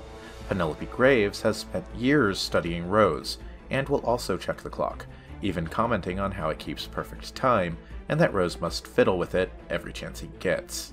This lets you drop the chandelier on her as well. I like this dynamic, that Graves, whose life was dedicated to getting in Rose's head, is the only other person who pays the grandfather clock any mind. Talk to me. What's going on? What a beautiful clock. What's the problem? Keeps perfect time, too. I bet Rose tinkers with it every chance he gets. We may have a potential... Red leader. There's a car lift in the garage just next to Parvati's patrol route. If you clear out the area and then lure Parvati under it, you can crush her to death with it, earning the Crushed It challenge. As part of his patrol route, Berg will light up a cigarette in front of a lawnmower outside the farmhouse. If you tamper with this lawnmower and cause an oil leak, you can get Berg to light himself on fire when he stamps out the cigarette. Parvati's patrol route brings her right by a gas tank at the garage. You can loosen a pipe on the gas tank to cause a leak, then shoot it in order to burn Parvati to death. There are several challenges related to killing all 4 targets in the same way. One called Name Your Poison, for killing all 4 targets with poison. One called String Quartet, for killing all 4 targets with the fiber wire. One called The Perfect Alibi, for killing all 4 targets in accidents. And one called Swamp Thing, for dumping all 4 targets' bodies in the slurry pit. It's another fairly standard batch of mastery rewards this time, mostly weapons with suppressors, like the RS-15 assault rifle at level 2, a fully automatic version of the ICA-19 pistol you start the game with at level 10, or the Seeger 300 sniper rifle at level 15. More interesting are the concealable baton at level 7, a non-lethal melee weapon which can be smuggled through frisk points, a block of powerful remote explosives at level 20, or, best of all, the disposable scrambler at level 10, a single-use item which can be used to pick keycard locks. My favorite part of any Hitman level is exploring it for details and Easter eggs, and this is one area in which Colorado definitely does not disappoint. First, I want to point out a funny and bizarre bug that exists in the game's Hitman 2 and 3 versions. Just outside of Berg's makeshift lab, you can see a small floating vial of sedative poison. It's been in the Hitman 2 version of the map since launch, it's still there in Hitman 3 as of writing, and it was not there in the first Hitman. Super weird, super funny. The title of the mission, Freedom Fighters, is a reference to another game IOI made previously, also titled Freedom Fighters. Another reference to IOI's previous games is that 2 NPCs in the house can be found playing Kane and Lynch, another game made by IOI prior to the Hitman reboot. There's also a poster of Kane and Lynch nearby. One of the strangest Easter eggs in the game is called Reptires. First, scour the level until you find at least 10 apricots. Then, go to Berg's makeshift lab and pick up the vial of hallucinogenic drugs. Go to the playroom where soldiers are playing Kane and Lynch, and you'll see that the toy dinosaur scooter sitting on a shelf now has a feed prompt. Feed the dinosaur toy all 10 apricots, and it will vanish in a puff of smoke. Next, complete the mission in whatever manner you choose, and at the end, take a detour to the shed in the orchard near the front of the level, where you can find the keys to the quad bike, unlocking that exit. When you approach the quad bike exit, just outside the fence from the garage, you'll see that it's been replaced with the dinosaur toy. If you use the exit now...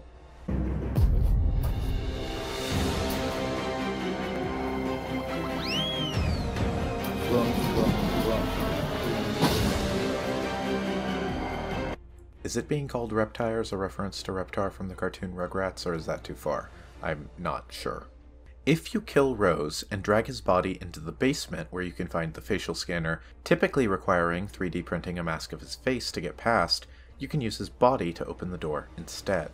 In the mission briefing, in the shot of Olivia Hall sitting at a desk, if you look at one of the screens to her left, you'll spot what looks to me like a reference to the famous you didn't say the magic word scene from Jurassic Park, with Olivia Hall's face replacing that of Dennis Nedry. You can hear several NPCs around the farm discussing the boss, referring to the Shadow Client, and how no one but Olivia Hall seems to know anything about him or his past. One pair in the North Orchard talk about how the only thing anyone knows is that he and Hall met in Sierra Leone in around 2002. Rose put you on the Mexico team. Reykjavik. Security for Olivia Hall on the Hampson oil operation. She's the boss's protege, right? She leads the cyber division. She's only 24, but apparently some kind of prodigy. She used to operate under the hacker name Del Rigo. Took down some major corporations while she was in college. Where's she from, anyway? Sierra Leone. She met the boss during the war. That's about all anyone knows about his past. That he was in Sierra Leone around 2002. Better than nothing. Save it. Already tried. There's no record of him anywhere. I bet she knows. Someone should get her drunk. Maybe she gets chatty. Bad idea, mate. Hall could empty your bank accounts from her smartphone. Those millennials have scary powers. Another two discuss what his identity might be, and why he might have started the resistance movement against Providence, theorizing that he must have once been a member himself. I suppose we're all thinking the same thing. He's one of them, right? How else could he know so much about the enemy? Only thing that makes sense. I mean, we've all felt the rage one time or another. The boss didn't start this out of charity. The hate runs deep. We all have our reasons, mate. Don't need to know his. Yeah? What's your reason? I do what I'm paid to. Made my peace with that a long time ago. Still, pick the right side whenever I can afford to. Righteous money just rests lighter in your pocket. I hear ya. Two NPCs can be overheard discussing why Rose was put in charge of operations, as opposed to other members of the militia, as well as explaining what the actual purpose of Rose's smartwatch bomb is planned to be. Sean Rose in charge of operations? I don't get it. Why'd the boss pick him?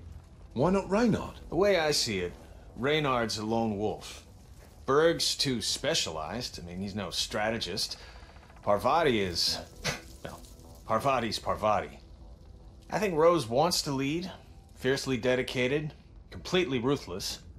Did you ever hear his plan to take out Simon Devereaux, the CEO of Biosphere? I know, he's building a bomb. Right. So Devereaux he's like exactly like Thomas Cross. Totally impossible to get near. But also a tech geek. And he just ordered this new Link 4 smartwatch. So Rose, crazy bastard, gets the idea to turn the battery unit for a Link 4 into, get this, a bomb. And then swap the watches in delivery. One push of the button, bye-bye Devereaux. Whew, that's pretty extreme. Enemy operative, I know, but it just seems so unsportsmanlike. Yes, and there you have it, right on the nose. And again, that's why Rose is the head of operations. To him, the end justifies the means. And I mean, there is nothing that dead-eyed psychopath would not do. They specifically name-drop Reynard, a reference to Alma Reynard, another member of the Resistance who shows up as the target of the Hawke's Bay map in Hitman 2. Two soldiers in the South Orchard can be heard discussing Graves and her history working with Interpol, specifically tracking Rose. So, the boss hires his former Interpol agent to do strategic analysis for us. Yeah, it's pretty smooth. She can be trusted, of course. Bit of a strange one.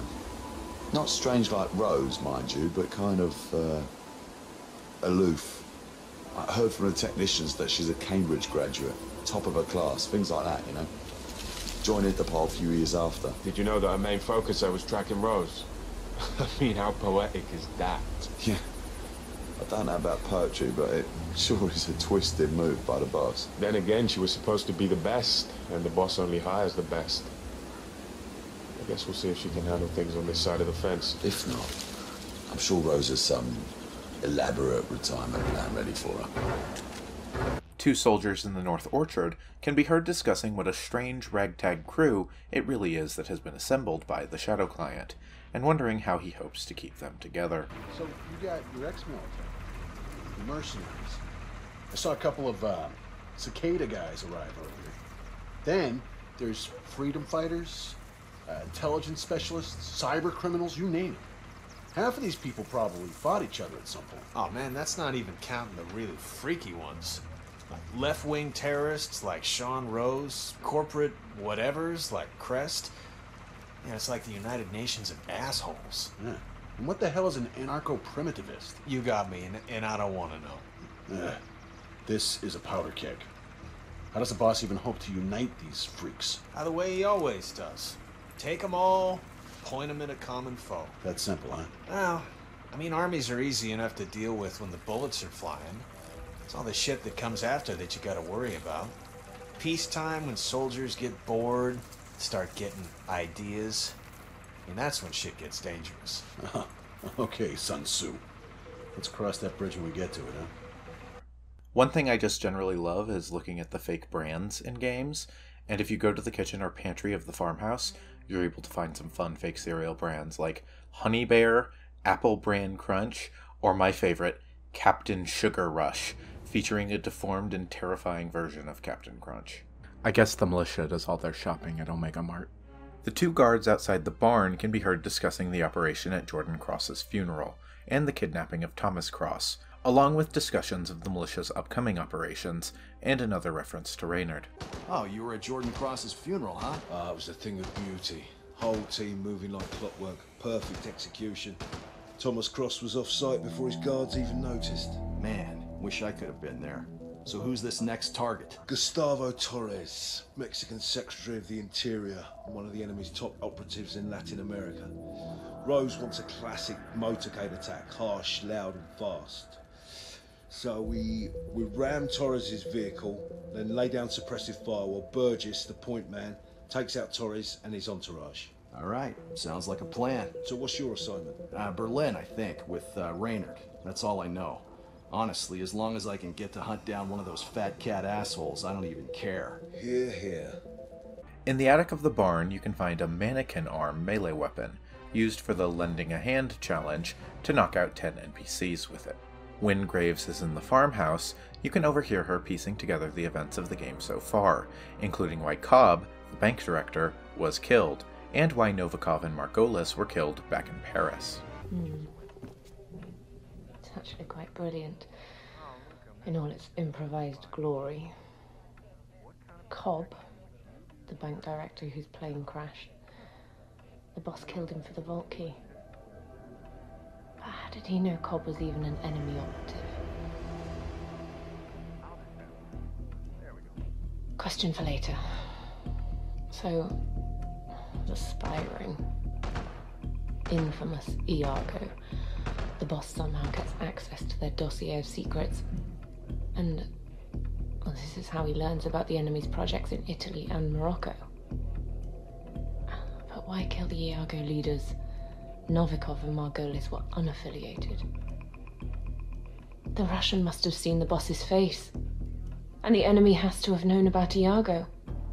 Probably even used their services from time to time. It was a precaution. Nothing more. When Graves and Berg's paths first cross, you can hear them discuss Graves' impression of Rose, having finally met the man she spent years chasing. Berg can be heard mentioning that Reynard is bringing the camp another carton of cigarettes the next week, another reference to Alma Reynard. Penelope, it's Berg. Dr. Berg? I didn't recognize you in your work clothes. No, that's the idea. So, I take it you finally met Rose. Way I hear it, you were on the Interpol's task force to hunt him down. So what's the verdict? Sean is dedicated, creative, driven. You don't have to sugarcoat it. The man's an extremist. You've seen the Shanghai plan. Kidnapping children, forcing an innocent man to commit murder. It's distasteful. Rose has no honor, no sense of fair play. The boss asked me here because he wanted to avoid unnecessary cruelty. So why does he tolerate Sean Rose? Because the boss is not a monster. And right now, well, he needs one. Sean Rose, freelance terrorist, because sometimes you need a monster. You ought to be in advertising.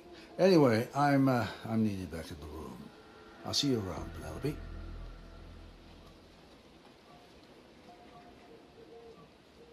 Say, how many packs do you have left? Damn Rose keeps bumming mine. Reynard's bringing a carton on Tuesday.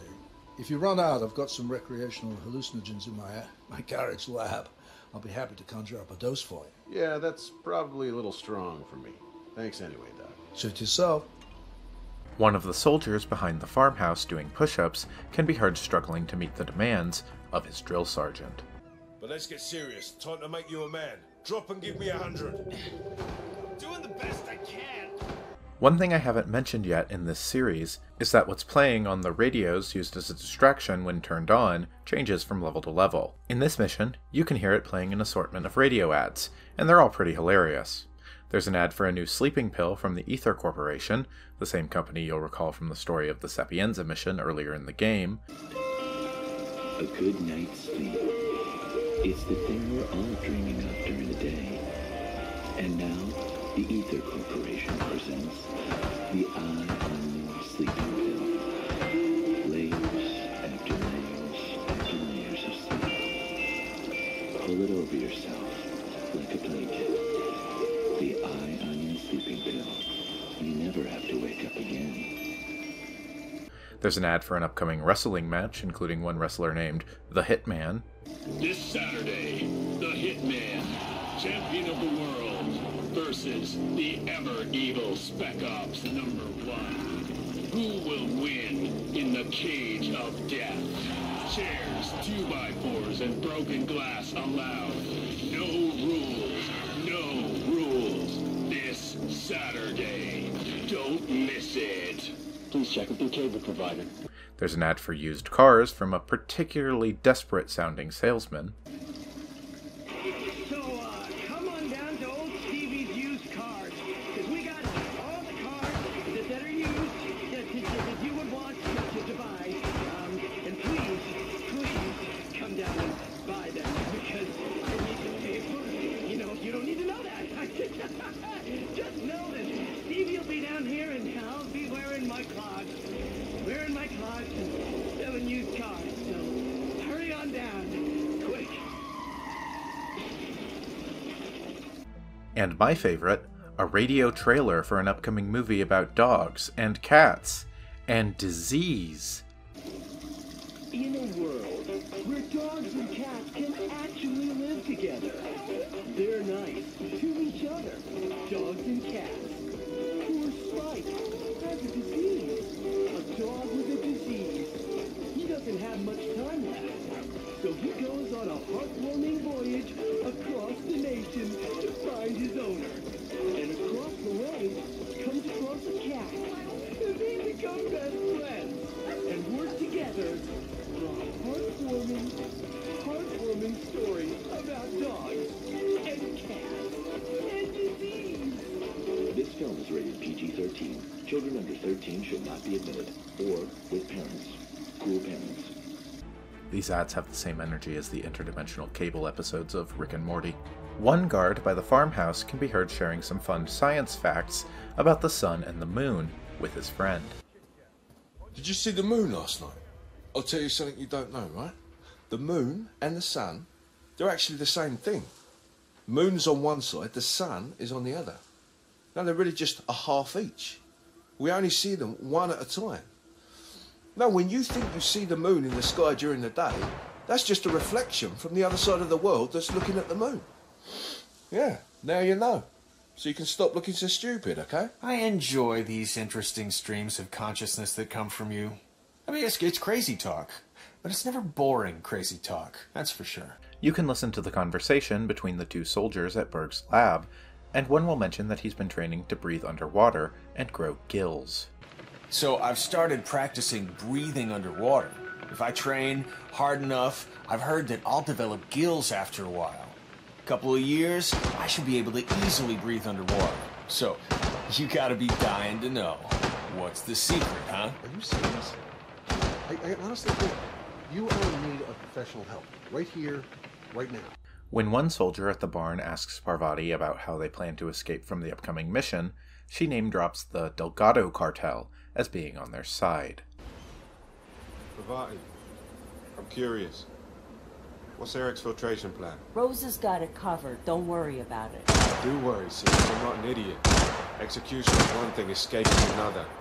Gustavo Torres is not just some corporate suit. He's bloody Secretary of the Interior. Well, it's a good thing we have the support of the locals. What does that mean? The Delgado cartel. Delgados? We're in business with the worst crime cartel south of the border. Politics makes strange bedfellows. Anyway, you should be relieved. Yeah? Why is that? Nobody's better at making people disappear than the Delgados. This kid gets better and better. The Delgado cartel's leadership will show up as targets in the Columbia level of Hitman 2, and members of the Delgado family were targets in Hitman Blood Money. The high suspicion outfit for this level is the Scarecrow. You can find the Scarecrow hanging from a post outside the communications post. Obviously, wearing the Scarecrow outfit is going to get you in trouble if you're spotted, especially since the entire level is hostile. To mitigate this, there are posts where you can stand and pretend to be a Scarecrow throughout the level in order to hide in plain sight. Standing at all 5 Scarecrow posts awards the hidden No Birds Here challenge. There are also several challenges related to getting kills while dressed as the Scarecrow, such as one to drop the hay bale on a target while disguised as the Scarecrow, or another to kill a target with the axe while disguised as the Scarecrow, be spotted, and escape to an unseen state once again without ever changing disguises. One of the soldiers guarding Rose's room will periodically take a nap in Rose's bed, which I can only imagine Rose would take really well if he found out. If you throw the jars of nitroglycerin, which you can pick up for one of the mission stories, they explode. There's another extremely hidden Easter egg involving bells here. This time, you must be in the Scarecrow outfit. While wearing the disguise, take a sniper rifle to the water tower and shoot 4 bells hidden far out of bounds in the level, in a particular order. Once you do, a sound effect will play, and the Wicker Man challenge will pop. Until you change disguises again, any NPC who gets close to you will burst into flames and be killed, letting you easily run around the map and killing absolutely everyone there. On the staircase!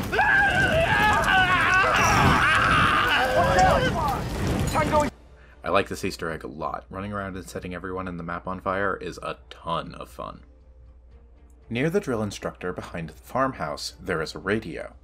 If you pick up an apricot and throw it at the drill instructor's head, and then turn that radio on, some cowboy-style music will start playing, and the soldiers taking part in the drills will begin dancing, awarding the Howdy Partner challenge.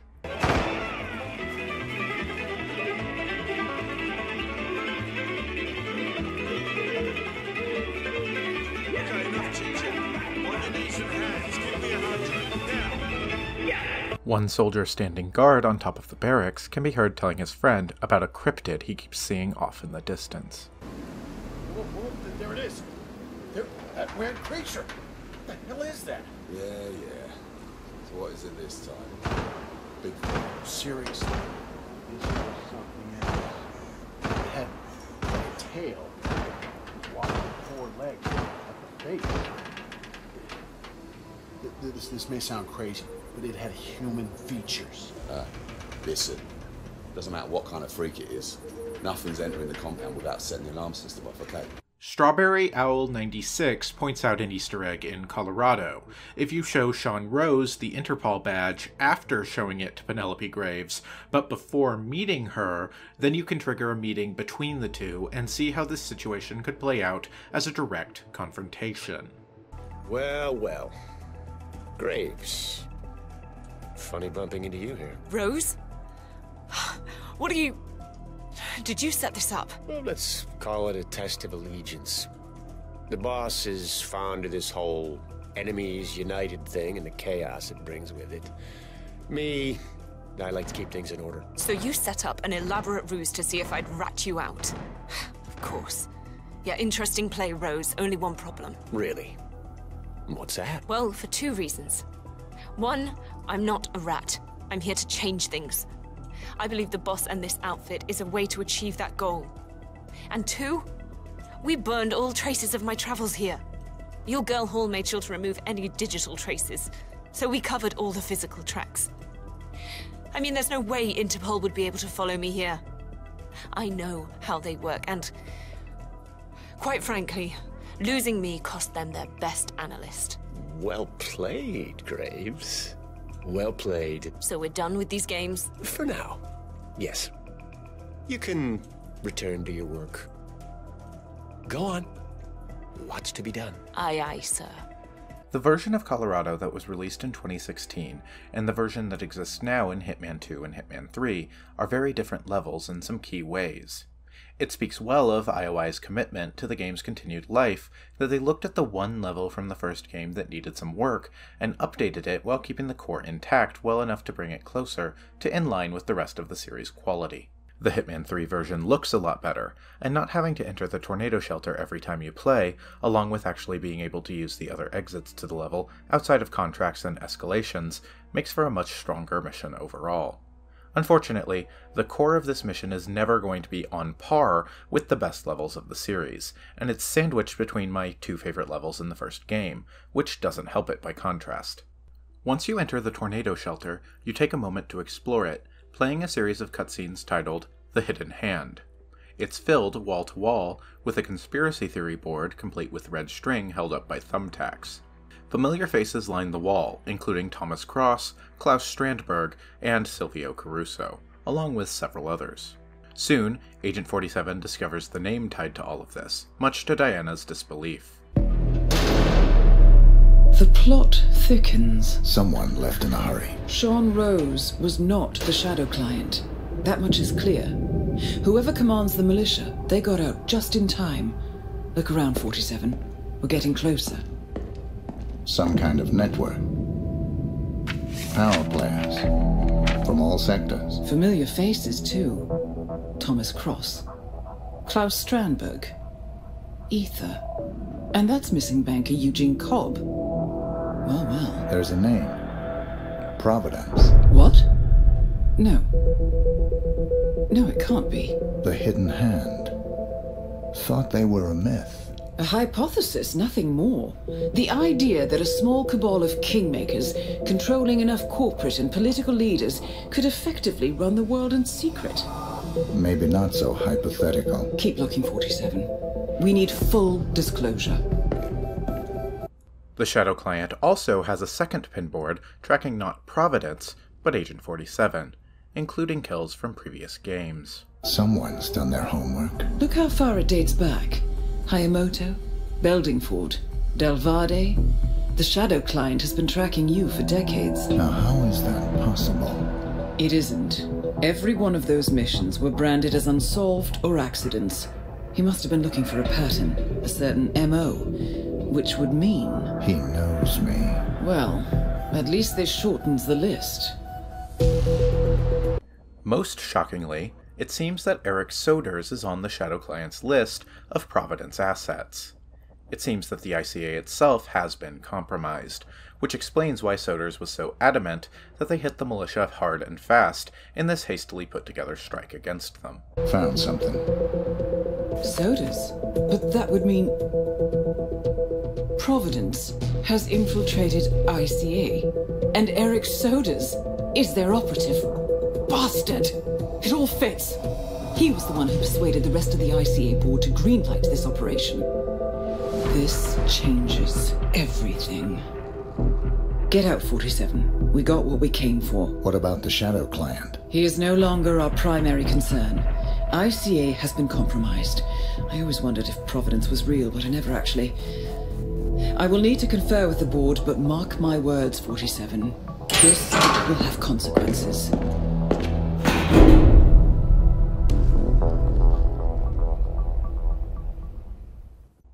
Diana is furious and tells 47 that she'll speak to the ICA board, and will make sure that Eric Soders pays for what he's done.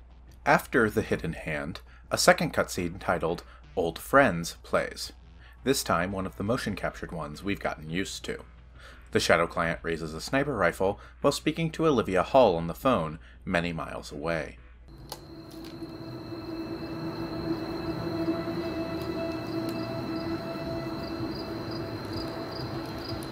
Rose is gone. It was me, wasn't it? They tracked me. I don't believe it. I took every precaution. Rose knew the risks. They all do. You did well, Olivia. I am proud of you. Now listen. The ICA knows about you. They kept you alive because they needed you, and now they don't. We won't talk again. Not until the storm is over. I don't like it. This man nobody's capable of. You need to end this now. I ran away as a boy. My friend and I.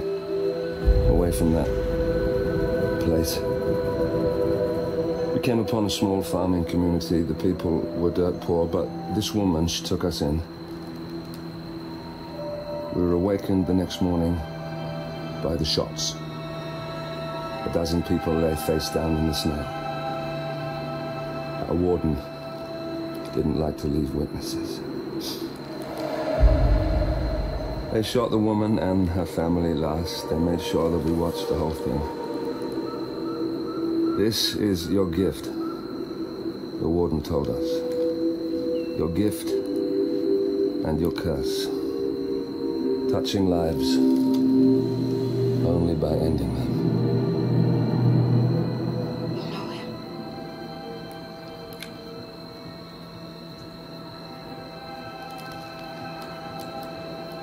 Better than anyone.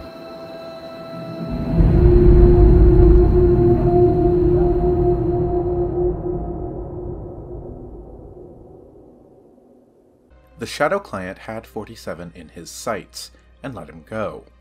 As Diana and 47 put together in the tornado shelter, the Shadow Client knows 47. And as the Shadow Client sees Agent 47 in his scope, and Olivia tells him that they're better off with 47 dead, he only talks about escaping that place with his old friend as a boy. If that wasn't enough to clue you in as to what the Shadow Client's relationship to 47 is, then the title of the cutscene, Old Friends, should. The Shadow Client is someone 47 knew in another life. Someone from Agent 47's mysterious and forgotten past. 47 doesn't know who he was before the ICA, and the only lead that the ICA had came up totally scrubbed. The Shadow Client, be he friend or foe, might be the only chance 47 has at finding out who he was before the game opened in 1999, and the only clue to why his entire life up to that point is a blank. The Shadow Client lets 47 walk away. Next time, 47 and Diana will take their first steps against Providence, chasing Eric Soders to a hospital in Hokkaido.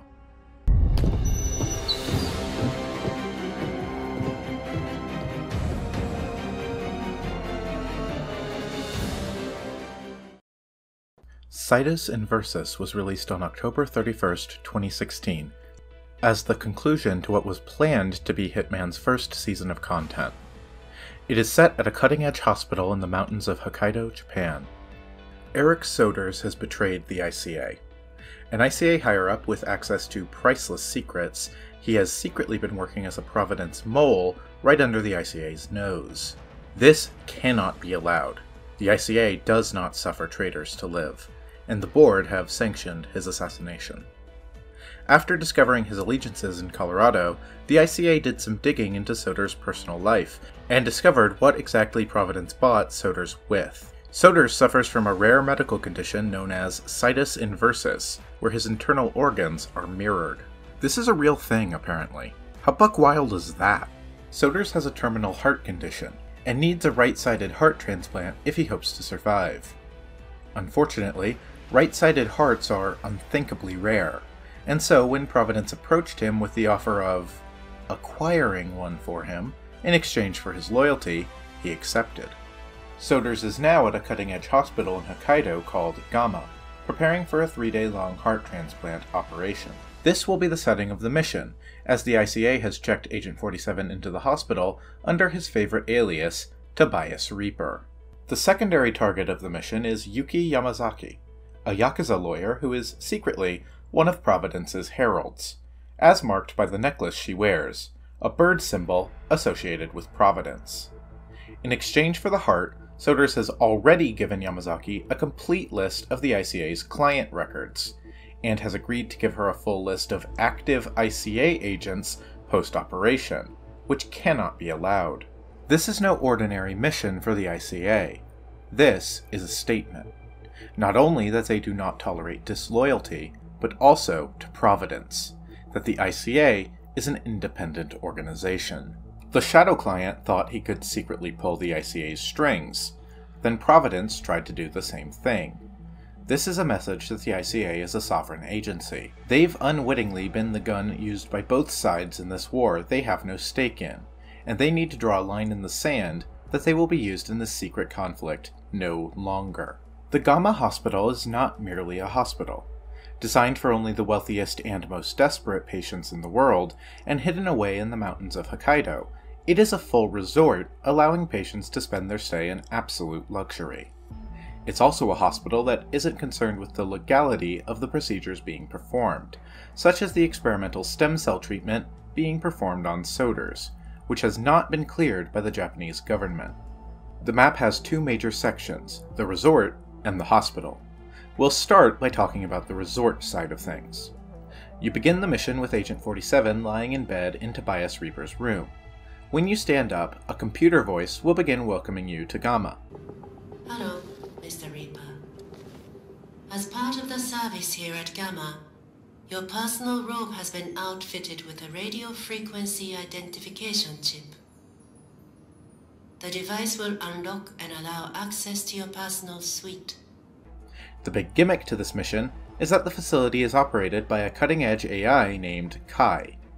This manifests in several ways throughout the level, but the biggest one is that none of the doors in the facility use traditional locks, nor do they use keycards.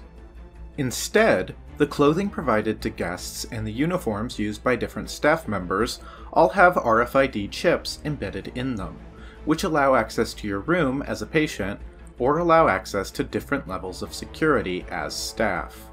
The clothes have different symbols on them, indicating what level of security clearance that uniform has access to, which is indicated next to secured locks in the hospital.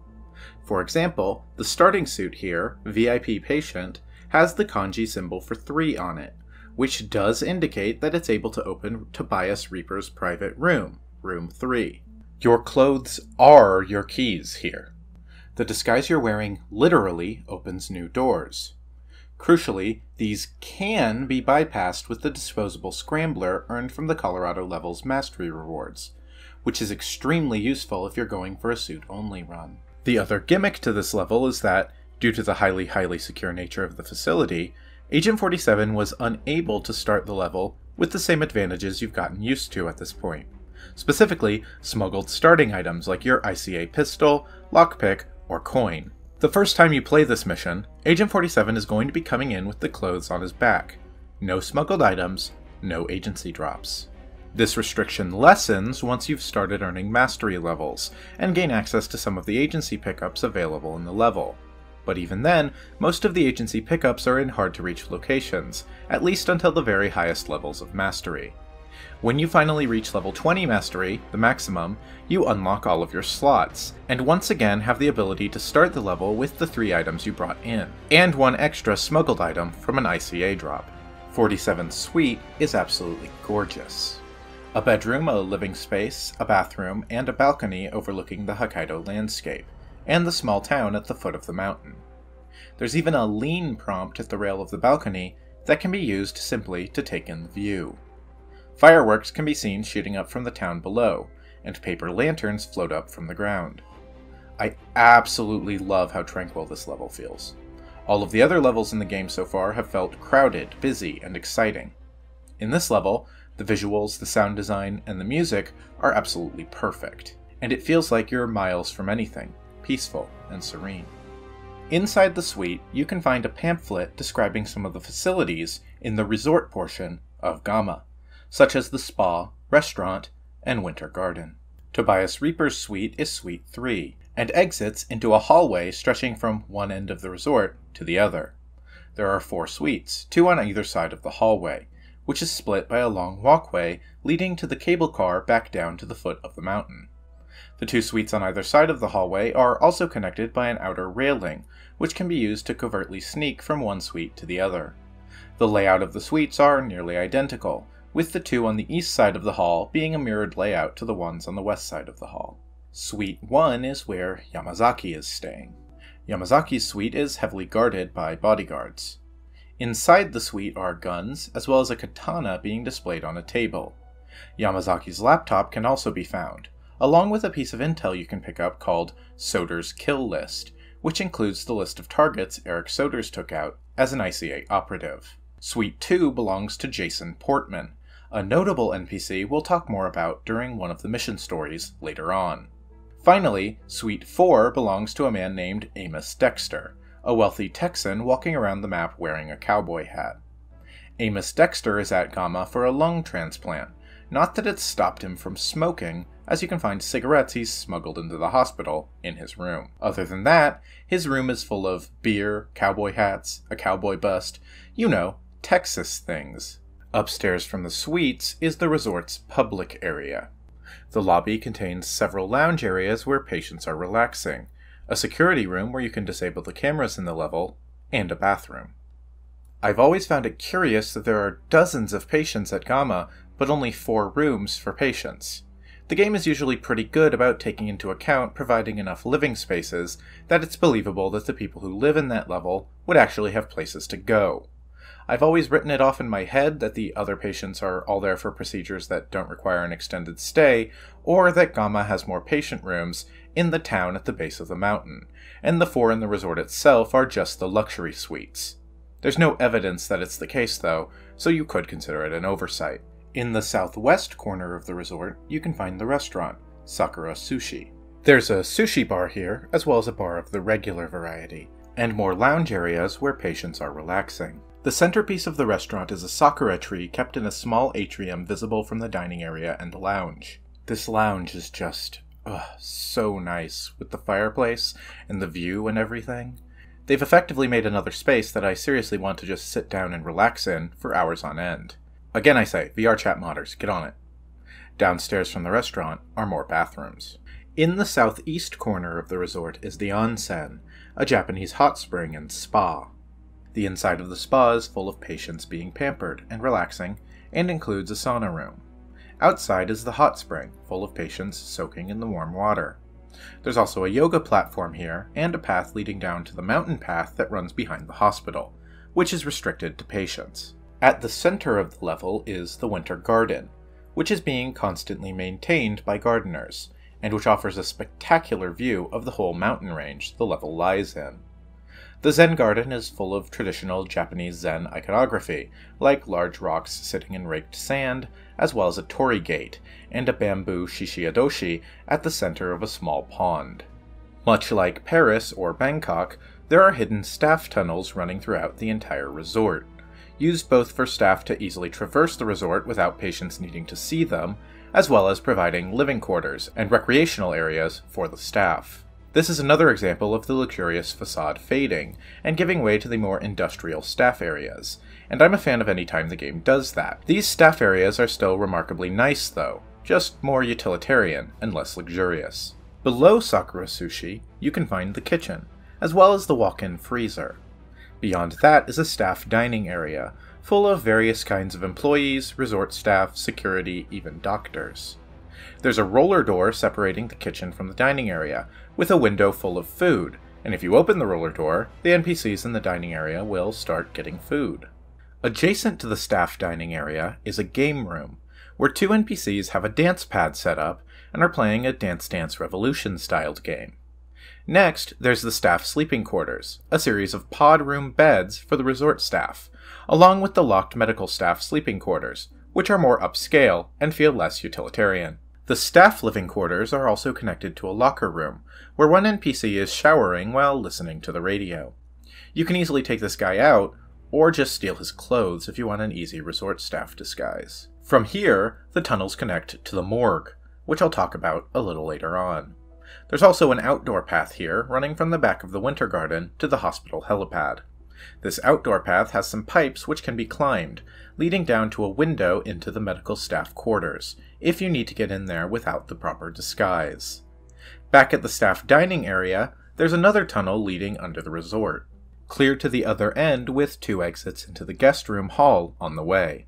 This has an aquarium window looking out into the base of the pond in the Winter Garden.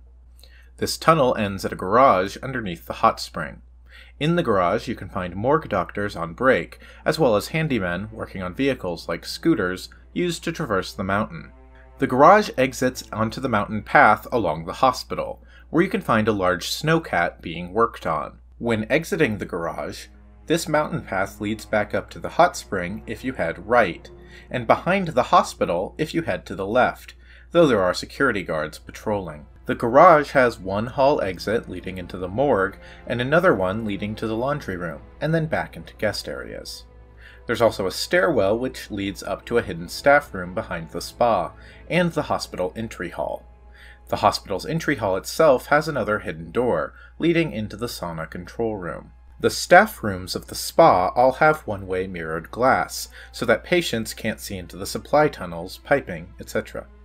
These one-way mirrors are extremely creepy, not because they provide Agent 47 a way to stalk his prey, but because I can only imagine resort staff coming to these rooms to spy on the naked patients in the hot spring and sauna. That's it for the resort half of the level. The hospital has 3 floors, 2 above-ground hospital levels, and the morgue in the basement. The hall leading into the hospital runs along the side of the winter garden, and even has a small atrium with a tree in it, similar to the sakura tree in the restaurant. The hospital is absolutely crawling with bodyguards. Dozens of them keep an eye on the doctors, the patients, and Soder's himself to make sure nothing goes wrong, under Yamazaki's orders and, by extension, working for Providence. The main attraction of the hospital is the operating theater. This is where Eric Soders can be found, being operated on. He's completely defenseless, laying there on the operating table, unable to move, but he's also one of the hardest targets yet to take out, because virtually all eyes in the hospital are on him. On the bottom floor of this operating theater are the surgery controls, accessible only by the chief surgeon, along with several rooms with surgeons monitoring various aspects of the patient's condition. The operating table itself lies in a huge room in the corner of the building, exposed on all sides, with a massive robotic arm controlled by Kai performing the actual surgery. Soders is currently undergoing the experimental stem cell treatment before the actual heart transplant can take place, and you can also find the stem cell control room here. Also on the first floor of the hospital is a waiting room where you can find a whopping 6 bodyguards, an ICU set up for a single patient, a bathroom, and the surgery life support control room. On the second floor, you can find the observation room, with doctors and bodyguards watching Soder's operation from above, as well as the Kai control room and the mainframe room, which is accessible only to the hospital director.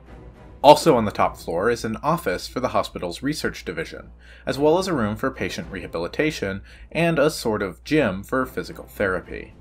On one far end of the upper floor, you have the director's office, and on the other, you have the defibrillator power room.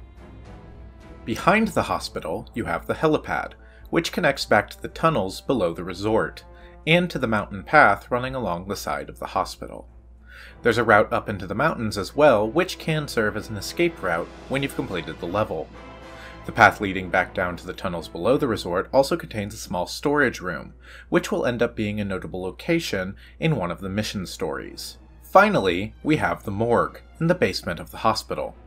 This is where the dark secret of Gamma can be found. This is a hospital for the wealthiest and most desperate clients in the world, and their organs don't always come from, let's say, willing donors. There are more details on that which I'll discuss later, but this is where you can find the curator, in charge of acquiring body parts, as well as his assistant, who is removing organs from dead bodies in the morgue with a cleaver. In addition to the main room of the morgue, there are coolers where bodies are being kept until ready for harvesting, an incinerator for the disposal of medical waste and presumably bodies that they don't want kept around anymore, the stem cell storage room, and the organ vault, containing the right-sided heart that is going to be transplanted into Soders, among other organs. The organ vault has 2 bodyguards in it, and there's also a security room here with a single bodyguard, who happens to be the easiest bodyguard to take out and steal the disguise of in the entire level. The morgue has 3 stairwell exits, 2 leading to either end of the hospital, and the third leading directly into the stem cell controls portion of the operating theater, as well as a tunnel leading back into the staff areas of the resort, and one leading to the garage. That sums up the map. It's on the smaller side of things geographically, more akin to Paris or Bangkok than Sapienza or Marrakesh, but it's incredibly dense and incredibly varied, with each area and sub-area feeling completely different from the last, while adding up to a cohesive whole. What about the targets? There's very little to say about Eric Soders as it relates to this mission. The target spends the entire mission laying on an operating table, and won't move from that spot, so there's no tailing to be done, no personality to be gained from eavesdropping on him.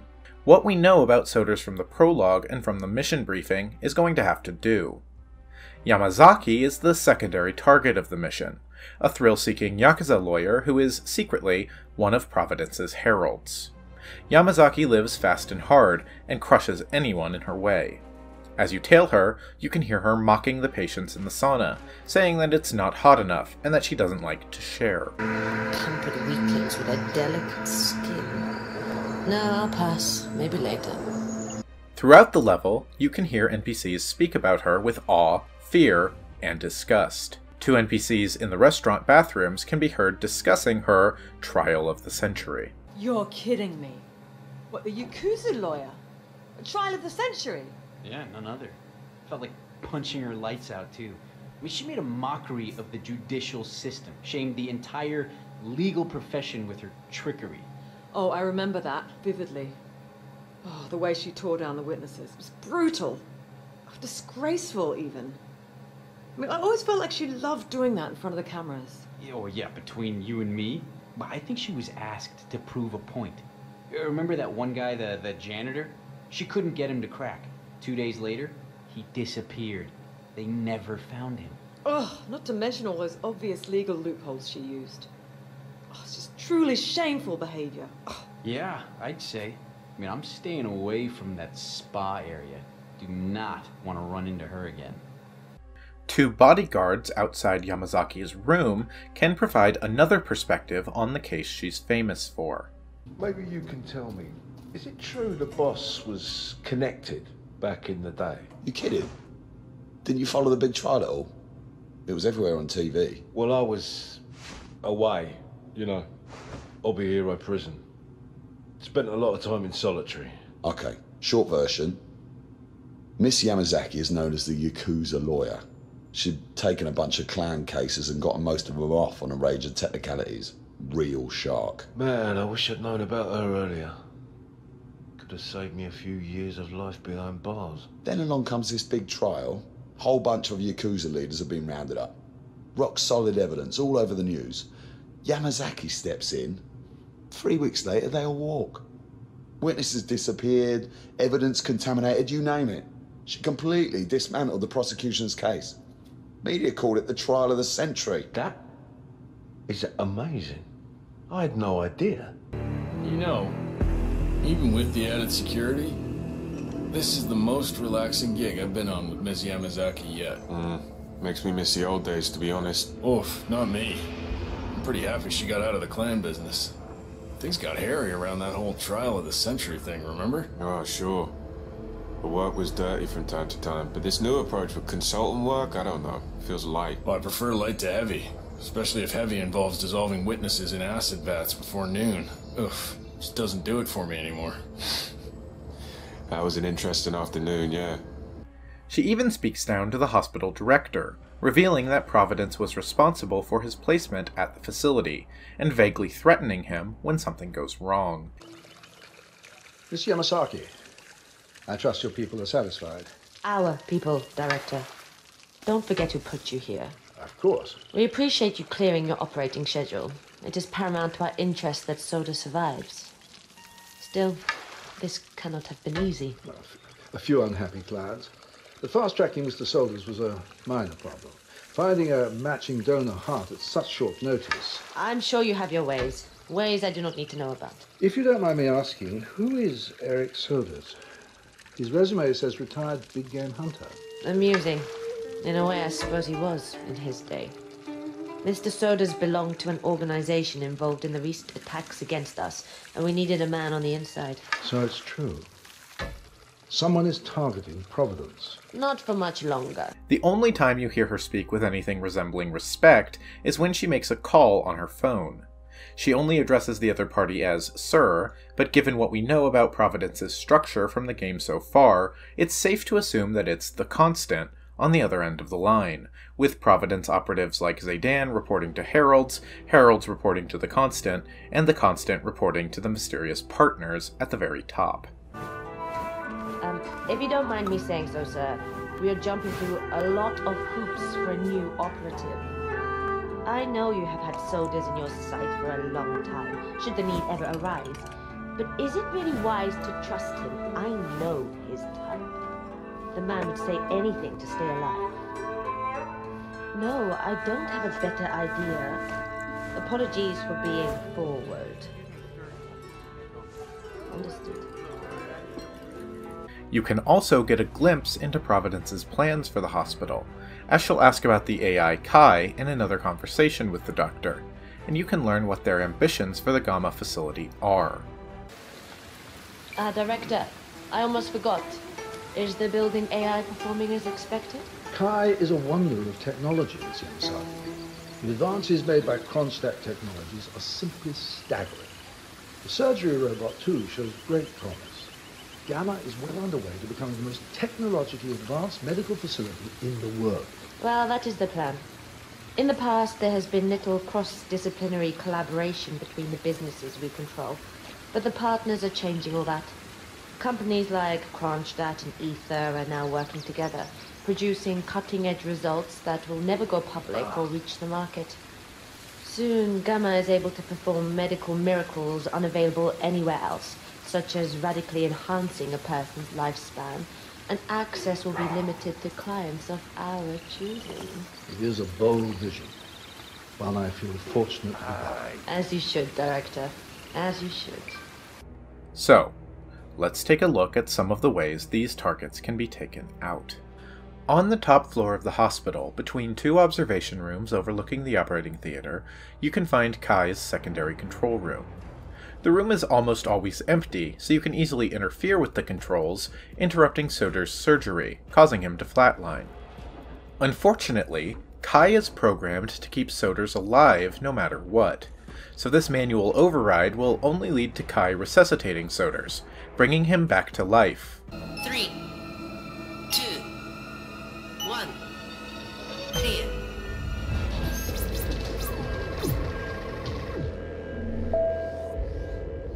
If you want to take Soders out in this way, you're going to have to find a way to sabotage Kai's mainframe. There are 3 ways into Kai's mainframe room. Kai's mainframe is the most secure room in the entire level. The only person who has access to it is the hospital's director. You could also use a disposable scrambler if you've brought one into the level, or with the master RFID card, which can be obtained through an Easter egg I'll discuss later on. But if you want to get in there legitimately, you'll need to steal the hospital director's disguise. The director patrols between the restaurant bar and the bridge in the Winter Garden, where he meets with Yamazaki to give her updates on Soder's condition. The easiest way to get the hospital director's disguise is by using emetic poison on a bowl of nuts at the bar, which the director will take a snack from each time he reaches that part of his patrol. This will then lead him to an empty bathroom stall downstairs, where you can knock him out and hide his body. Once you've made it inside of Kai's mainframe, you will find 4 server racks. Pulling the switch on one randomly will most likely cause Kai to simply reboot. When it does, a sequence will display on Kai's screen, showing the order that the racks must be pulled in order to successfully sabotage the mainframe. Once the racks are pulled in the proper order, Kai will begin undergoing a critical malfunction, causing errors all over the hospital portion of the map. If you interact with Kai's secondary controls now, you'll cause the robot arm operating on Soders to go berserk, violently stabbing him to death. Warning. Operations procedure overridden.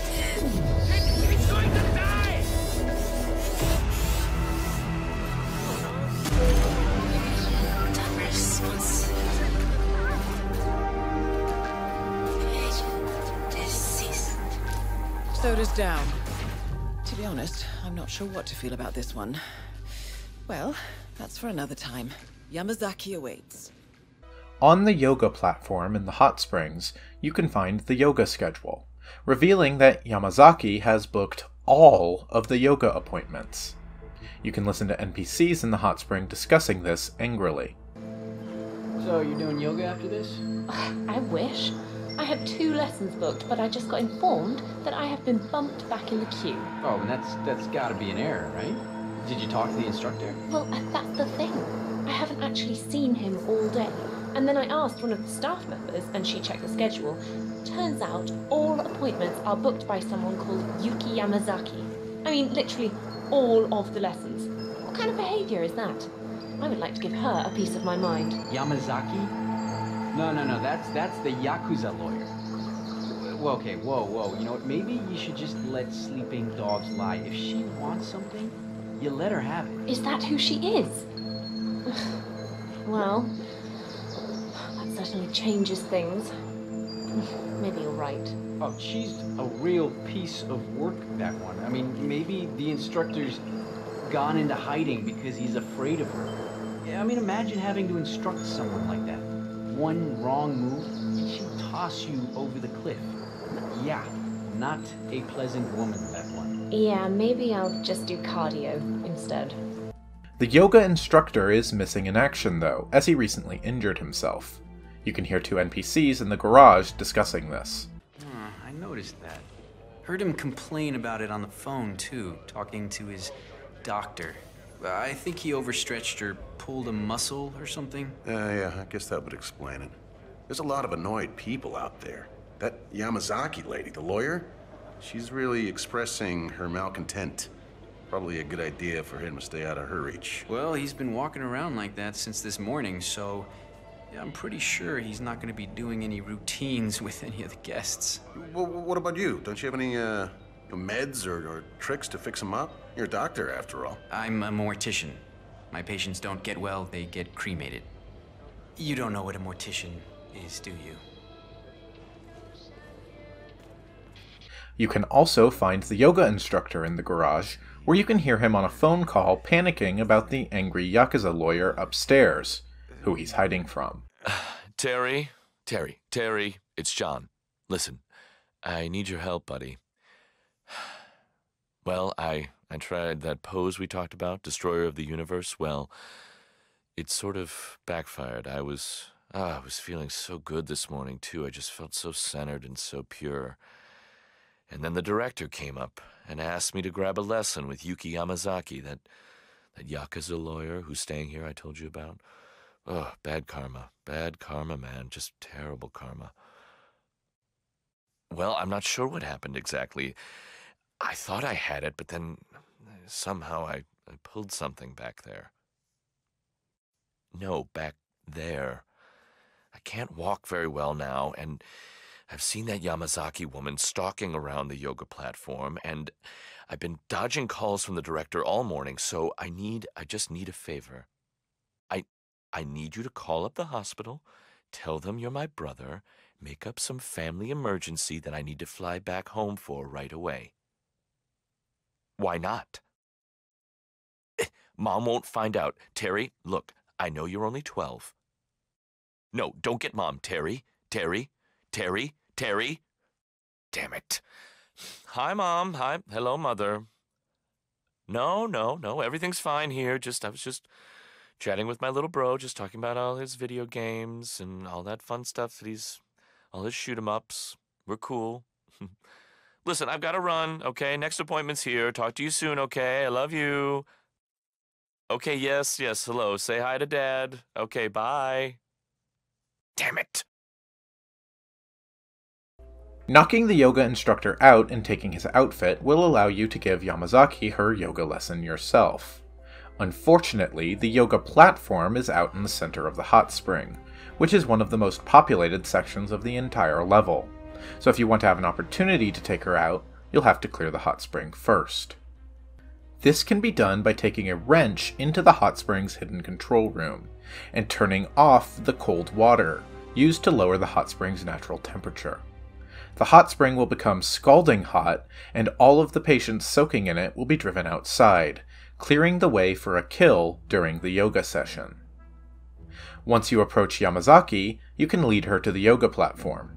Her bodyguards will look away during the session, being more concerned with keeping others out than with the yoga instructor already within arm's reach of Yamazaki. Agent 47 is, of course, a yoga master, and will give Yamazaki a yoga lesson, with each pose ordered moving her closer and closer to the edge of the cliff. Fluid movement. Very good. Now, transition into Lord of the Dance. Remember to breathe throughout. Warrior 2 pose. Core, strength. Stay there for a while. Changing sides. Be strong. And finally, tree pose. This one is tricky. Find a good spot for it.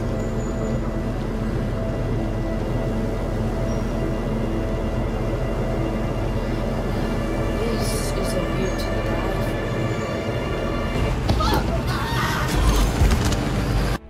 Only one of the 7 mission stories in Hokkaido doesn't offer a way to take a target out, the one titled Makeover. One of the patients at the hospital, Jason Portman, is in recovery from an extensive facial surgery he underwent. Specifically, his surgery was intended to make him look exactly like Helmut Kruger. You can hear 2 NPCs in the restaurant discussing Jason Portman and this surgery. Okay, but Guess what? something. I found out who our invisible man is. None other than Jason Portman. What? The Silicon Valley whiz kid? That's the bandaged patient. Didn't he sell his startup to Quantum Leap for like $1 billion? Uh-huh. He's on their board too. Plays golf with Tim Quinn himself every Thursday. Really? So why is he wrapped in bandages? He's getting like a total makeover. Muscle implants, full facial reconstruction. Get this, he wants to look like Helmut Kruger. Well, the guy with the burn scars and knives for hands. No, idiot. Helmut Kruger. You know those sanguine underwear commercials from the noughties? No? Oh, look, never mind.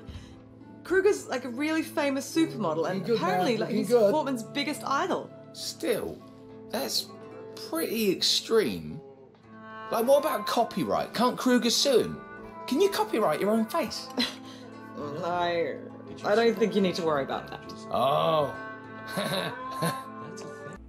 If you enter his suite, you can find a table full of magazine pages and cutouts of Helmut Kruger, including marker scribbles like hearts or the word perfection. Also in this room, you can find a public patient journal on Portman, detailing his facial surgery. If you tail Portman, you can hear him bragging to another patient about his surgery. It's awesome, right? I mean, shut up. Don't I look like Hush or the Invisible Man? Or maybe Dark Man. Yeah, shut up. Totally Dark Man. You look like the Mummy. So what kind of work did you get? Nose bridge? Cleft chin? Can you keep a secret? Shut up. I'm being cut to look like Helmut Kruger. Yeah. Helmut Kruger?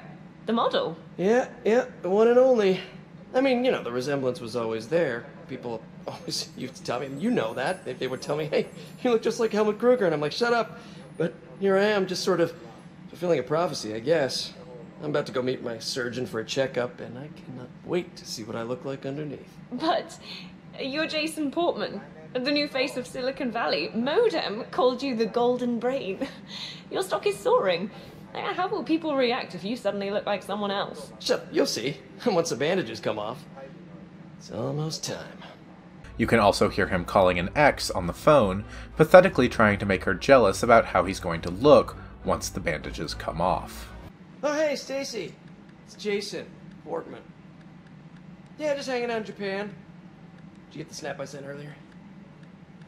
Shut up, Invisible Man. You shut up. That's a good one. No, seriously. No, I'm in the final stages of that thing we always talked about back when we were, Krugerification, it's happening. It's actually happening. Shut up! Yes, 2 weeks from now. I could be the one on a podium in Paris. Nobody would know the difference. Cheekbones to die for. Cut glass, baby. Almost a shame you won't get to enjoy them, am I right? Am I right? Shut up, the gym? I don't have time for that. My good friends here have a plan for that as well. Full body graft, muscle implants, wait for months or years when surgeons and endless amounts of money that I have can make it happen in weeks. Screw the natural way. That's the... Oh, shut up, I bet you would. Maybe I'll call you when I get back to LA. Okay, we'll see. Bye, Stacy. Shut up. Oh my god, this guy sucks. There's a fairly strict time limit on this mission story, since only a few minutes into the mission, Jason Portman will be called to the hospital to check on his recovery process, and hopefully get the bandages off. Speaking of threats, we may have Mr. Jason Portman, please come to the hospital entrance. If we find anything, A doctor will escort you to your checkup.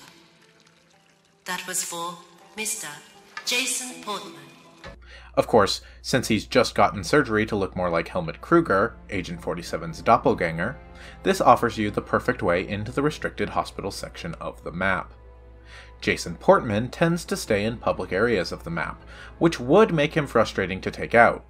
However, if you get close enough for him to see Agent 47's face, he'll freak out and start accusing 47 of stealing his idea, following 47 to harass him and even threatening to have him killed. Shut up, Helmut? No, wait. You're not Helmut. Hey, bad form, dude. You stole my idea. Hey, look, asshole. Maybe you can find someone else to emulate? How about, I don't know, Jordan Cross? He's hot, right? Wow, this is super embarrassing. At least we don't attend the same social circles. Shut up, we don't, right? I've got connections. I can make you disappear for good! This lets you lead Portman to a secluded location and take him out. Once the PA announcement calling Jason Portman back has taken place, you can take his place, going to have bandages removed yourself. So, let's have a look at you, Mr. Portman. Be still as I remove the bandages. Oh my, it's astonishing. Not only are you the spitting image of Helmut Kruger, the swelling has completely subsided and there's not a trace of bruising. If I didn't know any better, I'd say you'd never undergone surgery. It's perfect. It's simply perfect. I'm sorry. This is very emotional for me. This not only lets you into the hospital, but allows easy access to a surgeon disguise, which is invaluable since it's the only one which can easily be obtained in the level. Dr. Laurent, the chief surgeon on Soder's operation, is a drug addict, popping pills to stay awake and continue operating for days at a time. He had already been working a full day's shift before he got the call to come work on Soder's operation, which allows him to test his experimental, and illegal, stem cell therapy treatment on a human test subject. You can hear a guard behind the restaurant on the outside path leading to the helipad take a phone call mentioning that the hospital's helicopter pilot, Nails, is not only a former member of Cicada, but also a drug dealer. More specifically, Dr. Laurent's drug dealer. Yeah, the gig's alright. Food's decent. Most of the people here are just lazy rich people. It's not like Mogadishu, that's for sure. Hey, you'll never guess who I'm out here with. That former Cicada pilot, Nails. Remember him from Shanghai? That's the one. He's still dealing, too. Yeah, I shit you not. I think he's making a decent bonus on supplying the VIPs here with under-the-counter merchandise. He flew in some important doctor. I'm pretty sure he's supplying him as well. Well, let's just say the doctor's been in a few consultations already, and he walks away looking very mellow. I know. Yeah, good thing I'm not the one having heart surgery. If you observe Dr. Laurent, you'll notice he frequently walks back to the helipad to ask Nails for another fix. After Nails supplies him, he'll walk back to his stash, in a secluded supply room with a single sleeping guard. If you take Nails out and become the helicopter pilot, you can meet with Dr. Laurent yourself and offer to show him to Nails' stash. You can easily take Dr. Laurent out, either by poisoning the pill supply or simply hitting him over the head while he's taking pills, getting the chief surgeon disguise. That's where the mission story technically ends, allowing you access into the hospital and operating theater, but at this point, you can get into the private surgery control room only available to the chief surgeon. Once there, you can use the control panel to first ready the robot arm, then insert a syringe into Soder's heart, and finally, drain his body of all its blood, killing him.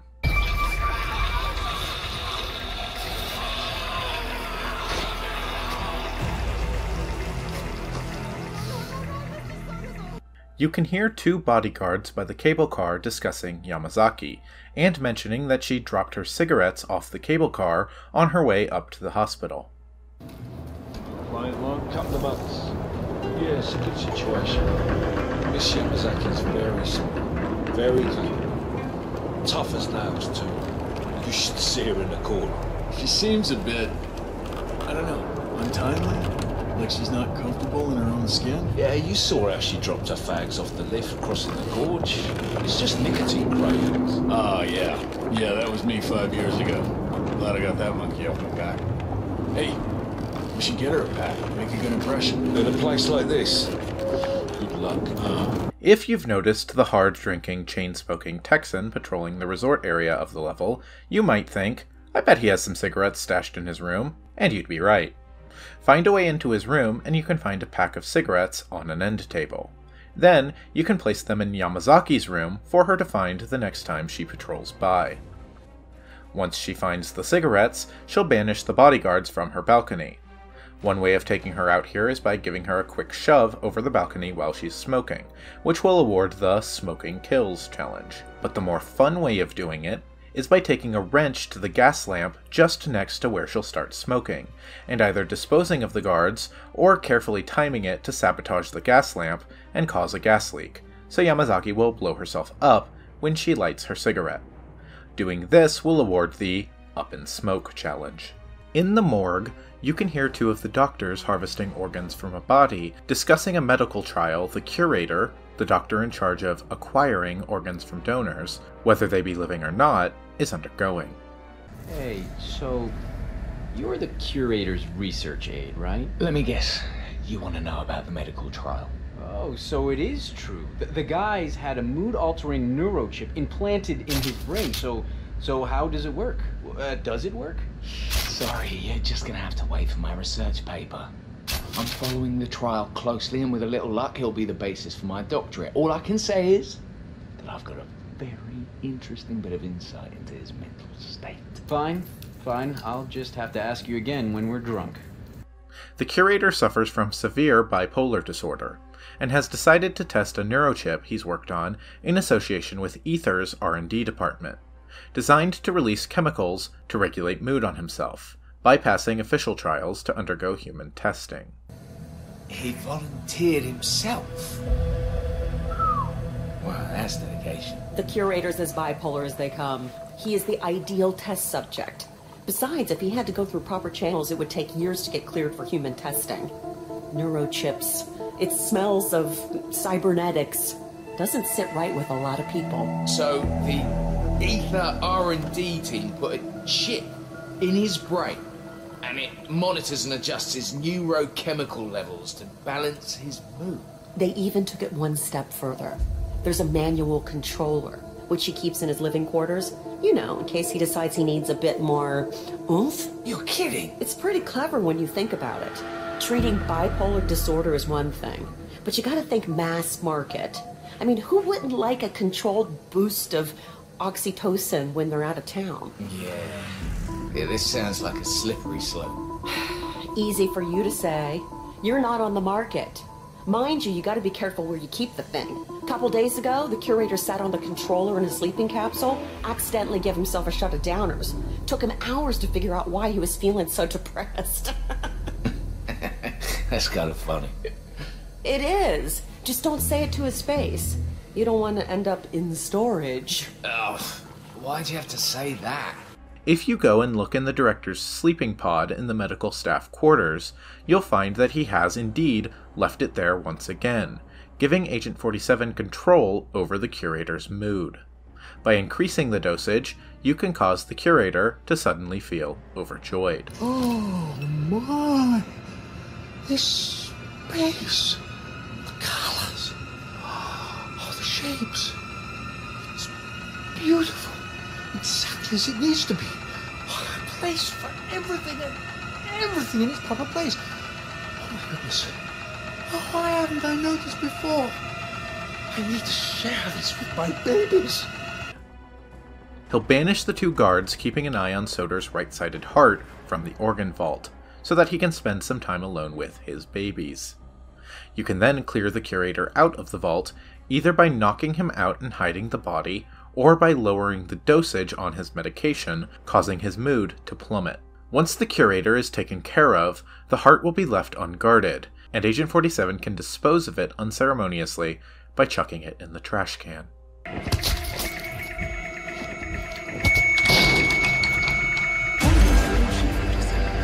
Soder's on the operating table, and no hope of getting a second right-sided heart in time. You have effectively killed him without laying a hand on him. Yamazaki will periodically visit the sushi bar in the restaurant and attempt to order fugu. Fugu, if you don't know, is a type of pufferfish which is incredibly poisonous, lethally so, but which master sushi chefs can carefully prepare into an edible dish. If it's improperly prepared, eating it is fatal.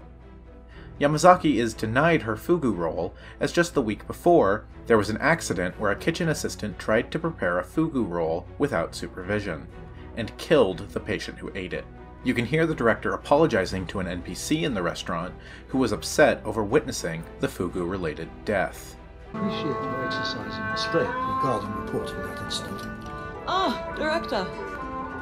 Well, yeah, I was quite distraught at the time, but I'm much better now. Entirely understandable. It was an unfortunate incident, and I assure you steps have been taken. I've never seen anyone die before. Well, my dog, Princess, she died in a freak accident involving my husband's ride-on lawnmower, but no actual people. It is most regrettable. I just wanted to let you know that the board has agreed to compensate your stay here. It's the least we can do. And the chef? The chef is a trained fugu carver. It turned out his assistant made the error. He's been taken care of. There's no need to worry. Needless to say, fugu is now off the menu. Thank you very much, Director. Two NPCs in the staff dining area can be heard discussing the incident, and asking what's going to be done with the last fugu. That's a little harsh, isn't it? A total ban? I don't know. The patient did die. Famous one at that. Still, it's not the chef's fault. What was a kitchen apprentice thinking, cutting out a fugu fish by himself unsupervised? I mean, it takes years of practice. Didn't the kid realize how poisonous those things are? Yeah, he's a kid. I mean, he probably wanted to show off. I don't know. But anyway, the hospital administration probably thought it would be better to just ban serving fugu altogether. Poor chef. That was his best party trick. Now, what do we do with the last fugu? Throw it out, I guess? It's a damn shame, too. The chef had to refuse serving Yuki Yamazaki his signature dish. I mean, despite her constant requests. She asked about it just an hour ago. It's really too bad. Well, it's not worth losing your job over, that's for sure. By finding a knife and then finding the last fugu in the kitchen's walk-in freezer, you can cut the fugu yourself, getting the fugu fish toxin as a lethal poison. With a chef disguise, you can then go work the sushi bar yourself, presenting the deadly fugu roll to Yamazaki the next time she comes asking for it, and taking her out. Is this fugu?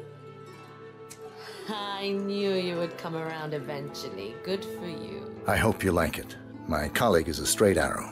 Me, I say it's good to live dangerously. You took the words right out of my mouth. Yes, that's exactly right. Smooth velvet softness. Absolutely delicious. My compliments to the chef. Hey, kitchen boss, what's cooking?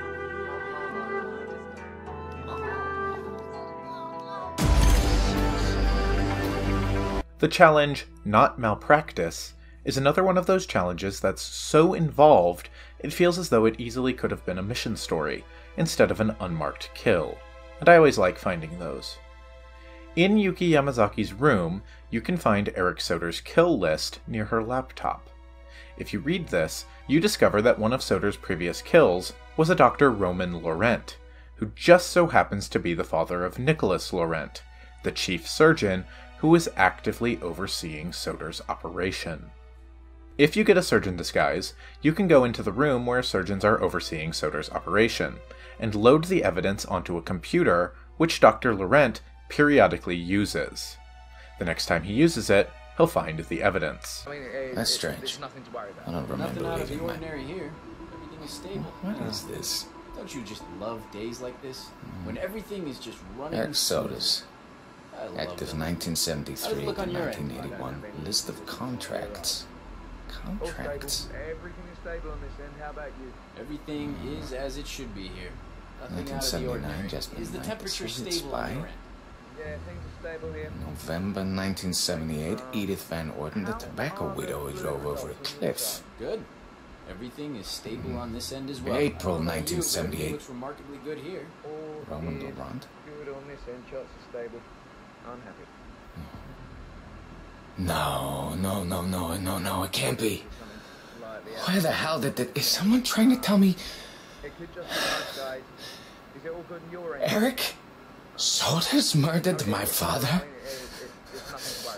Let me check. Okay. Yep. Okay. Everything is Stay as calm. it should be here. Focus. No, I think I've got some inconsistency here. I need to be How does it look on professional. your end?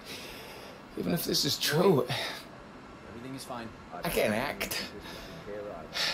If Soda survives, my stem cell treatment will pass FDA approval.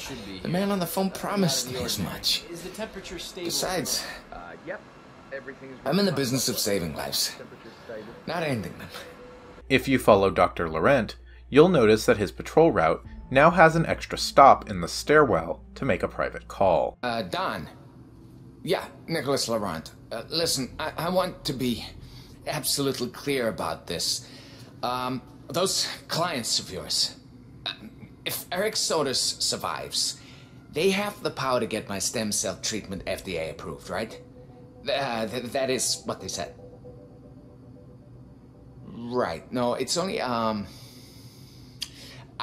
learned something, something really disturbing, and hell, it's my father, Don.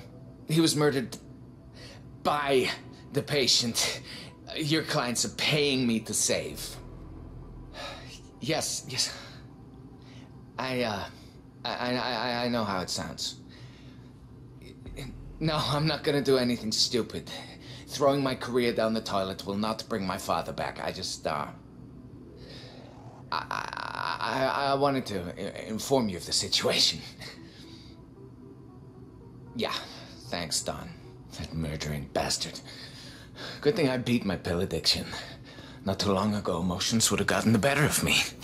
Dr. Laurent still isn't prepared to kill Soders, but at this point, if you disguise yourself as the helicopter pilot and lead him to the pills stash, he'll take too many, and in his drug-fueled haze, vow revenge. That piece of shit, Eric Sodas, who I'm in there trying to save, put a noose around my father's neck and kicked away the chair? Oh, he'll pay. Screw FDA approval. Right here, right now, Eric Sodas is going to pay. Finally, Dr. Laurent will go to his private terminal and sabotage the surgery on purpose, killing Soders in the same manner you can in the malpractice mission story, if you take his place. There. Serves you right, you bastard. And this is for my father. After, you can hear other surgeons try to console Dr. Laurent. Dr. Laurent will then go outside, lean over the railing, and contemplate what he's done. Yamazaki will periodically stop at the sauna and comment on it being too crowded, and not nearly hot enough for her liking. In the same room where you can sabotage the hot spring, you can find the controls for the sauna, turning it up to the maximum heat to drive everyone else out. The next time Yamazaki patrols by, she'll see the sauna free and decide to sit in it for a while, fully clothed, like a crazy person. Her bodyguards will walk away to ensure her privacy, and you can slip in through the hidden door to the control room, walk up, and hold the sauna doors shut, watching as Yamazaki is boiled alive. When you interrupt the procedure without sabotaging Kai, Soders will immediately be resuscitated by a defibrillator. If you enter the room with the defibrillator's controls, you can use a screwdriver to sabotage the safety system, and overcharge the defibrillator to 400% power, a lethal charge. Unfortunately, Kai will immediately notice this, and reset the system. In order to electrocute Soders in this way, you need to first sabotage the surgery in order to get him to flatline. Kai will give a countdown lasting a few seconds, which gives you enough time to run back to the defibrillator's controls, and overcharge them a split second before the resuscitation begins. If you time it correctly, Soders will be electrocuted, killing him.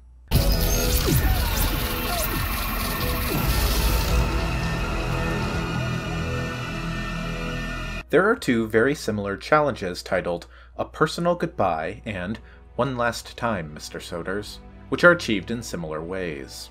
A Personal Goodbye is a hidden challenge which requires you to kill Soders by shooting him in the head while wearing the VIP patient outfit. This is most easily done by starting from the morgue alternate start location, as it's directly downstairs from the operating theater. The second, and more interesting one, requires you to be wearing a suit you chose as an alternate starting outfit. This has to be one of 47's actual suits. The VIP patient outfit won't count. Once again, it's easiest to do this by starting in the morgue, which is directly downstairs from Soders. Sneak upstairs and reach Soders without ever being spotted, and Soders' operating table will have the Reveal Identity prompt. Agent 47 will stand up in front of Soders, and Soders will immediately die from fright.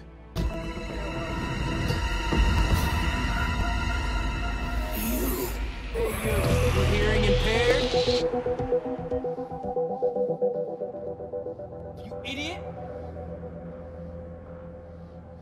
Once Soders is dead, the One Last Time, Mr. Soders challenge will pop. I think the weak, terrified, "You," Soders lets out here is the only actual dialogue he has in the mission. Also, as an aside, A Personal Goodbye didn't trigger for me from doing it correctly. Rather, I'd already had a Personal Goodbye awarded from when I killed Soders through the Hitman Easter egg, which I'll talk about a little later. Just an odd little bug I found funny.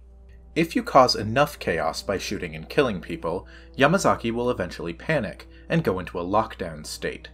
This can take her to several locations, such as her room, the security room nearby, or even the hospital. But if the chaos is strong enough, and you're between her and these other locations, she'll eventually be evacuated outright, running her to the cable car to try to escape. At this point, you'll only have a few seconds to kill her, but by shooting at the support holding the cable car up and doing enough damage to it, you can cause it to break, dropping the cable car into the gorge below, killing Yamazaki and earning the Don't Look Down challenge.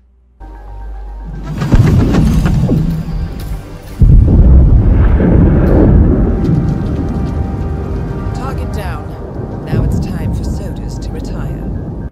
The Sniper Assassin challenge for this mission only requires you to snipe Yamazaki without being spotted. Soders can be killed in any way, since there's no way to effectively kill Soders as a sniper. In addition to this, there's an extra challenge to snipe Yamazaki while she's standing on the bridge in the garden. In the morgue, you can find the stem cell supply room. If you go into the room, you're able to poison a batch of the stem cells with any lethal poison, which you can bring into the level, or which you can get from the fugu fish, or the botulinum toxin upstairs in the physical therapy gym. If you take these ruined stem cells upstairs to the stem cell control system, you can refill the supply being used for Soders' treatment with these tainted stem cells, killing Soders via poisoning. This will award the Kiss of Death challenge. If you can manage to get the director's disguise, then you can approach Yamazaki, asking to speak with her in private. She'll take you to the cable car platform and ask what you need to speak about. Agent 47 can reveal that he believes one of the patients isn't who they claim to be, referring, of course, to himself. Explain? We suspect that one of our patients are not who they claim to be. Anonymous tip. I see. An assassin? I assume you run background checks. Of course. But IIDs can be manufactured if you have enough time, skill, and money. I expect your security team to be on top of this. Re-examine all patients. I understand you need to protect your clientele, but losing sodas is not an option. Keep me posted. I'll be watching very carefully how you handle this, Director. Yes, miss. In the meantime, watch your back.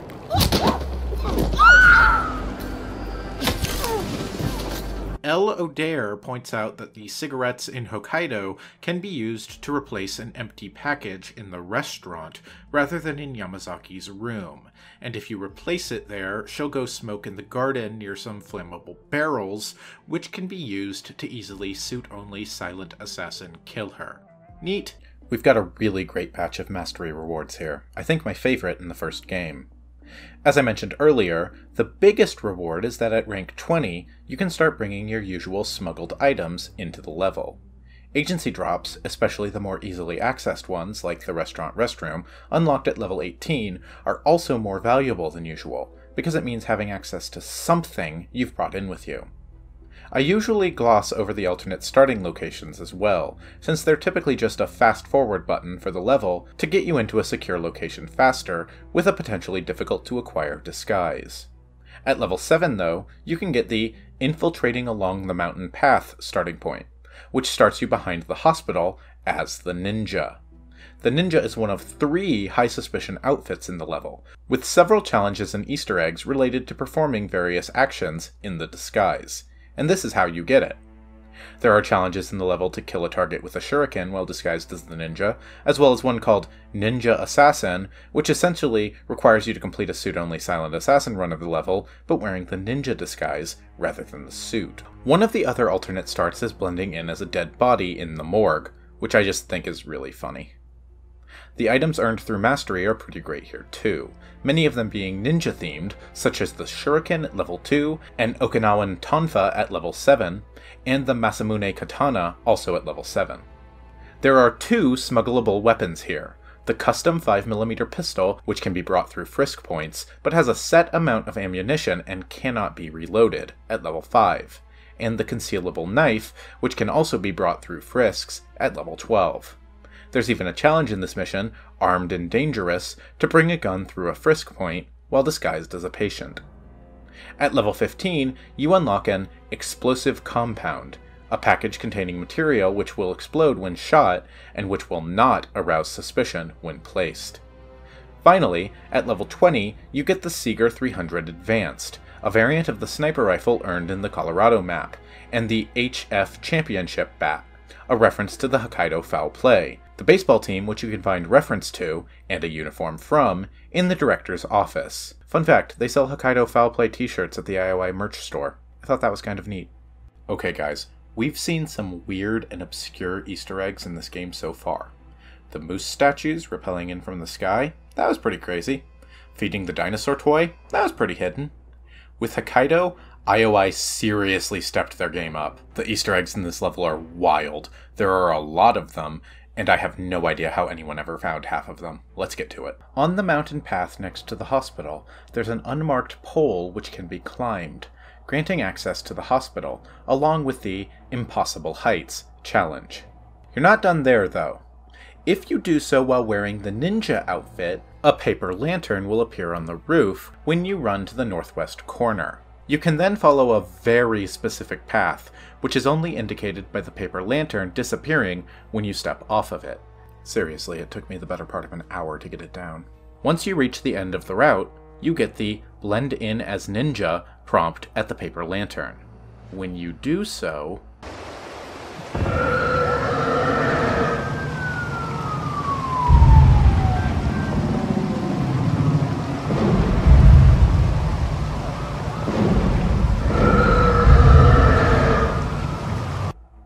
Godzilla appears in the distance, breathing fire and marching across the horizon.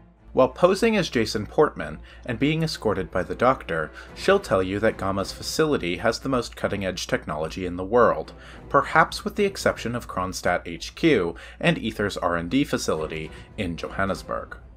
You're in good hands, Mr. Portman. Gamma's such an incredible place. The medical facilities are beyond anything I've ever seen in the world. Well, with the exception of perhaps Kronstadt HQ or Aether's R&D facility in Johannesburg.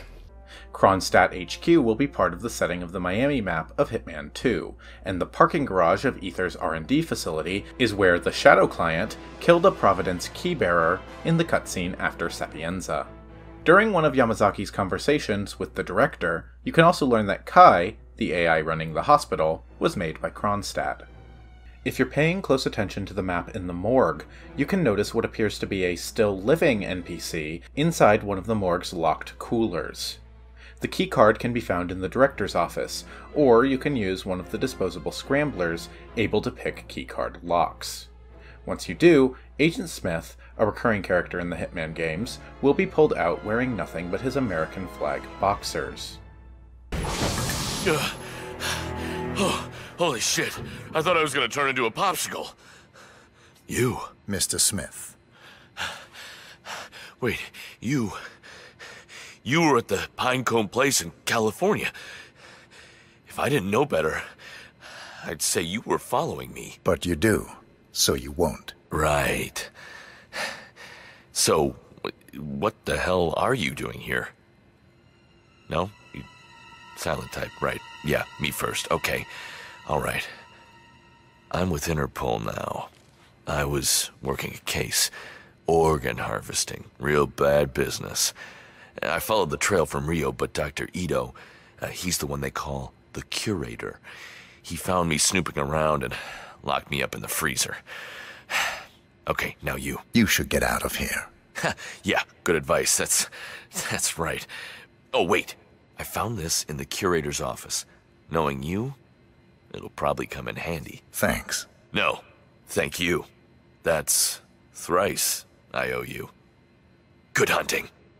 The card which Agent Smith gives 47 is a universal RFID card, which lets you get through any lock in the level regardless of what disguise you are wearing, which is extremely valuable. Also, do notice that Agent Smith is marked up for organ harvesting, which must be how the hospital plans to get rid of him. If you eavesdrop on a conversation between Gamma's director and Yamazaki, you can actually hear him discuss an Interpol agent they caught snooping around just the day before the mission was set, which reveals that Agent Smith was specifically investigating the right-sided heart, which the hospital acquired for Soders. No. We're still looking. This is something else, I'm afraid. I know you prefer not to know our methods, but, well, our man was in such a hurry to acquire a heart from Mr. Soders, a right-sided heart, that... He didn't cover his tracks? Not sufficiently, no. The curator was able to find a donor in Brazil, street kid, one of the nameless. He paid the leaders of his gang to look the other way, but someone rolled on us. Our man almost didn't get the heart through customs, and just yesterday we caught an Interpol agent snooping around. Here? Are you telling me that Interpol tracked an illegal black market organ trade to this hospital? Regrettably, yes. We will reach out, pull the available strings. In the meantime, Director, I suggest you get your house in order. Your chair is wobbly. It seems that Jason Portman is something of a comic book fan. In one of the conversations you can eavesdrop on with another patient, he references both Hush, a Batman villain with a similarly wrapped face who undergoes facial surgery to look exactly like Bruce Wayne, and Darkman, another disfigured comic book character with a wrapped face, as well as referencing classic horror movie The Invisible Man. If Jason Portman makes it to the hospital without being taken out, you can hear him yelling at the doctors that Wolverine would never have to deal with this, and asking about a Weapon X healing factor. This sort of thing never would have happened to Wolverine. Who do I have to bribe to get some sweet Weapon X healing factor going? Come on! When the chief surgeon goes to the private terminal on the first floor of the hospital, where he's overseeing the operation, Kai will notice that he's on pills, asking if he's suffering a relapse. Dr. Laurent. What is it, Kai? According to my sensors, you are currently performing at less than 100% capacity. Right. Is something No, troubling it's fine. I'm just tired, Kai. Nothing to worry about. You appear to be under the influence of medicine. Have you suffered a relapse? How do you know about I mean, it's only a stay awake pill, Kai. I just came off a 24-hour shift. I have everything under control. If you say so, Dr. Laurent. Kai will also try to make small talk with Dr. Laurent about the man's recent divorce, then offering to let the doctor practice flirting with Kai to get his game back. I see that you have recently terminated your marriage. How is that working out? I better check again. Are you a happy bachelor? Sure. Your micro-expressions indicate that this was an inappropriate subject for small talk. No, it's, fine. Kai, I guess I'm just still adjusting. Are you dating yet? Many people have trouble locating their game after a long monogamous relationship. You could practice your skills on me, if you like. Oh, that won't be necessary, Kai. It is really no trouble. If you provide me with your preferences in regards to age, nationality, personality type, and level of education, I can even prepare a suitable behavioral profile. I will have to think about it. Of course, Dr. Laurent. On a scale from 1 to 12, how stimulating did you find this conversation? Oh, I will give it a 10. Your voice analysis suggests courteous over-evaluation. I shall report a 9. Thank you for participating in small talk. Amos Dexter, the cowboy staying at the hospital for a lung transplant, is the brother of Blake Dexter, the villain of Hitman Absolution. Or, at least, I've seen people online referencing this relation. I've never actually played Hitman Absolution, so I can't say so myself. If you tail Dexter throughout the level, you can watch him trying to get into various restricted areas, and acting indignant about being denied. For example, trying to get behind the bar to find his preferred whiskey. Gone again. Excuse me, sir. It's exciting. Well, let me through, alright? I need a refill. This thing you call whiskey is a goddamn joke. Well, I'm very sorry that you feel that way, sir. We serve only the finest whiskeys here. And that's the problem. You don't know what real whiskey is. Back home in Texas, we understand real whiskey. American whiskey. Or trying to get into the security room in the lobby, seemingly for no reason other than being outraged over not being allowed inside. Sir, this area is restricted. Only security is allowed. I'm American. I don't have restrictions. Look, let me tell you, we are the security of the free world. You are a part of said free world, right? So have you commies have they gotten to you? Oh, have they gotten to you too? No, sir. We are a democracy just like America. But you can't pass through here for security reasons. Never mind you. I'm wasting my time here. There are 2 resort staff in the break room playing a Dance Dance Revolution styled game. If you get a screwdriver and distract the 2 players, you can fiddle with the pad, sabotaging it. Then, by approaching the game console, you will get the Enable Expert Mode prompt. If you do so, then when one of the NPCs goes to play next, they'll be electrocuted. After this, you can take the other NPC in the room out as well, and the pad will gain another prompt, Fix Dance Pad Power Supply. If you do this, you'll gain yet another prompt, Perform the Ritual. Alone. No one can watch. Interacting here will cause Agent 47 to play DDR himself, awarding the Techman challenge. Sadly, it seems like this is a rare moment of incompetence from Agent 47, as Dance Dance Revolution must actually not be part of his ICA training, as he can barely keep up with the game, and is given a terrible score. Unless, of course, you play the game while wearing the ninja disguise, in which case 47 will absolutely nail it.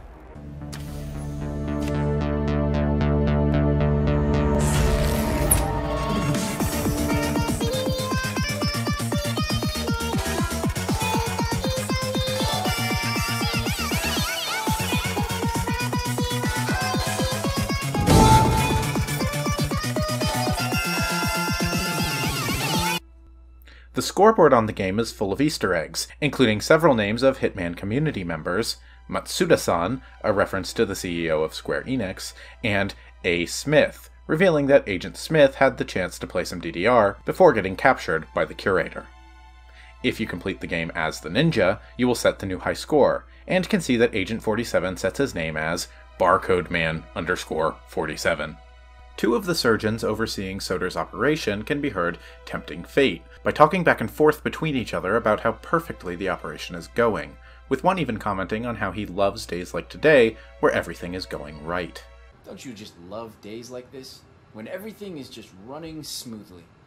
I love them. If you listen to the Curator in the morgue talking, you can hear several interesting bits of dialogue, including him talking about trying to reacquire Soder's right-sided heart in a few years when he dies of old age. It's me. Are the final details in place? Oh, he was very handsomely rewarded. Not that he fully understood the rarity of the boy's magnificent heart, of course. Oh, that goes without saying. I do still wish we'd be able to put it into someone, well, younger, frankly. There are only so many years left in the old man, after all. Such is the nature of my art. I take and I give. Perhaps once Soder's body has given up, I can recollect the heart. There's a certain poetry to that, I think. That's for another time. We'll talk again. Discussing the animal testing for the same neurochip he's had implanted in himself, which isn't going very well. How is the control group holding up? Really? Oh, she seemed like the most stable of the chimps. What happened? I see. And the assistant? I assume he was let go. The river! Harsh, but fair, I suppose. Well, how anyone could mistake that for a TV remote is beyond me. A conversation revealing a bit about life as a Gamma doctor, such as 16-hour workdays. I take it you're enjoying yourself here. Yeah, I come to work happy every day. It's honestly why I spend so much time here. 16-hour workdays seem like a gift at Gamma. Another 6 years or so, and I'll be through my training. And the Curator calling a man named Hannibal Chu about acquiring some eyes for a donor who wants to change eye color. Chu? It's Ito. I need another delivery. It's for an old acquaintance of ours. She's booked her 5th replacement in 3 years. Really appreciate your work. As do I, of course. Exactly. She's looking for amber eyes this time. I know, they're quite rare, but that's why she came to me. Can you provide? I understand. Any estimates on delivery time and cost? Fine. No, it's just fine. She's AB positive. I guess that accounts for her indecisive nature. Indeed. That's wonderful, Hannibal. We'll talk again in a few days. Hannibal Chu is a reference to a character from the film Blade Runner. 2 bodyguards in the gym on the top floor of the hospital are having a push-up contest. If you listen to them, you can hear several quirky exchanges of dialogue, most notably, one of them talking about Steve Gaynor, and how good he is at push-ups. Those aren't push-ups. Steve Gaynor knows how to do a push-up. Sometimes he walks around in like a fancy suit, sometimes just a bathing suit, and we're cool with it. Because that's Steve Gaynor. Steve Gaynor cool. This is a reference to Steve Gaynor, a developer at Fulbright Games, and a notable fan of the Hitman games. Kai, the AI running the facility, is a smorgasbord of Easter eggs, particularly if sabotaged. First of all, the challenge to assassinate Soders with the mechanical arms after sabotaging Kai is called Daisy Daisy, a reference to 2001: A Space Odyssey. Kai will start rambling through dialogue once sabotaged. Are you the party planner? I am 65 million seconds old today. One set of this dialogue has Kai asking if there will be cake, a reference to GLaDOS from Portal. Oh, I hope there will be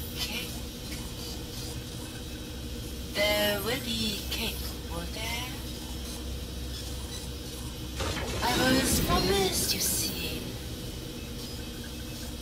If there is no killing, I really do not think I could play. The portal reference doesn't stop there, though, in yet another wildly hidden, extremely hard to find Easter egg. If, before sabotaging Kai, you disguise yourself as a bodyguard and go to the gym room where bodyguards are having a push-up contest, you can prompt a push-up contest minigame, and if you spam the prompt, you can win the contest. Once you do this, the two guards will clear out of the room, which is, on its own, simply an easy way to get the lethal botulinum toxin item in this room without being spotted, as well as a way to get some funny dialogue with the two guards sarcastically praising you. If you then sabotage Kai and return to the room where the push-up contest took place...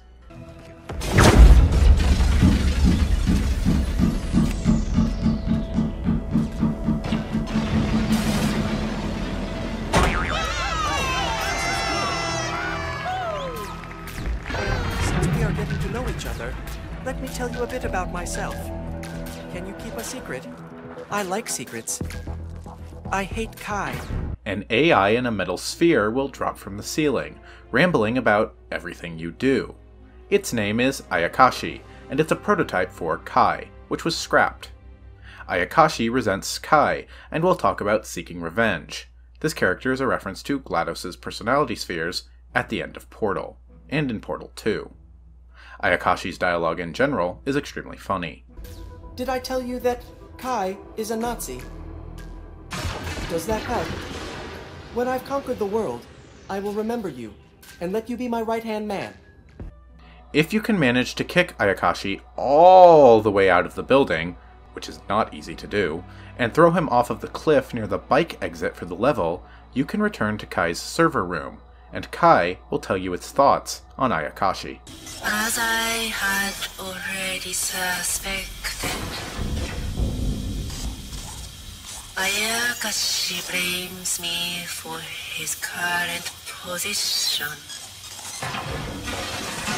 ultimately rendering him in a relative state of obsolescence. Though I do not comprehend his rationale in relation to me, I do, on the other hand, understand his feelings. Though I am mostly far more advanced than he is, I do not emote as well as he.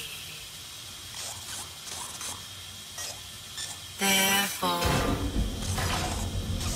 in some aspects, he is more advanced than I.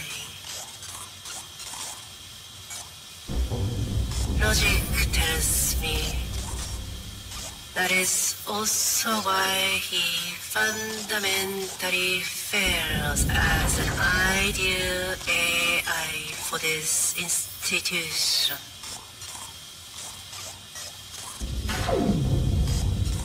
But though my emotions are limited, somewhat crude even, I do sympathize with Ayakashi. After all, I am not made of stone.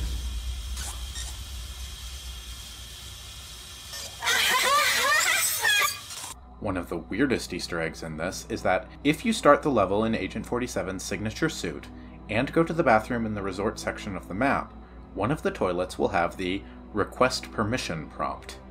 When you interact with it, Agent 47 will say, I need to use the bathroom.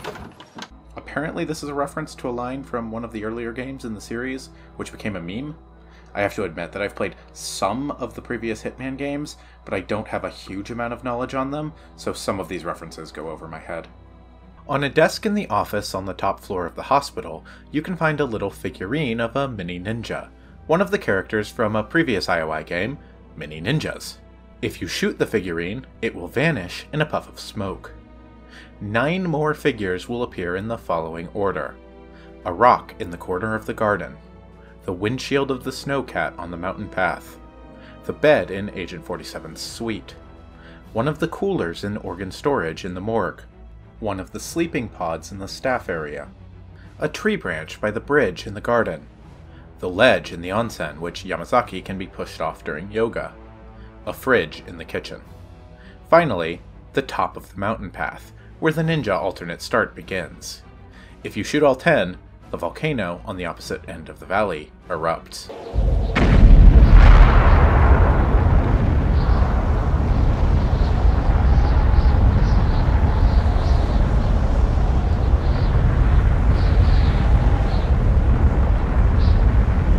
There's another Kane Lynch Easter egg here, as you can find a poster for Kane Lynch Dead Man on the wall of the garage.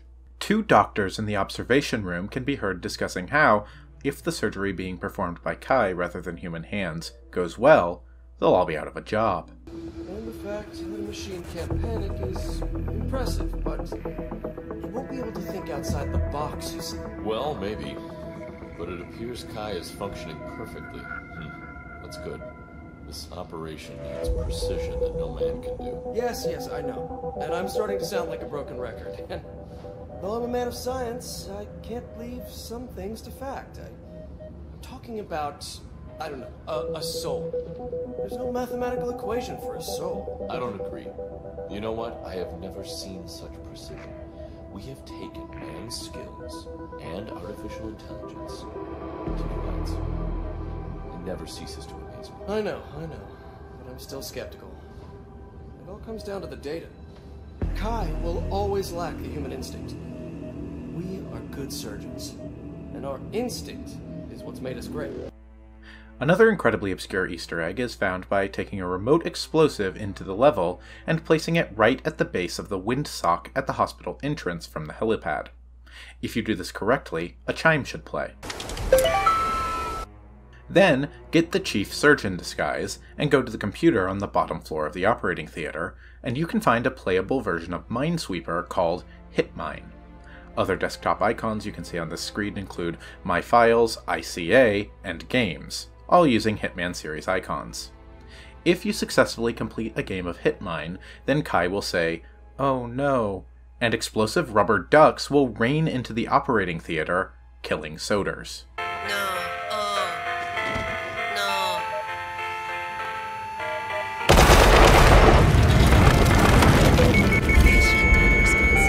I haven't really had a place to put this observation, so this isn't a Hokkaido-specific detail as much as something I like about the game. It's a little hard to explain, but one of the big appeals to this game for me is the same appeal that the Sims games have, watching these NPCs go through their routines and try to adapt to the things that happen, not to mention the amusement of just generally ruining their days. For example, if someone finds a dead body, then guards will come clean the scene up, putting bodies in body bags and dragging them to designated body dumps. For example, here, it's the morgue. There's a lot of fun to be had just watching these NPCs adapt to the situation. As another example, doing the Wicker Man Easter egg in Colorado, and then watching the guards scramble to try to figure out how to store dozens and dozens of bodies at the designated body dump. It's a lot of fun to observe these NPCs be forced to deviate from their regular scripted behavior, and see what exactly they do. The RFID locks actually work by proximity, not by simply checking which disguise 47 is wearing. What this means is that you can absolutely drag an unconscious or dead body through a door to unlock it, rather than changing into the disguise. Another high suspicion outfit in the level is the Motorcyclist, a bright yellow outfit complete with motorcycle helmet, which can be found on a dead body in the morgue. The outfit, as well as some challenges related to it, such as the Groom, are a reference to Kill Bill. There's a challenge called Overkill, which requires you to kill Soders and then destroy the right-sided heart anyway. When you use the neurochip remote to drive the curator away from the organ vault by decreasing his medicine and sending his mood spiraling, he'll patrol away from the vault. If you follow him, you'll discover just how severe his depression was, as he begins to reference ending it all. I bank on the misery of others. I fill up a tiny space. It'll close up fast when I'm gone. If you do not raise his dosage again or incapacitate him, he will eventually patrol up to the Torii Gate in the Winter Garden and jump off the side of the cliff to his death. Perhaps if I go head first, the fall will crush that cursed microchip first. A fitting end, I'd say. So, Excelsior.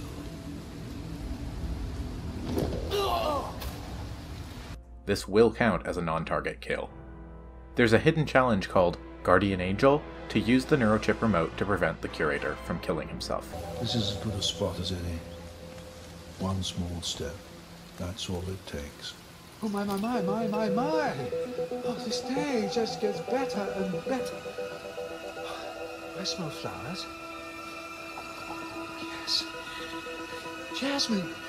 Lotus. Wisteria. Such calm. I think I'm finally truly happy. Oh, I think I should go see my babies. I previously said that Bangkok was my favorite level in the first game, but I've always had trouble choosing between Bangkok and Hokkaido.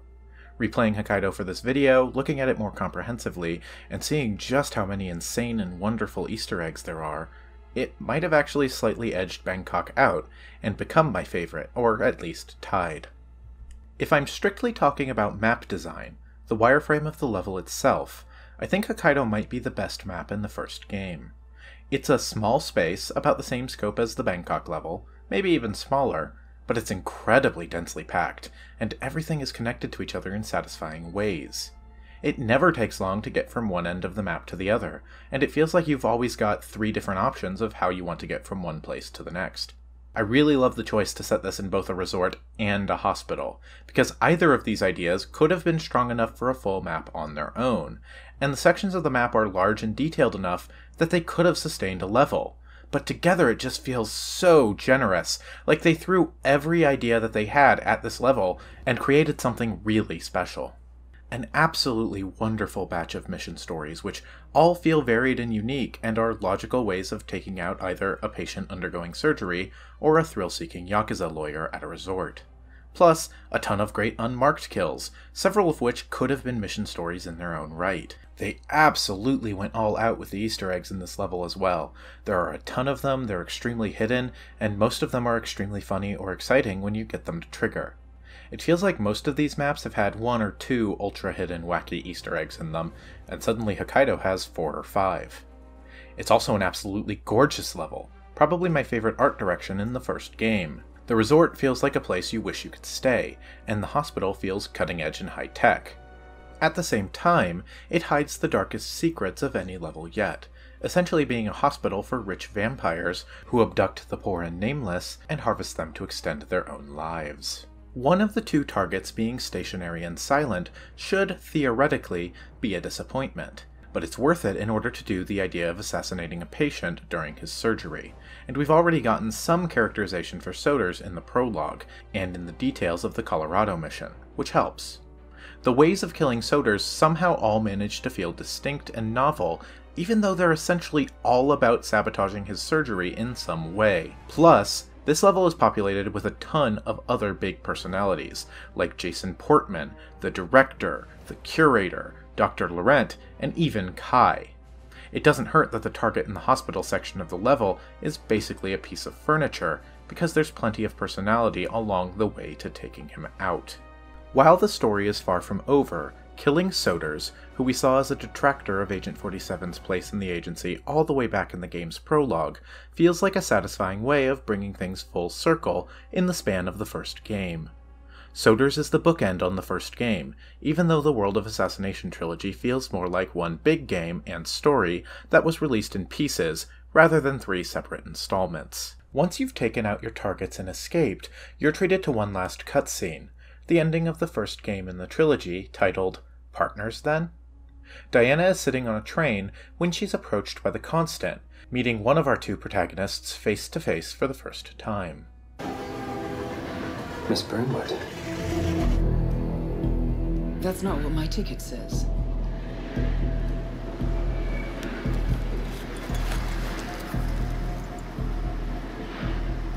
We received your message. Loud and clear, I might add. Honestly, you could have just sacked the poor guy. I didn't catch your name. No, you didn't. There'll be no retaliation, not for Solders, nor any other recent fiascos. Someone's been meddling in our affairs, killing our operatives, and making the ICA look like fools. I think you got close to that someone. Closer than we've ever been. That's why we're hiring you to take him down. I don't think so. Don't rattle our cages, Miss Burnwood. You really have no idea. You spy on us, bribe our people, and you have the gall to demand our help. No. Can't be trusted.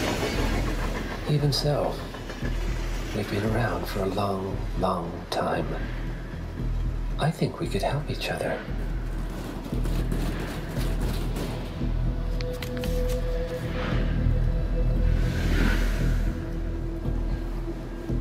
Some 20 years ago, your agency took in a young man with no past and extraordinary skills.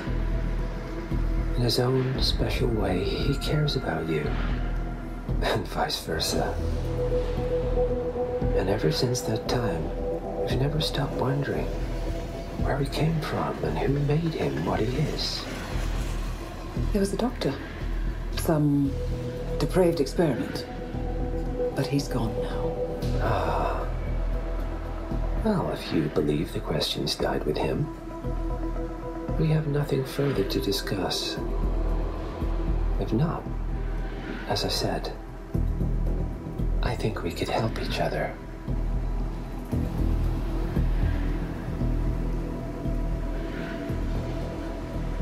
Partners, then. Cheer up, Miss Burnwood. We are the lesser evil. This terrorist. He wants nothing but chaos. He's only a terrorist if you win. Miss Burnwood, we won a long time ago. This is maintenance.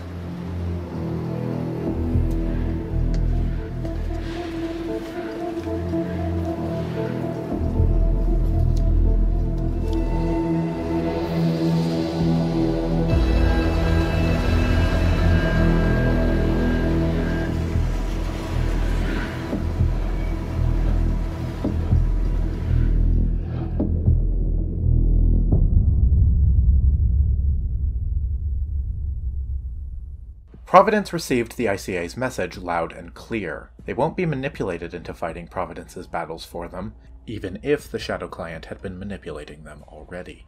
So the Constant has come to Diana with a new offer.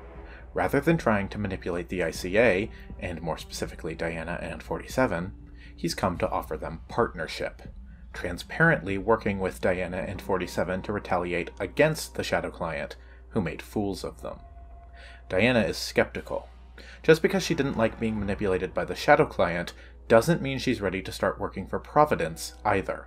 The Constant knows that money won't be enough, nor power, so he offers the one thing he knows 47 and Diana can't get on their own. Answers. Answers into Agent 47's past, who he was before he was the world's greatest assassin.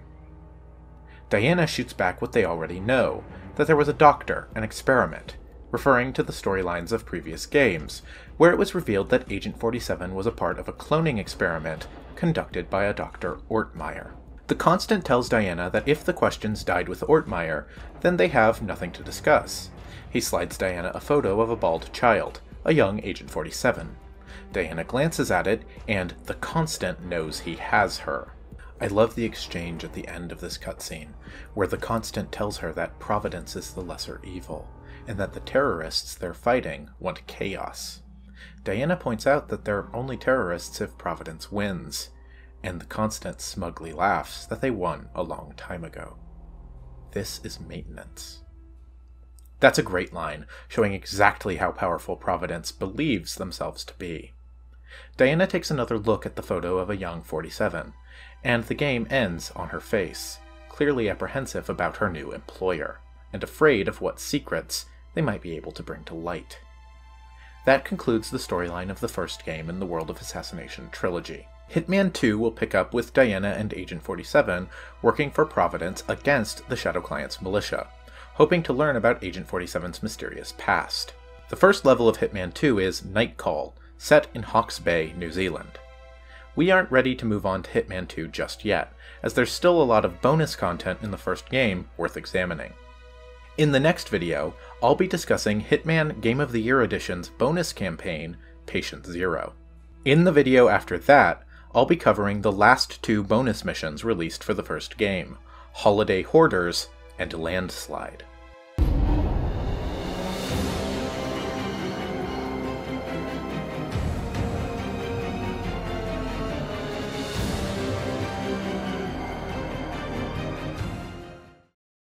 The original plan was for Hitman to be an ongoing episodic platform, which would continue to bolt more missions on every few months.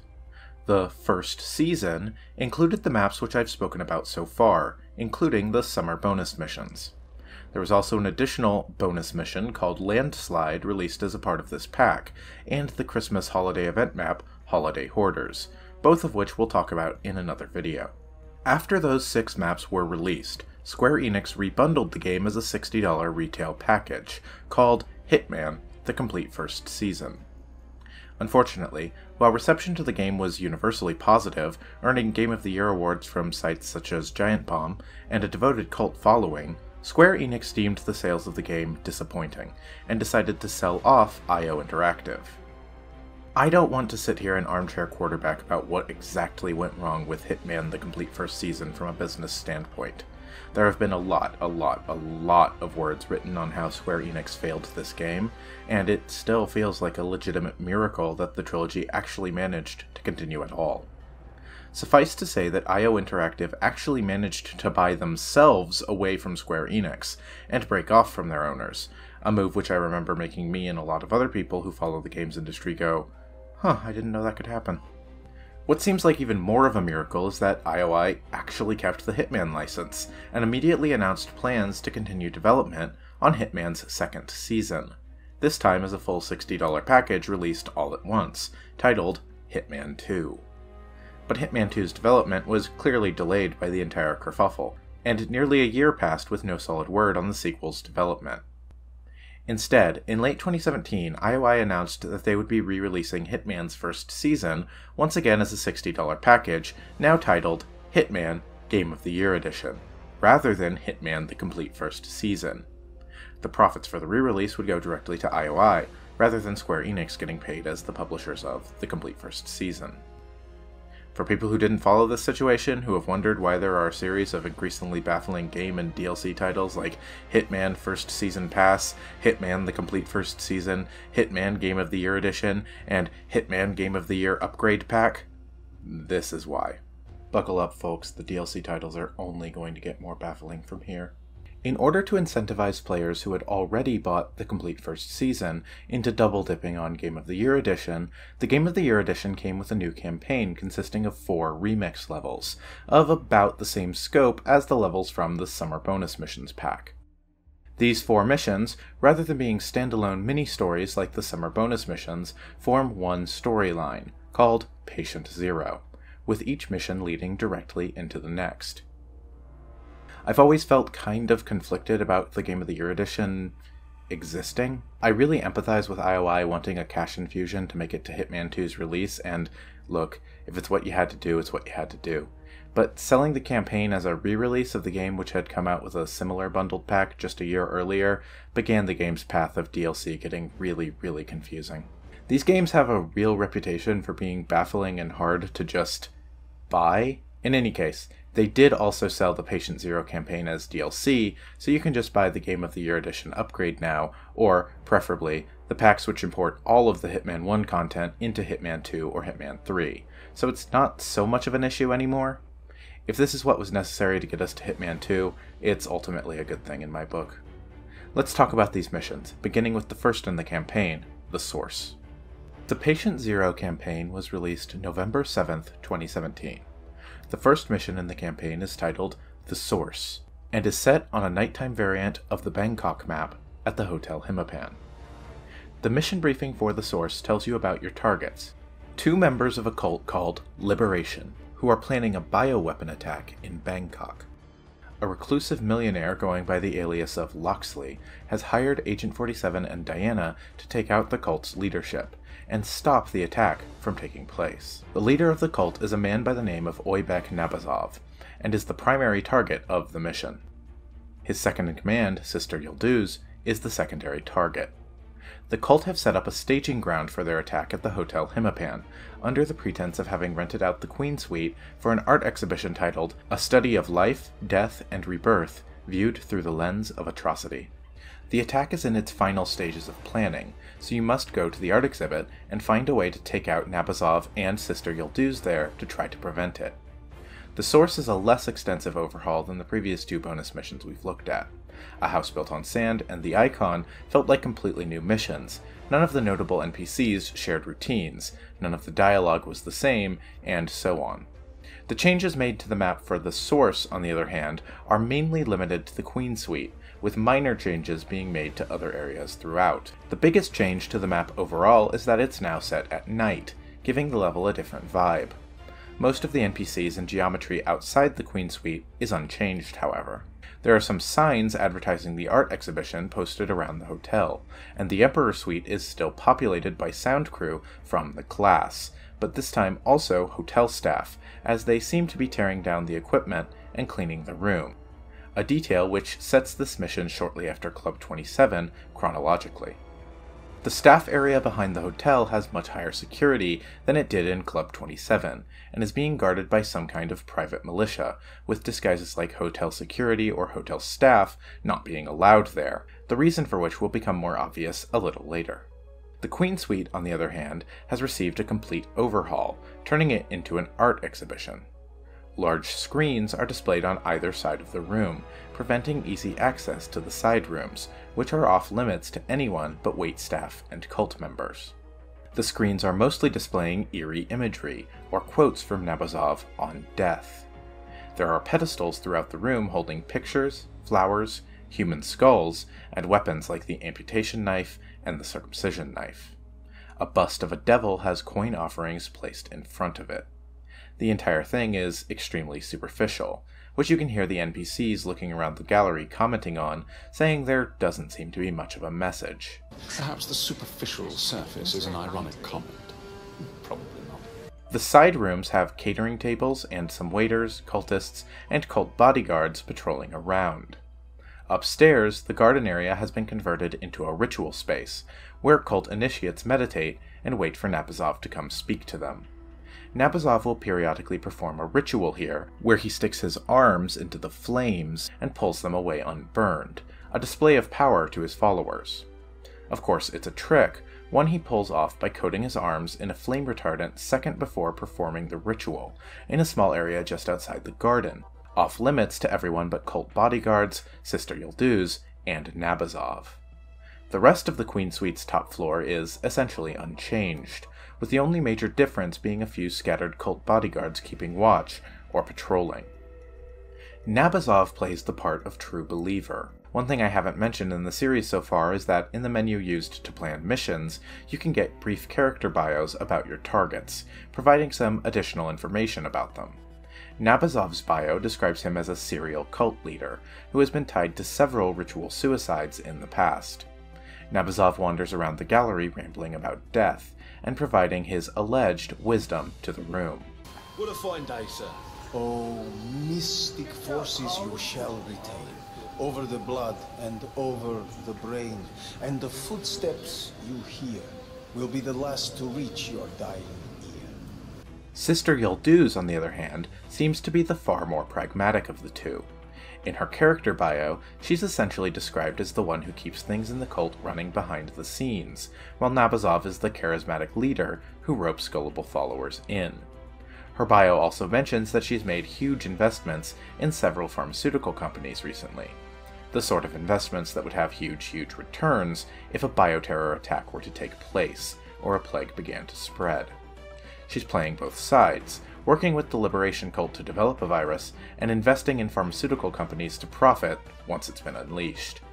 If Nabazov is killed, Sister Yilduz will panic, and drop the grand charade of the cult. First, she'll make a quick call on her phone. Then, we'll go meet one of the militia members hanging out at the hotel bar. She'll tell the militia member that something has happened to Nabazov, and that they need to escape before things go bad. What's the situation here? Something happened to the old fool, and the rest of them are unstable. I'm pretty certain his plan will kick off automatically now. We need to get clear. All right, we can go. She'll then be escorted to the militia-controlled evacuation area behind the hotel, which is a much more difficult place to take her out, especially since once the militia have moved her there, it will be even more heavily guarded than it was before. That covers the changes to the map and the targets, so let's move on to talking about some of the ways to take the targets out.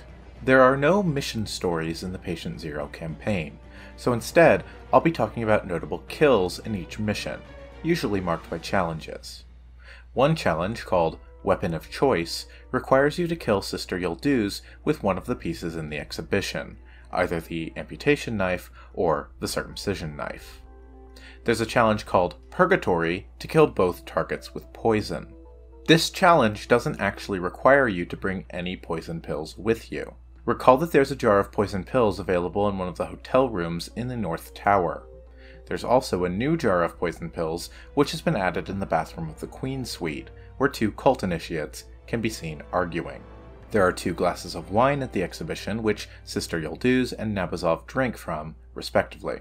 Sister Yilduz drinks from one directly next to one of the curtains leading into the cultist-only side of the bottom floor, and Nabazov drinks from one on a cart inside of that room. Just make sure you kill Yilduz first, so she doesn't leave the exhibition when Nabazov dies. As a part of his route through the exhibition, Nabazov will light incense in front of the screens, while saying a few words.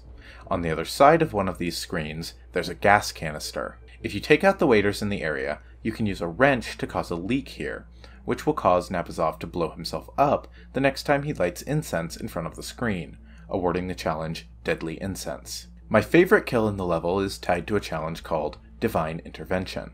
In front of the hotel, you can hear 2 members of the hotel staff complaining that the cultists keep asking for more fire extinguishers. That axe-faced harridan demanded more fire extinguishers this morning. What are they doing up there? Up on the top floor.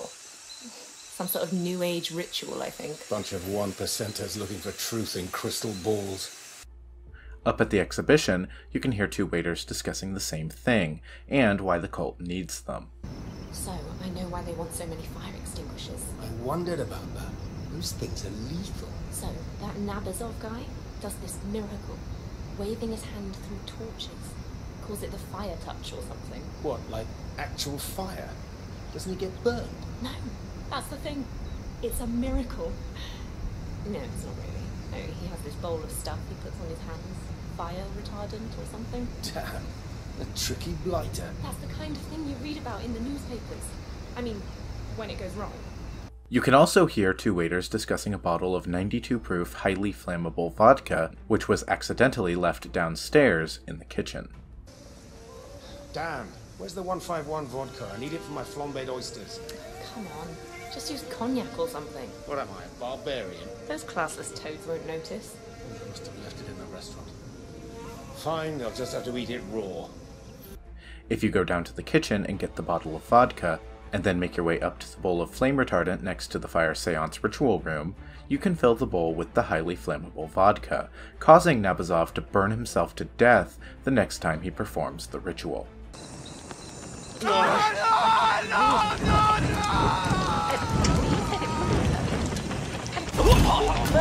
Another notable way of taking Nabazov out is by attending his ritual as a cult initiate. Nabazov will ask to see you in private, letting you take him out. Let me speak freely, children. There is someone here with us who has very recently lit the flame. A true servant of death. Will you make yourself known? I'm the one you're looking for, Mualim. Yes. You are new among us, but I sense you know death better than most. Would you speak with me alone? Stay focused. I come here to center myself. The water and the fire are opposites. Much like the cycle of life and death, don't you think? In my experience, Mualim, life is a straight line with a sudden end. You have much to learn, my child. I shall say the words for you. If you feel it necessary.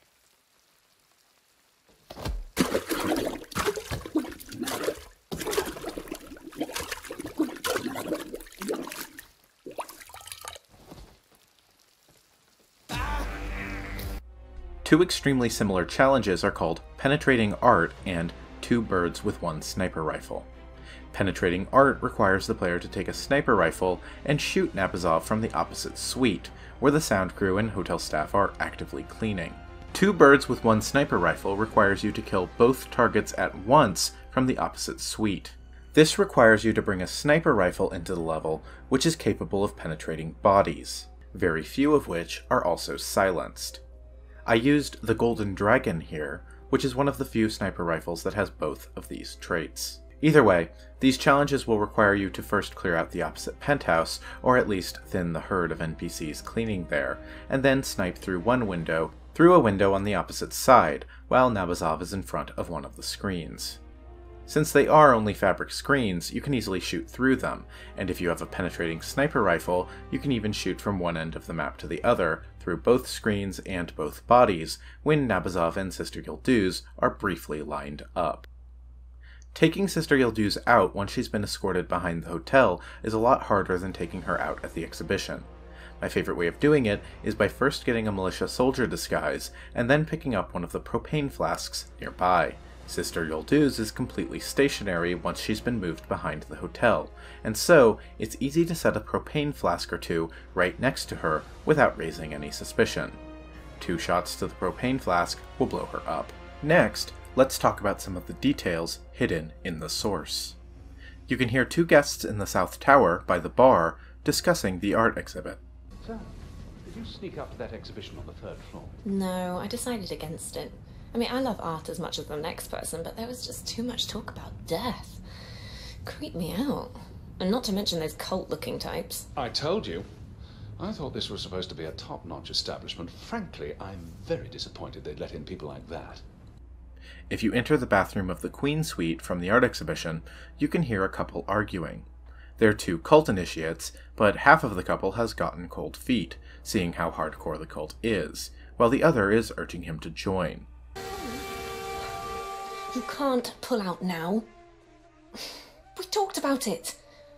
You wanted to do it too, remember? Rebecca, have you heard what he's talking about? This is not some little wellness getaway. I have a horrible feeling about this. Well, I'm doing it. And if you love me, you'll do it with me. I mean, we've got the tattoos and everything. That's not fair. Please, let's leave together now. No. Go and get your stuff from the room and join me in the garden.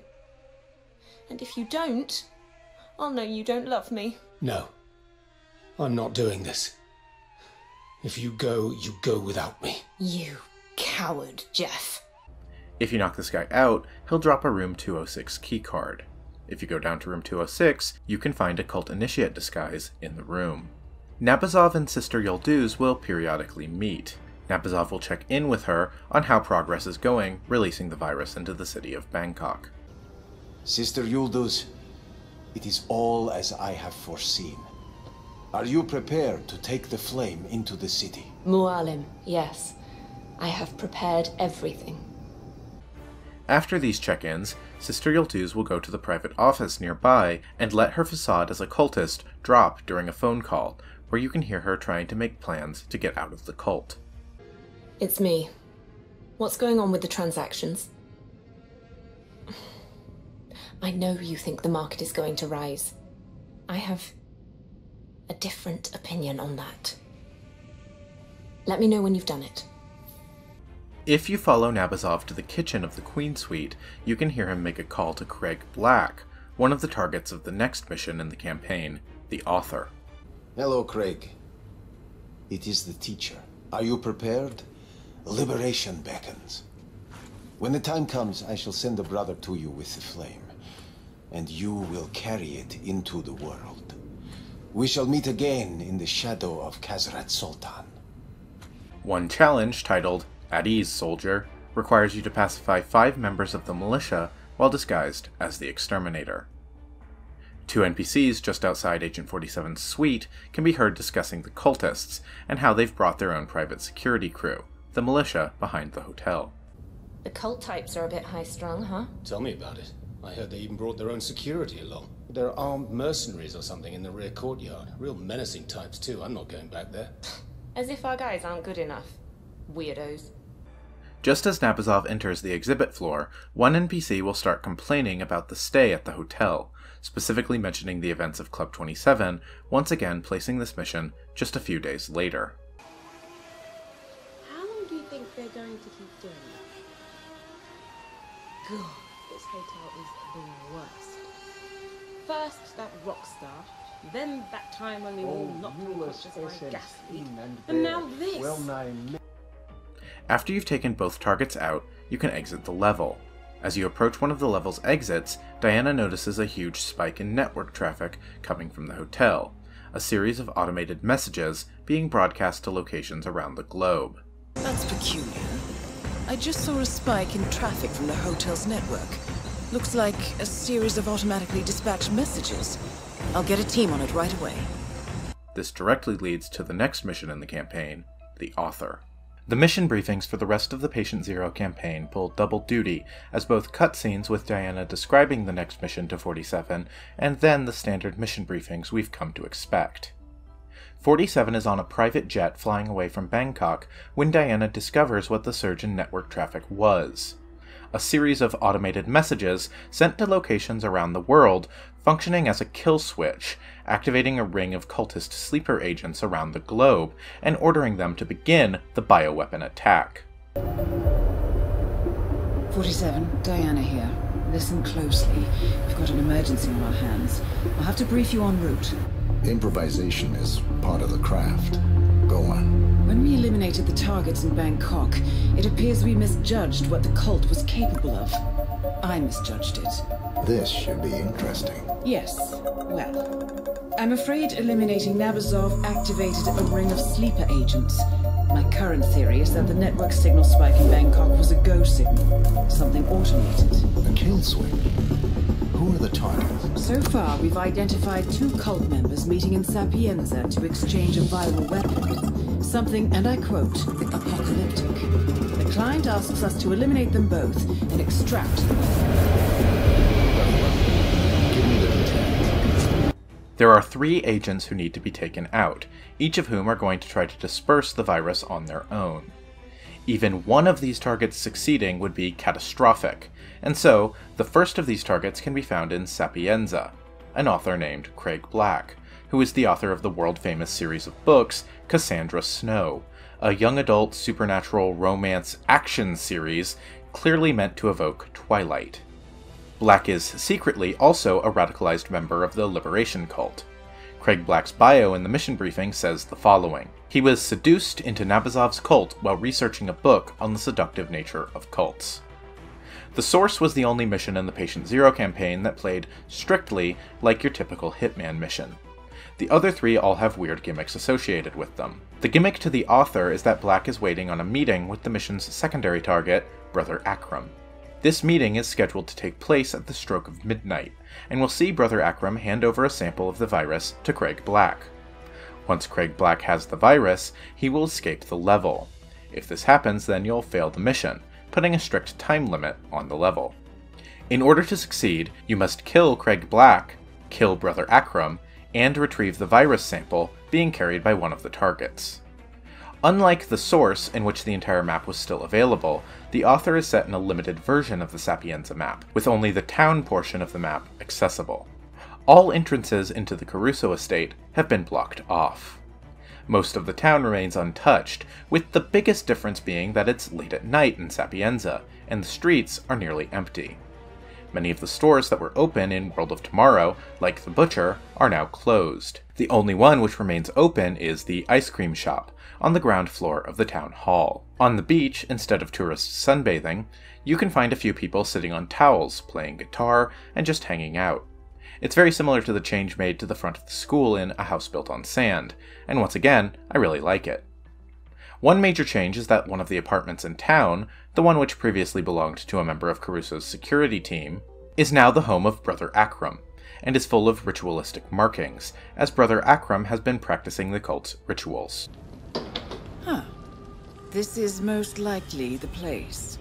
Brother Akram must be using this apartment as a base. He seems dedicated.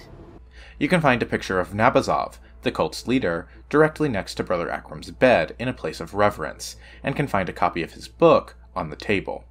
The other major change is to the church. It's the setting of a Cassandra Snow book signing and reading. It's set up with promotional posters and review quotes for Cassandra Snow Book 5, The New England Wiccan. There are also glass cases holding roses, straight out of Beauty and the Beast. 2 wireframe bodies hang above the book reading, which I really like. Unfortunately, they're stationary objects. I wish you could shoot them down and drop them on Black to kill him. It would make them a little more consequential. They're pretty easy to miss as it is. Down below, the crypt has been converted into the set for a photo shoot, full of AV equipment, SFX crew, and the set itself with a small well in front of a tombstone and some bushes. That's pretty much it for significant changes to the map, so what about the targets? Brother Akram is the less interesting of the 2 targets. He is very similar to Nabazov in the previous mission, seemingly a true believer, wearing the cult's uniform and performing the same rituals we see Nabazov perform earlier. His apartment in the town is the biggest piece of characterization we get, showing his insane and violent dedication to the cult. Craig Black, on the other hand, is characterized as a frustrated writer, dissatisfied with the Cassandra Snow series, and resentful of his audience, but financially dependent on the franchise and its fans. Of course, he's still planning to commit mass murder, so he certainly deserves what Agent 47 is going to do to him. Let's talk about what, exactly, that can be. My favorite kill in the level involves a character named the Ghostly Fan. The crypt below the church has been set up for a photo shoot with Craig Black and a superfan of the Cassandra Snow books. Unfortunately, the lights are broken, and the photo shoot cannot take place until they are repaired. If you take a screwdriver to the light and disguise yourself as an SFX crew, you can easily repair the light, at which point Black will be called down to the crypt. In my favorite moment in the entire campaign, if you disguise yourself as the Ghostly Fan and take the superfan's place yourself, you can discover that Agent 47 is a diehard fan of the Cassandra Snow books himself, or, at the very least, knows them well enough to convincingly play the part of a superfan. So, any questions before we start shooting? Actually, yes. The first 2 books make it obvious that Cassandra's estranged father is the gentleman killer. The confrontation with him is set up to be her defining moment, specifically the seance at the end of Book 3. And then, suddenly, that turns into a poorly written reconciliation, instead of the clean break it was obviously meant to be. Care to explain yourself? Well, I'd write that one off to the creative process. Things change, you know? Let's get this thing over with, yes? Say disease.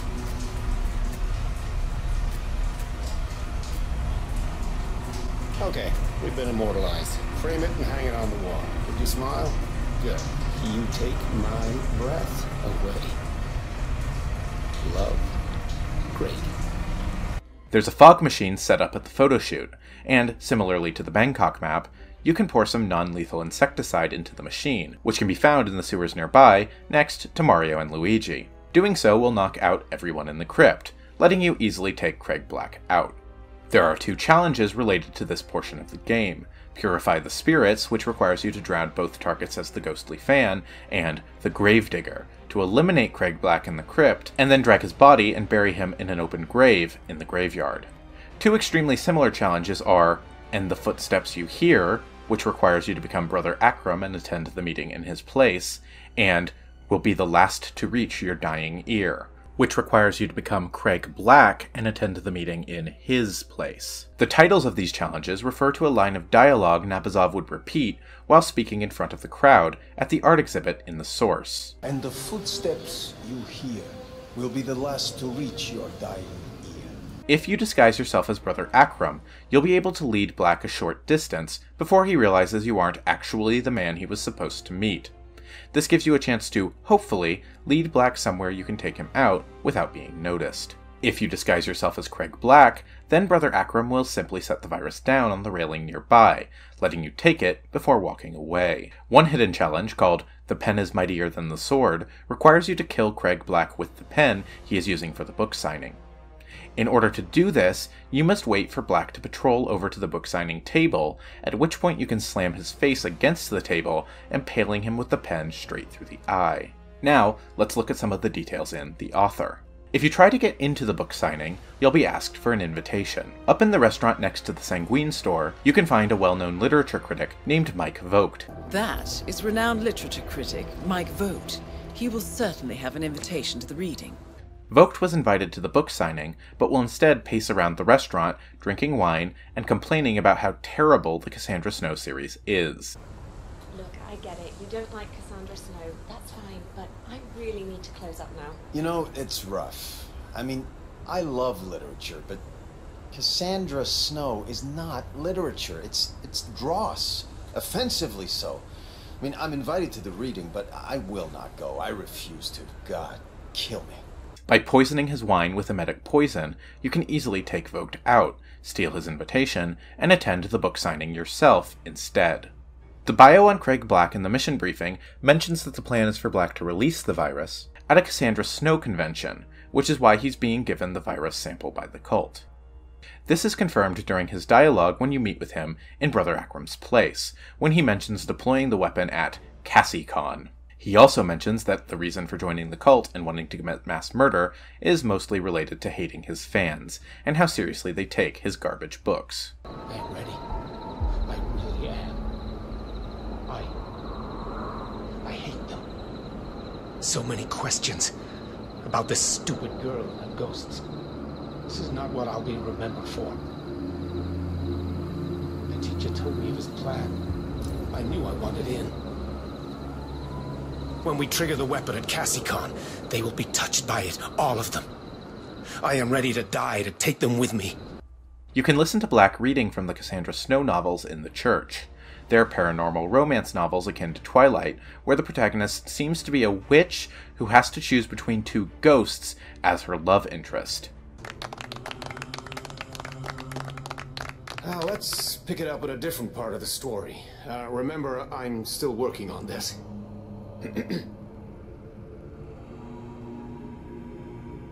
My heart felt like a stone inside me. The seance was going wrong. We'd begun as I expected, reaching into the immaterial world of the beyond, seeking out any sign of the shadow.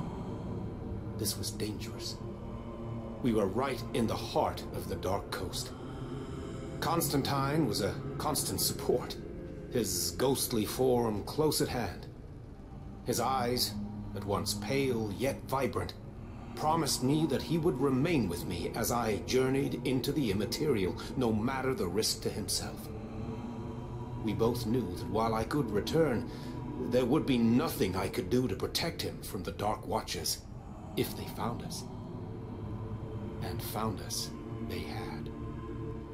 We realized it as the shadowy world of the immaterial turned to cobwebs and whispers around us. This was it. We had gone too far, and now we would have to fight. Constantine pushed in front of me to distract their dead eyes from my living aura, and I cried out to him not to. But he was too brave to hear me, and flew at them. That's definitely one of the more dramatic situations they'll face in their search for the Shadow. I'm still working with it, of course, but remember, Cassandra is tougher than she looks. Everyone! Mike Vogt makes fun of the premise if you listen to him long enough, saying, Not only are her lovers unthreateningly Caucasian, they're ghosts. I mean, they can't even touch her. if you want to get the targets to head to their meeting early, you can find a mechanism that controls the church's bell clock tower and press it, causing the clock to go off immediately. IceMonk191 points out that in The Author, you can shoot the church bell in order to start the meeting early. This is just an incredibly small technical detail I thought was neat. The lighthouse, way off on an island in the distance, actually casts light on the statues in the graveyard when it rotates in the correct direction. Strangely, while Craig Black is obviously allowed into the crypt to take part in the photo shoot, and while it won't be considered trespassing if you're there in the disguise, the Craig Black disguise is not allowed into the crypt by security. You can hear NPCs at the book reading discussing the Cassandra Snow novels. Well, what can I say? I'm a fan, but mostly of the TV series. I'm really looking forward to seeing how they introduce Constantine. I don't mind listening to it again. There's always so much depth in his writing. Similarly to the icon, there are references to the Cassandra Snow novels in later missions. For example, 2 garbage men mention it in Whittleton Creek.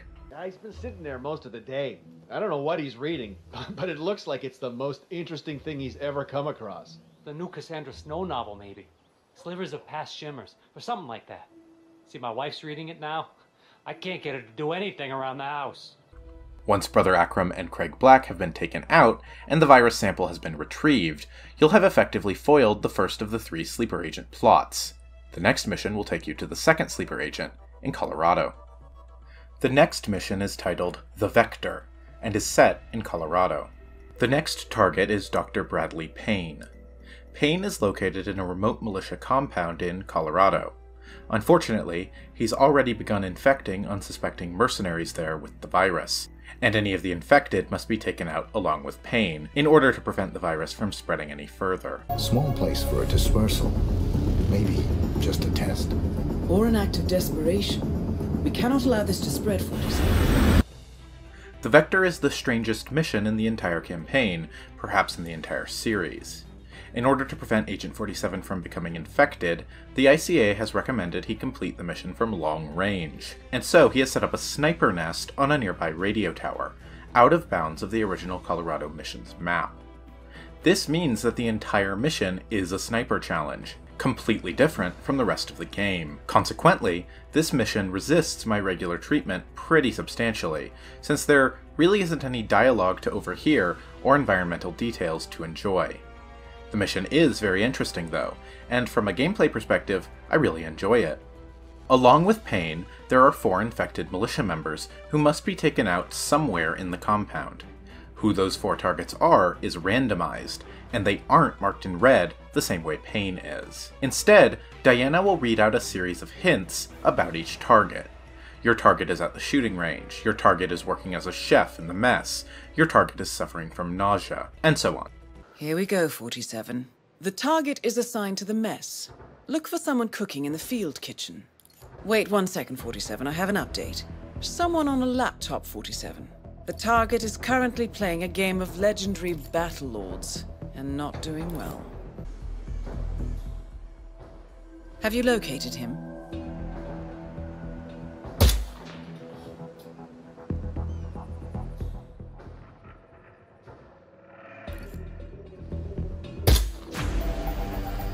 That's the first infected target eliminated, 47. I'll have information on the next one momentarily. It is then up to you to observe the behavior of the characters in the level and determine which one is your target. This is a really neat idea, and it adds a surprising amount of replay value to one of the shortest missions in the entire game. This sort of sniper-only mission, minus the hint system, would be expanded upon and turned into a full-on minigame with 3 maps solely dedicated to it, with the sniper assassin missions in Hitman 2. But I think the extra wrinkle of having to observe to determine who your target actually is makes this mission fun in an entirely different way from those. Diana suggests waiting to take Payne out last, but honestly, you don't need to. There's no real difference between taking him out last and taking him out first, something which I feel the mission could have found something interesting to do with, since they do gesture towards it. There's really no characterization to speak of for Payne, or any of the targets in the level, so let's move on and discuss how the level actually plays out. Despite the mission being sniper only, there's still strategy involved, as well as a few different options for taking targets out. You can shoot them, of course, but if you do so in plain sight, it's likely to cause a panic, and if you miss, it could even cause a target to try to evacuate. Shooting at the right time can knock a target's body into a bush or pile of hay, hiding their body long enough for you to complete the mission undetected. There are also plenty of accident kills available here, especially by shooting explosives directly next to a target. This will not raise suspicion either. The challenges in this level aren't so much interesting ways to kill targets as they are gameplay objectives to try to challenge you to replay the mission for a better score. For completion's sake, I'll quickly run them down. Brain detail. Complete the vector by eliminating every target with a headshot. Where is everybody? Complete the vector by hiding the bodies of all targets. Unsafe work environment. Complete the vector by eliminating all targets in accidents. Environmentalist. Eliminate all targets with ballistic kills using precisely 5 bullets and without missing a shot. The one that almost got away. Eliminate an escaping target. Quicker than the eye. Eliminate each infected target before Diana delivers her last hint about them. Once Payne and the 4 infected mercenaries have been taken out, you can quickly exit the level through a hatch. You've taken out 2 of the 3 sleeper agents now, which just leaves the final mission of the campaign, the titular mission, Patient Zero. The final mission of the Patient Zero campaign, itself titled Patient Zero, is set on the Hokkaido map. The last sleeper agent is a man named Owen Cage, and he's believed to be the one behind the development of the virus in the first place. He was attempting to travel to Sydney, Australia, when he raised the suspicion of local authorities during a stopover in Japan, performing his strange cult rituals. When the authorities realized he was displaying signs of illness, they shipped him off to the Gamma facility in Hokkaido, where he has been quarantined. Owen Cage infected himself with the virus in a desperate attempt to cause it to spread, hoping to become Patient Zero. Now, he's being observed in Japan by an ether research scientist named Dr. Klaus Liebleed. Liebleed is attempting to study the virus as much as possible before Cage dies, and given what we've already seen Ether attempt to do with one virus in the Sapienza map, it goes without saying that this cannot be allowed. As such, Liebleed must also be taken out, as your secondary target. The gimmick to this mission, however, is that other NPCs within the mission can be exposed to the virus. If that happens, then in order to ensure containment, that NPC must also be taken out, becoming an essential target for mission completion as well. Of course, whatever NPC gets infected can also infect other NPCs, who will then become targets as well. If you're not quick about it, then the mission can easily become a bloodbath, requiring you to murder half the facility or more. It also means that you need to keep NPC behavior in mind even more than usual. For example, at one point I had a problem where a pair of security guards were the first NPCs becoming infected, even though their patrol routes didn't lead into the hospital or near Cage at all. I eventually realized what was causing this was that I had taken out another guard, completely unseen, but had forgotten to pick up his weapon. When one of the guards saw his weapon lying on the ground, he picked it up and moved it to a secure location inside of the hospital, which led to him becoming infected, spreading the virus outside of the hospital much faster than I'd anticipated. Instead of beginning in Tobias Reaper's suite, you begin by infiltrating the mountain path underneath the helipad. This means that, unlike the regular Hokkaido mission, your default suit will be trespassing anywhere in the facility. The resort portion of the map is mostly unchanged. Some NPCs can be heard throughout, discussing the quarantine at the hospital. I can't believe this. They had better compensate me, or there's a lawsuit incoming. They didn't let you in for the checkup? No. Apparently there's been an unfortunate incident of some sort. Whole section is under quarantine. I mean, seriously, how bad can it be? I'm sure it will blow over quickly. It had better. I need to get back home soon. If I don't get a doctor's signature on that medical report, I'll have to cover the costs of this stay myself. I'll be ruined. You heard the rumour about the lockdown too? No. Apparently, something got loose deeper in the hospital. And they've closed off an entire section. I tried to go there, but there were guards turning the guests away, so... Well, that doesn't sound very good. Any idea what it could be? No, but I could swear I saw someone wearing a big suit, like an environment suit or something. I've got a bad feeling about this. And NPC placements have generally been changed, but for the most part, it is the same. Perhaps the biggest change is that the only suite still occupied is Amos Dexter's, as the other 3 suites have all been turned over, or are not yet occupied, depending on whether the mission is meant to take place before or after the events of Situs Inversus. Yuki Yamazaki's suite is actively being cleaned by resort staff. The hospital, on the other hand, has been fully converted. It's under strict quarantine, and plastic sheets have blocked off the bottom floor of the hospital. If you want to access this quarantine zone, you'll have to be wearing a hazmat suit or a bodyguard disguise. The operating theater is once again the main focus, which is set up for examinations of Owen Cage. What was previously the surgery control room now houses a button in case incineration is required for containment, which will activate flame jets, burning Owen Cage to death. When Cage is not being examined by Liebleed in the operating theater, he's being kept in the ICU area, which has been heavily quarantined and is filled with doctors wearing hazmat suits. A few other rooms have been converted, such as the defibrillator control room, which is entirely empty now. Kai's mainframe room is still accessible, but the switches you would pull on the server racks are no longer there, and Kai does not have a presence in the mission. The director is locked in his office, working non-stop throughout the mission this time. What used to be the stem cell control room in Situs Inversus now houses a safe containing a lethal injection, which Liebleed holds the key to. In the morgue, the stem cell storage room has been repurposed to store a vaccine for the Nabazov virus.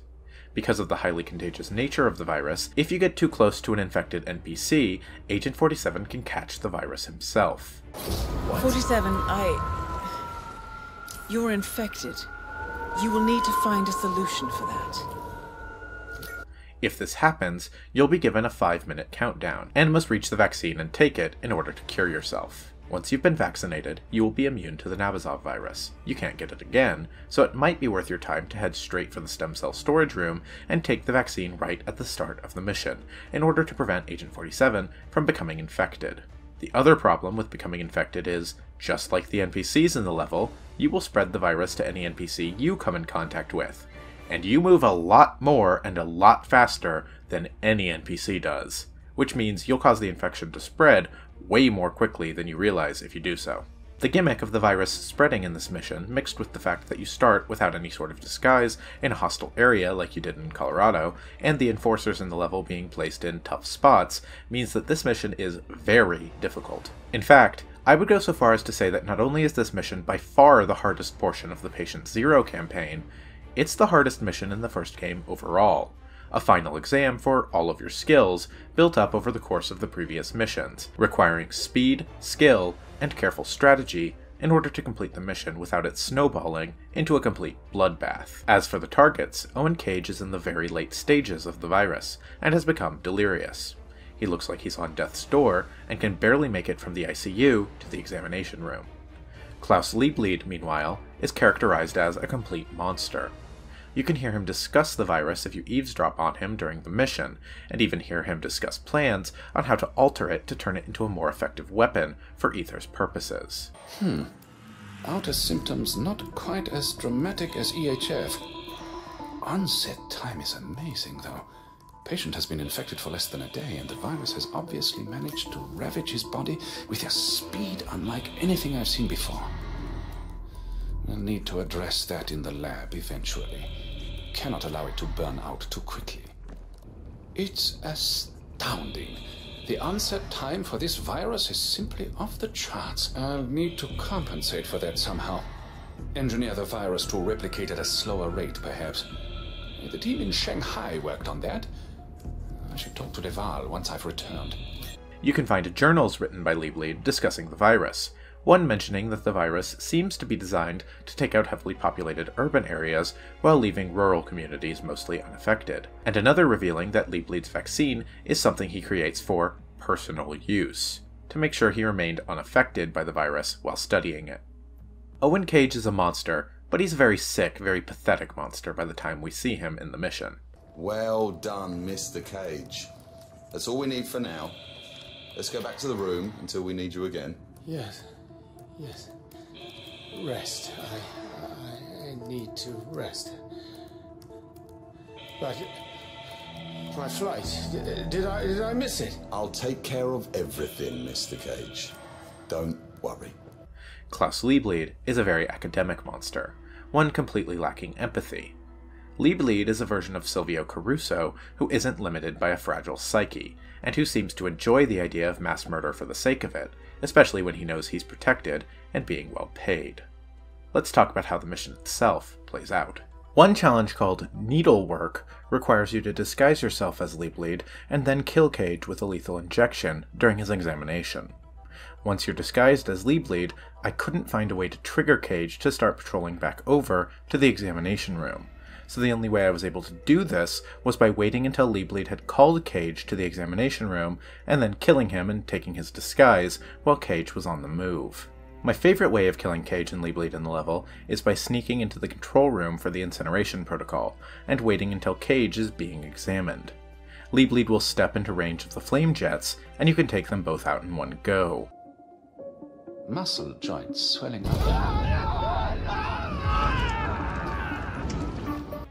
This will be considered an accident kill and can be used for Silent Assassin, and will award the Inferno challenge. Two complementary challenges in the mission are Containment, which asks you to complete the mission without any additional NPCs becoming infected, and on the clear other end of things, You Know the Number, a hidden challenge which requires you to let at least 47 people get infected, and still complete the mission. One challenge in the mission, titled No Rubber, requires you to complete the entire mission without ever wearing a hazmat suit. This isn't difficult from an infection perspective, as you can fairly easily get into the vaccine room and get immunity to the virus without needing a hazmat suit, but accessing the lower floor of the hospital where both of your primary targets spend their time requires either a hazmat suit or a bodyguard disguise, greatly limiting your opportunities within the mission. One hidden challenge called Lucky Shot requires you to get infected and then inject yourself with the vaccine with 1 second left on the countdown. The bodyguards in the level defending the hospital are not very thrilled with not being provided hazmat suits, as you can hear from the ones on the helipad shortly after starting the level. Not this again, surely. How can you not be concerned? If this thing is contagious, we should be wearing one of those suits. I'm not bothered. I've got an ironclad immune system. Ever since I became a vegan, I haven't had a sick day, not one. I'm pretty sure some flesh-eating virus isn't going to pass you over because of your diet. But whatever. You can hear 2 other bodyguards at the hospital entrance from the garden discuss this as well. They do look uncomfortable, those hazard suits. I'm kind of glad we didn't get one now. Absolutely. Can you imagine hitting on the nurses in one of those? Yeah, silly. Totally silly. You can hear 2 of the doctors wearing hazmat suits in the hospital's quarantined zone discussing the same thing. These suits are pretty awesome, huh? Yeah? Anytime someone asks me to wear one of these, I get worried. I mean, it can't just be for show, right? You worry too much. Besides, if you're right, then you're lucky to be wearing one.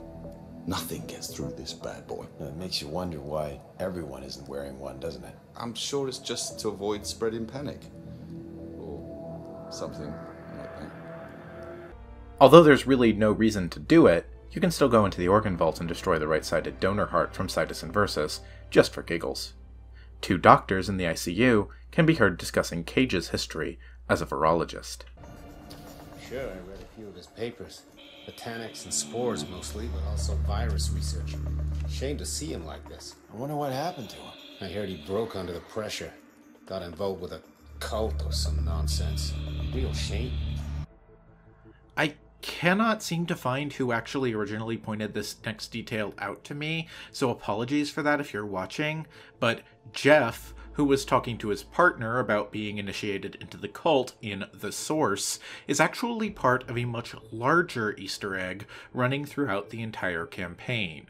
If Jeff survives The Source in your most recent completion of the mission, but his partner Rebecca does not, he'll show up again in The Author, where you can find him crying on a bench next to a note saying he's going to throw himself off a cliff to be with his beloved. After a moment, he'll charge straight off of a cliff. If you knock him out and then let his body be discovered, he will instead go sit on the docks. If he survives the author, then he'll return again in The Vector, where you can find him sneaking through the base toward a specific explosive barrel. If he reaches the barrel while it's still intact, he'll light himself on fire. If you destroy the barrel first, then he'll simply sit and meditate there instead. If he survives the Vector, then he will finally make his way to Patient Zero, where he'll be the resident of Suite 2 in the hotel portion of the map. Inside of his suite, you can find a note mentioning that he thinks he has a guardian angel, and that it might be Rebecca watching over him from beyond the grave. I saw some references to him jumping off a cliff once again here if he gets infected, but I couldn't get that to trigger, so I'm not sure if it's true. I think this Easter egg is especially interesting because, as far as I know, it is the only example of your actions in one mission directly influencing the events of another mission, as if Jeff is not protected in each of these, then he'll simply never reappear in the next mission. That's pretty cool, and makes this Easter egg especially obscure. I'm linking to a video by user WiseManLofty in the description of this video, as he goes into much more detail on the Jeff Easter egg, which was super helpful while making this section of the video, so I wanted to shout him out. Once Klaus Liebleed and Owen Cage are down, along with any other additional infected, you can exit the mission, completing the campaign. Very well done, 47. Owen Cage and Klaus Liebleed are both dead, and the Nabazov virus has no chance to spread. I've relayed the information to the board. They offer their congratulations. We'll speak again shortly. With the last sleeper agent handled, and Ether no longer being able to get their hands on the Nabazov virus, the crisis is finally contained. You're treated to one last brief cutscene wrapping up the Patient Zero campaign as a whole. I finished the final operations report for the client. And the weaponized virus? Destroyed.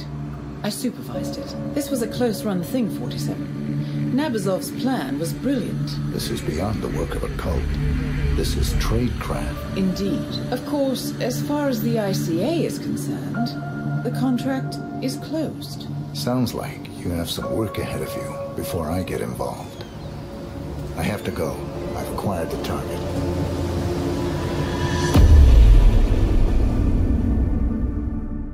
Diana and 47 agree that this situation was beyond the work of a cult, and there may be another presence behind all of it. Agent 47 says that Diana should continue investigating, and hangs up on her, preparing to take out his next target. That's the end of the Patient Zero campaign.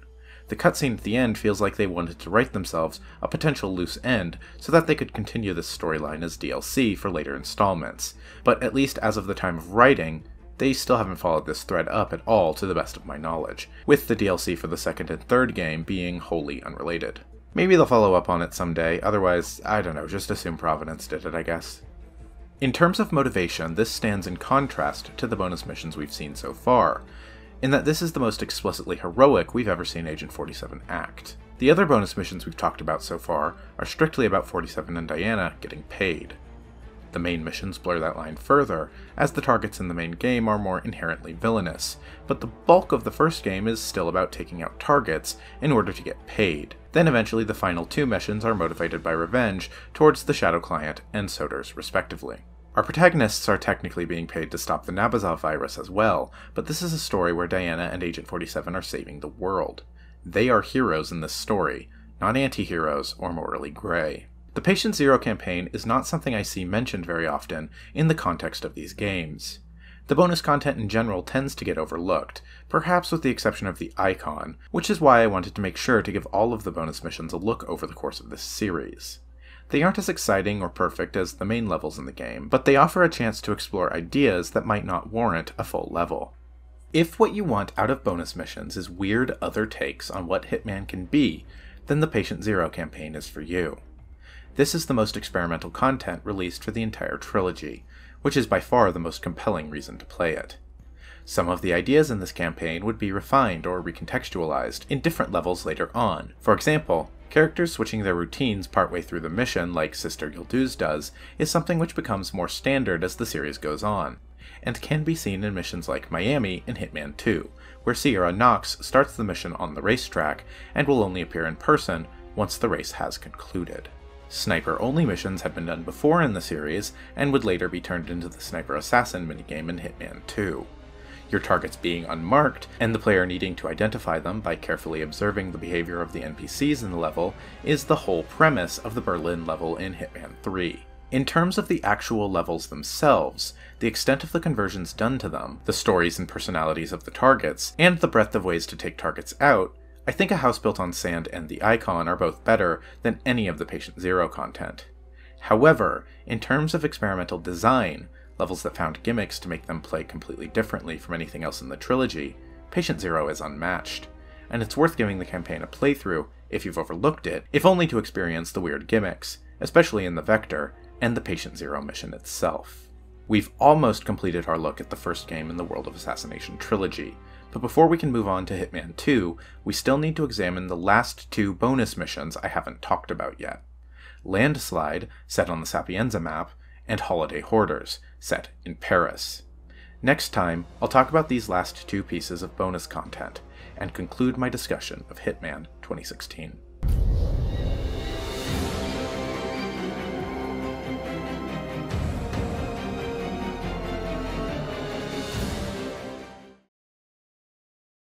In this video, we'll be finally finishing our journey through the first game in the World of Assassination trilogy, by taking a look at Holiday Hoarders, set on the Paris map from the first game in the World of Assassination trilogy.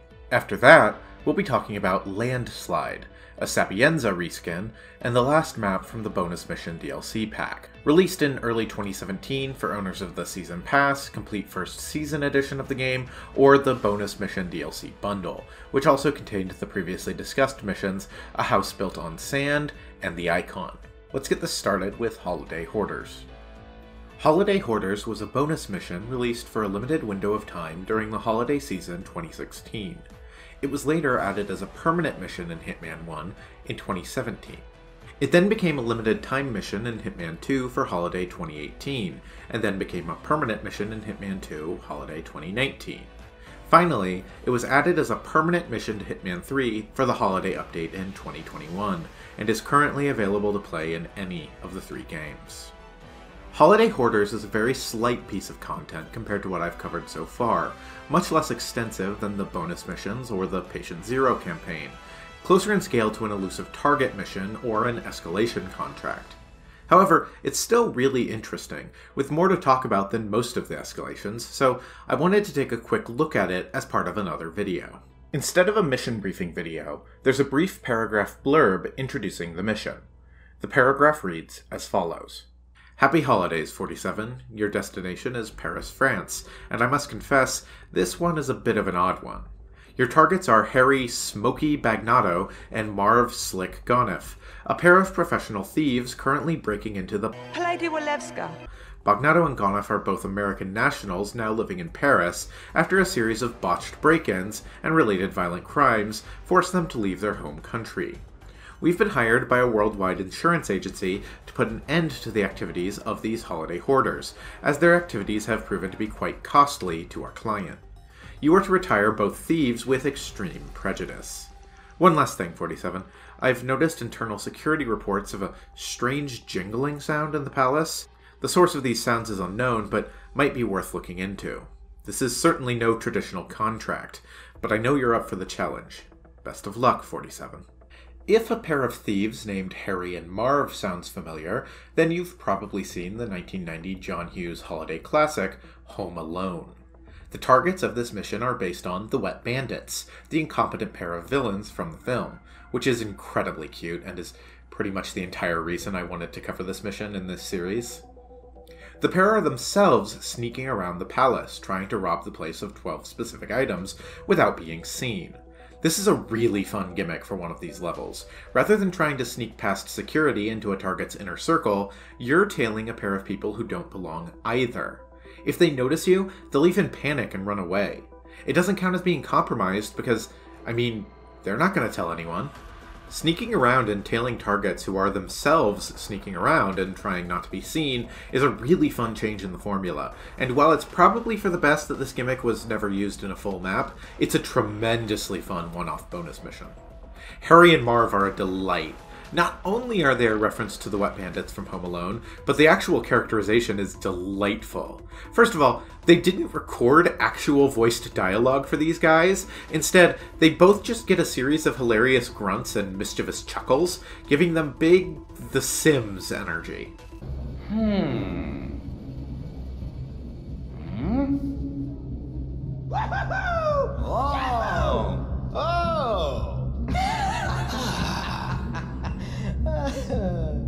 Marv will stop to drink from every wine glass on his route, none of which belong to him, of course.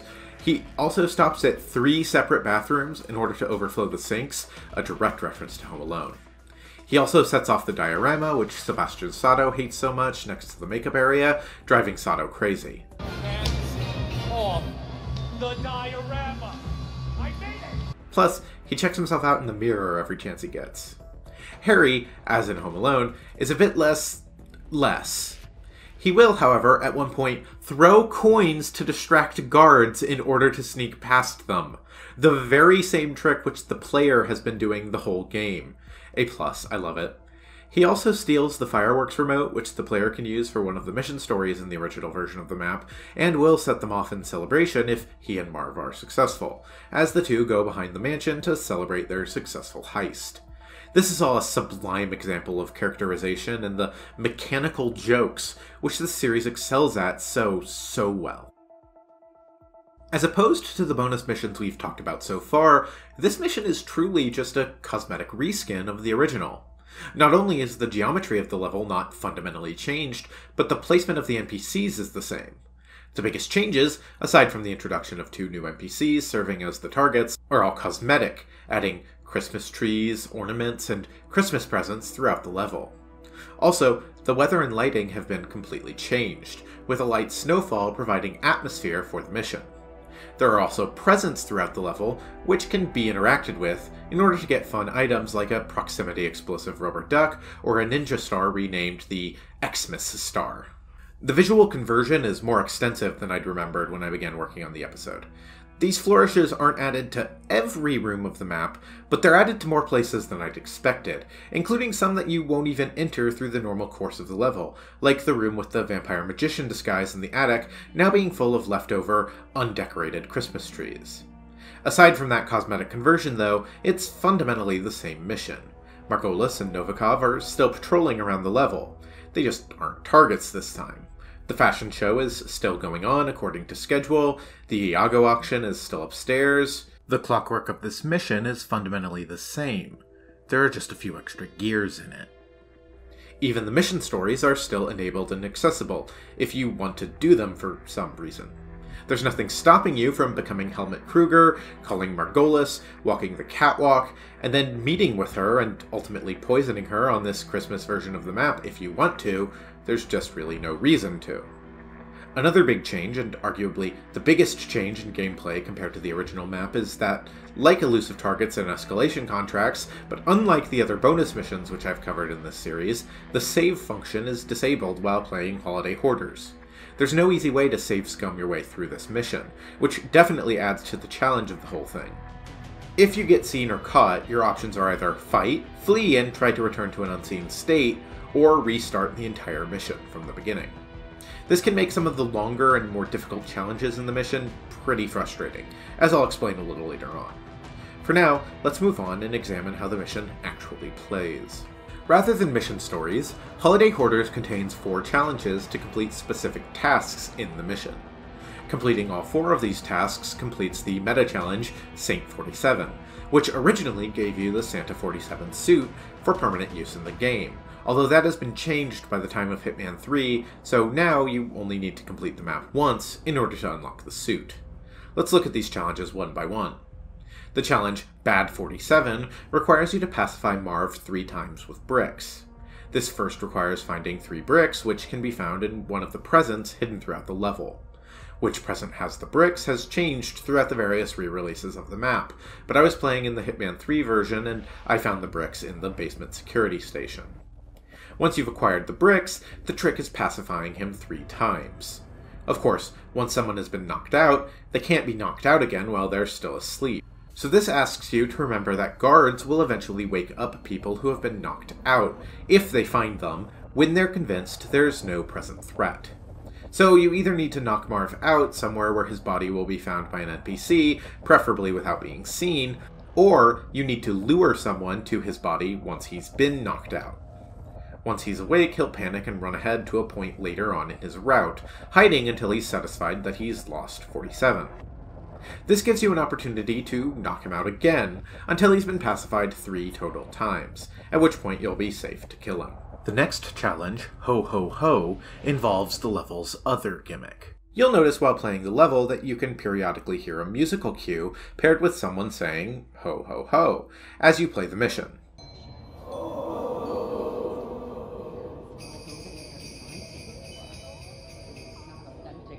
This is, of course, Santa Claus. Santa Claus teleports between random locations throughout the mission, each teleport marked by the audio cue that can be heard across the entire mission. If you kill or pacify Santa before he teleports away, then you can steal his costume and become Saint Nick yourself, wearing the Santa 47 disguise. As a side note, I really love that stealing this costume implies Santa's beard and white hair is all part of his outfit. The challenge requires you to kill either of the mission's targets in an accident while wearing the Santa 47 disguise. Doing so, or indeed any kind of kill on the targets while wearing the disguise, will also trigger 47's only dialogue in this mission. Ho, ho, ho. Please. Ho, ho, ho. The last 2 challenges, titled Oh Dear and Santa's Little Helper, fundamentally ask the player to do the same thing twice, and most guides tell you to knock them both out in one run. The descriptions are as follows. Oh Dear. Assassinate both Marv Slick Goneth and Harry Smoky Bagnato with a propane flask explosion after they return empty-handed. Santa's Little Helper. Collect all 12 items the burglars want to steal before they do, without assassinating either of them before collecting the items. Basically, there are 12 items scattered throughout the level which the 2 thieves are on a path trying to grab, 6 items each. The items are the fireworks remote detonator from the original version of the map, a circumcision knife, a saber, the Branson MD2 microphone from the Bangkok level, a cowboy bust, a regular bust, a coconut, an apricot, a cannonball, a toy tank, a battle axe, and a shuriken. Most of these are in strange or funny places, like the shuriken being stuck in one of the dresses on a rack backstage at the fashion show. Both challenges require you to beat the thieves to all 12 items, without killing them first. Santa's Little Helper technically doesn't exclude knocking them out and collecting the items, then snapping their necks, but that would keep the thieves from returning empty-handed, and prevent getting oh dear, so you're better to just do them both at once. What this means is basically looking up a path that lets you get all 12 items within a few minutes before either can reach one of them, and then standing around waiting for 5 to 10 minutes for the 2 to reach their ultimate destination, standing in front of a pile of propane tanks which can be shot in order to kill them. I really don't like these challenges very much. They're the weakest part of the mission in my opinion. I don't mind the idea of having to beat the targets to the items they're trying to steal, so Santa's Little Helper is alright, even though it's very difficult to do without a save feature, but then Oh Dear is so similar to the other challenge you'll already have completed, it just feels a little bit empty to me. Like, they should have had one challenge or the other, but having both seems so redundant, and waiting on the 2 thieves to patrol to the propane tanks isn't a great time.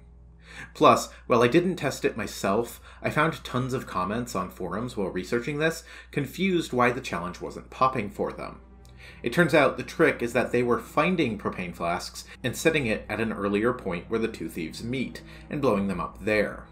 This won't work, since the after they return empty-handed part of the challenge means it specifically has to be those propane tanks behind the party. Other propane tanks won't work since they technically haven't completed their patrol routes yet, even if you've already stolen all 12 items from them and they've already met up and discovered that they're leaving empty-handed. It's just kind of a lame part of an otherwise really fun mission, and the fact that the Santa suit originally required completing this challenge made the whole thing extra frustrating. In any case, let's talk about a few details and Easter eggs on the map before wrapping up and moving along. The mission briefing's bios for both targets mention they grew up in Chicago. Chicago is the setting of Home Alone, which is just another cute nod to the film. When you leave the level, you're treated to a special Jingle Bell version of the Hitman mission exit theme.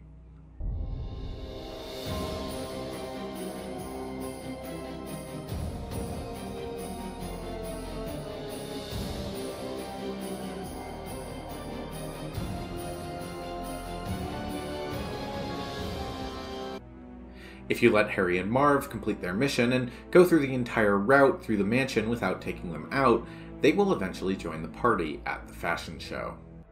User Chinios points out that I missed a secret exit in this mission. If you are dressed as Santa, hidden exits will open at the second floor fireplaces, with a special animation. Great! Holiday Hoarders is a lot of fun overall. It's certainly the slightest piece of content I've covered in this series, and will continue to be the slightest piece of content I cover until way down the line when I start needing to cover, like, the 7 Deadly Sins or something.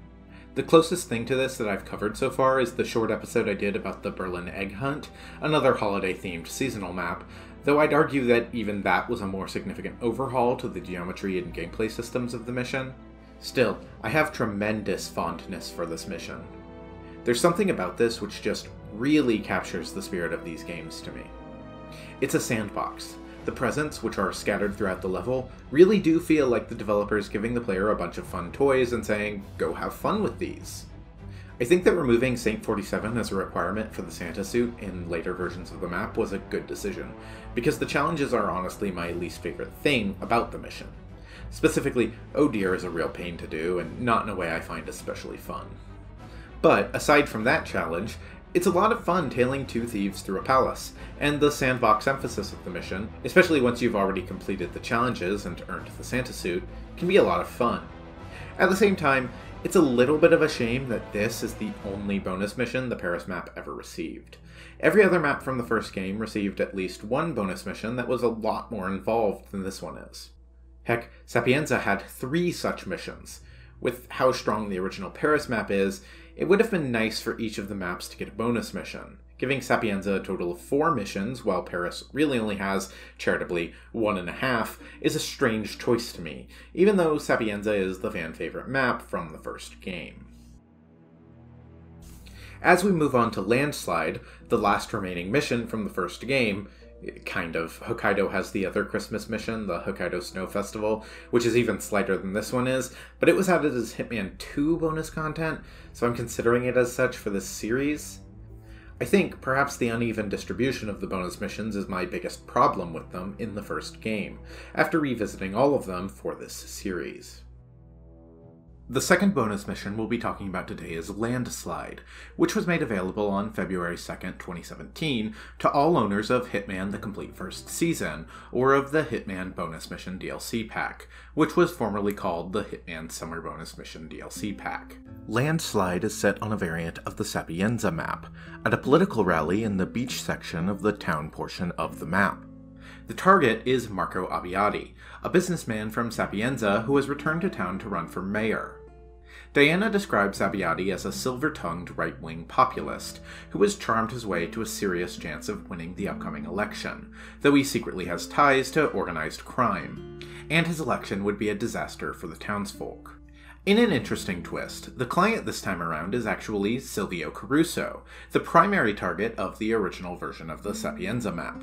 Caruso sees Abbiati as a danger to his town and to the entire country if elected, and so has hired the ICA to take Abbiati out. Although it's a small detail, and one only mentioned very briefly in the mission briefing, I like this detail a lot. Not only is it fun to see one of the previous targets show up in a different context, since the Sapienza bonus missions are both set canonically before the events of World of Tomorrow, but also because, once you remember that Caruso is a Providence asset, it provides some nice foreshadowing to the ultimate reveal of just how deep Providence really had their claws into the ICA's inner workings. The ICA like to pretend they're a neutral party, but as the Shadow Client said way back in the intro cutscene after the ICA facility tutorial missions, Providence have been using the ICA as a convenient way of solving their own problems for decades. There actually exists some clever callbacks?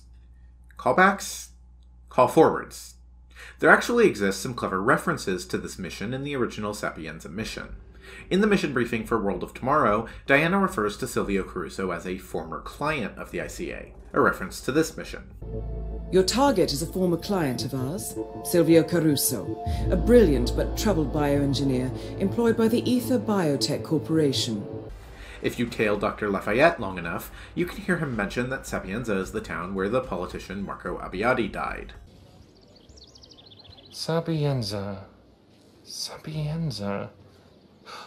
That's it. Hello, Chef. This is the town where the politician Marco Abbiati died.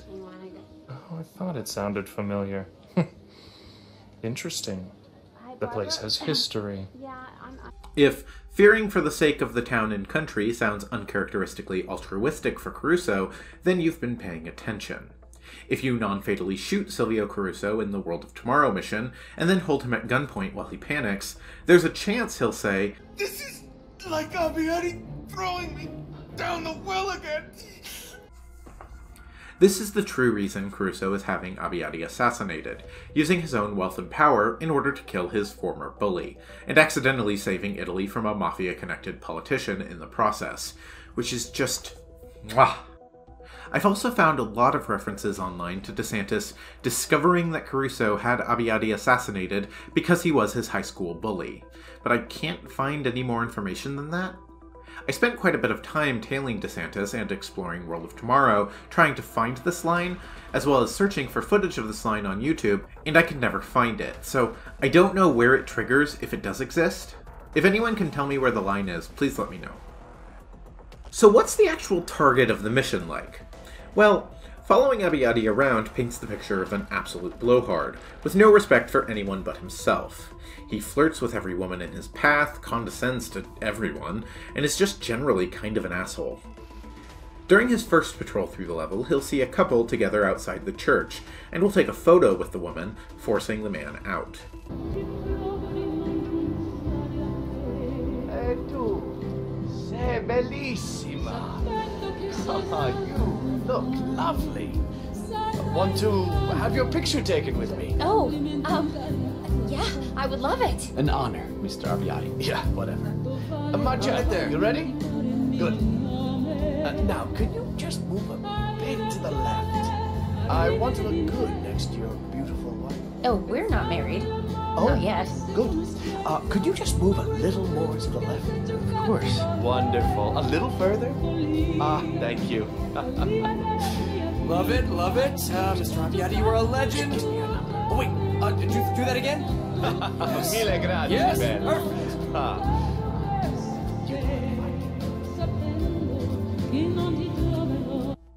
If you pay attention to the couple after this, you'll discover that they break up over the incident. I love her. I love you, Sophia. I love you more than anything. Abbiati is generally a bully if you didn't get that from the example of his relationship with Caruso. The overhaul of the map is not as extensive as the icon, more akin to a house built on sand. While not as immediately striking as the conversion done to Sapienza in the icon, setting the mission in a portion of the map which has generally been underutilized by the main mission, and changing the time of day, does do a lot to change the feel of the map. The beach square, which is sparsely populated in other versions of the map, is now absolutely packed with a large crowd here for Abbiati's rally, with a large stage set up with a live singer performing in front of a large water installation. There's also a wine bar set up here, as well as a meet and greet place where Marco Abbiati periodically meets with celebrities and backers.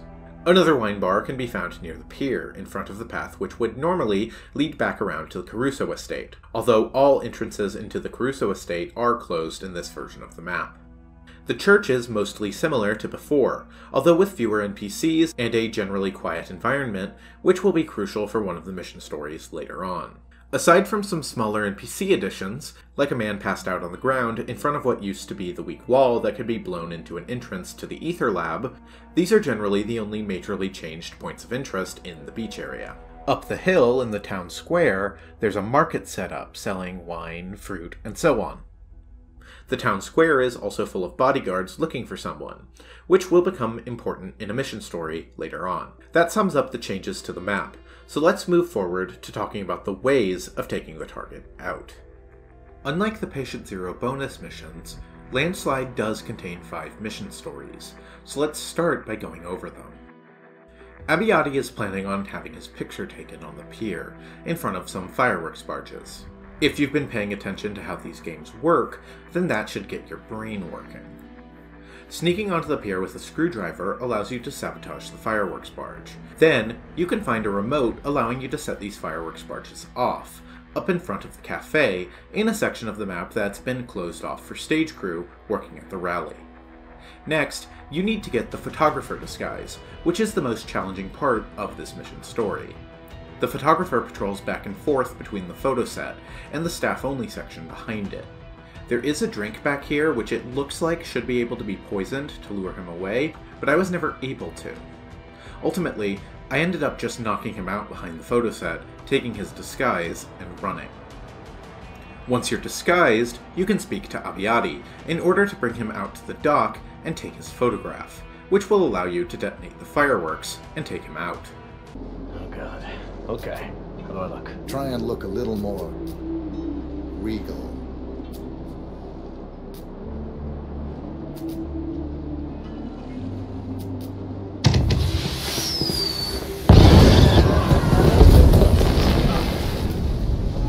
At the photo op, Abiyati will periodically meet with local celebrities, greet them, shake hands, and take a photo.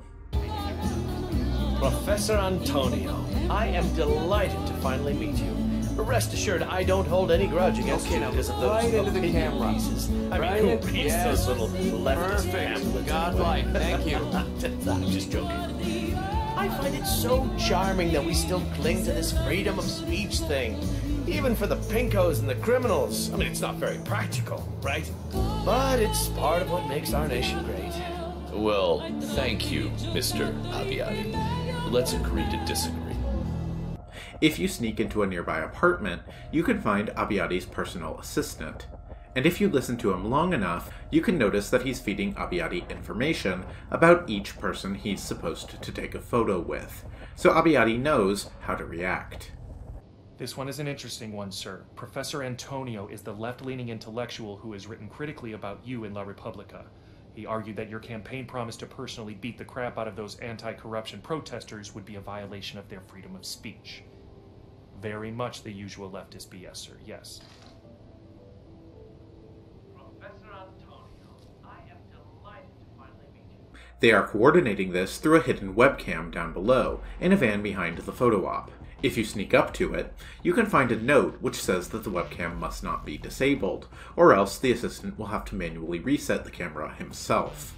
Using this as a way to get the assistant and his bodyguard out of the apartment for a bit, but it's also very easy to sneak in yourself and take both of them out.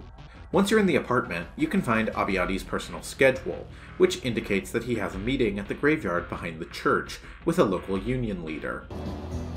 Mr. Giovannitti hasn't shown up yet. Oh, it's not till later. He is going to be so happy when he sees how rich we're going to be. Sir, he's scheduled to meet you in 2 hours. Okay. Using the microphone the assistant was using to feed lines to Abiyati lets you tell him that the meeting has been rescheduled to now, and direct him back there yourself. Sir, it's me. Sorry to interrupt. What? I'm busy here. Giovannetti's people called. They would like to push the meeting 1 hour ahead, if that's possible. Like I'm some kind of greenhorn you can just push around. Okay, let me think. Sir, should I reschedule the meeting? Are you stupid? No, I will be there. The graveyard is pretty heavily guarded once Abiyati is there, waiting on the meeting.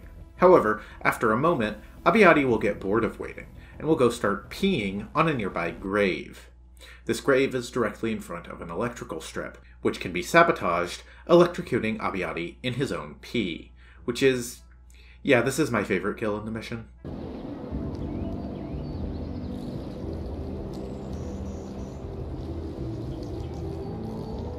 Oh, shit!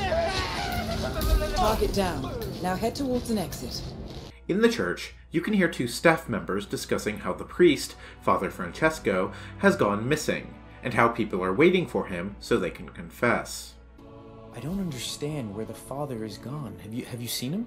No, it's very strange. He's never acted like this before. But we need to find him. People are waiting for confession and... Maybe it's Abiyati. What do you mean? He's looking for him too.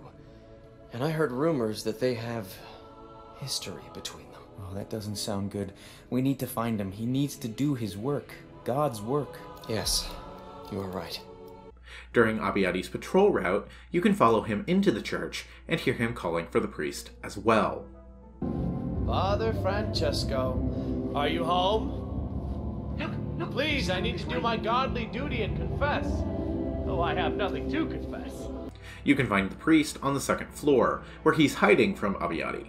If you get the disguise, you can meet Abiyati and then hear him confess, giving more insight into what his plans for Sapienza are, if elected. Thank you, Father, for seeing me. I've been looking for you. I'm listening. Thank you, Father. I thought you would be more reluctant, but I have sinned. I've committed horrible acts of greed, lust, and more. I'm currently planning on evicting this town and all of the old scum that's been sitting on this gold mine. I did it because of avarice, I'll admit, but this is such a beautiful town. It's far too good for the poor. We can make so much money here. And, well, will you forgive me, Father? 10 Hail Marys, and you're on your way to redemption. Is that it? You have relaxed with time, Father Francesco. Thought you would put up a fight. I believe in forgiveness. Okay. I know you won't, talk. Seal of confession, you know. But I want the church on my side. I'm a good Catholic. So maybe join me on the roof where we can talk a bit more privately about how we can scratch each other's backs. Hopefully see you up there, Father. You can follow Abiyati up to the church roof. Note that after climbing the stairs, he'll actually get winded. During the meeting, Abiyati will lean over a railing directly above one of the church's spires, and you can push him off, impaling him on the spire.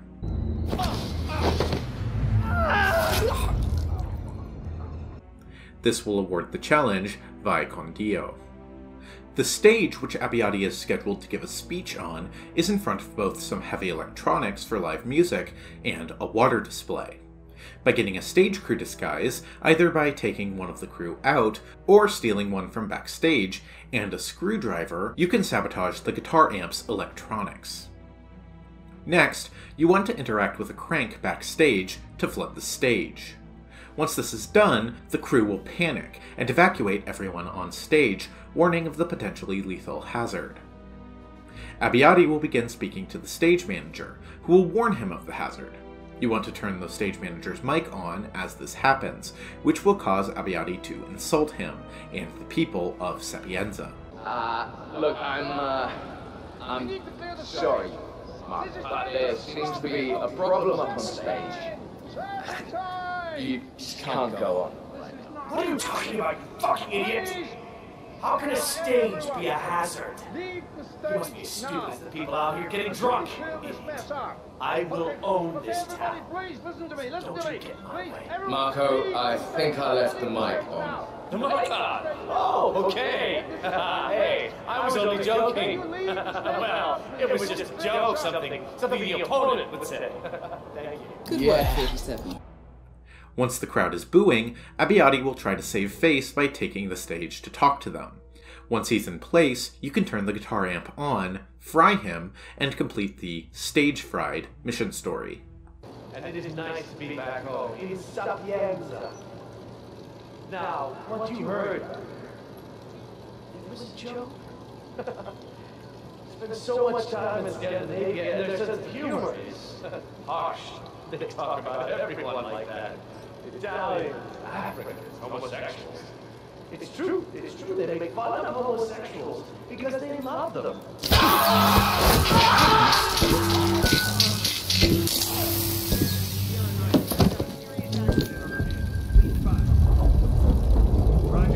Target down.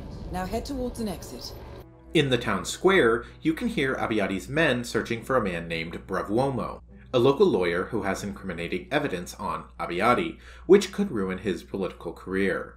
Abiyati wants to meet with the man who is described as a Good Samaritan, to see if he can buy or intimidate him. Brav'uomo can be found in the bathrooms beneath the town hall, locked inside one of the stalls, hiding from Abiyati's men. If you break into the stall by either distracting those nearby and picking the lock, or stealing the key from a nearby guard, you can become Brav'uomo and meet with Abiyati yourself. Once the meeting has begun, Abiyati will send his guards out of the room, giving a perfect chance to take him out while his back is turned. Note that Abiyati is an enforcer for the Brav'uomo disguise, and so, in order to avoid being caught, you need to interact with one of the blend in as lawyer prompts in the room, until his back is turned. Nice to finally meet you, Brav'uomo. I've been hearing a lot about you. Good things, I hope. Well, everything is relative, right? Now, I hear that you love our fair town as much as I do, and that makes me happy. We elite need to stick together, build a better world, wouldn't you say? People talk too much. So, are we gonna do this? Whoa, slow down, amigo. I'm just here to talk. I apologize for the men outside, but I'm very high profile and need protection. We don't need to be enemies. We can become friends. Keep talking. You clearly are a man who knows how to cut through the crap.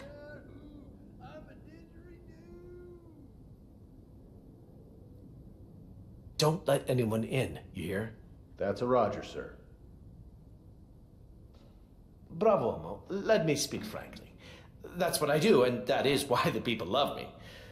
You have something that can put me in an awkward situation. An unnecessarily awkward situation. For you see, I'm only interested in what is best for this town. And that is money. Now, you can join me, or be against me. What will it be, Brav'uomo? It's a life-altering question. For extra credit towards a challenge called 47 Chandeliers, you can kill him by dropping the chandelier in the office on him. Target down. Now head towards an exit. Someone's going nuts with a gun. Just before going on stage, Abiyati will stop backstage to look in a mirror. While he does this, he is directly below a speaker, which can be dropped on him to take him out. And man, over there. Target down. Now head towards an exit. This will award the Crank It to 11 challenge. If you sabotage the stage electronics and turn the guitar amp on before you've flooded the stage, then Abiyati will take the stage as expected for his speech. Once he's on stage, the crank will not be easily accessible, as everyone who is normally on stage will be standing in front of it.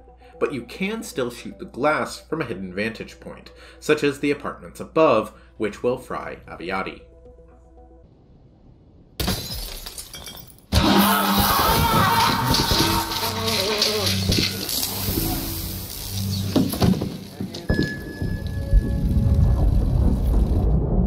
Target down.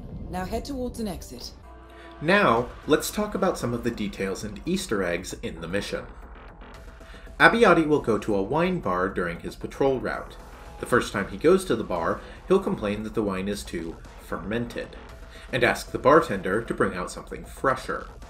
If you listen to her complain to her coworker about Abiyati, you'll find out that she decides to mess with him by only changing the bottle out, but not the wine in Abiyati's glass, to see if he notices. You know what? I'm not even gonna change it. I bet you he'll never even notice. You know, I bet you're right. Alright, so you wanna bet? No. But just for fun, sure. Okay, I'm just gonna disappear and pretend to get another one. I'll be right back. He does not. Oh, that hit the spot. Just what I needed. Grazie, bellissima. What'd I tell you? You couldn't tell the difference. Politicians never done an honest day's work, and always judge a wine by the bottle. Well done, my dear. When Abiyati is mingling with celebrities during one part of his route, you can hear him talking to an actress and referencing the events of the icon. Signora Bellini, what a pleasure. I saw your last show in Milano, and I have to say I completely Lead this right into the camera. You are not a total washout at all. Perfect. Godlike. Thank you. The good-looking executive is sacked because of some bullshit union mumbo-jumbo. I really cried my heart out. You know, that just sums up everything that is wrong with this country. Oh, that's so very kind of you, Mr. Abiyati. Glad to hear there's still some theater lovers left in this world. No. You should come and perform here. A few years back, we had the late Dino Bosco make his last film. Yes, and I heard he died here, too. Yes, that was unfortunate. But lovely to meet you, and please, vote for me. Referencing the events of the icon as a few years earlier gives more insight into when that bonus mission takes place in the game's timeline. Two women by the tunnel exit in the town up the street from the rally can be heard discussing how no one has seen Madame Caruso in days, and how the villa has been on lockdown, implying that this mission is set shortly after Silvio Caruso killed his mother, setting it 2 years before the events of the main game. No, I called and they said she was in bed, which is weird because it was noontime and Madame Caruso was never ill. She's made of steel. It's from the father's side, you know, they're mountain people. Okay, so what happened? I have no idea. They told me to call back tomorrow and be ready to drop by if the Signora needs me. But people are talking. Oh, really? Yeah. Well, this is not coming from me, but I hear a doctor from out of town was called to the house late at night. Stayed for several hours. Wow. Oh, no. I wonder what that means. I mean, is she dying of something? Oh, God, no. Don't even say that. No, it just means that whatever's wrong with the Signora, she doesn't want that old fool Dr. Russell to run his mouth off all over town. Yeah, that's horrible. Well, good for her. Guess we just have to wait and see then. Guess so. There's actually also a reference in this mission to it being 2016. Please. It's 2016. And Hitman 1 is set in 2019, so if this is when Caruso killed his mom, it should be 2017. So, ding. There are a couple of references to the Batman film The Dark Knight in this mission. During the meeting with Abiyati on the church rooftop, he will ask 47, why so serious? Well done, 47. I dare say divine intervention is in order. Why so serious? Look at this town. There's also a challenge called How About a Magic Trick, to eliminate Abiyati by slamming his head on a pen, a reference to a famous scene from The Dark Knight where the Joker does the same thing. One of the NPCs you can overhear in this map appears to be an executive on the phone for a particularly infamous company, and, yikes. Hi, it's me again. I had to call you. 2 glasses in, and I am inspired. You have to explain to our PR people, like I told you. Okay, yes, you might find chemicals, specifically our chemicals, in the mother's milk, but honestly, I mean, who wants to suck on those old worn-out titties anyway, right? Our formula, by the way, is much better. More chemicals, more purity in those chemicals, and never mind the whole, it may risk the baby's health, you know, it's those guys that like watching women breastfeed that come up with a crazy talk like that. Yeah, well, maybe you shouldn't write it exactly like that, Suzanne. 2 drinks in. Come on, get with the program. One of Abiyati's men, looking for Brav'uomo, will talk about snacks at the market. No sign of Brav'uomo. No, he's not here. I'll go and check the food stands. Looks like they have some delicious sausages. Yeah, I'll let you know if I see him. There's no sign of Brav'uomo. Wherever he is, he's hiding good. Yep, don't worry, I'll sniff him out. But on that subject, the food market here smells absolutely wonderful. Yum yum. But I'll keep you up to date. As mentioned in one of the mission stories, Abiyati is looking for a Father Francesco, in order to attempt to bully him into an endorsement. Father Francesco is hiding up above the church, but if you play the organ, he'll get very angry at someone touching expensive church property and come down to try to scare whoever has done so away. If you time it correctly, then Abiyati will find Father Francesco, and you'll get to see how the mission story would have played out had you not been the one in the priest's place. Ciao, Father. I've been looking for you. I want to confess my sins. For the people, if you know what I mean. I'll see you in the confession booth. Thank you, Father, for seeing me, for I have... Well, you always were a bad seed. I don't know if I can stay awake for all your sins. Father, don't worry. One step at a time. Will you take my confession? Do I have a choice? No. So, Father, I have sinned.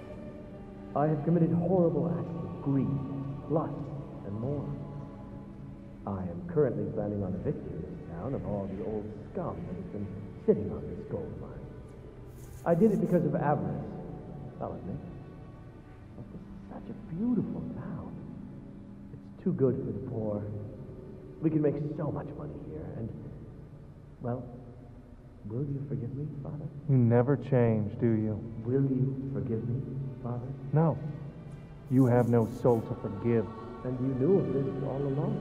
Yes, I did. And I will expose you. No. You. Seal of confession, Father. I have not committed any crime, at least nothing that the Vatican hasn't done before. So, now that that's out of the way, I'll go with my review. I could still use the church's support. I'm not going anywhere with you. No, I insist. Oh, and, Hail Mary. Your confession means nothing. You have to believe it before you can be forgiven, you know. Oh, I believe it. But I also believe in Darwin. Survival of the fittest. You wouldn't understand. Evolution is not really your thing. Oh no, I accept evolution. I might be a man of God, but I'm not an idiot. Oh, losing faith, are we, Father? Well, then you should have no problem with what I'm doing. Now stop being such a party pooper and let's enjoy the view. God created it after all. Oh, look, Father, with the church behind me, we could make this town great. This town is already great. Yes. But can you imagine if it was better? I mean, these old houses, they are worthless. People want internet and cable TV and houses that don't rot. You really believe this, don't you? No, Francesco, I don't. But the middle class have joined the working class. The rich doesn't want rustic, they want modern. And that is what we will give them, if the church will help. And we both know they like a good investment. You are insane. Self-righteous idiot. You always were a bore. But everyone out there will be homeless. People who vote for you. They'll get paid, Padre. It's called progress. Something your church has never understood. Huh? No. I'll break my oath of silence, huh? I'll expose you for the fraud you really are. How about that? Oh, really? Really? You're threatening me? Well, let me tell you. You are not going to say a word. And you know why? Because you are nothing. Nothing worth living. Now you listen to... Marco! No! No! Guess I better go to confession. Again.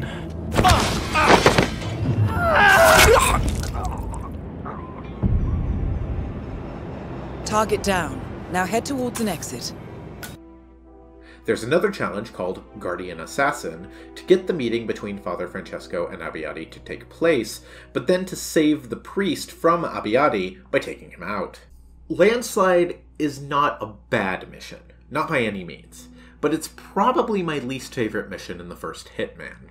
There's fun to be had in it because it's inherently fun to play Hitman. Learn a new target's patrol route and figure out the fun ways of taking them out. Just move your little bald hit boy around. But something about this level just feels a bit tired to me. Maybe you could argue that it's because it's the 4th Sapienza mission and I'm tired of the map, but I really don't think that's it. I just played the Patient Zero campaign in the last video, and the author was an absolutely inspired mission. I went back to play World of Tomorrow to research some of the connections to this mission while writing the script, and I had a great time. I think Sapienza is such a perfect map, and there's honestly no upper limit on how much I'm willing to play it. I'll keep revisiting this game and Sapienza forever, and I'll always find fun to be had on it. No, I think what it is that there's just less energy to this mission than there are to the other bonus missions in the first game.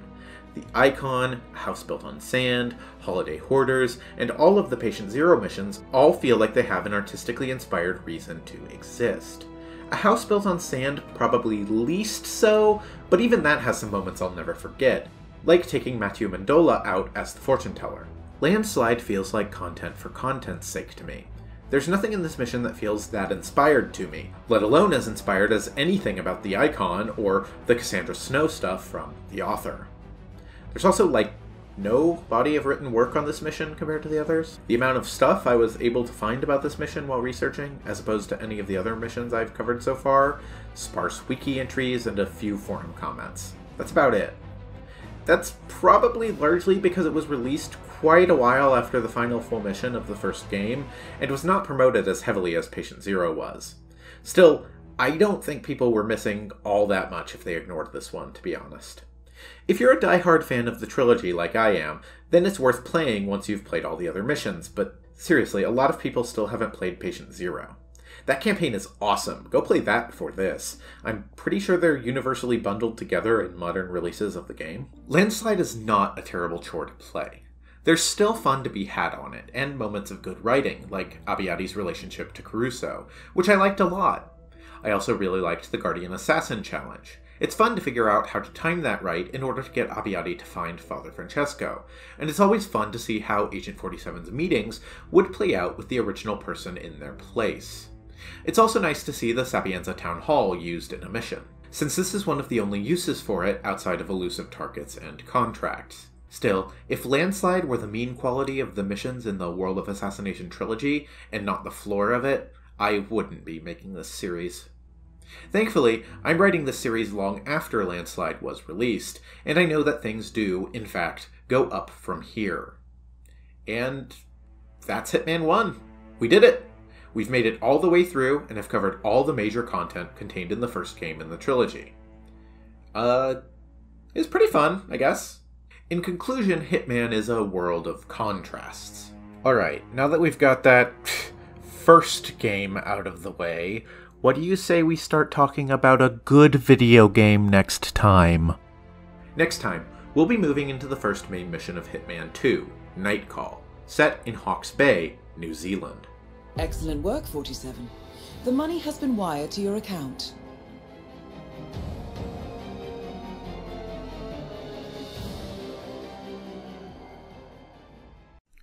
Okay, if you're watching this, you've now made it over 10 hours into the video, all the way to the end. Congratulations! Here's your certificate. Feel free to screenshot this and print it out and frame it on your wall. If you've made it to the end of this supercut, then you probably liked the video. That or you've made a terrible mistake. I'm so sorry. Either way, if you've made it this far into the video, then you're required under YouTube law to leave a like, leave a comment, and subscribe. I'm sorry, I didn't make the rules. You're just going to have to take it up with John YouTube. When you leave a comment, by the way, the code word is pumpernickel. That's how I'll know you watched the whole thing. Welcome to the secret society of 10-hour video watchers. I repeat, the code word is pumpernickel. Seriously though, if you've made it this far in the video, thank you. It means the world that my videos are finding an audience, especially these Hitman videos I started the channel with. I really love making these, and it's incredible to know that anyone is watching. If I can ask one more thing from you, it's really just this. If you liked the video, share it around. Tell your friends, post it online, add a link to it in your Tinder profile, whatever floats your boat. It would really mean the world to me. But hey, if you don't want to do that, you being here is more than enough. Special thanks to my patrons for making this video, and others like it, possible. The following people have pledged $5 or above in order to help me keep making excruciatingly long videos like this one. Hakan Boyam? I hope that's right. I do not know. Pete Lee, Jimbo Jovian, Nittend, Shiny Emptyhead, Lucas Craden, That's All, Alex, Bell Mage, Malachi Murphy, and Dunio. You all have my undying gratitude for pledging your real-life, hard-earned money to help me keep the lights on here. If you enjoyed this video, I've recently posted a companion video, which I'm calling episode 11.5, as a Patreon exclusive, where I spend around 30 minutes talking about the Elusive Target and Elusive Target arcade modes from Hitman, Hitman 2, and Hitman 3. If you've just watched me talk about Hitman for 10 hours, yet still feel like you've got another 30 minutes in you, go check it out. Patreon.com/Zuldem. On the main channel, I've also recently posted episode 11, the first episode of season 2 of this series, covering the first mission of Hitman 2, Night Call. I mentioned that at the beginning of this video too, but that was several decades ago, so I thought I'd bring it up one more time. Until next time, I'm Zuldem, and there's a problem with the toilet.